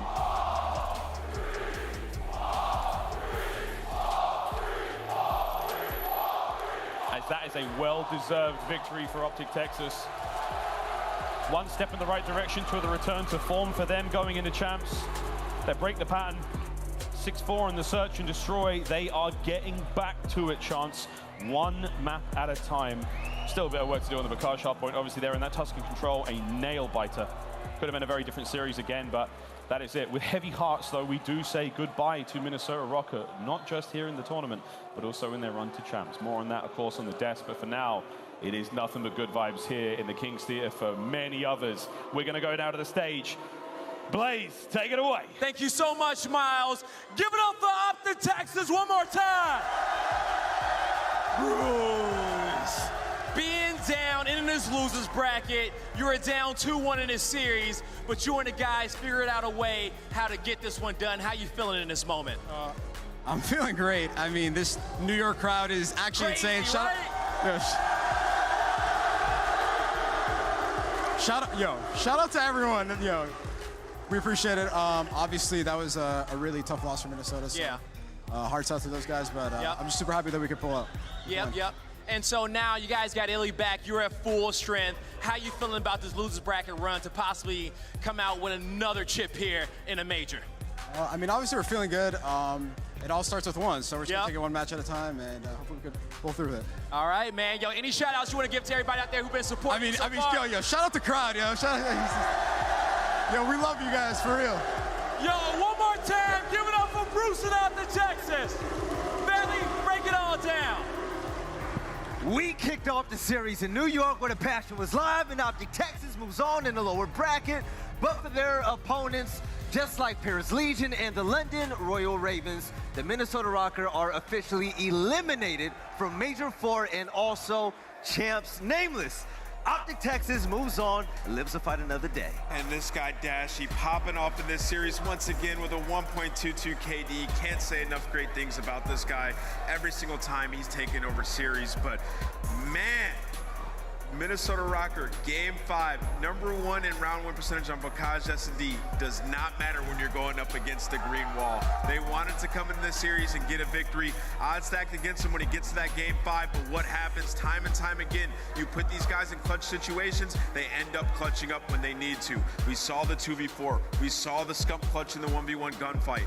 Just an unbelievable performance out of OpTic Texas, man. Game 5, playing against a team as hungry as the Minnesota Røkkr, that's impressive, aBeZy. And I hate to be that guy, but I talked about Minnesota Røkkr and the cracks that started to form at the seams for this squad, that they lost a lot of composure that they had with Major Maniac on the squad. They're up to 1 in the series. They dropped in the Gavutu, a map that should have been in their favor. They headed to the bow cage, another map heavily in their favor, and they're getting clutched on and clutched on and clutched on from the likes of OpTic Texas. But we saw some serious lights at the end tunnel for Minnesota Røkkr this season, and obviously is heartbreaking farewell for them. But to push it to a Game 5, obviously we got to give them their flowers. Havok joining the squad and what he was able to do in such a short amount of time, as well as attach switching roles in the middle of the season and still ending as maybe one of the top ARs in this game. Yeah, I think that's a great point. Like, we have got to look at this Minnesota team. While they don't make it to champs, you got to give them a lot of props, right? You got to give them all the praise in the world for what they were able to do this season. And I think especially, like, I think aLLeY brought it up perfectly. Like, Attach didn't get enough praise throughout the season. While they don't get a ton of land victories as well, I mean, Havok was outstanding. Like, throughout this series, that guy deserves some praise. I think the entire Minnesota team, while they weren't able to put it together, they're not going to be at champs. It felt like at different times, especially those two players, they deserve a lot of praise for what they did. Not just for the team and the players, but also the entire organization, from the watch parties to the engagement that we see on social media. I've loved everything that I've seen from this organization this year. But moving on, though, hey, OpTic's still in it, baby. Let's talk about it. I mean, OpTic Texas, I mean, that Gavutu hardpoint was beautiful. Yeah. Like, I'm so glad they're playing that map again. That now puts them at a 5-game win streak when it comes to Gavutu hardpoint. It wasn't getting through in a lot of their series, and now they're finally adding that back, and that's just wonderful. And then Barkage as well. They test them again on the Barkage hardpoint. They're going to have to go back and fix that map. But the Barkage S&D, just so impressive. I can't wait to go back and break down some of those rounds because what they were pulling off was just ridiculous. Y'all know what I can't wait for? To take a look at the point. points, baby. Minnesota Røkkr are officially eliminated from champs, but also the threshold is right there staring right at us. The Florida Mutineers are holding on to it. 160 points in aLLeY. Right behind them, Los Angeles Guerrillas, 5 points behind. And man, what a better matchup than another rematch against the Atlanta FaZe happening as our last match of the day. And now let's think about this if you're a New York Subliner fan or a New York Subliner player for that matter. Like, you're hoping Atlanta comes out here and just smokes them, and then you beat Florida and you're in a good spot. So like that match right there, OpTic beating Minnesota was massive for the New York Subliners. Now the Cinderella story, it's still there, right? Like now, as it stands right now, they need top 2. If Florida gets a win though, then we're looking at New York and we're like, you got to win this whole thing. And one thing too, like if Atlanta wins, they can also continue to work in New York's benefit. They can be the team that just continues to take away all these bubble teams in the elimination bracket. So it could start with LAG, it could start with the other teams as well. I think if you're a New York fan, as odd as it sounds, you're also very much an Atlanta FaZe fan as long as they can stay alive. that's what I'm saying. I'm hoping at this last match of the day that we start instead of hearing boos for the Atlanta FaZe. New York, you better get loud for them because you really need this W to go in y'all's favor. You guys should be rooting for Atlanta FaZe as hard as you are for OpTic and also the New York Subliners. But ladies and gentlemen, we have a Scump played a game where Shotzzy went absolutely crazy for his ace. It had to have gone in. Oh yeah, I mean, it's a 2v4. I mean, the first 2 kills here, he gets this kill and he jumps out the front window and just easy reads, like checks the corner, like those types of plays, they just don't happen often. And then, I mean, you see, he gets towards the end of the round, he gets that bomb down, and then he ends up in a 1v1 here where he throws a stun check, and then when that stun lands, he knows that there's no player on the bomb, wraps back to dirt, throws a nade as well just to get him to look in the other direction, and wins the gunfight to win it in the end. Those are big time plays when you need a player like Shotzzy the most, where, you know, honestly, last couple of weeks, honestly 2 months or so, Shotzzy hasn't been Shotzzy. Yeah. We were waiting for it, and those types of rounds will get him going once again. And then just one last note on OpTic Texas, the most important thing for them in this tournament was to stay alive, right? They had a tough stage, first 2 matches they played with the sub, iLLeY comes back, getting him acclimated, and now they need to get these matches in and get these reps for champs. If they were to have lost that game 5, I would be so worried about them headed into champs, but now it's just about getting those scrims in, getting that land practice, getting iLLeY back into form. Yes, sir. All right, ladies and gentlemen, we're about to get ready for the last series of the day, a rematch of Major 2. Atlanta FaZe and also LAG. But the thing is, you do it by your cell phones right now, baby, because you need to sign up for that new calling card. And also, when you do, you're just in depth with everything inside of the Call of Duty League. But I'm also, go ahead and get your champs pack. You guys don't want to miss it at all. This event, though, is just now warming up. The skins are looking good, and the matches are looking even better. But it's about time to shut this down for this series right here. Real quick, who's winning the next series? Atlanta FaZe. Atlanta FaZe, right there you have it. So I gotta say real quick, I really do like this LAG team. I had them beating London, so this is not easy for me to say, but I think Atlanta take it. If not, though, I'll be honest, I don't know if I'd be surprised. Like, I don't know if I'd be surprised. Be on game 5, Leno. It's gonna be game 5. We can really say that with confidence. Game 5 for sure in the next series. All right, ladies and gentlemen, when it comes to pick'ems, they are all chalk, but the one thing we can't predict is that game 5s are all across the board. We're hoping that for the next series, we get exactly that. We're gonna get the exact rematch of the Major 2 finals. The Major 2 champions, Los Angeles Guerrillas, and that man Spark, the MVP, will face off against the Atlanta FaZe. You don't want to miss it, and I'll catch you on the other side.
The Call of Duty League is brought to you by Game Fuel. Victory in a can.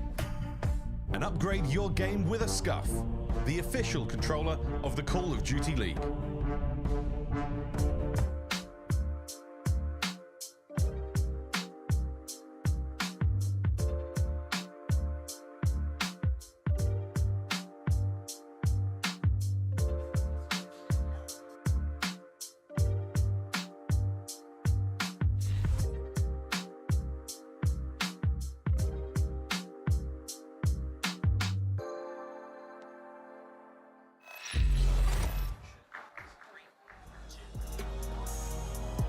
All right, ladies and gentlemen, we finally did it. It is the end of the day, and we saved the best for last. Today has been full of incredible games. The upsets have been amazing. The storylines are there, and also we've seen a lot of teams lose their chance to go to champs, and it has been absolutely heartbreaking. If you're on the losing side, though, but for the winning teams, OpTic Texas and the other teams are definitely moving on. And we also have the Los Angeles Guerrillas making another miracle run in the loser side of the bracket. But they're going against Atlanta FaZe, and Miles, this is not going to be an easy task, man, but LAG are looking so good lately. They're looking good, and let's face it, Veli, they've done this before. Yeah. Like this Multiple is, times. They've done this a couple of times. They've done it online, they've done it online in a best of 9. I mean, hey, who knows? This could be, I don't even know anymore. I don't even know anymore. It took a while to get down here. I apologize, guys. But yeah, this is going to be a banger of a series. We're closing out Friday strong, and I can't believe I'm saying that. It's only Friday. It's only going to get better from here, but welcome to the desk. My name is Veli. Y'all know Miles, y'all know aLLeY, and also Nameless. But let's also get to know the maps and modes better, because between both of these teams, I don't know where we're going to be going to. Atlanta FaZe have been moving on, and they have been looking scary, even though they did go the distance against the Paris Legion. But this one, it's a little bit of a chip on their shoulder, Nameless. Yeah, I mean, we got, the first 2 maps are exactly the same as the last time these guys played, and LAG won both the respawns. They also beat Atlanta FaZe in both hardpoints as well last time. So, I mean, I feel like LAG is full of confidence going into this one. You're looking at a Slasher who's been frying since that match, who also had a 1.4 against Atlanta FaZe and Hook as well. So, this could honestly go either way, but all I know is LAG is going to be full of confidence on that stage, and Atlanta FaZe has been waiting all day, and we've had Game 5 since the beginning of the day. That's not easy. Well, you know it's not going to be easy. This losers bracket run for Atlanta FaZe. aLLeY, they kicked off today against Paris Legion, took it to a Game 5. Paris almost took it, and now they're going against the one team that have set the hell out of them in Minnesota. I mean, I'm going to be that honest. I wasn't that surprised when it went to a Game 5. Hey. But for the Atlanta FaZe, this is kind of like their due, right? Like, LAG has had their number for a hot minute now. So when it comes to the game fuel keys to victory for Atlanta, I mean, you're squaring up on some of the same maps. Like, you need to get back into breaking success at hardpoint. They're 10th during stage 4 in break percentage. I never thought those words would come out of my mouth about Atlanta FaZe, and continue locking down defensive rounds on Tuscan Control. Their first in defensive win percentage this season. LAG only winning 16% of offenses. Obviously, that's one of the most difficult feats to accomplish when it comes to a game mode like Control. And I gotta say, Vel, the last time these 2 teams matched up, Cell went negative. He had a .94, and that is a very, very rare occasion. Got that right. So, like I said, I think Atlanta FaZe are due. And the thing is with the Los Angeles Guerrillas, they have been here before. It wasn't just Major 2, where they made an example out of the Atlanta FaZe, but it happened at the beginning of the online qualifiers for this major. Nameless, LAG, you think they got it in them? I mean, I think so. Like, it's tough with predicting this game. Like, this is such a 50-50 game for me, but LAG's just been looking so good. I mean, the last few matches that we saw online, they were looking better, and then Slasher, I mean, he might be one of the best. He's top 3 AR, like, at least through the last couple of weeks. He's been frying. You see that's the first game field key to victory. Slasher finding end-of-season form, 1.33 KD versus London earlier today. Like, he's putting up these wild KDs in these matches, and then, more importantly, in Search and Destroy. The guy was a first blood machine earlier, and it hasn't been, like, every single game he's been doing that. And then also take advantage of reeling FaZe squad on map 4 Tuscan Hardpoint. They're 0-2 this weekend on that map. If you can catch that dub there, set you up for a victory. All right, ladies and gentlemen, enough with the talk. My body is ready. Let's go ahead and get this game underway. I'd like to welcome you, your Major 2 champions and the Major 2 MVP, the Los Angeles Guerrillas and Spart. They're facing off against the Atlanta FaZe. Let's lock it down.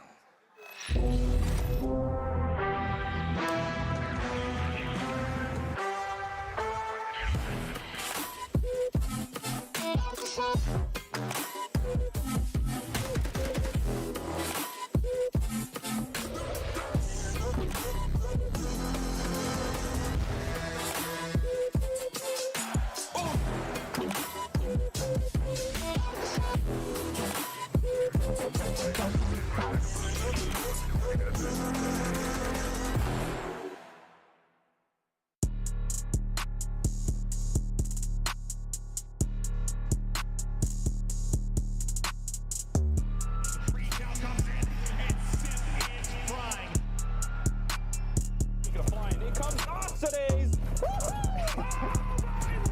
Cellium gets the entire team. aBeZy going huge off the rotation single-handedly. It's the guts, it's the glory, it's the championship for FaZe.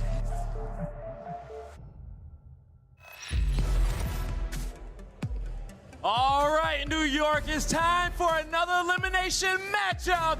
We got Atlanta FaZe and the Los Angeles Guerrillas coming up to the stage.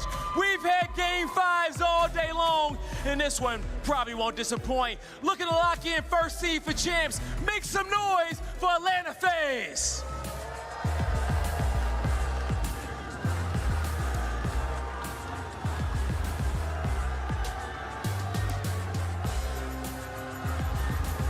Cellium, Arcitys, aBeZy, and Simp.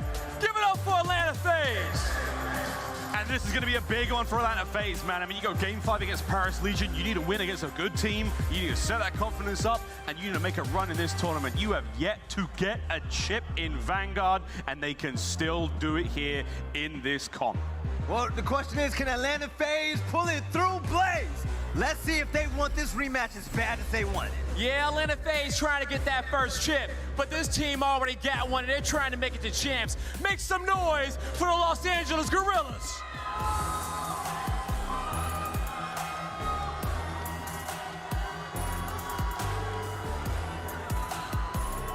You got Slasher, Spark, Neptune, and Hook. I'm gonna say it right now, I'm gonna be plain and simple. If you're talking about Major 2 as a fluke, take a look at Hook. This man was really good last game, and if he brings that fire to this matchup right here, LAG might walk away with it all. Slasher's been a leading example on this squad, and when it comes to LAG, they have so much to prove. I'm looking at you as well, Neptune. Blaze, it's nostalgia, man. Major 2 rematch, let's get it going. It is. The rematch is here. We got 2 amazing teams, but we also got 2 amazing casters. Merc, Maven, let's take it away.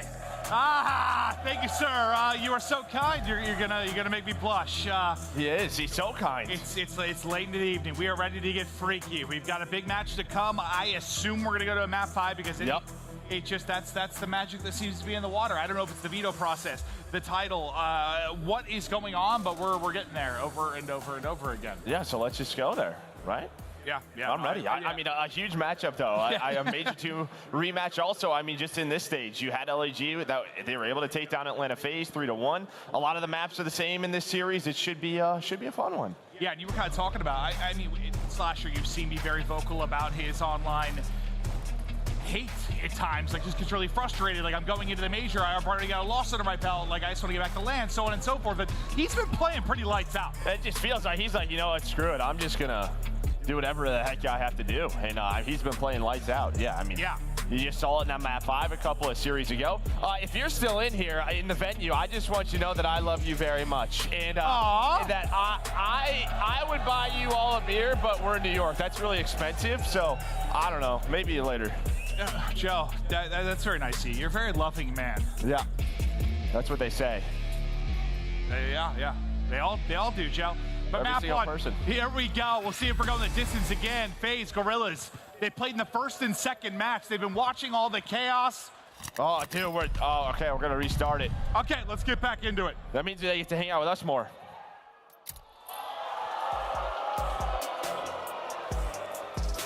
You guys don't want to hang out with us more? Oh. Hey, we're just trying to see how late we can go at this point. But apologies, guys. We'll get back into as quickly as we can. But obviously, FaZe are going to be the favorites in this. Never count out Guerrillas, even though it's a different type of roster. We have had them start in the losers bracket. They have made that run and been able to win a major. You never count out Slasher, maybe the greatest losers bracket player of all time. Yep. You never know when a team's going to get hot or turn it on. And I think we've talked about that in the history of Call of Duty. It's always been a thing. I think every title, like a team can get hot in a weekend. But I think right now, when it seems like teams really haven't figured this title out yet, they haven't. even more so, right? Like, well, I think with this LEG, I mean, this is still a new roster. I mean, that's another part of it, another addition. This is still a team. If there's another stage, I really like this lineup. I think there is so much firepower to it. I mean, you have Slasher, the veteran, but there's 3 young guns around you that can fry. I mean, well, yes, Hook really isn't anymore, but you know, you talk about Spartan, Neptune. It's weird to kind of say like. Yeah, I mean, he's like a vet now at this point, a world champion. But I mean, Neptune, especially in hardpoint, they have been popping off.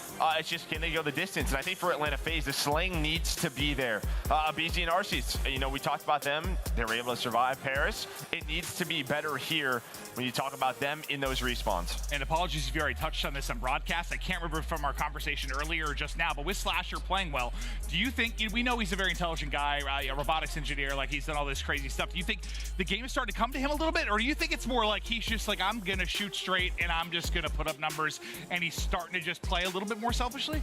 I mean, it's hard to tell, because I think when you watch them in like their Berlin control earlier today versus London, it was very systematic. They just got right to their spots. They tried to play defense over and over again at A, but I think it's that. It just feels he's just kind of in takeover mode. Like, I'm going to do what I have to do. We've practiced every single day. If you don't know the game by now, I really don't know what to tell you, teammates. But yeah, let's try and do this. Well, I think that might be actually how a lot of people feel maybe currently. But we're going to take a look at the stats from Slasher in the last matchup and what he was able to do. And this is kind of an example of what we're talking about. I mean, he has been putting up numbers. And it's not to say that Slasher hasn't been throughout the course of his career. I mean, there was a consistent time where he was like a top 3, if not #1 AR in the game. We know how good he has been, but it feels like he's really hitting stride right now. I mean, he looks good on the map. Yeah, I think the thing for like Slasher in these last couple of years, even this year, it's just like finding a core team. I mean, you look what happened with LA Thieves last year.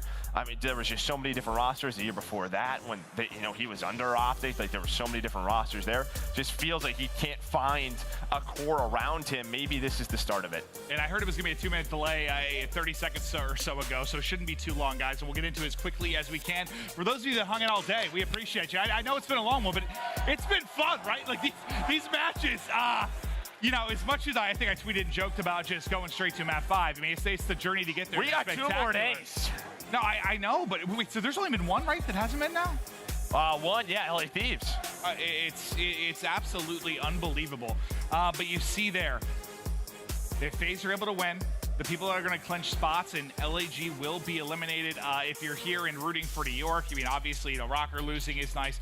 LAG, you want to as well. I'm going to wait until League Ops kind of breaks it down tonight to know the exact scenarios of whether they have to win or where we're at with for New York. Yeah. New York, yeah. We're in New York. It's important. That matchup tomorrow versus Florida is a huge one. I mean, obviously, you need LAG to lose here. That helps. But New York versus Florida tomorrow could determine a lot. And FaZe, I know I went in and talked to them. They were in the room sort of just joking about how they were first and last. I know teams have experience with that, and sometimes you fall into that. But they were just kind of, I was like, they were joking around a lot in the room. Like, you guys gotta save your energy, pipe down a little bit. They're like, we'll be all right. Like, they seem like they're feeling good. I know that necessarily maybe not playing their best Call of Duty as of late, but can you lock it in now? I think they know they have a test on the other side of the stage. I mean, to be fair, anyone is a test on the other side of the stage for them right now. There are no freebies where that may have been. I mean, they just lost to these guys just a couple of weeks ago. Yeah. They, you know, obviously it feels weird because usually we're like, all right, this team's trying to get revenge against FaZe, but it's the opposite with Major too. They're trying to get revenge against LAG. Yeah, true.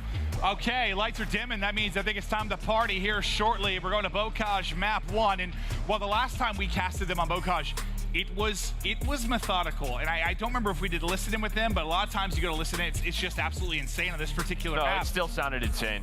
Well, did we get one? I couldn't remember if we did. Yeah, but the gameplay though, it seemed a little more calm and controlled than normal. I mean, they dominated it without question. Yeah, there's not much more you can say to me than map number 1 Bocage. That gets me going. That gets you turned, right? It turns you on like a little bit. Bocage? Yeah. That's pretty fun too. But let's get it. Here we go. Last match of the day. FaZe taking on Guerrillas. It's going to be Slasher opening things up, and LAG just going to find some time. Neptune's POV for now, as we'll see him bouncing around the corner. Unfortunately for him, it's Arcitys holding the window, and he's going to find 2 to get this rolling. Right? As we stick with his POV, he's going to get dropped. aBeZy not going to find an opening either. Nobody in the hard point for now. A couple points earned for either team. Really just kind of vying for position. Yeah, you have Havok working around the back, but aBeZy's going to win that gunfight. Both teams kind of just fighting for those P2 spawns. You have Slasher push up side barn. He's just staying alive, just waiting for help. As Neptune is on the hill, and Neptune's going to find kills, and then with that, they are going to go. They're going to push up. Like, they're trying to break P2. That's pretty much what they're going to have to do.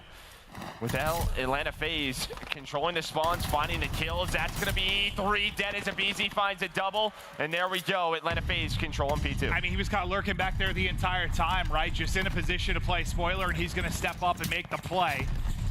Now 3 in a row, but hit down to 15 HP. I don't think he ever really got full. They still try to continue this rocket and rolling. Just 1 on the board for Simp, but unfortunate timing there. 3 going to fall. RC's really the last guy up. Not going to clear him out of the point because Spart's shot looking crispy. Yeah, Spart right now just soaking up time. I mean, this is good time already. I mean, you know, you've dealt with 40 seconds of this P2 where Atlanta FaZe has not earned much time at all. That's going to be 3 dead. Is Hook's able to find 1? Hook. Okay, with the snap, and there we go. They have them trapped all the way in the back. So from P2 to P3, LAG, they have them in the setup, in the trap. Now, where does Hook go from here? As we get right back to Spart, I think that was 4 in a row right before he dropped. Now we'll swap right back to Hook. As he's looking for any kind of angle here mid, but it's aBeZy where he's going to meet his maker. 30-point advantage now. Into the point they go. Neptune now sliding out, finding an opening. That'll be 2. It's Slasher with the 3rd. Hook with the nade. That'll be all 4, and that'll be a moment to breathe on the point, but it won't be a long one. Yeah, it won't be a long one. I mean, that spawn comes in right in the middle of the map for Atlanta FaZe. You saw, I think Simp was 1 in 5 to start the map. A bit of a slow one as Neptune is not slowing down. He's up to 9 already, leading the lobby. As LAG hanging on to this 40-point lead. The next push coming in, Cell. Gonna find that first blood, but it's a pinch by Hook. Getting behind enemy lines, I thought, but aBeZy read it.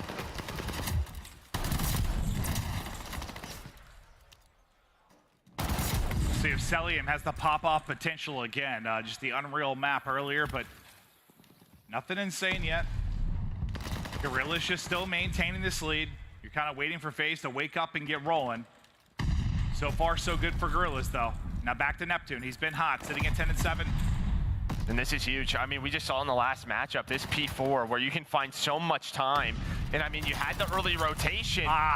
But the early rotation has not mattered for Atlanta FaZe much. And, you know, we saw in the keys, they have been struggling to break this hill. Well, any hill in hardpoint throughout this stage. That's why they've had this record. And I mean, we saw it earlier, you know, on Tuscan, where they just could not break. If they are going to play that style, they have to step it up, especially in the Slay. And this man, he's going to help them find the last 20 seconds. It almost seems like, for me with him, just sometimes like pick one. Pick either like you're just going to play reckless and try to break constantly, or play a little bit more, I don't solo hardpoint and try to rotate, but it seems like they're kind of caught in between both sometimes, where they're playing fast and frantic, they're playing for the breaks, and then they overthink situations. I'm almost like, just pick one and just do it. Like, you're fantastic players, just whatever works. Yeah, I mean, as long as you're all on the same page. That's what we've always talked about with God. Sometimes. But speaking of that break, maybe they're going to get one here as Simp's going to find 2. From 1 in 5 to 10 in 10, he has stepped it up, and Cellium was able to find the other 2. So we're just talking about that break. They're able to get it. He's going to push out now. And now Atlanta FaZe only down 5 seconds. They know where the pushing's coming from for LAG.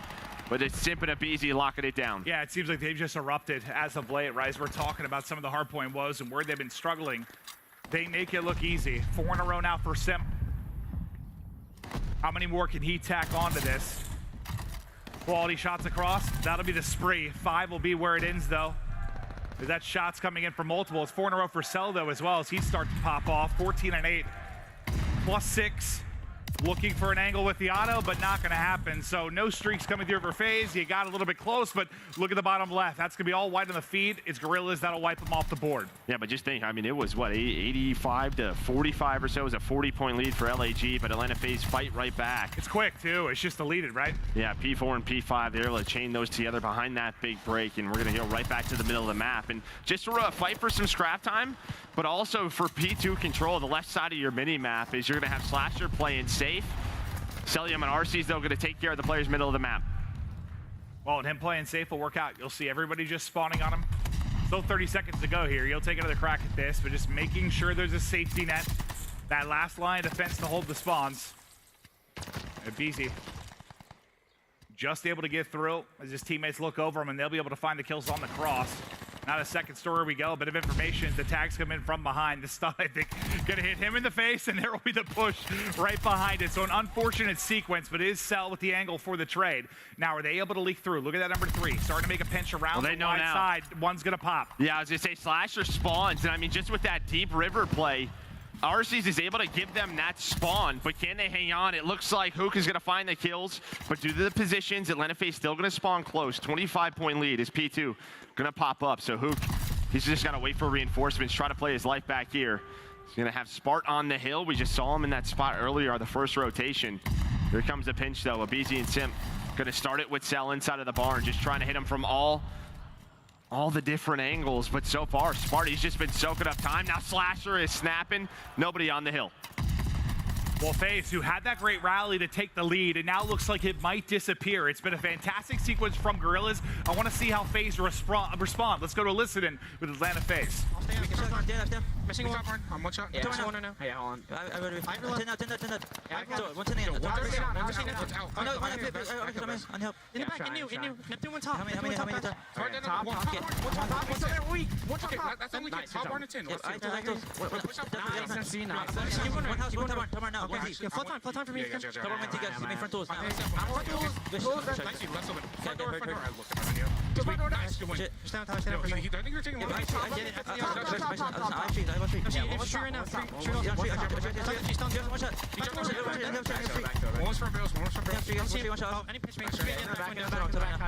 Back window, guys.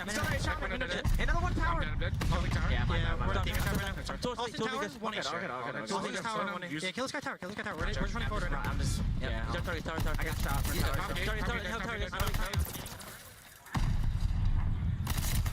It almost felt like that all dead scenario. I kind of helped them a bit.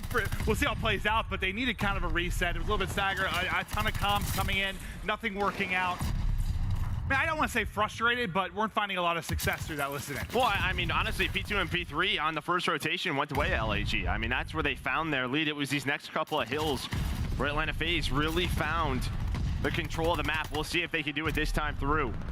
Looks like Simp able to hit that grenade. Cellium's going to find one. That means it's going to be a one-on-one on the hill. Slasher going to peek around slow. The pre-aim is there with the auto. He's going to find that kill, but it's just going to be a contest for now. There's aBeZy and the rest of Atlanta FaZe just fighting through the front. Yeah, they had eyes bottom, they got eyes top. Spart, though, and Neptune, they're both inside, and that'll be 3. As they keep it close, just 8 points. Separate the two teams, and now Spart, that's 3 in a row. Lovely bit of work inside of the point. He's stunned, he's like, come on, where's the chow coming from? He's still able to get the kill, and somehow through it all, he's gonna stay alive. One more pushing through. I don't know if he was working a reload or just a bit of madness there, but the streak will end. Lead change, though, 2 Guerrillas. They're in front for now. Well, it was that play, right? The final 20 seconds, but also the rotation. Slasher and Hook able to get out. So now for P5, they're, in a pretty good position. Much better than last time through, and Slasher's going to give them spawns. As Simp looking for a third, but he's going to get cut down. It's going to be FaZe on the hill right now, but LAG off spawn. The nade's going to go. You're going to have Hook try to take a long route through the middle of the map, but I think that's going to get red. And with that, his teammates are going to go down and look at the spawns just because he's taking that route. They're going to be a little bit split right now, but Atlanta FaZe, nice control. Yeah, I mean, poor Neptune spawns about as far as he can from the point, but yeah, I thought maybe a pinch is going to develop here for a moment. That's not the case. You get the all clear again. You got 20 or so seconds remaining on it. You'll be just able to eclipse the 200-point mark if you're FaZe. Now, can you put it away? Fight goes down tower side. It's Neptune's going to find the opening. It's Simp that's trying to find the angle. It's not going to be there, and it will collapse. Now, not a lot of time to earn, but you get them off the point for now. And where you're at if you're FaZe, and well, where you're at if you're Guerrillas, every single second is crucial now. Yeah, I mean, it's just very similar, both of these rotations. The only difference, P4 goes a lot better for LAG. Not as clean at P5 for Atlanta FaZe, but just going to try to earn some time here. You can see Slasher on the bottom side of the mini-map. You have Spart up top, both the ARs just locking down the routes, and Neptune, my man, is twisted right now, 29 and 29. But moving on the map is aBeZy and Simp, though. They're trying to fight through, fight on back, is just trying to fight for control, but the big story, the P2 spawn still for LAG. Yeah, they have it for now, but we saw last time through, they lost it, with a couple of seconds really before it was going to pop. Can you keep that discipline and win the key gunfights to retain control? Slasher is trying to get some information through on the wall bangs, not going to come in. Is now he'll reposition, watch the outer field. It's Hook with a double now. Maybe alleviate some timing and pressure off of him. Neptune looking for 2 of his own. It'll just be 1, but now the big push. 4 seconds left to go, and Slasher has been waiting for that gunfight. He's able to take the first. You get good control this time around. Now, what can you do with it? Okay, just in his positions, up to 29 and 21, letting the game come to him. The pressure there from Hook and Neptune. Spart, though, with a double. That's going to slow it down for Atlanta FaZe. Now, there are 3 players kind of out of position for LAG, so the nade's going to connect. That's going to allow Barn Control to be contested. Nobody really on the hill, but it's a slight lead for LAG. Yeah, I think the good thing maybe here for FaZe is just you keep him out of it for the most part, right? Like, you have that early setup. We've got 30 seconds off of this as Simp is now twirling and dancing. But you might get the advantage now if you're FaZe. Simp has really turned up these last couple of hills, up to 35 and 28. It feels like when his name is in the feed, it is a multi-kill as aBeZy and his duo just trying to rotate, just roam around the map. We're going to head to a P3. That's where LAG will be. It's going to be about a 17-point lead, just fighting for control. Here comes aBeZy, snaps onto Hook. He's got Arcitys following him up. Hill going to pop. What a big swing that was over the tail end of the hard point.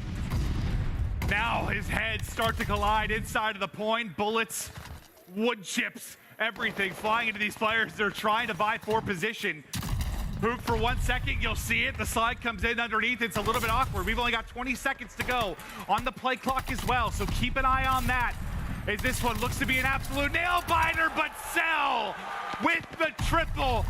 A chance to seal it. They're all spawning out deep. You have the presence forward. A contest is there for a moment. Is it going to be enough? It's not. FaZe. They'll shut down the map 1, and that's a big play out of big play Cell. Just so back and forth throughout that map number 1. And, you know, for Atlanta FaZe, I think the key was the end of the first rotation because they were getting outslayed. You had a slow start for Simp, but the P4 to P5, that gave them that lead, a little bit of cushion to work with. But then there at that last rotation, that P2 hold, LAG, you know, they had the spawns under control, but Atlanta FaZe, they just went right through the front, and able to split that time. I wouldn't even, no, they didn't even split that. Over the first 30 seconds, LAG might have got like 5 to 8 points because a lot of that was just no one in the point.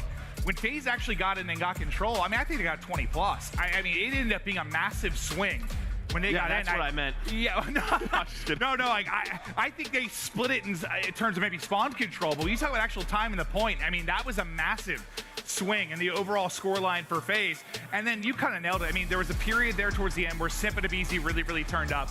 And then Cell just kind of quietly erupted. He had a solid game throughout the course of it, but you saw the final sequences. Once they got him in that trap in the back, he started lighting them up. He was taking heads. Yeah, I mean, we're going to take a look at some highlights. You saw that scoreboard, though. I mean, just a very balanced effort from both of these squads. It was just kind of who was going to take advantage of the opportunities that they had. And I just felt like FaZe made it messy enough when LAG had the spawns where they could find a lot of time, even here at this P4. I mean, Spart was popping off. Well, that's the thing. I mean, we talk about it, but like, yes, rotating and getting control of spawns is great, right? It makes your life easier. And it's a good skill to have. But like that skill to be the other team that's breaking, that is able to make it messy, like you said, just maybe they don't have good spawns, but how long can you keep them out of the point, right? How long can it be contested? Yeah, what, there's 28 seconds there, was like 2:05 to 2:13, and there you can see in the scoreboard there. So yeah, it was the final 30 that goes their way. Yeah, they actually get that time is the big difference. And on the front end of it, I mean, they mostly got them out of the point. I think you kind of called, I think at one point you said like kind of a couple players out of position and then they hit the nades over the top to clear somebody out. I don't know if LAG got back in the point after that. I'm not sure if they did. So FaZe did a great job there. They're up 250 to 214, or they're up. They won 250 to 214. Now we look forward to the Berlin Search and Destroy. And we'll see what these teams can bring. We've seen a ton of reps from these squads on this map, obviously, but not as many when you talk about the new look squad here with Guerrillas. It's just interesting because when I think about this Guerrillas team, I think about this map, I just think about Asim. Some of the plays he will make good. Well, it's like, will he have a great map? Will he have a frustrating map in the positions he will play from? But he's not there, so it'll be fun to watch him play. There is one thing I can guarantee you on offense. Slasher is going to work top 3 in the middle of the map, right? I mean, that's just what he loves to do. When I think the game kind of gets to this point of the year where you kind of have a good idea of where everyone's going to go, what default setups are, that's what Slasher does. Plays around the picks, finds those first bloods. What were we watching when Guerrillas were playing? I think we were watching with Cap and some of the Thieves Berlin guys. Hardpoint, yeah. And it was... Wait, no, what was it? Was that the Bocot search where somebody was like, where's Mudog? He's like, he loves that tank. He was just on that back tank throughout so much of it. He's got his spot. He's in his spot, right? Like, he feels confident he's going to win the fight there. But, you know, you had a pretty solid map 1. You had your chances to take it. I mean, there's some frustrating moments, but you battled. And that can be a really strong one for FaZe, as we've seen already this weekend. Now, who's going to step up? Who's going to go clutch in the search? Another thing you think about with this particular map is, what with Slasher, that's where his body was shot, right? And then he kind of turned into demon mode. What are you buzzing over there, dude? Not me, it's one of my cables loose, Joe. You're buzzing, dude. The boys are buzzing. You good? I don't know who else hearing that.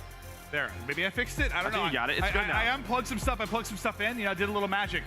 Hopefully you didn't break anything. Well, we'll find out.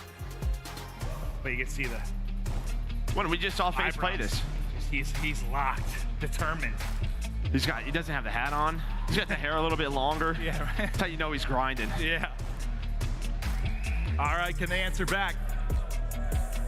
We get into our final series. Will it be another 5-map match? Or can FaZe get 2-0 control and maybe close it out with a 3-0? We haven't seen any of that. Any of them, no. Oh, it's been absolutely bonkers. As we get late into the evening, FaZe, Guerrillas continue to fight. Now to search and destroy we go. Offense up for Guerrillas. As we'll take a look at their opening look. And this is what Hook does. He loves lurking offense, defense over towards A. 100%, right? And you can see number 5, Slasher, just starting to get into his position.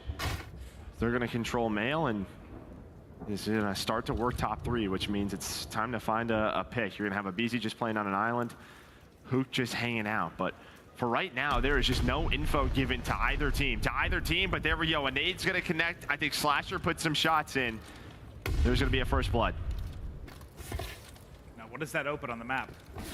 For Guerrillas, you get the kill onto Arcitys. I mean, they don't move. I mean, this is it, right? Find the first blood, let the clock tick. They're going to rotate around the map to try to find something. Is Atlanta FaZe, and what openings do LAG find? Hook looks like he's going to be the point man. He's going to be the point man to start this off. Spart's going to hit some shots. Simp now and Cell. They got a lot of work to do. Cell's able to find one, but still it's a 2 versus 3, and Simp's going to be the lone man over at A. What can he do while he waits for the help to come? Because aBeZy, he's tracking across the map, and oh god, if he could have stayed alive for just another moment. He was giving him the call out that he was pushing. He was right behind him. If you have both up in a 2 versus 2, who knows what's possible, but aBeZy, can't count him out. He's had some highlight moments over the course of the day. A man on a mission earlier, he's gonna give himself a one-on-one, or he should. Here we go, Spart, aBeZy, 30 seconds to go. This is not planted for Spart. On the staircase, this is planted a little bit outer. There's a chow. aBeZy's gonna hit some shots, aBeZy. Oh, the auto in the 1v1. Spart able to connect all the headshots. Yeah, and I think he just took a step onto like the bench to his left, and it made it a little bit awkward there for a moment. Like he's just centered on that heady. Good job regaining composure, or just keeping the shots on point. I thought aBeZy had it. I thought he had it. Well, at first I thought it was like crazy flinch. I was like, whoa, why? No, I've really seen that. It was. Well, no, I think part of it, I think he took a step left, like onto the bench, didn't he? It looked like he shot up there, and then I was like, oh god, this gunfight became a lot harder, and then he made it look easy. As he took off his head. Or maybe, yeah, a headshot or two came through, but Spart now, what a round it is. He's up to 3-0. Just through that first round. Hook's got a lot flying his way as he's just going to continue to kind of move his way back on the dock. And this is what we saw earlier, just sort of this info game from FaZe. All right, did we stun someone over towards B? We do. Maybe you see the cross back, and now it's going to be Neptune, who usually plays his Hook spot. Just kind of lurking here right now, and you can already see. Oh, God. Hello, sir! I found you! That is a position that they've played before. Arcitys is going to check it, find that first blood. Bomb going to be down. They follow it up. Big numbers advantage now over to FaZe.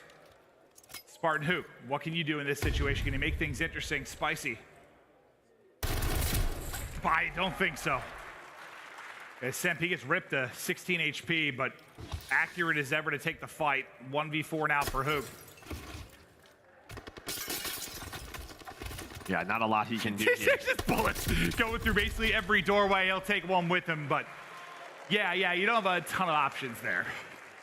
Exactly what we saw from Atlanta FaZe earlier. Just someone playing for the rotation, just seeing the information as they cross back and forth over to fire.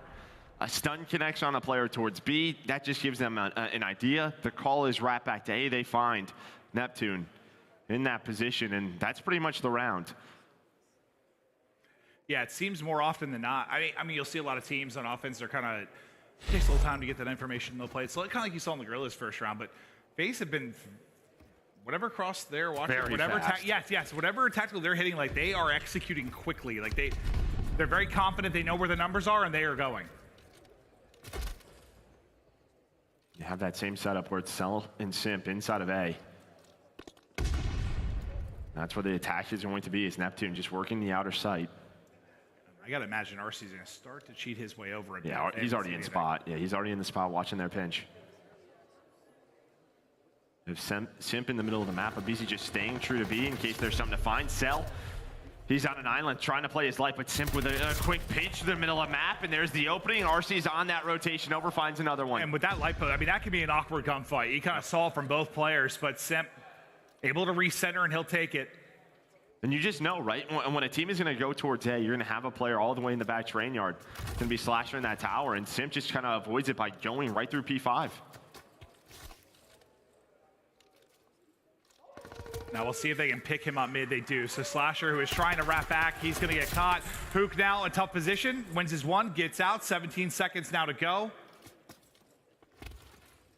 Feels like Hook has been in some very dire spots. I mean, he centers well there. Hits a bullet or so, but drop quickly after. That's probably how aBeZy was feeling in that 1v1 as well. I mean, snaps well, but then the auto just takes over at the distance.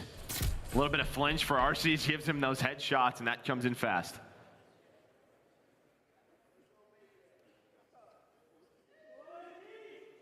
Two, one now to FaZe. You're looking for you're trying to get on the board now if you're Slasher, if you're Neptune. Haven't found any success yet. Yeah. Oh, yes. Keep us energized, crowd. We love you. We need it. It's late. We're having fun. Oh, yeah. I assume those whistles are for my sexy body. Thank you. Yeah, I figured. aBeZy just able to get through on the cross. They start to execute, but Hook, like a bug in the grass. Ooh. Oh, God. Seeks his way forward, then pounces, but will get dropped. And Simp from third. Shots through the window. Pistol out, but Neptune, he'll get his first kill in this map, too. 2 versus 3. Not a lot of time. You still have aBeZy to deal with. I mean, the shots are going to come in. aBeZy does you take it down. Yeah, look at where the other two are, though. We've seen it happen before. It takes quite a miracle, but who knows? Still 15 seconds left. It's just if Neptune can get into a spot, you need Slasher to stay alive. He's going. They're able to find one. It's all on Neptune. And they got it. I think he got it. Oh, are you kidding? And that is a round that FaZe can just not lose. Oh, my God. I mean, you're looking at when that fight goes down on the bomb, it's around 17 seconds, I think, when aBeZy drops. And I'm thinking they still have to clear all that out. Yep. Neptune's got to, as Usain Bolt, he's got to get across the map, strap on the Pumas, and get flying. And just in the nick of time, I mean, he hot bombed around 8, somewhere in that ballpark. Like, that was, woo, as tight as they come. But that'll bring us to 2-2. And Neptune, who was 0-3, well, there you go. Oh, There's 4. He gets the ace as well. What a round from Neptune. That's one way to come alive in this map, too. I mean, it just starts with aBeZy. I mean, that was just classic. I mean, gets the bomb down, finds the first blood, but the setup just drops for Atlanta FaZe. Now LAG on offense. They're going to go to B. A has not been working. B will. It's Neptune. Well, he gives him the aBeZy treatment. Bomb to the O planet. Just hits it.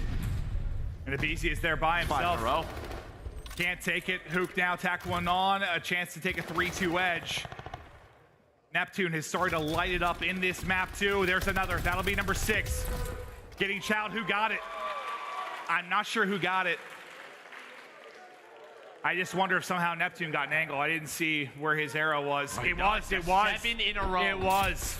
7 in 2 rounds, so he's going to have that glide bomb. I thought maybe. I just didn't see the minimap if he was able to get an angle. Well, that's one way to turn the game around, huh? Yeah. 7 out of 8 kills in 2 rounds. So now the glide to use. And you've touched on it. It can be a little difficult to find your spots where you're going to actually throw it into it. I mean, we watched Cell get one in their last one, and I think he killed aBeZy with it. Granted, the map, I think, was pretty much decided, but still, what a performance here from Neptune. He needed this lightning bolt.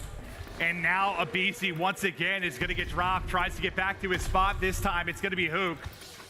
Cell, though, trying to play the equalizer. Yeah, I mean, Sparks need to take it down. Here's the key. I mean, Hook has to play his life here. I mean, he could be the one player to kind of change the round for both of these teams. They're going to try to isolate him. They know he's in that spot. And Neptune just kind of waiting on the flank, but you have Slasher looking over him. Yeah, he's got eyes deep on the lane, so he can try to make it difficult. He hits those headshots on his Cell. What were those shots? Cell just gets evaporated. Usually the nutty auto shots at range, they're coming from Cell. There's the trade. So now it's just on Neptune to try to get to his teammate. Hook, he's going to get isolated. Now it's a 1 versus 2. The man who's on 7 in a row, can he make it 9? 3 rounds in a row for LAG. His bomb going to be planted. Can he pull off another clutch? Might just be what kind of timing does he get on a cross here? Sneaky. He just sees Arcitys slithering behind the bomb site.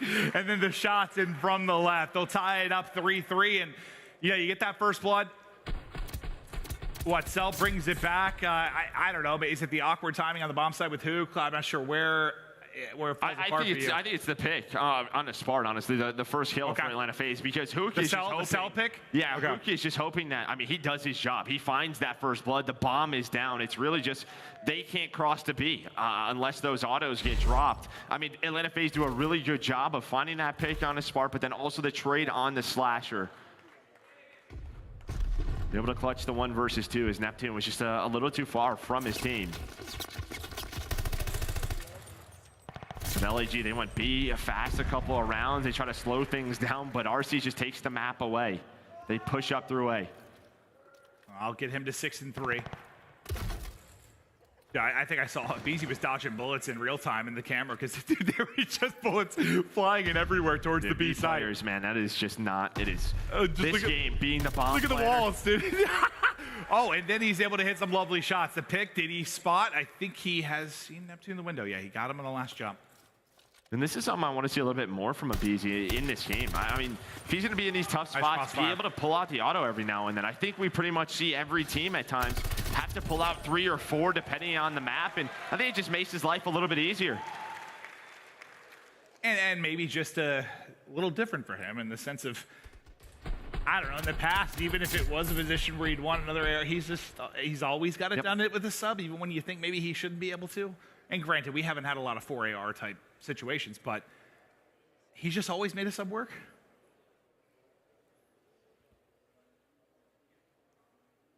FaZe back in front now. And Arcitys, he'll get that 7, so he's up to 4 in a row.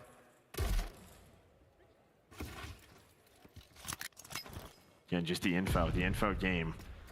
Slasher's gonna try to maybe go for a pick on Arcitys.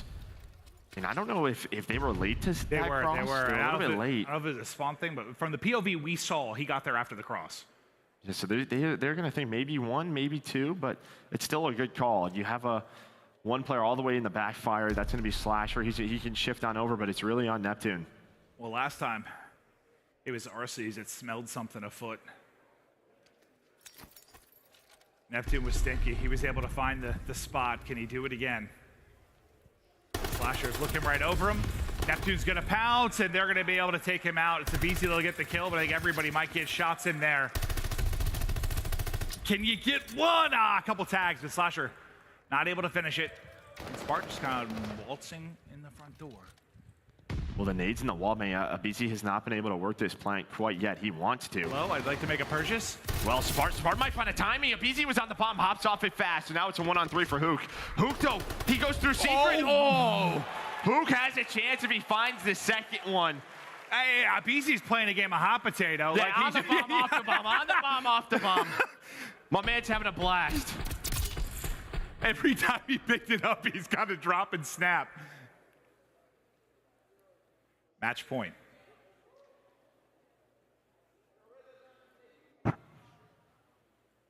Can they go up 2-0? We got to rip 3 straight, though, if you are Guerrillas, to even the odds. And Slasher, who was great in the map 1, who has been terrific throughout the qualification stage, having a difficult one here. Did FaZe do anything in particular to kind of make it difficult for him? Well, I think they're playing very fast with the info on offense, right? I mean, when that's happening, it doesn't allow him to kind of work his picks. Neptune, he's got the glide, he's got to call it in. What info can he find? Can he find a pick? He cannot. And I feel like that's what we see more often. aBeZy. Maybe aBeZy's just like, oh, it doesn't matter. Yeah, it just seems just like dodge hell. your bullets. This guy's Neo in the Matrix. Yeah, it just seems like absolute hell, but he stays up. He gets the kill. Now got Cellium here as well, and aBeZy continues to dance, to hop, to rock and roll inside of the point. Simp through the window, right back through, the peak on the edge, and the trade is there. Smart now on an island. And Røkkr going down 0-2 in this series. Shot from behind, the front, every which way. It's a FaZe winning map 2. And they take control of this series.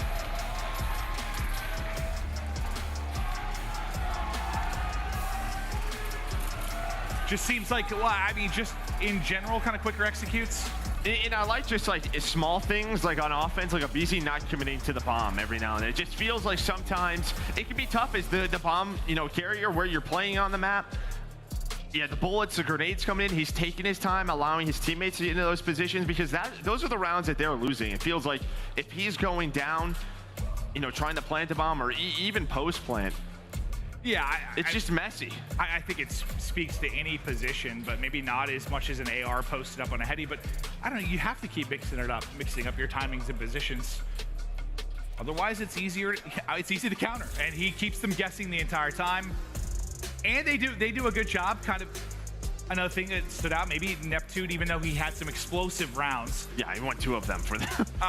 When he was in maybe the sneaky off angle, I don't know if it's called an off angle, but like that sneaky position where he's gonna get ready to pounce, they dealt with it, right? Like I don't think they got first blooded any of maybe the 3 times they dealt with it. So just a good job, even though they were quick to execute and make a choice on the site. It's like once they got there, good teamwork, got all the clearances of every corner they could deal with. Yeah, just the info game that they played with on offense. AB, they know where they have to clear. I mean, of course, there's going to be a couple of rounds that they maybe want to clean up, but for the most part, it was nice execution out of Atlanta FaZe. Yes, so based on how everything is gone, now it's time where Guerrillas come alive in the control, and that's how we'll get to a 3-4, maybe map 5 for FaZe. Do what everyone has struggled to do this weekend.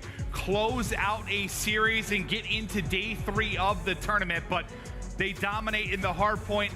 They are concise and calculated in the search and destroy. We get ready to go to control. FaZe look to close it out after the break.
The Call of Duty League is brought to you by Mountain Dew and Zenny. Armor your eyes with Blocks gaming glasses starting at $24 by visiting zenny.com/CDL.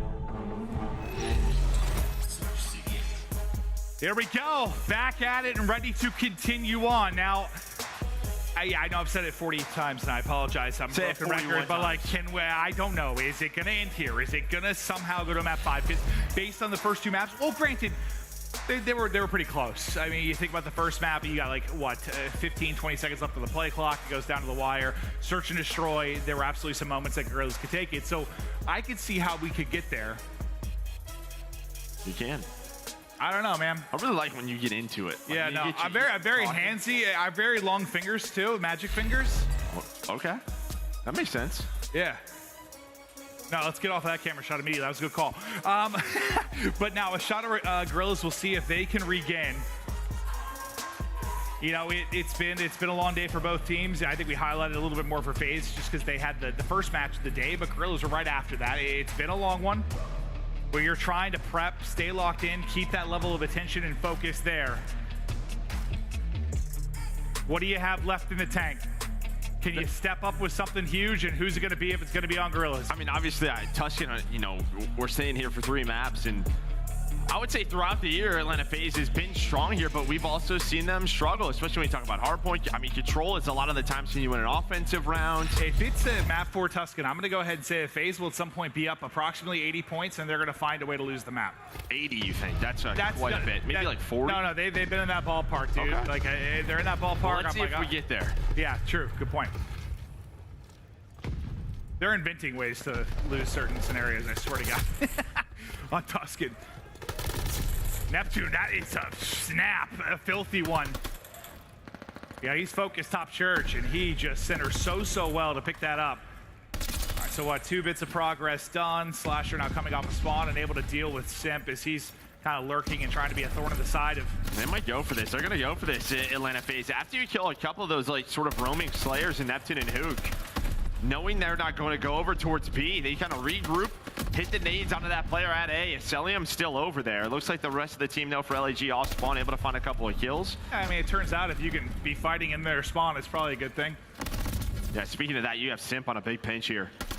Able to find that opening, find that route, able to snap onto one. No Spartans there. That's just a tough gunfight. Yeah. The auto's going to have the advantage. I thought he was gonna like shoulder left a little bit to try and get behind that. Jumped out. Yeah. he's gonna, well, I don't know, bunny hop, just 3-bullet him to the face. I'm not sure what the plan was there, but yeah, easy on the other side of the gunfight, that's for sure. Now, first part done, minute 40 on the clock, lives. Not a lot of separation between the two. The Hook's POV we go. Nades soaring in, one behind, one in front. He's at least able to survive. They continue to move forward.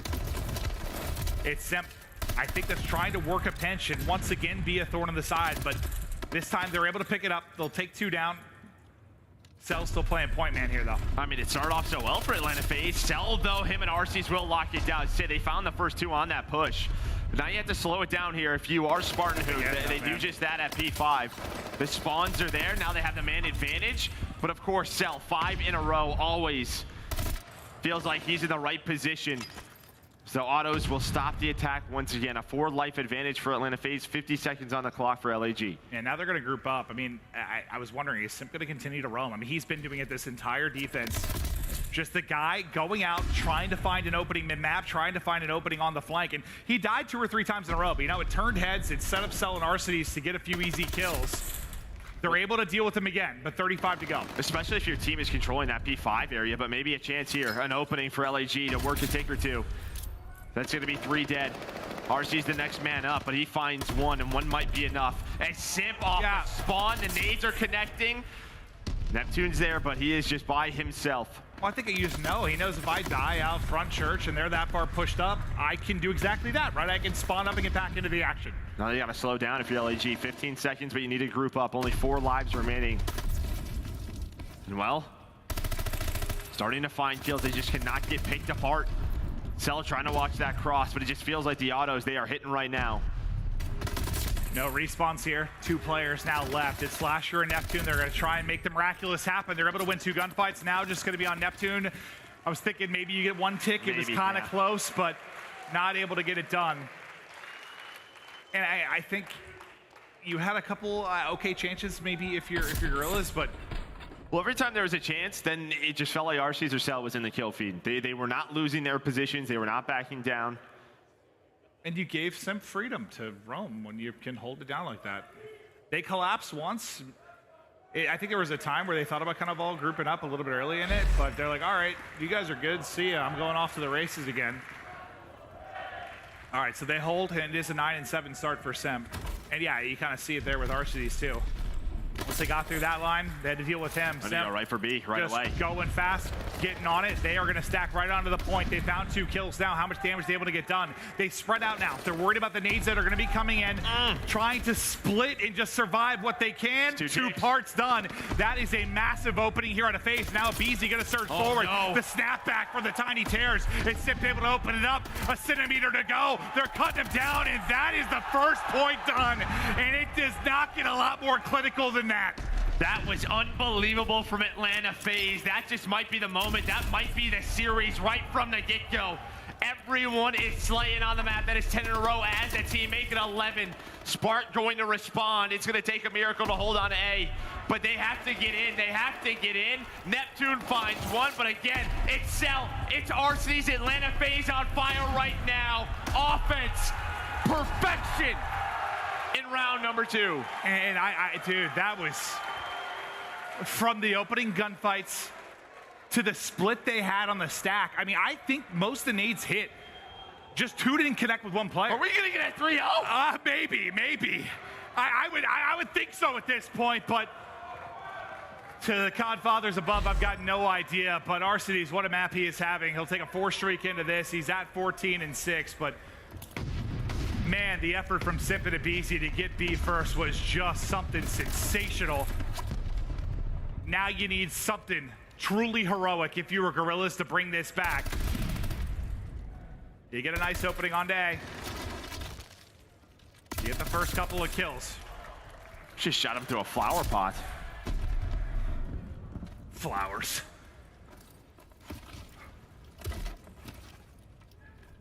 They're not able to get that spot over towards A. Still have Atlanta FaZe in control. They try to get push up, and well, they just retook it. I mean, you have who kind of roaming over here. Look at number 7. That's Neptune all the way in the spawn. It's just, do we go A? Do we go B here? I don't know what LAG is going to do, but they're going to go for B. They're going to go for B. Cell's going to find a pick, but through P5 comes Arcitys. aBeZy finds another one middle of the map. Just only 2 players. They're able to get a tick. I mean, I guess you have that. There you go. Okay, now 3 dead. All right, well, now Guerrillas' turn to just flip the tables here.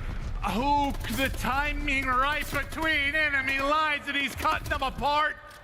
Who do you have left standing towards the point? It's really just going to be Slasher, and he's able to win both. Now right back onto it. Now he's not going to be able to finish it, but how quickly can they get there, and how does the split come in? Neptune's going to get there with the help just in time. They've got 2 players to get this done. It's just like one more player. Like one more man every single time. They have not had multiple players on it, so it's just gone up so slow. It's given FaZe just an opportunity. It's a little bit staggered from LAG. You have the life advantage, though. You can still complete A. That might be the call. And maybe FaZe is thinking there's only 40 seconds left. Can we try to contest this? Maybe we could take it to the time, but they're just going to give it up. So now you just need 1 tick. You got 2 done if you are LAG. Yeah, it wasn't quite as, a crazy, precise opening like we saw from FaZe, but the fact is, they did the damage. But now you have to close it out. Not a situation where, oh, great, we got 5 ticks, that's super. No, you got to win the round. And well, it's Simp. He reads the flank. He's going to flank the flank. You never know. You never know who's going to be behind enemy lines. That's going to be all 3 players who push through the defensive spawn. They take you down. They find Hook inside of P5. And now after that clearance, look at just how they roam. It is Arcitys and it is Simp just soaring forward, and they don't get any kills, so that's big. I mean, the fact is they at least take 1 down, but then right to follow it up based on the information is Cell. Oh God, it's just the receiving end. We're seeing from all that, okay, all 4 POVs, it's just every Guerrillas player getting gunned. I mean, it was, what, a 4 or 5 life advantage for LAG. They need to try to slow this down, but they only have 30 seconds left. Need P5 control. All right, you did the hard part. You got mid-map. Well, I guess the easier part. Now comes the hard part, trying to get pushed up, get that final tick with 20 seconds left. 8 versus 6 in the life department. You have Slasher up top, Church, starting to make his way through radio. Here we go. LAG's last chance to stay alive this year. And you feel it starting to dwindle now. That's going to be 3 down, 8 to go. Neptune is still here. Want to be the hero. He's able to get 2. Finesse around the edge. Arcitys is looking for the pre-fire, and Neptune is still there. And the pistol is a popping. 2 seconds to go. Nobody close enough. And I don't ever want to hear that FaZe don't respect a good sleep schedule, because they came in with the 3-0. They tucked in Guerrillas, and they're making sure we can all go home and get tucked in tight. Gets a little scary in that round. I mean, just an opportunity for LAG. I mean, that's a pretty good rebound considering the map too, because they just like, I don't know, Hadouken was it? Came in and did some sort of, what? Is that from Street Fighter? Is it Hadouken? Oh, I don't know. I think so. That sounds. Yeah, I think so. I just didn't hear you at first. I probably mumbled a little bit, Joe, but like they came in and just torched them. I have to get going that round too. I mean, you know, with the long wait, I mean, how close that map 1 was. But I'll tell you what, the key for me was that map number 2 and just how dominant they looked on that Berlin search and destroy. It has been such a key for LAG all year long. But it just felt like that map was a little too frantic for LAG. In the moments where they had to slow down, they weren't on the same page. They got staggered. But I think that's props to Atlanta FaZe, just making it messy, finding multi-kills, cutting off the reinforcements. But it's all about round number 2 and how fast it was from Atlanta FaZe. Yeah, I mean, I had very little belief in a 3-0 just with how everything has been going and kind of the state of play for FaZe at times. But if I was a believer, it was certainly after that round 2. Now you asked me earlier, was this like a good series for them that they're showing up? This was it. Okay. This was much better, kind of what we expect from this team. Yeah, I think still some question marks in the hard point at time. Like, what sort of team are we trying to be? At least that's how I feel. Like, but I feel like when FaZe is at their best, is that search, right? And that was one of the better searches we've seen from them. Just decisive. Yeah, yeah. Playing as a team, not over-challenging a lot of situations. It felt like, that is the single biggest thing. Because even though they haven't always been necessarily the most dominant respawn team, they've been very, very good. When they were at their best, yes, they were in like the top 3 range, probably in, well, okay, there's that graphic we used to show where it's first in every single thing, basically, but it was the search. Well, when they won majors, it was search and control. Like, that's just the way they were able to do it. That's how they became world champions. I think when you're playing a long best of 9, someone will probably get hot. You'll probably win a respawn. You'll probably win a hard point, but it's been the control and search and destroy that have taken championships away from them. That game 2 and 3, man, can't get it much better. Well, a guy that was brought to this team to take care of the kids, maybe frustrating at times, but that one's got to feel good. We've got Arcitys on stage with Blaze. Thank you so much, Merc and Maven. One more time, give it up for Atlanta FaZe for giving us our first 3-0 of the tournament and coming out dominant.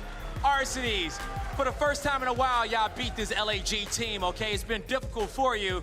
How did y'all get it done this time around? I mean, I actually don't know. We're sitting in the back for 7 hours watching every game 5, just losing composure, but we came out strong. MC had a plan against these guys, and you always trust Cellium. This guy's dropping 40 every match, so I gotta trust him. We saw his perfect match to kick off the day, and as you said, you know, it's been a long day for you, okay? We've had nothing but game 5s. Y'all was our first matchup, but you guys lock in first seed for champs, okay? So tell me about... I thought that was already done. Well, yeah, you know, you've been for years done, now, right? You've been getting it done throughout these events, but how do you feel about possibly coming out here and getting this major win? I mean, we have first seed, obviously, but we don't have a championship this year, so obviously that's our goal. It's been a bad year for us. Well, for us, it's been a bad year. Silvers all around.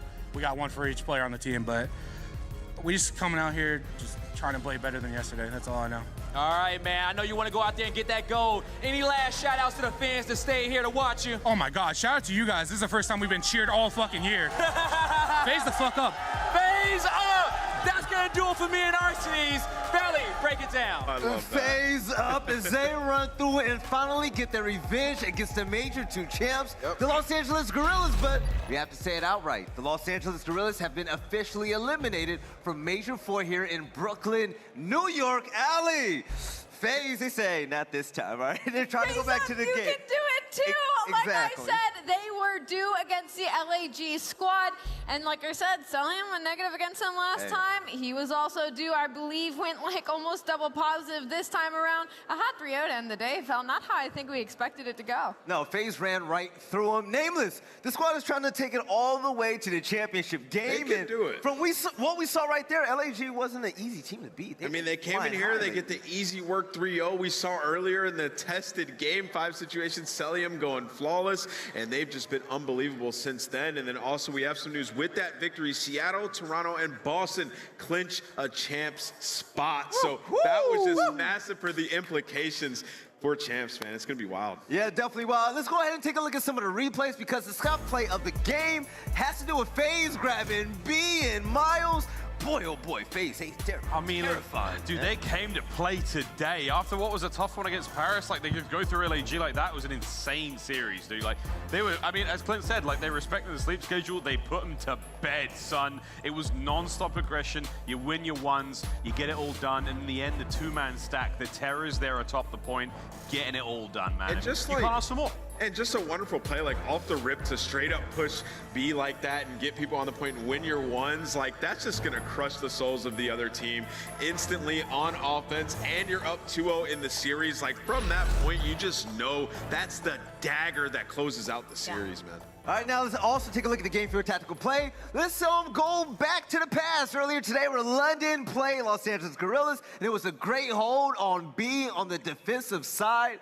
Let's go ahead and take a look. Miles, I know it was a while ago. I know my brain is like melting. It's the end of the day right now, man. We've been working for like 13 hours. Do you remember that series at all? I do a little bit, man. It was an intense one. And again, like the Ravens, you know, they've had their moments here. And you got to hand it to them, aLLeY. It's about time we saw a control win. Like, the highlight of that series is London won a control. Granted, they lost the series, but they're still going to champs, so it wasn't the last that we saw of them. But what a weird series to have done it. Like, they lost 8 instantly, and somehow, some way, they played this P2 like it was hardpoint and just put LAG in the absolute box here in these back warehouse and train spawns. Beautiful from London. Unfortunately, we weren't able to close out the series, though. Right. Nameless, man, today has been a phenomenal day. We're going to take a look at the points soon, and the threshold is absolutely crazy right now. NY, you're still currently in it, man, and the race is better than ever. Well, what NY is hoping is to beat the Florida Mutineers, send them down to play the Atlanta FaZe coming off of the only 3-0 that we've seen throughout this weekend, and then New York will be in a good spot. Now, that being said, New York still need to get top 2. Yep. That's yet to be known. We'll see them tomorrow. Right, Miles, what is your take on this right now? Right now, all in all, I mean, this has been one of the craziest days in Call of Duty history, without a shadow of a doubt. Look at that left side of the screen. There are the CDL points presented by Game Fuel. They are all set, hot to trot for champs. As soon as we finish, 2 weeks away, pack your bags, boys and girls, we're going to Cali. 2 spots remain. That is where things get insane. The Subliners and the Mutineers, God only knows what's going to happen tomorrow. Don't forget the LA Thieves. And this is going to be an unbelievable finish. That's going to be a complete headliner tomorrow, and I can't wait to see how loud the crowd is going to get. Nameless, this is it, man. Day 2 is done with. I just can't wait to see the walkout tomorrow for the New York Subliners. They have to win that match. It's setting up for the Cinderella story. We'll learn more tomorrow, man. It's going to be epic. This was Elimination Day 1, guys. Elimination Day Friday. And it was electric in here. Tomorrow is going to be bonkers. Right, aLLeY, this is your first year so far. It has almost come to an end. This is crazy. Any last words you want to say before we shut down this desk? I can't wait for tomorrow, Belly. Just like everybody else here, I cannot wait for tomorrow. All right, well, ladies and gentlemen, it's about that time. We're going to shut down the desk, but I want to thank every single one of you once again for tuning in because, hey, here in Brooklyn, New York, they have brought the passion, and the culture is just about everywhere. From the audience to even you guys at home, you guys have made this event so special so far. Yeah, I saw the viewership numbers, and things are looking bright, but tomorrow things are going to look even better. More teams are going home, and the question is, can the New York Subliners make it all the way to the end? I don't want them to get just a top 3, top 2 finish, baby. I want them to win the whole thing at their own event. Hey, but We're going to see it when it comes down. We'll see you guys tomorrow for day 3 at the same place, same time. Hope you all have a great night. Thank you for tuning in. We'll catch you next time for more Call of Duty action. Take care.